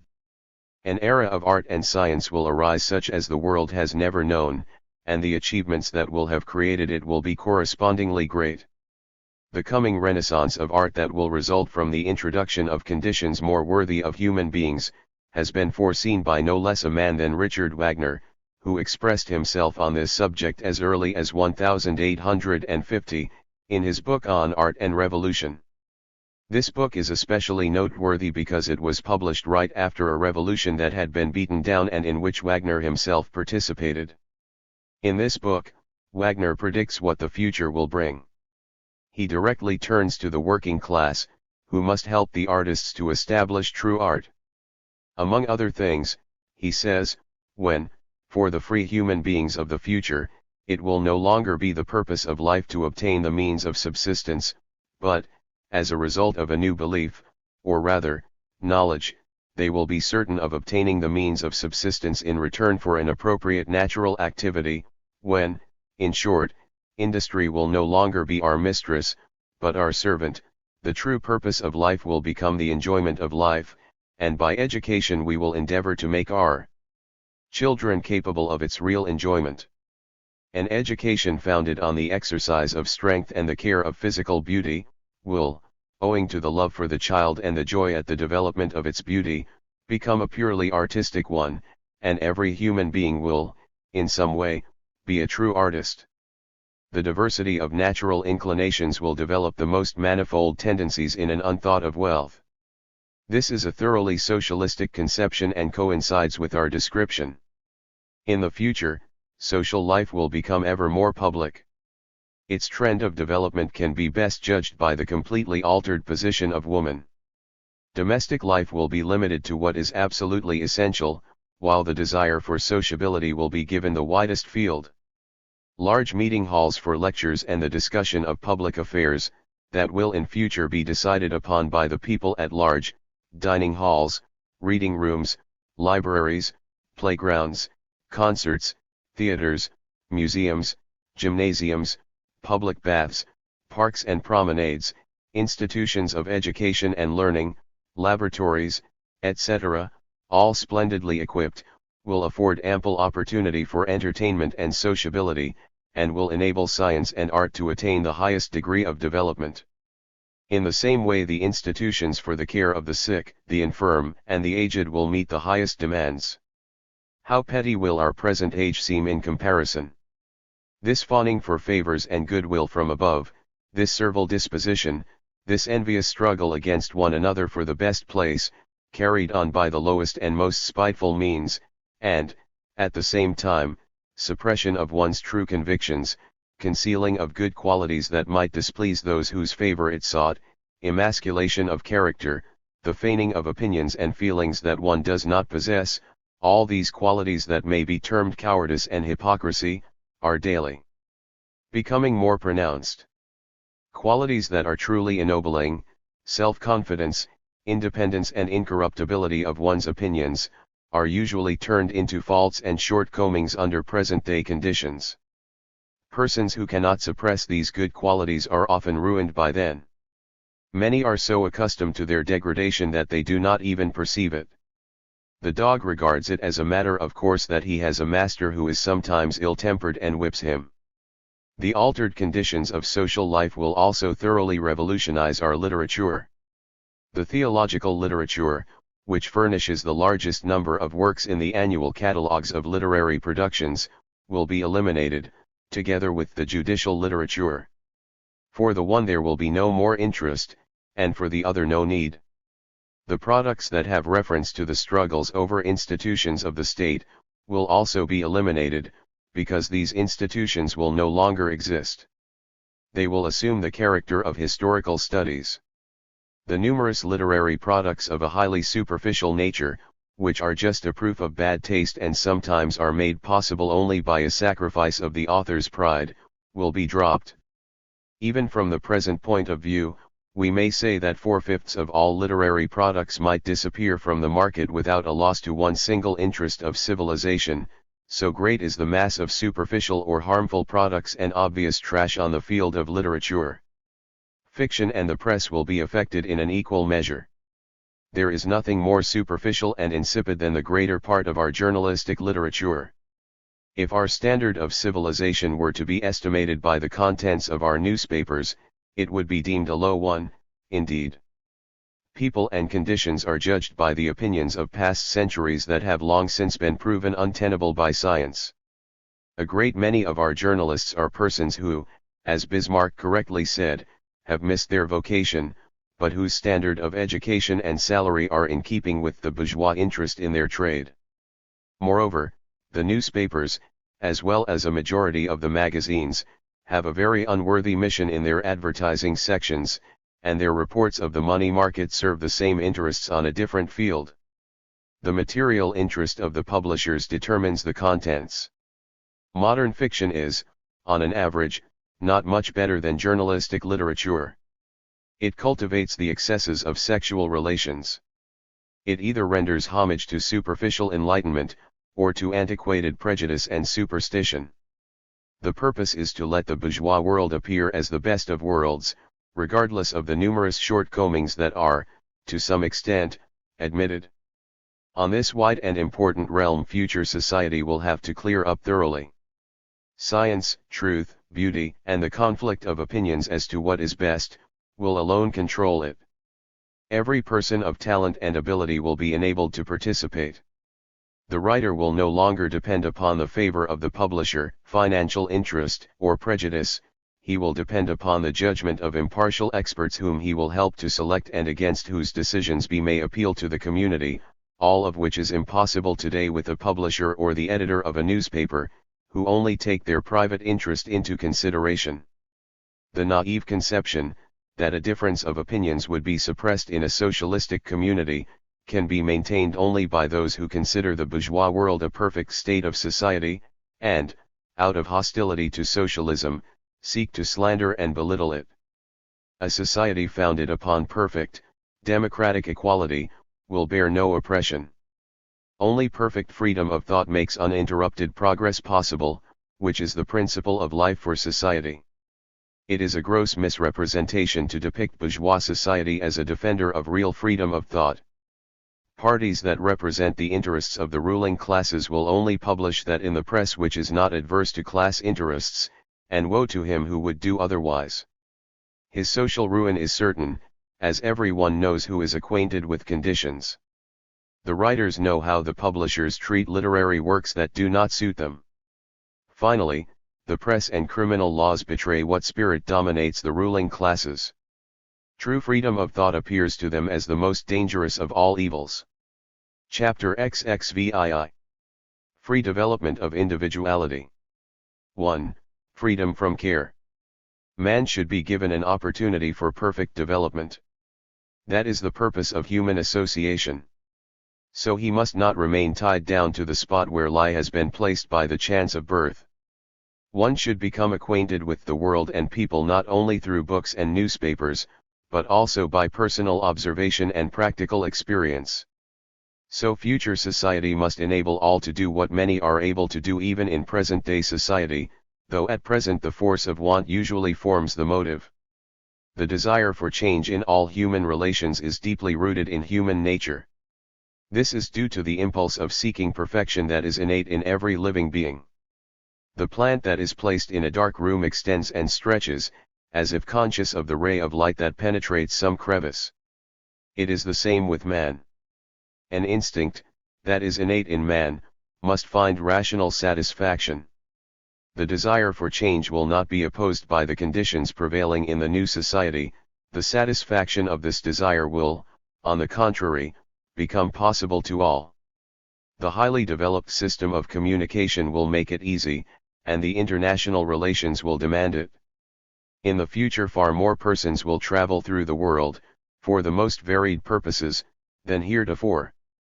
Society will require an ample supply of all the necessities of life to meet all demands. Society will therefore regulate its hours of work according to the needs.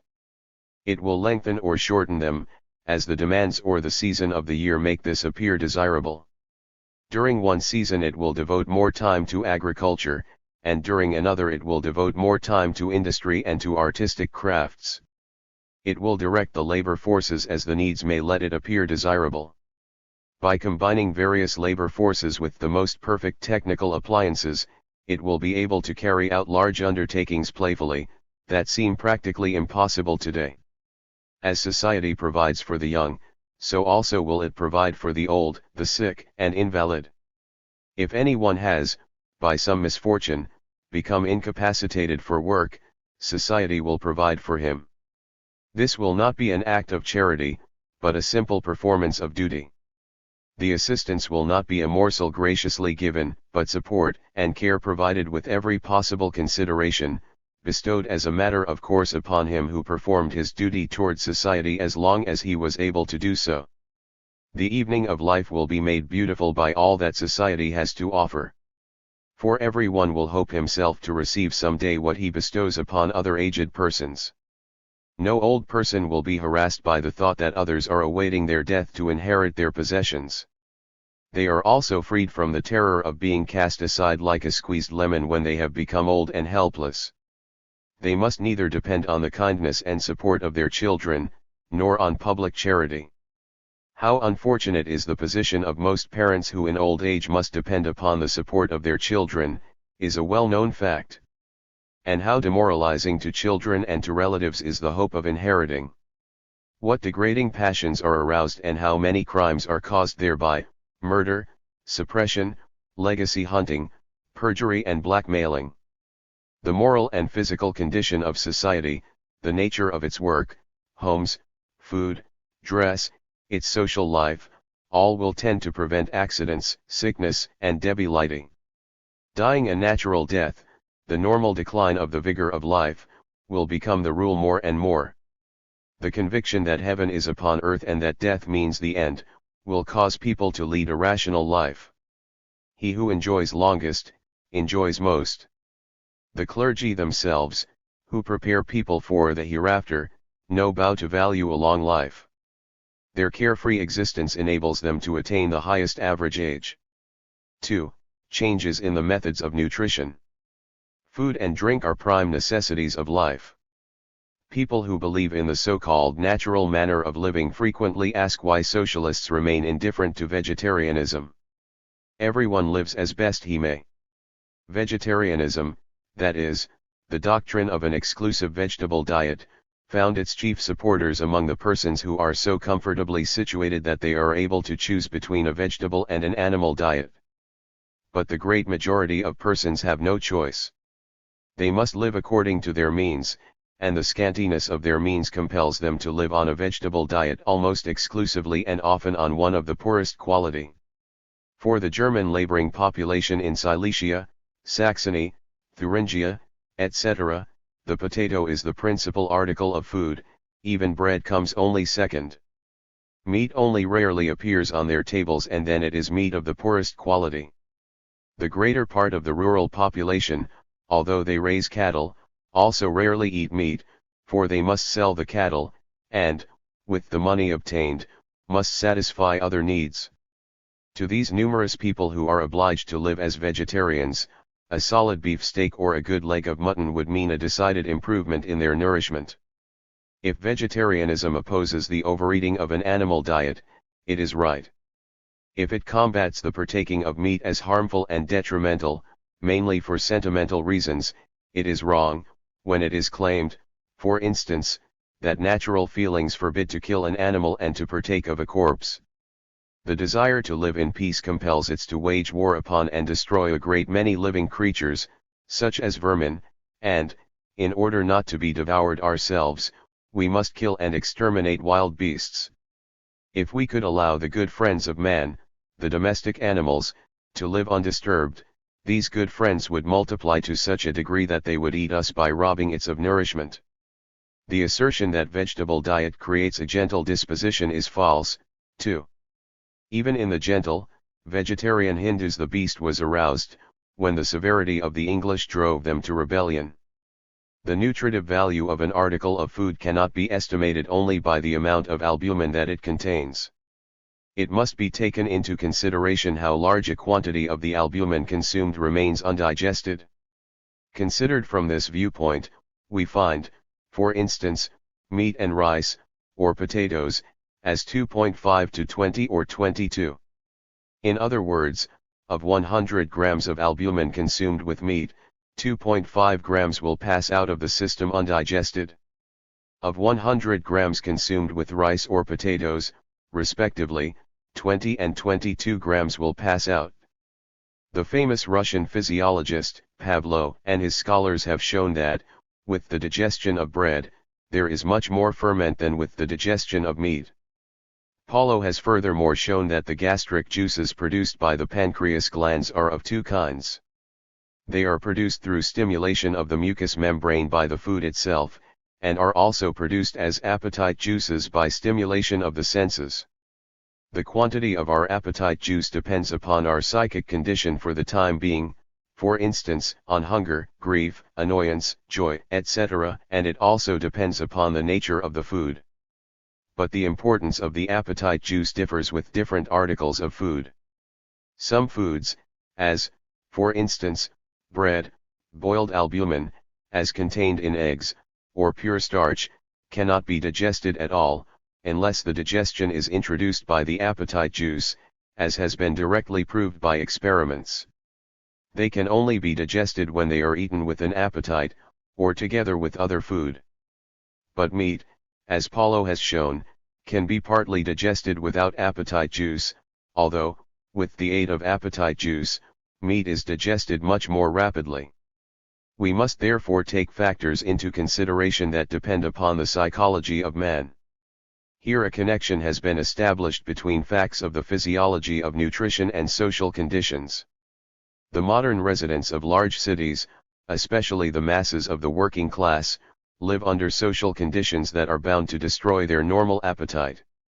Work in the squalid factory, the constant worry over their daily bread, absence of mental repose and pleasant impressions, complete physical exhaustion, all these are factors that are destructive of appetite. In this psychological condition we are unable to furnish the appetite juice required for the digestion of vegetable food. But in meat we possess an article of food that, if we may thus express it, provides for its own digestion. A considerable quantity of meat can be digested without appetite, it also acts as a stimulant and a creator of appetite. So meat aids the digestion of vegetables consumed at the same time, and thereby ensures a better assimilation of the consumed matter. This appears to be the great advantage of an animal diet to modern man. Sonderegger hits the nail on the head when he says, there is no order of rank among articles of food, but there is an immutable law regarding the combination of their nutritive qualities. It is true that no one can live on an animal diet exclusively, while one can live on a vegetable diet, provided that the diet can be properly selected. On the other hand, no one would care to content himself with one specific kind of vegetable food, no matter how nutritive it might be. Thus, beans, peas, lentils, in one word, the leguminosae, are the most nutritive of all articles of food. But to live on them exclusively, which is said to be possible, would be a torture. Karl Marx mentions, in his first volume of Capital, that the mine owners in Chile compel their workingmen to eat beans all the year round, because this nourishment gives them an unusual amount of strength and enables them to carry loads as no other nourishment will. The workingmen refuse the beans, notwithstanding their nutritive value, but are compelled to content themselves with this diet. Under no circumstances does the happiness and welfare of man depend upon a definite kind of food, as the fanatics among vegetarians claim. Climate, social conditions, custom and personal taste are the determining factors. In the measure in which civilization advances, exclusive meat diet, as is met with among hunting and pastoral tribes, is partly replaced by vegetable diet. The variety of cultivated plants is a proof of higher civilization. On a given area, moreover, much more nourishment can be obtained by the cultivation of plants than by the breeding of cattle. This development gradually causes the vegetable diet to predominate. The supply of meat from distant countries, especially South America and Australia, will be exhausted in a few decades. On the other hand, animals are raised not only for their flesh, but also for wool, hair, bristles, hides, milk, eggs, etc. Many industries and a number of human needs depend upon it. Much offal in industry and housekeeping could not be more usefully employed than by cattle raising. In the future the ocean, too, will have to yield to man its wealth of animal food in a larger measure. Then it will not occur that loads of fish will be used as manure, owing to the high cost of transportation, or canning, that prevent their sale, as is frequently the case at present. It is quite probable that the abolition of the extremes between city and country, when work in closed shops will be combined with work in the open fields, will again lead to a preponderance of the vegetable diet. Of course, the absence of stimulants in a vegetable diet can be equalized by a proper and rational preparation of the food with the aid of spice. But that future society should live on vegetables exclusively is neither probable nor necessary. 3. The communistic kitchen. In the matter of nutrition, quality is far more important than quantity. Much food is not beneficial if the food is not good. But quality may be greatly improved by the manner in which food is prepared. The preparation of food should be conducted as scientifically as any other human activity, in order to be as advantageous as possible. This requires knowledge and proper equipment. That our women who are chiefly engaged in the preparation of food do not possess this knowledge and cannot possess it, requires no further proof. The equipment of the large kitchen has already attained a degree of perfection that the best equipped domestic kitchen cannot come up to. The kitchen equipped with electricity for lighting and heating is the ideal one. No more smoke, heat, or disagreeable odors. The kitchen resembles a workshop furnished with all kinds of technical and mechanical appliances that quickly perform the hardest and most disagreeable tasks. Here we see potato and fruit paring machines, apparatus for removing kernels, meat choppers, mills for grinding coffee and spice, ice choppers, corkscrews, bread cutters, and 100 other machines and appliances, all run by electricity, that enable a comparatively small number of persons, without excessive labor, to prepare a meal for hundreds of guests. The same is true of the equipments for house cleaning and for washing the dishes. To millions of women, the private kitchen is an institution that is extravagant in its methods, entailing endless drudgery and waste of time, robbing them of their health and good spirits, and an object of daily worry, especially when the means are scanty, as is the case with most families. The abolition of the private kitchen will come as a liberation to countless women. The private kitchen is as antiquated an institution as the workshop of the small mechanic. Both represent a useless and needless waste of time, labor, and material. The nutritive value of food is heightened by its easier assimilation. This is a decisive factor. Only the new society will be able to provide a rational nutrition for all.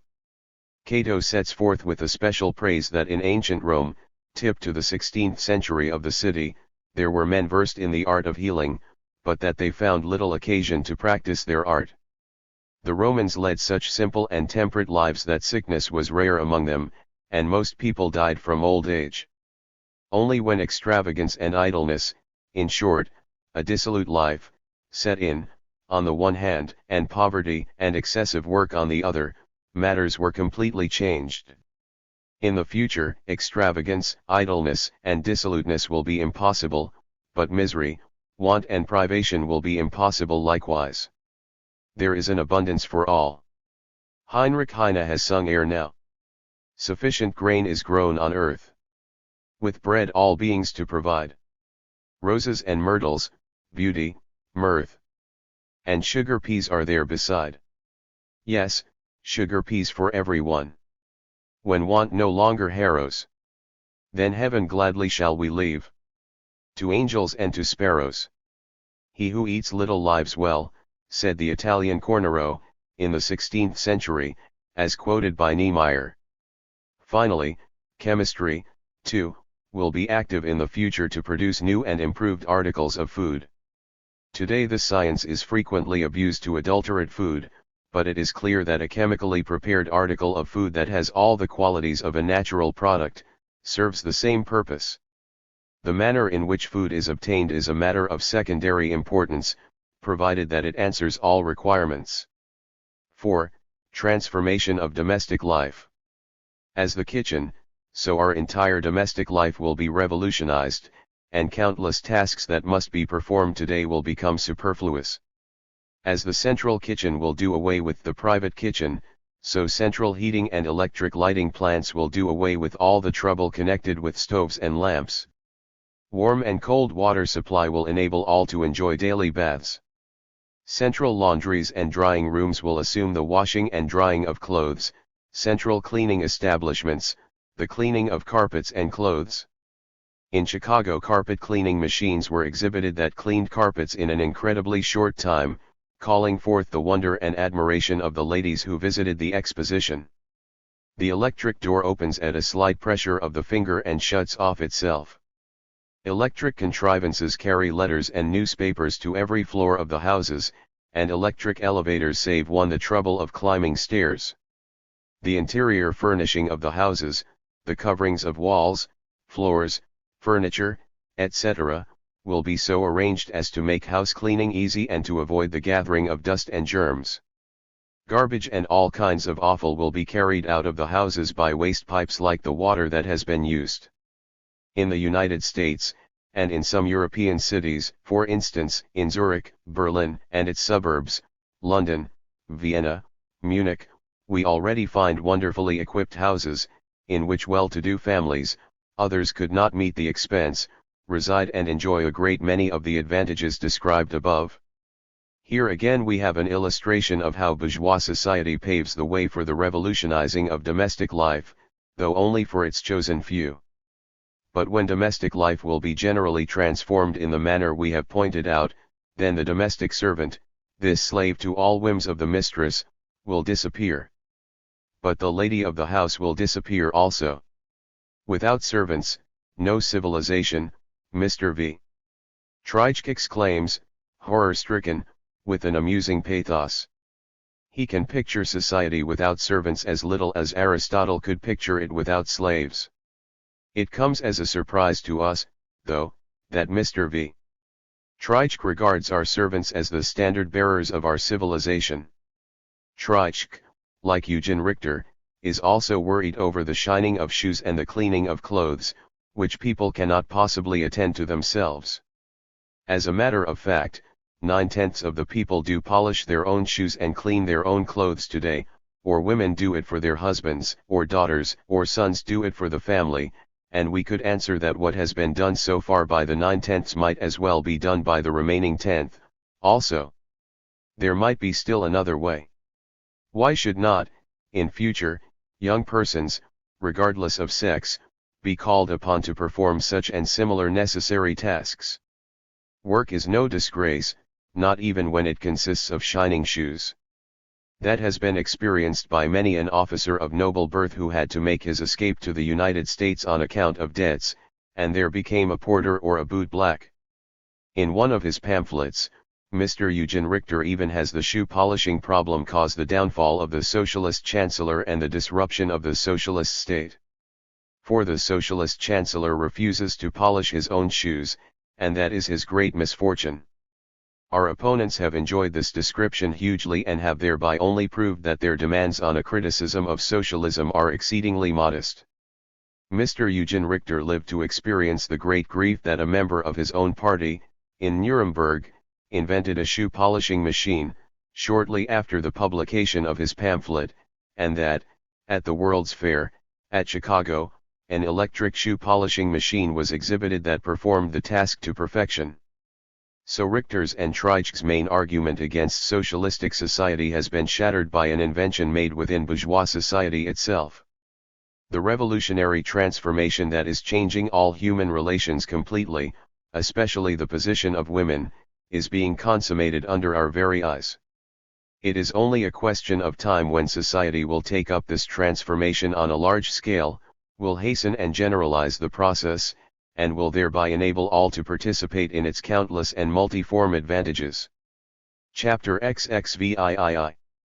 Woman in the Future. This chapter may be brief. It merely contains the conclusions that may be drawn in regard to the position of woman in future society, from all that has been said so far, conclusions that every reader can easily draw for himself. In the new society, woman will be entirely independent, both socially and economically. She will not be subjected to even a trace of domination and exploitation, but will be free and man's equal, and mistress of her own lot. Her education will be the same as man's, with the exception of those deviations that are necessitated by the differences of sex and sexual functions. Living under normal conditions of life, she may fully develop and employ her physical and mental faculties. She chooses an occupation suited to her wishes, inclinations, and abilities, and works under the same conditions as man. Engaged as a practical working woman in some field of industrial activity, she may, during a second part of the day, be educator, teacher, or nurse, during a third she may practice a science or an art, and during a fourth she may perform some administrative function. She studies, works, enjoys pleasures and recreation with other women or with men, as she may choose or as occasions may present themselves. In the choice of love she is as free and unhampered as man. She woos or is wooed, and enters into a union prompted by no other considerations but her own feelings. This union is a private agreement, without the interference of a functionary, just as marriage has been a private agreement until far into the Middle Ages. Here socialism will create nothing new, it will merely reinstate, on a higher level of civilization and under a different social form, what generally prevailed before private property dominated society. Man shall dispose of his own person, provided that the gratification of his impulses is not harmful or detrimental to others. The satisfaction of the sexual impulse is as much the private concern of each individual, as the satisfaction of any other natural impulse. No one is accountable to anyone else, and no third person has a right to interfere. What I eat and drink, how I sleep and dress is my private affair, and my private affair also is my intercourse with a person of the opposite sex. Intelligence and culture, personal independence, qualities that will become natural, owing to the education and conditions prevailing in the new society, will prevent persons from committing actions that will prove detrimental to themselves. Men and women of future society will possess far more self-control and a better knowledge of their own natures than men and women of today. The one fact alone, that the foolish prudery and secrecy connected with sexual matters will disappear, will make the relation of the sexes a far more natural and healthful one. If between a man and woman who have entered into a union, incompatibility, disappointment, or revulsion should appear, morality commands a dissolution of the union which has become unnatural, and therefore immoral. As all those circumstances will have vanished that have so far compelled a great many women either to choose celibacy or prostitution, men can no longer dominate over women. On the other hand, the completely changed social conditions will have removed the many hindrances and harmful influences that affect married life today and frequently prevent its full development or make it quite impossible. The impediments, contradictions, and unnatural features in the present position of woman are being recognized by ever wider circles, and find expression in our modern literature on social questions, as well as in modern fiction, only the form in which it is expressed sometimes fails to answer the purpose. That present-day marriage is not suited to its purpose, is no longer denied by any thinking person.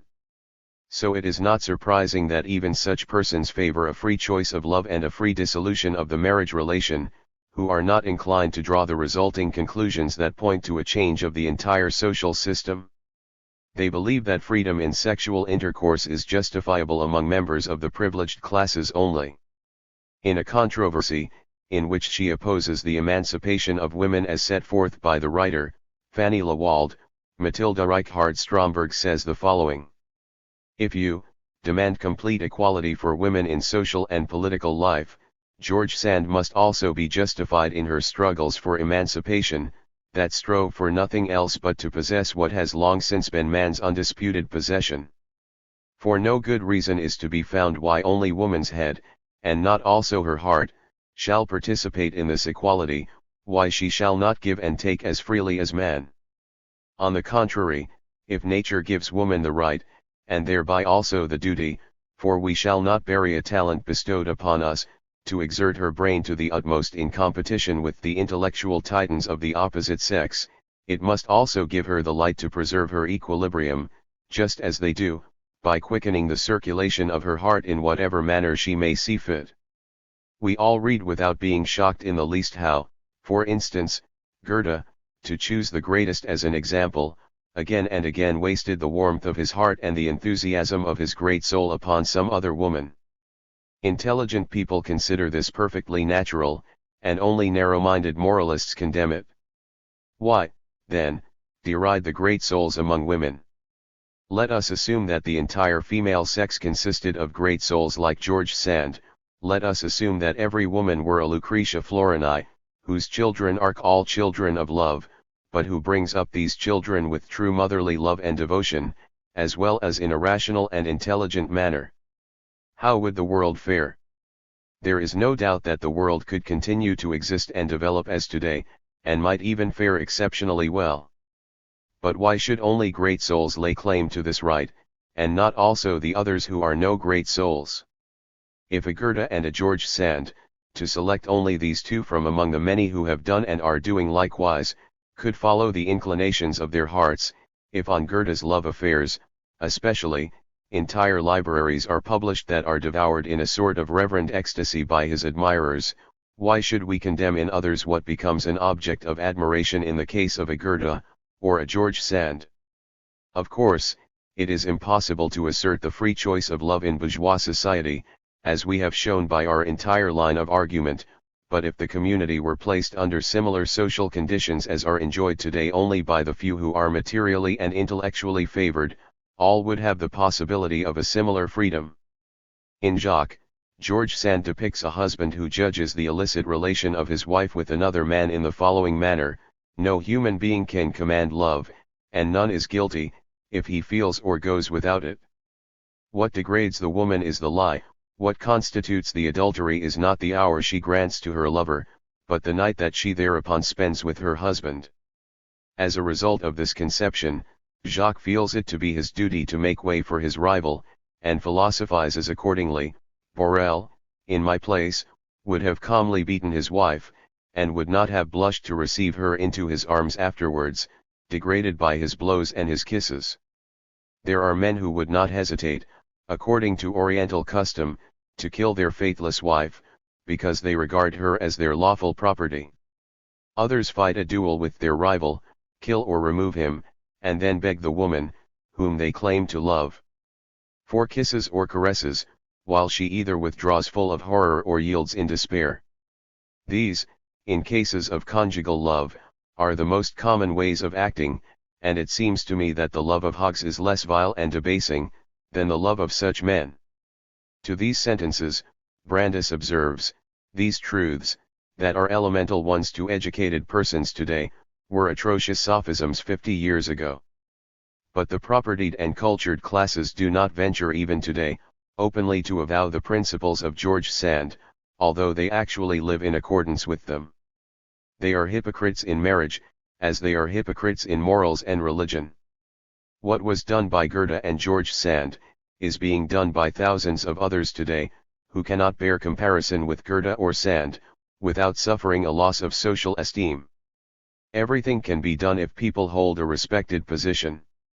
Nevertheless, the liberties of a Goethe and a George Sand are immoral from the standpoint of bourgeois morality, for they are in opposition to the moral laws laid down by society, and are in contradiction to the nature of our social system.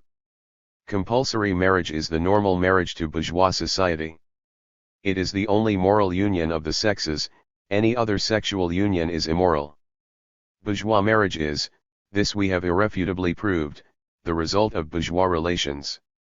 Closely connected with private property and the right of inheritance, it is contracted to obtain legitimate children. Under the pressure of social conditions, it is forced also upon those who have nothing to bequeath.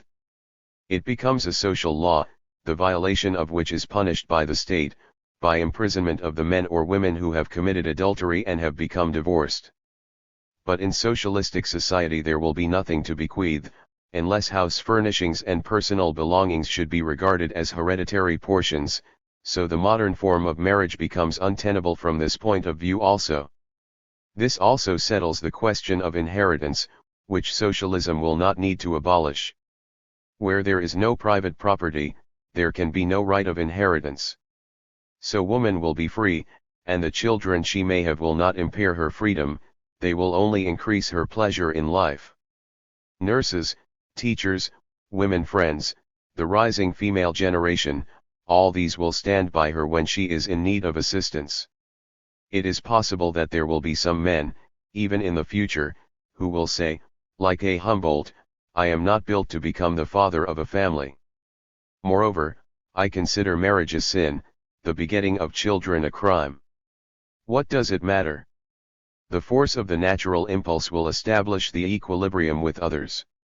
We are not alarmed either by Humboldt's hostility to marriage, or by the philosophic pessimism of Schopenhauer, Mainlander, or V. Hartmann, who hold out to man the prospect of self-destruction in the ideal state. We are fully agreed with Dr. Ratzel, who writes on this subject. Man should no longer regard himself an exception to natural laws.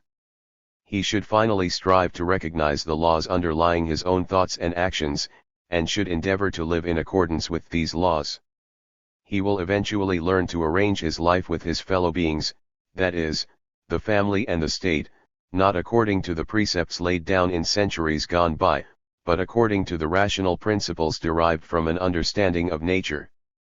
Politics, morals, laws, that are at present drawn from various sources, will be shaped according to natural laws. An existence worthy of human beings, that mankind has been dreaming of for thousands of years, will become a reality at last. This time is rapidly approaching. For thousands of years human society has passed through all phases of development, only to return to its starting point, communistic property and complete liberty and fraternity, but no longer only for the members of the gens, but for all human beings.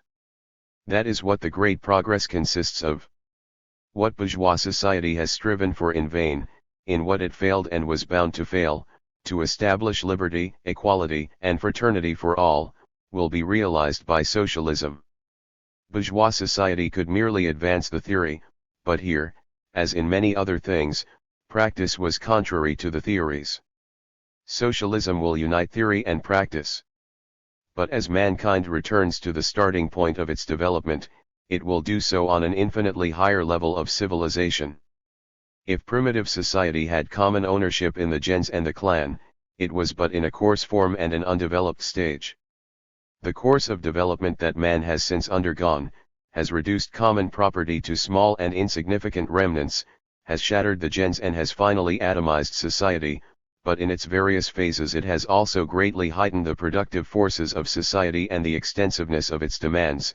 It has transformed the gentes and the tribes into nations, and has thereby again created a condition that is in glaring contradiction to the requirements of society.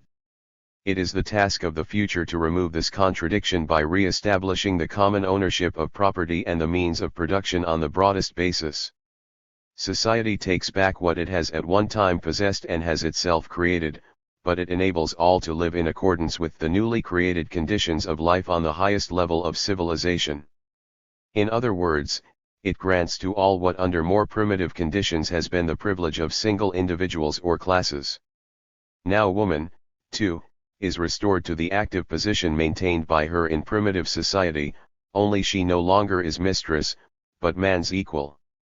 The end of the development of the state resembles the beginnings of human existence. Primitive equality is reinstated. The maternal material existence opens and closes the cycle of human affairs. Thus Bachofen, in his book on the matriarchate, and Morgan says, since the advent of civilization, the increase of wealth has been so enormous, its forms so varied, its application so extensive, and its administration so skillful in the interest of the owners, that this wealth has become an invincible power against the people. The human mind is helpless and bewildered in the face of its own creation. And yet the time will come, when human intelligence will be sufficiently strong to master wealth, when it will determine both the relation of the state to the property that it protects, and the limit of the rights of individual owners.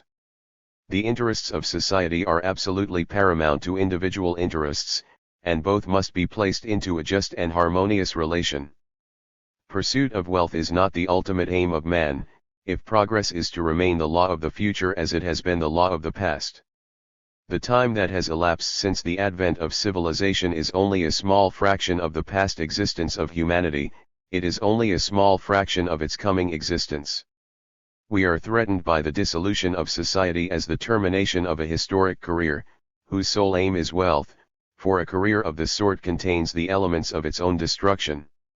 Democracy in administration, fraternity in social relations, general education, these will initiate the next, higher stage of society, toward which experience, reason, and science are constantly leading us. It will be a resurrection, only in a higher form, of the liberty, equality, and fraternity of the old gens. So men, proceeding from the most varied standpoints, arrive at the same conclusions, as a result of their scientific investigations. The complete emancipation of woman, and her establishment of equal rights with man is one of the aims of our cultured development, whose realization no power on earth can prevent.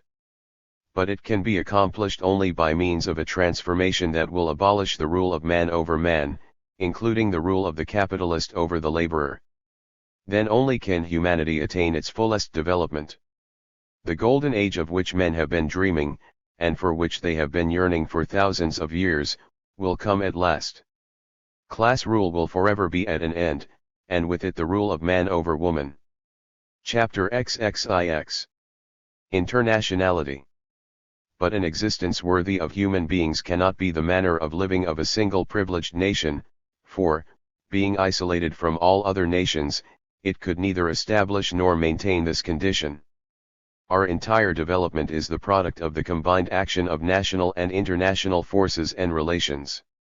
Although the national ideal still dominates the minds to a great extent and is used as a means for maintaining political and social rulership, for this is possible only within national bounds, we are already deeply imbued with internationalism.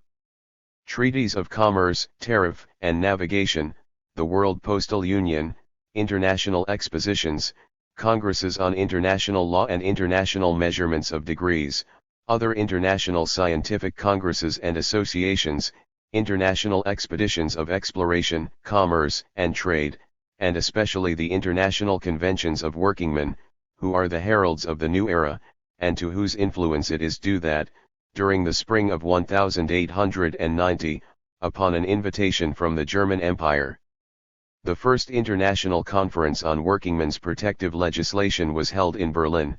All this proves the international character that the relations of civilized nations have assumed, notwithstanding their national seclusion. Besides speaking of national economy, we speak of international economy, and consider the latter more important, because the welfare of the different nations depends upon it to a great extent. A great many of our domestic products are exchanged for foreign products, that we can no longer dispense with. As one branch of industry suffers when another flags, so the entire national production of a given country is very materially injured by a crisis in another country.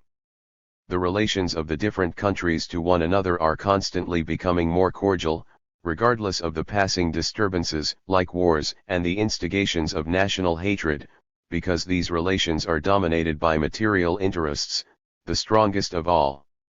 Every new highway, every improvement in the means of transportation, every invention or improvement in the process of production which leads to a cheapening of commodities, strengthens these relations.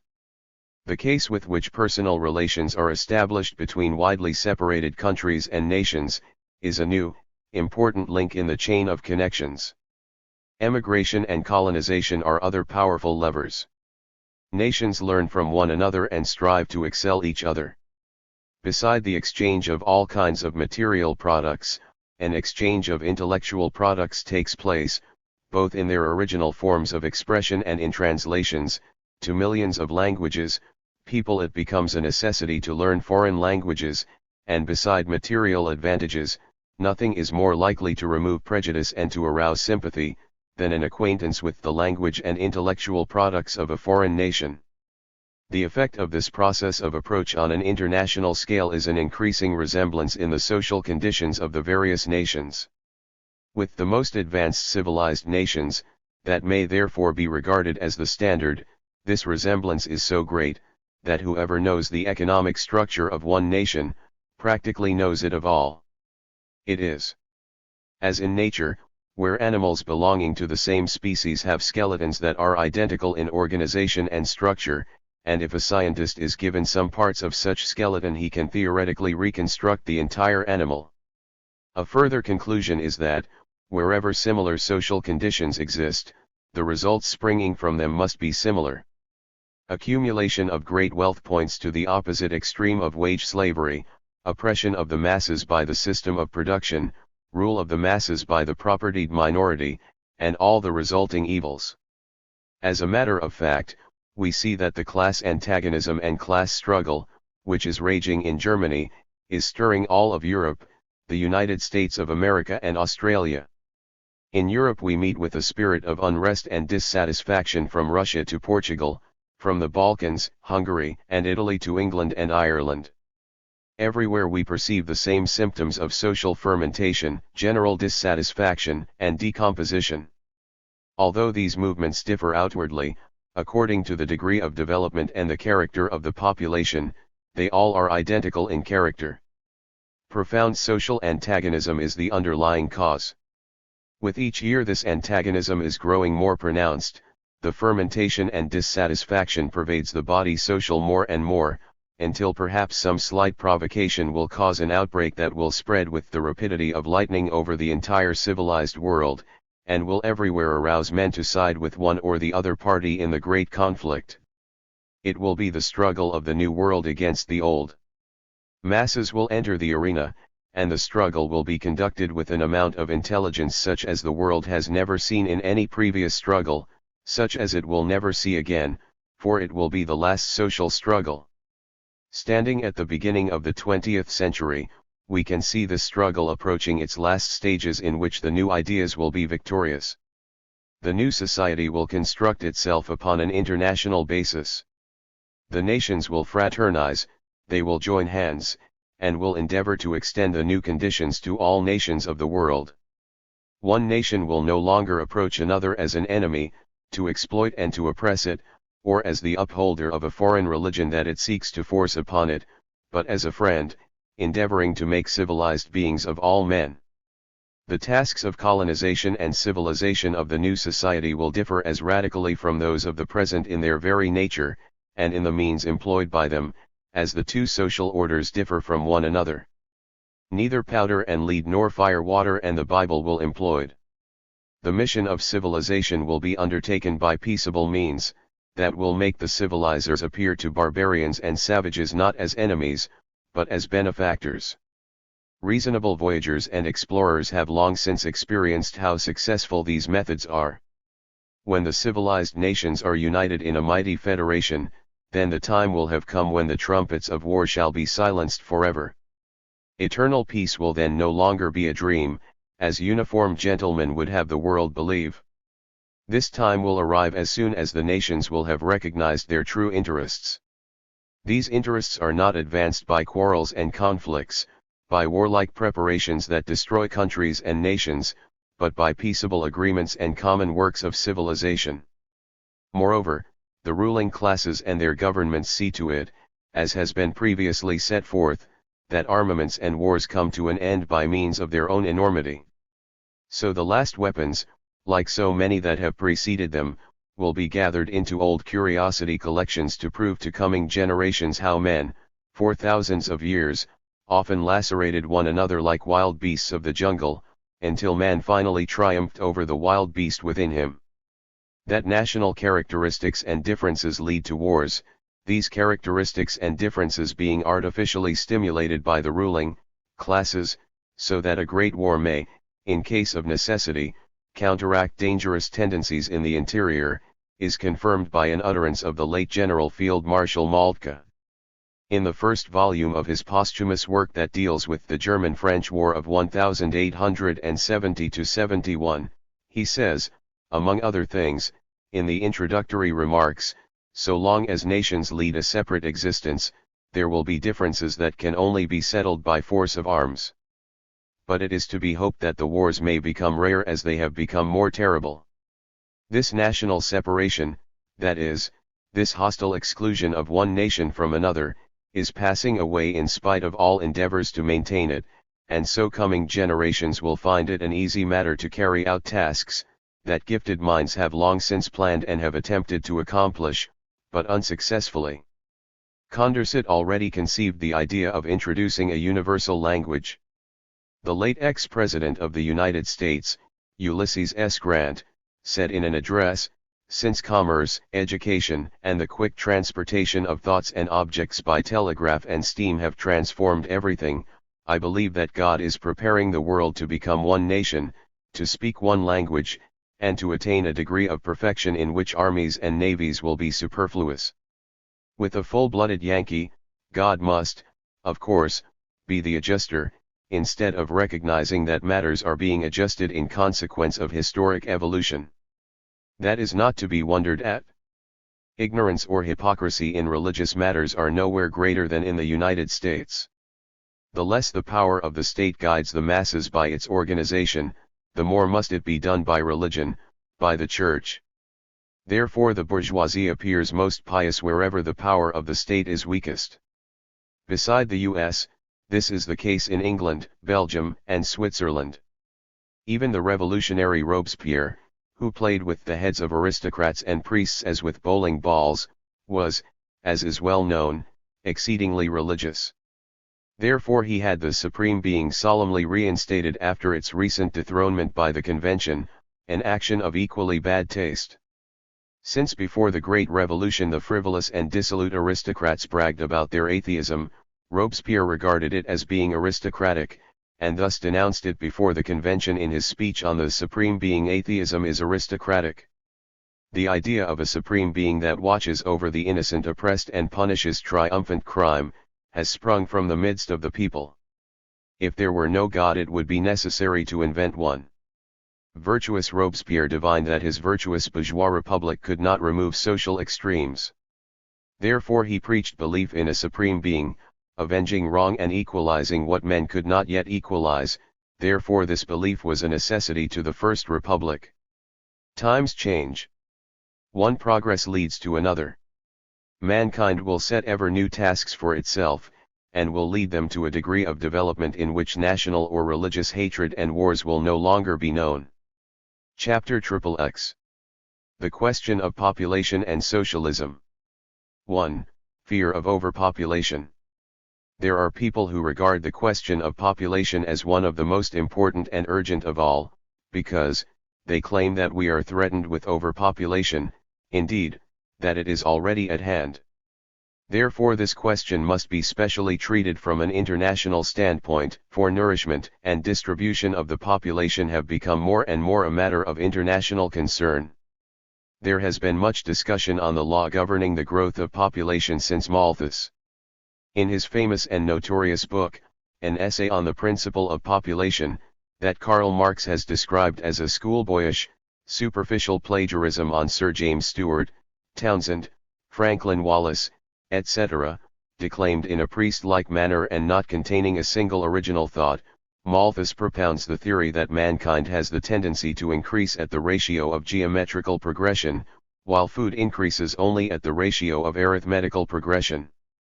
The consequence, he asserts, is that a disproportion arises between the number of human beings and the food supply, which must lead to wholesale starvation, and that, therefore, it becomes necessary to impose abstinence upon oneself in the procreation of children. He, who has not sufficient means to support a family, should not marry, as there would not be sufficient room at nature's table for his descendants. The fear of overpopulation is a very old one. As we have shown in this book, it existed among the Greeks and Romans and was met with again at the close of the Middle Ages. Plato and Aristotle, the Romans, the small bourgeois of the Middle Ages, they all were dominated by this fear. It also occupied Voltaire, who wrote a treatise on this subject at the beginning of the 18th century. Other writers followed him, until Malthus finally gave this fear the most poignant expression.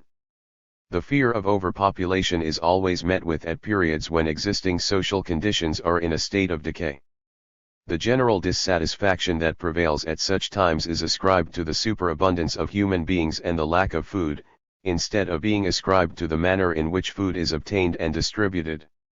Every exploitation of man by man is founded on class rule. The first, and principal means of establishing class rule is to take possession of the soil. Common property at first, it gradually becomes private property. The masses become propertyless and are obliged to earn their share of food by serving the propertied class. Under such circumstances, every addition to the family, or new competitor, becomes a burden.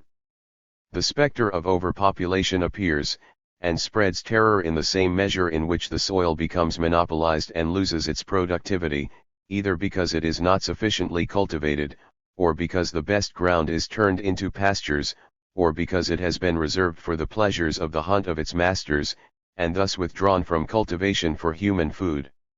Rome and Italy suffered from the greatest lack of food at the time when the land was owned by about 3,000 latifundia proprietors. Hence the cry of fear, the latifundia are destroying Rome. The Italian soil was converted into immense hunting grounds or parks for the pleasure of its noble owners. Sometimes it was also left uncultivated, because its cultivation by slaves was more expensive than to import grain from Sicily and Africa. This state of affairs favored the usury in grain, in which the rich nobility of Rome likewise participated. The nobility profited more by the usury in grain than by cultivating grain in their own country. Under such conditions the Roman bourgeois, or the pauperized nobleman, preferred to refrain from marriage and the procreation of children. The premiums placed on marriage and the birth of children, to prevent a diminution of the ruling classes, remained ineffectual. A similar phenomenon occurred at the close of the Middle Ages, after the nobility and the clergy had, for centuries, by force and by stealth, robbed many peasants of their property and usurped the common land. When the peasants revolted as a result of all the abuses they had suffered, but were beaten down, the robbery of the nobility was continued on a still larger scale, and the reformed princes also practiced it on the property of the church. At that time the number of thieves, beggars, and vagabonds increased as never before. Their number was greatest after the Reformation. The expropriated rural population poured into the cities, but here, too, the conditions of life had been growing steadily worse, owing to causes that have been set forth in previous chapters, and so overpopulation prevailed everywhere. The appearance of Malthus coincides with that period of English industry when, as a result of the new inventions by Hargreaves, Arkwright, and Watt, tremendous mechanical and technical changes took place. These changes especially affected the cotton and linen industries, and deprived tens of thousands of workingmen of employment, who were engaged in these domestic industries. The concentration of property in land, and the development of industry on a large scale, assumed great dimensions in England at that time. With the rapid increase of wealth on the one hand, there was growing misery of the masses on the other. During such a time the ruling classes, who have good cause to consider the world, as it is, the best of worlds, had to seek a plausible explanation, relieving them of all responsibility, for so contradictory a phenomenon as the pauperization of the masses in the midst of increasing wealth and flourishing industry. Nothing was more convenient than to blame the too rapid increase of the workingmen by their having too many children for the state of affairs, instead of blaming the fact that they were being made superfluous by the process of production, and the further fact that the soil was becoming accumulated in the hands of the landlords. Under such conditions the schoolboyish plagiarism declaimed in a priest-like manner which Malthus published, contained an explanation of existing evils that expressed the innermost thoughts and wishes of the ruling classes, and justified them before the world. That explains why it met with so much success on the one hand, and with such bitter opposition on the other. For the English bourgeoisie Malthus had spoken the right word at the right time, and so, although his book did not contain a single original thought, he became a great and famous man, and his name came to stand for the entire doctrine. 2. Production of overpopulation. The conditions that caused Malthus to utter his cry of warning and to set forth his brutal doctrines, they were addressed to the working class, which meant adding insult to injury, have since expanded with every decade. They have expanded, not only in the native land of Malthus, Great Britain, but in all countries of the world that have a capitalistic method of production, which implies robbery of the soil and subjugation of the masses by means of the machine and the factory. This system, as has been shown, consists in the separation of the worker from his means of production, be it the land or tools, and their transfer into the hands of the capitalists. This system constantly creates new branches of industry, develops and concentrates them, but it also constantly turns out into the street new masses of the population and makes them superfluous. In many cases it also promotes, as in ancient Rome, the latifundia ownership with all its results. Ireland is the classic land of Europe that has been afflicted worst of all by the English system of robbery. As early as 874 it already had an area of meadow and pasture land of 12,378,244 acres, but only 3,373,508 acres of cultivated fields, and every year the population decreases, and hand in hand with this decrease proceeds the further conversion of cultivated land into meadows and pastures for sheep and cattle and into hunting grounds for the landlords. Moreover, the agricultural land of Ireland is, to a great extent, rented by small tenants who are unable to improve upon the cultivation of the soil. So Ireland presents the aspect of a country that is retrogressing from an agricultural to a pastoral country. At the same time the population that numbered 8 millions at the beginning of the 19th century, has declined to 4.3 millions, and a few millions still are superfluous. This clearly explains the rebellion of the Irish against England. Scotland presents a similar picture in regard to the ownership and cultivation of its land. The same thing is reenacted in Hungary, which entered upon modern lines of development only a few decades ago. Few European countries possess such a wealth of fertile soil as Hungary, and yet it is burdened with debts and the population is pauperized and is at the mercy of usurers. Despair drives the people to wholesale emigration. The land is concentrated in the hands of modern magnates of capital, who apply their rapacious system to the forests and the fields. It is likely that in a time not far distant, Hungary will cease to be a grain exporting country. Italy presents a similar picture. In Italy, as in Germany, political unity of the nation has favored capitalistic development, but the industrious peasants of Piedmont and Lombardy, of Tuscany, Romagna, and Sicily, are constantly growing poorer and are being utterly ruined. Already swamps and marshes begin to reappear, where, up to a few decades ago, were the well-cultivated fields and gardens of small peasants. Before the very gates of Rome, in the district known as the Campagna, are hundreds of thousands of hectares of land that are left uncultivated, in a vicinity that was one of the most flourishing of ancient Rome. Everywhere are swamps exhaling their poisonous miasms. If the necessary means were employed to drain the swamps and to introduce a proper system of irrigation, the population of Rome would obtain a rich source of nourishment and enjoyment.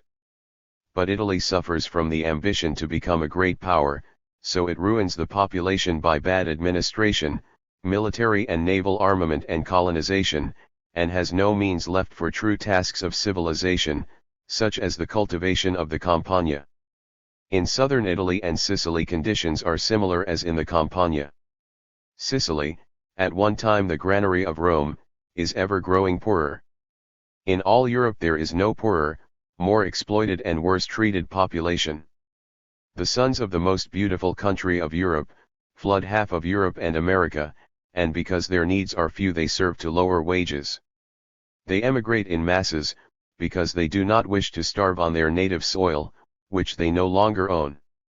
Malaria, that awful fever, has spread to such an extent throughout Italy, that in 1882 the government became alarmed and instituted an investigation. This investigation revealed that of the 96 provinces of the country, 32 were already severely afflicted, 32 others were infected and only 5 remained free from the disease. Formerly known in the country only, the disease was carried into the cities, where the congested proletarian population, increased by the rural proletariat, formed the central seat of the infection. 3. Poverty and fecundity. No matter from what side we view the capitalistic system of production, we arrive at the conclusion that the poverty and misery of the masses is not due to a lack of food, but to an unequal distribution of same, and to wrong methods, that create an abundance for some and compel others to live in want. The assertions of Malthus have sense only from the standpoint of capitalistic production. On the other hand, the capitalistic method of production urges the production of children. Cheap hands, in the shape of children, are needed for its factories and workshops. Among proletarians the procreation of children becomes a sort of calculation, as they earn their own living. The proletarian employed in domestic industry is even obliged to have many children, for they help him to be able to compete. This is assuredly an abominable system. It increases the pauperization of the working man and his dependence upon the employer. The proletarian is compelled to work for lower and lower wages, and every labor law destined to protect workingmen, that does not include the persons engaged in domestic industry, only causes the employer to widen the circle of those so employed, for wherever this form of production is possible, it offers particular advantages to the capitalist. But the capitalistic system does not lead only to an overproduction of goods and of workers, but also to an overproduction of intellect. Intellectuals, too, find it increasingly difficult to obtain employment, as the supply constantly surpasses the demand. There is only one thing in this capitalistic world that is never superfluous, and that is capital and its owner, the capitalist. If the bourgeois economists are followers of Malthus, they are what they must be in accordance with their bourgeois interests. Only they should refrain from transferring their bourgeois prejudices to socialistic society. John Stuart Mill says, "Communism is that very state of affairs of which one may expect, that it will vehemently oppose the sort of selfish immoderation.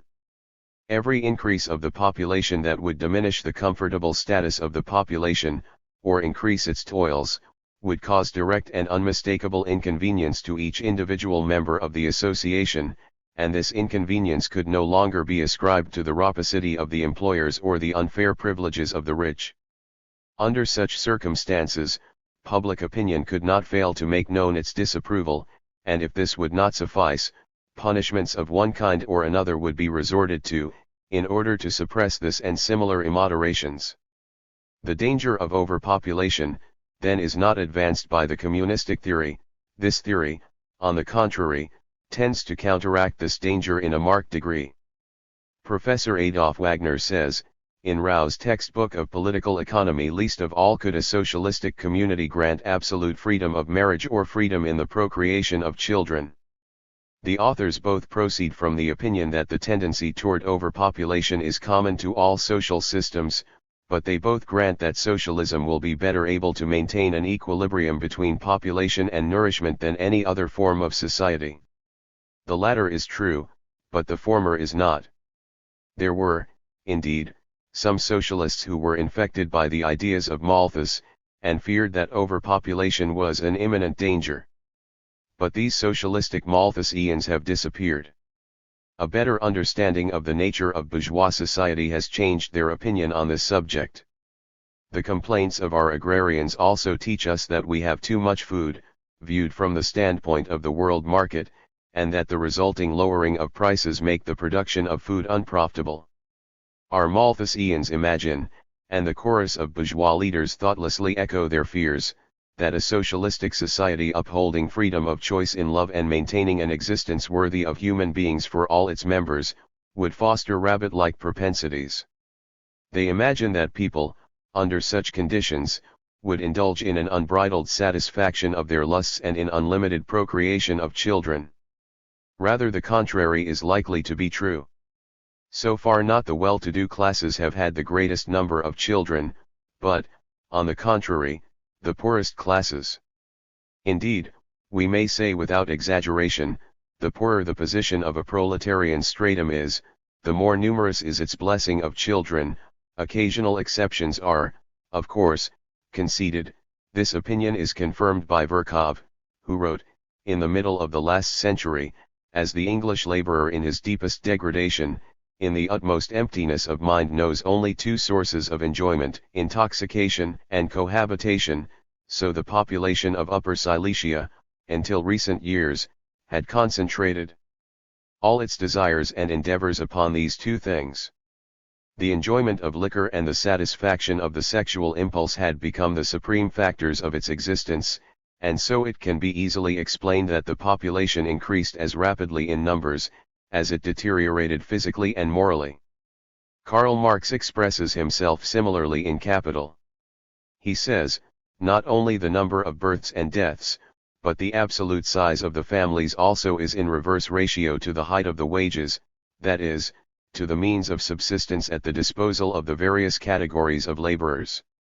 This law of capitalistic society would sound absurd among savages or even among civilized colonists. It reminds one of the enormous reproduction of species of animals that are individually weak and much hunted. Marx furthermore quotes Lang, who says, if the whole world lived in comfortable circumstances, the world would soon be depopulated. So Lang holds the opposite view from Malthus. He maintains that an improved standard of living does not increase the number of births, but diminishes them. Herbert Spencer expresses a similar opinion thus, always and everywhere perfection of the species and its procreative ability are opposed to one another. From this follows that the further development of man will probably lead to a decrease in procreation.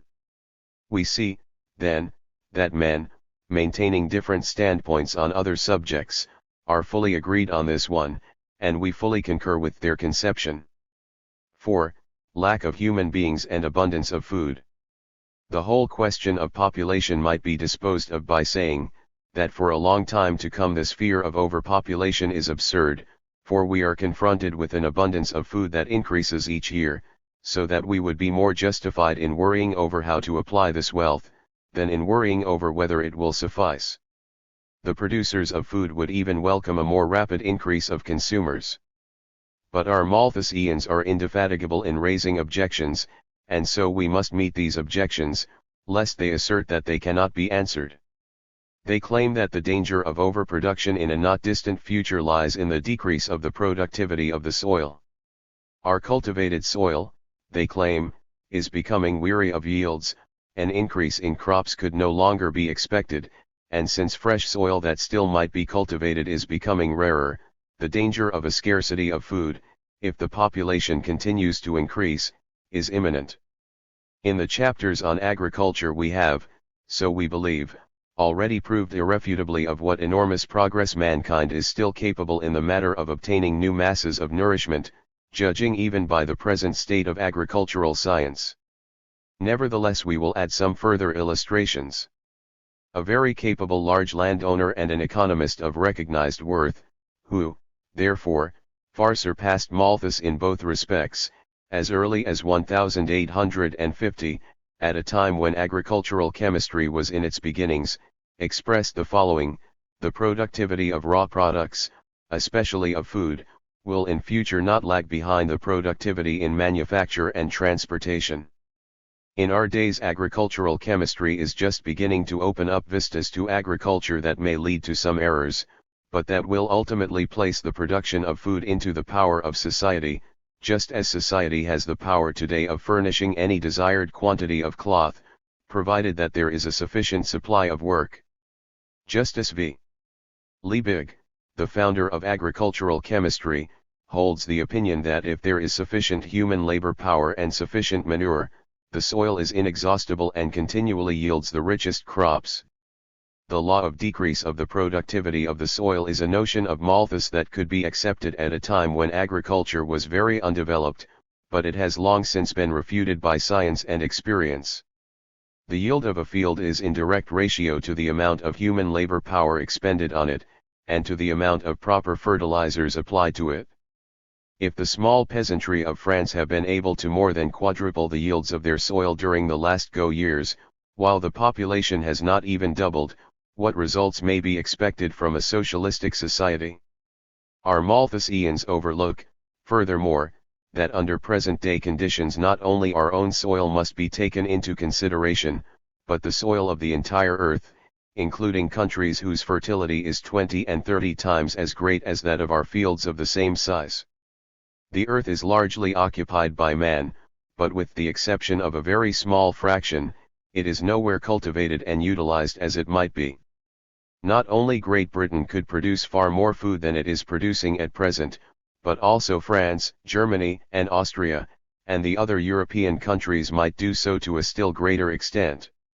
In Little Württemberg alone, with its 879,970 hectares of grain soil, by application of the steam plow, the average crop might be increased from 6,140,000 cwts to 9 million cwt.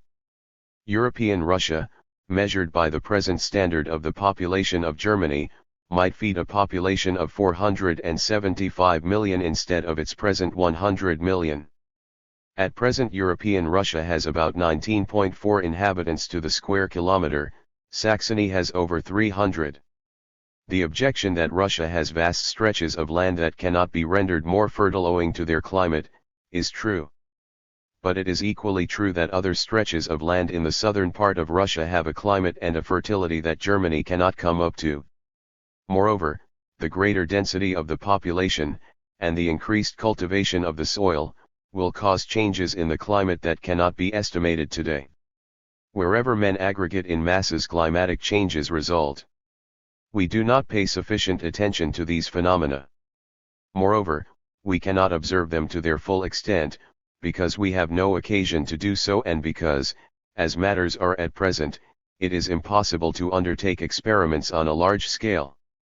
Thus Sweden and Norway, who are both sparsely populated, with their immense forests and inexhaustible wealth of metals, their numerous streams and their sea coasts, might become a rich source of nourishment to a dense population.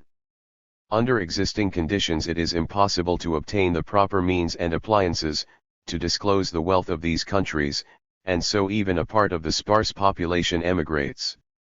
What has been said of the north, applies to a still greater extent to the south of Europe, to Portugal, Spain, Italy, Greece, the Danubian provinces, Hungary, Turkey, etc.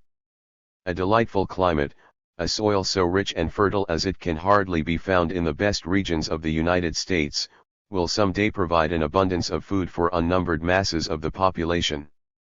The rotten social and political conditions of these countries cause hundreds of thousands of persons to leave Europe and cross the ocean instead of remaining in their native lands or settling down in much nearer and more conveniently located places. As soon as rational social and political institutions have been established, fresh millions of people will be needed to place those wide and fertile countries on a higher level of civilization. In order to achieve higher objects of civilization in Europe, we have, for a long time to come, not a superabundance of human beings, but rather a dearth of same, and under such circumstances it is absurd to entertain any fears in regard to overpopulation. At the same time we must always keep in mind that the utilization of existing sources of nourishment by the application of science and labor is practically unlimited, and that every day brings us new discoveries and inventions whereby the sources of nourishment are increased. If we turn from Europe to other parts of the earth, we find that the lack of human beings and the abundance of food is still more pronounced. The richest and most fertile lands of the earth still lie entirely, or almost entirely, unused, because their cultivation and utilization cannot be undertaken by a few thousand persons. Here colonies of many millions would be needed only partly to master the overabundant nature. Such countries are, among others, Central and South America, an area of hundreds of thousands of square miles. In Argentine Republic, for instance, only about 5 million hectares were cultivated in 1892, but the country has 96 million hectares of fertile soil at its disposal. That soil of South America that is fit for the cultivation of wheat, but still lies fallow, is estimated at 200 million hectares at least, while the United States, Austria, Hungary, Great Britain, and Ireland, Germany and France altogether have cultivated only about 105 million hectares for the raising of grain. About 40 years ago, Carey asserted that the valley of the Orinoco alone, having a length of 360 miles, might produce sufficient nourishment to feed the entire human race. If we accept but half of this statement, an abundance still remains.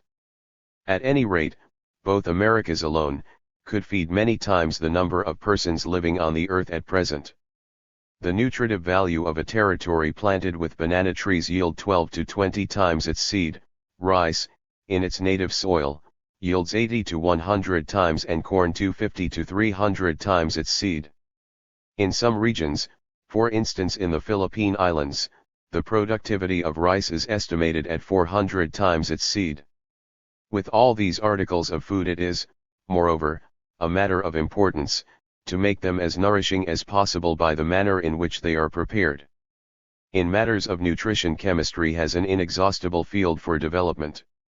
Central America and South America, especially Brazil, abound with a luxuriance and fertility that cause the marvel and admiration of travelers. These countries also possess a boundless wealth of ores and metals. Brazil itself is almost as large as all of Europe, having 8,524,000 square miles, with about 22 million inhabitants, as against Europe's 9,887,010 square miles, with about 430 million inhabitants. But to the world these countries are barely disclosed, because their population is indolent, too few in numbers and on too low a level of civilization to master the grandeur of nature. The discoveries of recent decades have enlightened us in regard to matters in Africa. Although a great portion of Central Africa will never be available for European agriculture, there are other territories of a wide range that can be utilized to a marked degree as soon as rational principles of colonization are applied. In Asia, too, there are wide stretches of fertile land that could provide food for countless numbers. The past has shown us how, in regions that are unfertile and almost desert at present, the climate can produce a wealth of nourishment if man will but provide the soil with water. The destruction of grand waterworks and contrivances for irrigation in Asia Minor, along the Tigris, Euphrates, etc., by cruel wars of conquest and by insane oppression of the people, have transformed thousands of square miles of fertile land into a desert. The same is true of Northern Asia, Mexico, and Peru. Give us millions of civilized human beings and inexhaustible sources of nourishment will be disclosed. The date palm thrives in Asia and Africa in marvelous abundance, and requires so little room that 200 of these trees can be grown on 1 acre of land. In Egypt the duriya bears fruit 3,000-fold, and yet this country is poor. It is poor, not owing to an excessive population, but owing to a system of robbery that causes the desert to widen and expand with each decade. What marvelous results European agriculture and horticulture might obtain in these countries is incalculable. The United States, measured by the standard of their present agricultural production, could easily maintain a population 15 or 20 times as large as the present one, that is, 1,250 to 1,700 million, instead of go million. At the same rate, Canada could provide food for several hundred millions, instead of for its 6 millions. Then there is Australia, the numerous and to some extent exceedingly fertile islands of the Pacific and Indian Ocean, etc. In the name of civilization man should be exhorted to multiply, not to decrease. Everywhere it is the social institutions, the existing methods of production and distribution of the products, that cause misery and want, not a too great number of people. A number of rich crops in succession lower the prices of food to such an extent, that many a farmer is ruined thereby. The lot of the producers grows worse instead of being improved. At the present time a great many farmers regard a good harvest as a misfortune, because it lowers the prices. And such conditions are supposed to be rational? To keep out the rich crops of other countries, high duties are imposed on grain, to make the importation of grain more difficult and to raise the price of the domestic product. There is not a lack of food, but a superabundance of food, just as there is a superabundance of the products of industry. Just as millions of persons are in need of all kinds of industrial products, but cannot satisfy their needs under the existing conditions of property and production, so millions are in need of the most essential articles of food, because they cannot pay for them, although there is food in abundance. The madness of such conditions is obvious. When the crops are good, our speculators in grain often intentionally allow a part of it to go to waste and ruin, because they know that the price increases at the same rate at which the supply diminishes. And with all this, we should be in fear of overpopulation? In Russia, Southern Europe, and elsewhere, hundreds of thousands of hundredweights of grain are destroyed, because there is a lack of appropriate storehouses and means of transportation. Many million hundredweights of food are wasted annually, because the provisions for gathering in the crops are imperfect and insufficient, or because there is a lack of hands at the decisive time. Many a granary, many a replenished barn, indeed, entire farms are burned down, because the insurance premiums heighten the profits. Food is destroyed for the same reasons that cause people to sink ships with their entire crews. Our military drills cause the destruction of large crops each year. The cost of a single maneuver, lasting a few days only, amounts to hundreds of thousands of marks, although the estimates are very moderate, and there are a number of such maneuvers annually. For the same purpose entire villages have been razed and large areas are withdrawn from agriculture. We must not forget that to all the sources we have enumerated, the ocean must be added, whose surface is to the area of the earth as 18:7. The surface of the water is, accordingly, 2.5 times as large as that of the land, and is still awaiting a rational utilization of its enormous wealth of food. The future, then, opens tip a vista very different from the somber picture drawn for us by our Malthusians. Who can say when our chemical, physical and physiological knowledge will have reached their limit? Who could venture to predict what gigantic undertakings future mankind will carry out to bring about marked changes in the climates of various countries and the utilization of their soil? Even today, under the capitalistic system of society, we see undertakings executed that would have appeared impossible and insane a century ago. Broad isthmuses are cut through and oceans connected, tunnels, many miles long, connect countries that are separated by the highest mountains, others are dug tinder the bottom of the sea to shorten distances, and to avoid disturbances and dangers that occur where countries are separated by the sea. Where, then, might one say, thus far and no further? Not only must the law of decrease of the productivity of the soil be answered in the negative, it must be reasserted that there is an abundance of cultivatable soil, that will require millions of human beings for its cultivation. If all these tasks of civilization were to be undertaken at the same time, we would not have too many people, but too few. Humanity must still multiply considerably to do justice to all the tasks that are awaiting it. The soil is far from being cultivated as it might be, and almost 3/4 of the surface of the earth are still uncultivated, because there are not enough people to undertake its cultivation. The relative excess of population that today is continually produced by the capitalistic system to the detriment of the working class and of society, will prove a blessing on a higher level of civilization. A numerous population is not a hindrance to progress. It is, on the contrary, a means to advance progress, just like the present overproduction of commodities and food, the disruption of marriage by the employment of women, children in industry and the expropriation of the middle class by the large capitalists, are the preliminary conditions of a higher stage of civilization. 5. Social conditions and reproductive ability. The other side of the question is, do people multiply indefinitely, and do they wish to? In order to prove the enormous reproductive ability of man, the Malthusians like to point to the abnormal cases of some families or peoples. But these examples do not prove anything. There are other cases where, regardless of favorable conditions of existence, complete sterility sets in, or the reproductive ability is very slight. It is surprising how quickly wealthy families often die out. Although the conditions for an increase of the population are more favorable in the United States than in any other country, and hundreds of thousands of persons in the prime of life emigrate into the United States every year, the population doubles only once in 30 years. The claim that populations double once in 12 or 20 years is not borne out by the facts anywhere.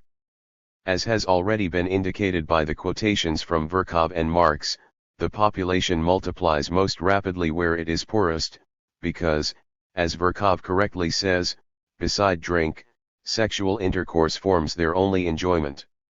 When Gregory VII forced celibacy upon the clergy of lower rank of the Diocese of Mayence, as previously mentioned, complained that they did not have all kinds of enjoyments like the prelates, but that their only joy was woman. Lack of a variety of occupations may also account for it that the marriages of the rural clergy are usually so richly blessed with children. It cannot be disputed, furthermore, that the poorest districts in Germany, the Silesia-Neulengebirge, the Lausitz, the Erzgebirge and Fichtelgebirge, the forest of Thuringia, the Harz, etc. Districts in which the potato constitutes the chief article of food, are at the same time the most densely populated. It is furthermore certain that the sexual impulse is particularly strongly developed with persons afflicted with consumption, and such persons often beget children in a stage of physical decline in which this seems almost impossible. It is a law of nature, as expressed in the utterances of Herbert Spencer and Lang, which we have quoted, to supply in quantity what is lacking in quality. The most highly developed and strongest animals, lion, elephant, camel, etc., are domestic animals, as horse, donkey, cow bring forth but few young, while animals of a lower order multiply in inverse ratio, as all kinds of insects, most fish, etc., and also the smaller mammals, like rabbits, rats, mice, etc. Darwin has shown that certain species of animals, for instance the elephant, lose their fecundity when they are captured and tamed by man. All this proves that altered conditions of existence and the resulting changed mode of life have a decisive influence on reproductive ability. Strange to say, the Darwinians share the fear of overpopulation, and our modern Malthusians lean on their authority. The Darwinians seem to be unfortunate as soon as they seek to apply their theories to man, because they employ roughly empirical methods and do not take into consideration that man, although the most highly developed animal, is distinguished from animals by the fact that he has learned to understand the laws of nature, and may consciously and intelligently apply these laws. The theory of the struggle for existence, the doctrine that the germs of new life exist in a far greater measure than could be maintained by the existing means of subsistence, would be equally applicable to man, if human beings, instead of exerting their brain and employing techniques for the conscious utilization of land and water, would graze like cattle or would yield, like monkeys, to an unbridled satisfaction of their sexual desires, thereby reverting to monkeys. Incidentally, be it noted, that beside human beings, monkeys are the only creatures with whom the sexual impulse is not limited to certain periods. This alone furnishes a striking proof of the close relationship between the two. But, although closely related, they are not identical. They cannot be placed upon the same level or measured by the same standards. It is true that so far, owing to the conditions of property and production, the struggle for existence has prevailed, and still prevails, for individual human beings, and that many were unable to obtain the needful means of subsistence. But this was so, not because the means were wanting, but because social conditions withheld the means from them in the midst of plenty. It is a mistake to assume that because conditions have been such until now, they must always and unalterably remain so. This is the point where Darwinians make a great mistake. They study biology and anthropology, but they fail to study sociology, and thoughtlessly become the followers of bourgeois ideologists. Thus they arrive at false conclusions. The sexual impulse is perennial in man. It is his strongest impulse, and must be satisfied if his health is not to suffer. As a rule, this impulse is strongest with healthy, normally developed human beings, just like a hearty appetite and good digestion are proofs of a healthy stomach and are essential to a healthy body. But satisfaction of the sexual impulse and the procreation of children are not one and the same thing. Many are the theories that have been propounded in regard to the fecundity of man. On the whole, we are still groping in the dark concerning these important questions, mainly because, for centuries, a foolish reticence has prevailed that prevented an investigation of the laws of the origin and development of man and a study of human procreation and evolution. Only gradually will our conception change on this subject, and it is highly important that they should. Some claim that higher mental development and strenuous intellectual activity, in fact all increased nervous activity, has a repressing effect on the sexual impulse and diminishes the productive ability. By others this is denied. People point to the fact that the well-to-do classes generally have fewer children, and that this cannot be ascribed to preventive measures only. It is certain that a strenuous mental activity has a repressing influence on the sexual impulse, but it cannot be claimed that such activity is carried on by a majority of our propertied class. Excessive physical exertion also has a repressing effect, but any kind of excessive exertion is harmful and therefore not to be desired. Others assert that the mode of life, especially the nourishment, besides certain physical conditions on the part of the woman, have a decisive influence on procreation and conception. The food, they claim, also influences procreation among animals more than any other factor. Here, indeed, the determining factor may be found. The influence of the nature of food on the organisms of certain animals has been revealed in a surprising manner among bees. By feeding the larvae on special food, they can produce a queen at will. The bees accordingly are further advanced in their recognition of the development of sex than man. Probably they have not been preached to for thousands of years that it is indecent and immoral to concern oneself with sexual matters. It is also known that plants grown in rich and well-manured soil thrive luxuriantly, but do not yield seed.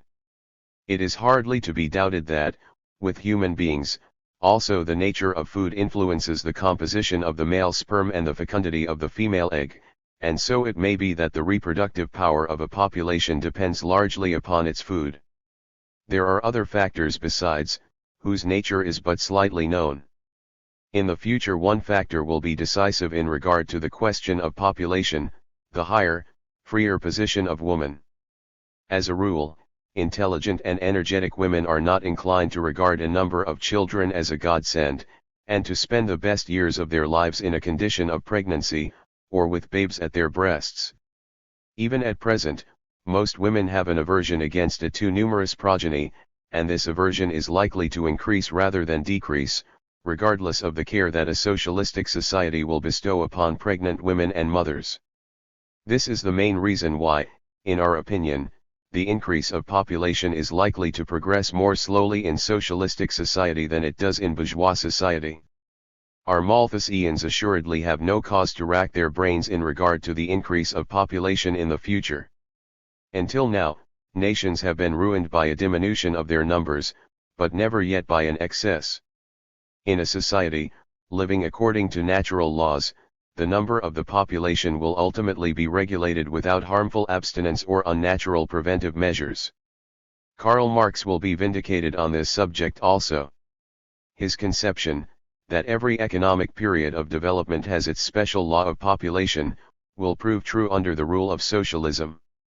In a book on the artificial limitation of progeny, H. Ferdy sets forth the following opinion: the strong opposition of socialists to Malthusianism is a piece of roguery. The rapid increase of the population favors pauperization of the masses and fosters discontent. If the overpopulation could be checked, the spread of socialism would come to an end, and the socialist state with all its splendor would be buried forever. Here we behold Malthusianism as a new weapon for combating socialism. Dr. Adolf Wagner is one of those who are in fear of overpopulation, and, therefore, favor restriction of the freedom of marriage and freedom of settlement, especially in the case of workingmen. He bewails the fact that workingmen marry too young, as compared with the middle classes. He and others holding the same views, overlook that the male members of the middle class do not attain a position until later in life, that enables them to support a family according to their standard of life. But they seek recompense for this renunciation with prostitution. If marriage is made more difficult for the workingmen also, they will be driven upon the same devious path. But, then, do not let us complain of the results, and cry out at the decline of ethics and morality. Neither let us grow indignant, then, if men and women, since the natural impulses reside, in women as in men, if men and women satisfy their natural impulse in illegitimate relations, and if hosts of illegitimate children populate town and country. But the views of Wagner, and those who agree with him, are also averse to the interests of the bourgeoisie and to the interests of our economic development that requires a large supply of hands in order to possess forces that enable competition on the world market. By petty, short-sighted suggestions, born of retrogressive and Philistine minds, the evils of the age cannot be cured. At the dawn of the 20th century there is no class and no power of the state that is strong enough to retard the natural evolution of society. Every attempt is bound to fail. The current of evolution is so strong that it overcomes every obstacle. Not backward, but forward, is the word, and who believes in retarding progress fools himself. In socialistic society, when mankind will be placed upon a natural basis, and will be truly free, man will consciously guide his own development. In all preceding epochs, man acted in regard to production and distribution, and in regard to the increase of population, without any knowledge of their underlying laws. He, therefore, acted unconsciously. In the new society man will act consciously and methodically, knowing the laws of his own development. Socialism is science applied to all realms of human activity. Conclusion. We have shown, in the course of our argumentation, that the realization of socialism does not imply arbitrary destruction and construction, but a process of historical evolution.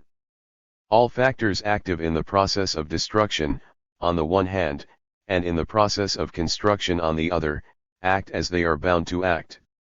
Neither brilliant statesmen, nor demagogues who incite the people, can direct matters at their will. They believe that they are pushing, and are being pushed, themselves. But the day of fulfillment is not distant. In the course of these expositions, we have frequently referred to an overproduction of goods that leads to crises, a phenomenon peculiar to bourgeois society, that was not met with at any previous stage of development. But bourgeois society does not only create an overproduction of goods and workers, but also an overproduction of intelligence. Germany is the classic land where this overproduction of intelligence takes place on a large scale, intelligence that the bourgeois world no longer knows how to employ. A condition that has for centuries been regarded as a misfortune to German development, has been instrumental in producing this phenomenon.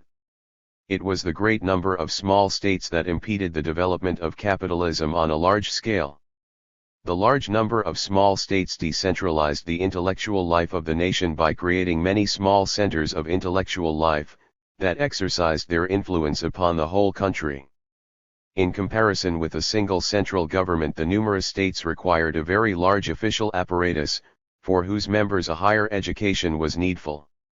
So a larger number of high schools and universities sprang up than in any other European country. The ambition and jealousy of the various governments played an important part in this development. It was the same when some of the governments began to introduce obligatory public education. In these instances, the desire not to be excelled by the neighboring state has had a good effect. The demand for intelligence rose when increasing education, hand in hand with the material advance of the bourgeoisie, awoke a desire for political action, for popular representation and self-government. The governmental bodies were small and represented only small countries and districts, but they caused the sons of the upper classes to covet seats in them and to adapt their education accordingly. As it was with science, so with art. No other country of Europe has, in proportion to its size, so large a number of artists, so many art schools and technical schools, so many museums and art collections, as Germany. Other countries may have a greater accumulation of art in their capitals, but no other country possesses such a distribution of art throughout its entire realm. Only Italy can vie with it. This entire development led to a deepening of the German intellect. The absence of great political struggles gave people time and leisure, as it were, to lead a contemplative life. While other nations wrestled for the control of the world market, divided the earth among themselves, and carried on great internal political struggles, the Germans quietly remained at home, dreaming and philosophizing.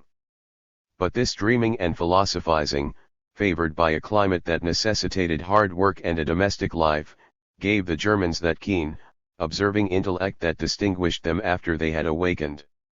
While the English bourgeoisie had won a determining influence over the state as early as the middle of the 17th century, and the French bourgeoisie had come into power at the close of the 18th century, it was not until 1848 that the German bourgeoisie succeeded in winning a very modest influence over the powers of the state. But the year 1848 was the year of birth of the German bourgeoisie as a self-conscious class, that entered the arena as an independent, political party, represented by liberalism. Here, too, the peculiar nature of German development manifested itself. The leading men were not manufacturers, merchants, men of commerce and finance, but chiefly professors, writers, jurists, and doctors of all academic faculties. They were the German ideologists, and their work was shaped accordingly. After 1848 the bourgeoisie was, for the time being, silenced politically, but they employed the time of political graveyard tranquility during the 50s to promote their task all the more thoroughly. The outbreak of the Austro-Italian War, and the beginning of the Regency in Prussia, caused the bourgeoisie again to reach out after political power. The movement for national unity began. The bourgeoisie was too far developed to tolerate any longer the numerous political barriers, that were also economic barriers, between the various states. They threatened to become revolutionary. Bismarck grasped the situation, and made use of it in his way to reconcile the interests of the bourgeoisie with the interests of the Prussian monarchy, toward which the bourgeoisie had never been hostile, as it feared the revolution and the masses. Finally the barriers fell that had prevented its material development. Aided by Germany's wealth in coal and minerals, and by the presence of an intelligent, but easily contented working class, the bourgeoisie, within a few years, attained such a gigantic development, as has not been attained by the bourgeoisie of any other country in an equally short time, with the exception of the United States. Thus Germany quickly came to hold the second place in Europe as an industrial and commercial state, and she is anxious to obtain the first. But this rapid material development has its dark side also. The system of seclusion that had existed among all German states, until national unity was established, had ensured the existence of a very numerous class of small mechanics and farmers. When all protective barriers were suddenly torn down, this class was confronted by the unbridled development of the capitalistic process of production. As a result, their position became a desperate one. The period of prosperity at the beginning of the 70s made the danger appear less great at first, but it became all the more noticeable when the crisis set in. The bourgeoisie had utilized the period of prosperity for its fullest development, and by excessive production created a tenfold pressure. From now on, the chasm between the propertied and the non-propertied classes was rapidly and tremendously widened. This process of absorption and decomposition, that is accomplished more and more rapidly, favored by the increase of material power on the one hand, and by a decline of the power of resistance on the other, is intensifying the distress of entire strata of the population. They find their position becoming more and more precarious and their ruin certain. In this desperate struggle, many seek salvation in a change of their profession. The old people cannot accomplish this change anymore, and only in rare cases are they able to leave a fortune to their children, so they make desperate efforts and employ their last means to obtain for their sons and daughters positions with a fix that require no capital. These are the civil service positions in the empire, states, and municipalities, teaching, positions connected with the postal and railway service, the higher positions in the service of the bourgeoisie in offices, stores, and factories as clerks, managers, chemists, technicists, engineers, constructors, etc., and also the so-called liberal professions, jurists, physicians, theologians, writers, artists, architects, teachers, etc. Thousands upon thousands who would formerly have taken up a trade, now seek professional positions, because there is no longer any possibility of maintaining an independent and decent livelihood by practicing a trade. All strive for learning and a higher education. High schools, colleges, and polytechnical institutes spring up like mushrooms, and the existing ones are overcrowded. In the same measure, the number of students at the universities increases, and the number of scholars in physical and chemical laboratories, in art schools, in trade and commercial schools, in the higher institutions of learning for women, etc. All departments, without exception, are overcrowded, and the stream is still rising. New demands are constantly being made for the establishment of colleges and higher institutions of learning, to accommodate the large number of pupils and students. Officials and private persons issue warnings upon warnings, now against the study of one subject and then against the study of another. Even theology, now receives its share of blessings from the abundance and finds its positions filled again. I will preach belief in 10,000 gods and devils, if required, only give me a position that will support me, is the general cry. Sometimes the respective ministers even refuse to give their consent to the establishment of new educational institutions, because the ones in existence amply supply the demand for candidates in all departments. This state of affairs is rendered more severe by the fact that the competitive and destructive struggle of the bourgeoisie among themselves, compels many of their sons to seek public positions. Moreover, the steadily growing standing army, with its mass of officers, whose promotion is exceedingly slow during a long period of peace, causes many of them to be pensioned during the best years of their lives, and these, aided by the state, seek employment in all kinds of official positions.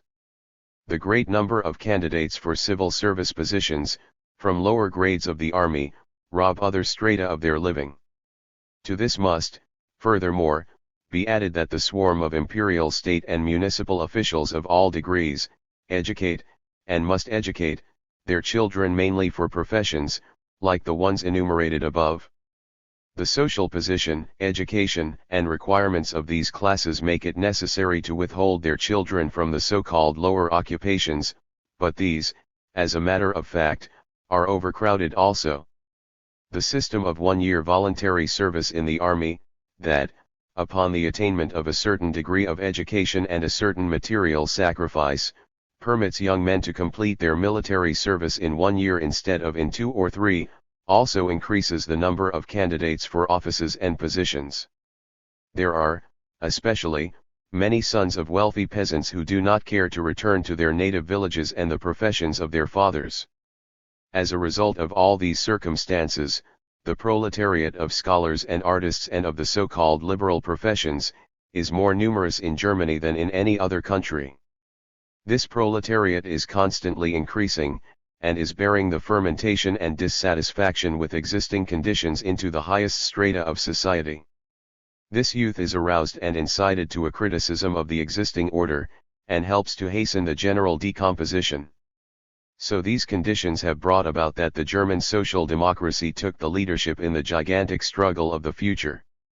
German socialists were the ones to discover the laws underlying modern social development, and to demonstrate scientifically that socialism will be the coming form of society.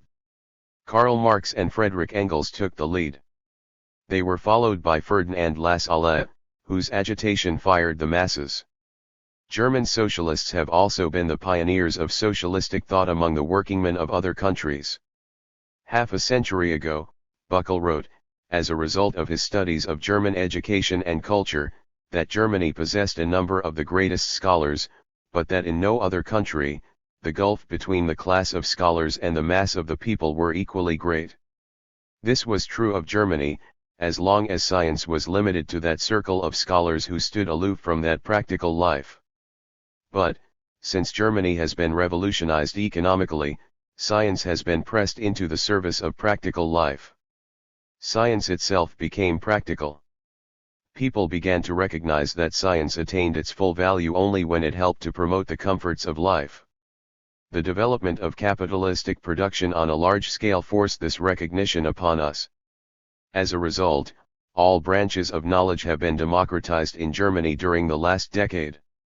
The great number of young men trained for the practice of learned professions, have helped to carry science among the people, and the general education, that has attained a higher degree in Germany, than in most other countries, has disseminated many products of the intellect among the masses. But the socialist movement, especially, with its literature, its newspapers, its societies and meetings, its parliamentary representation and its constantly practiced criticism on all fields of public life, has considerably raised the intellectual level of the masses. The exceptional laws enacted against the Social Democrats have in no wise changed this. They merely hemmed in the movement to some extent, and slackened its pace. But they also helped to make the movement more profound, and to arouse much bitterness against the ruling classes and the powers of the state. The final repeal of the exceptional laws was only due to the development of the Social Democratic Party, under these laws, and to the economic development of the nation. Thus the movement is progressing, as it must progress, under the given circumstances. As the socialist movement has progressed in Germany, it has also progressed, beyond all expectations, in other states of the civilized world. The international congresses of labor, whose attendance is constantly increasing, furnish an eloquent proof of this progress. So the great war of the minds has begun in all civilized countries of the world, and is being waged with the greatest ardor. Beside the social sciences, the wide realm of the natural sciences, hygiene, history, and philosophy, furnish the weapons for this war. The foundations of existing conditions are attached on all sides, and the strongest blows are directed against the pillars of the old regime. Revolutionary thoughts penetrate the most conservative circles, and create confusion in the camp of our enemies. Artisans and scholars, farmers and artists, merchants and officers, even manufacturers and bankers, in short, men of all positions, join the workingmen, who form the bulk of that great army that is striving for victory, and is bound to win it. All mutually support and supplement each other. Woman, too, and especially the proletarian woman, has been called upon, not to lag behind in this struggle that is being fought for her liberation and redemption also. It is up to her to prove that she has recognized her true position in the movement, and in the struggle of the present for a better future, and that she is determined to participate. It is the duty of the men to help her to cast aside all prejudices and to take part in the great struggle. Let no one underestimate his strength, and think that his help is of no consequence. In the struggle for the progress of mankind, no power, not even the weakest, can be spared. The steady fall of drops will finally hollow the hardest stone. Many drops make a brook, the brooks make a river, and the rivers make a stream. Finally, no obstacle is strong enough to hem the stream's majestic course. It is the same with the development of man. If all who feel called upon devote their whole strength to this struggle, the ultimate victory will be certain.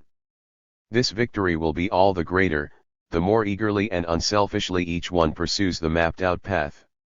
Doubts, whether the individual for all his sacrifices, toils and efforts, may still live to see the dawn of a new, more beautiful period of civilization, must not affect us, nor must they prevent us from pursuing the chosen path.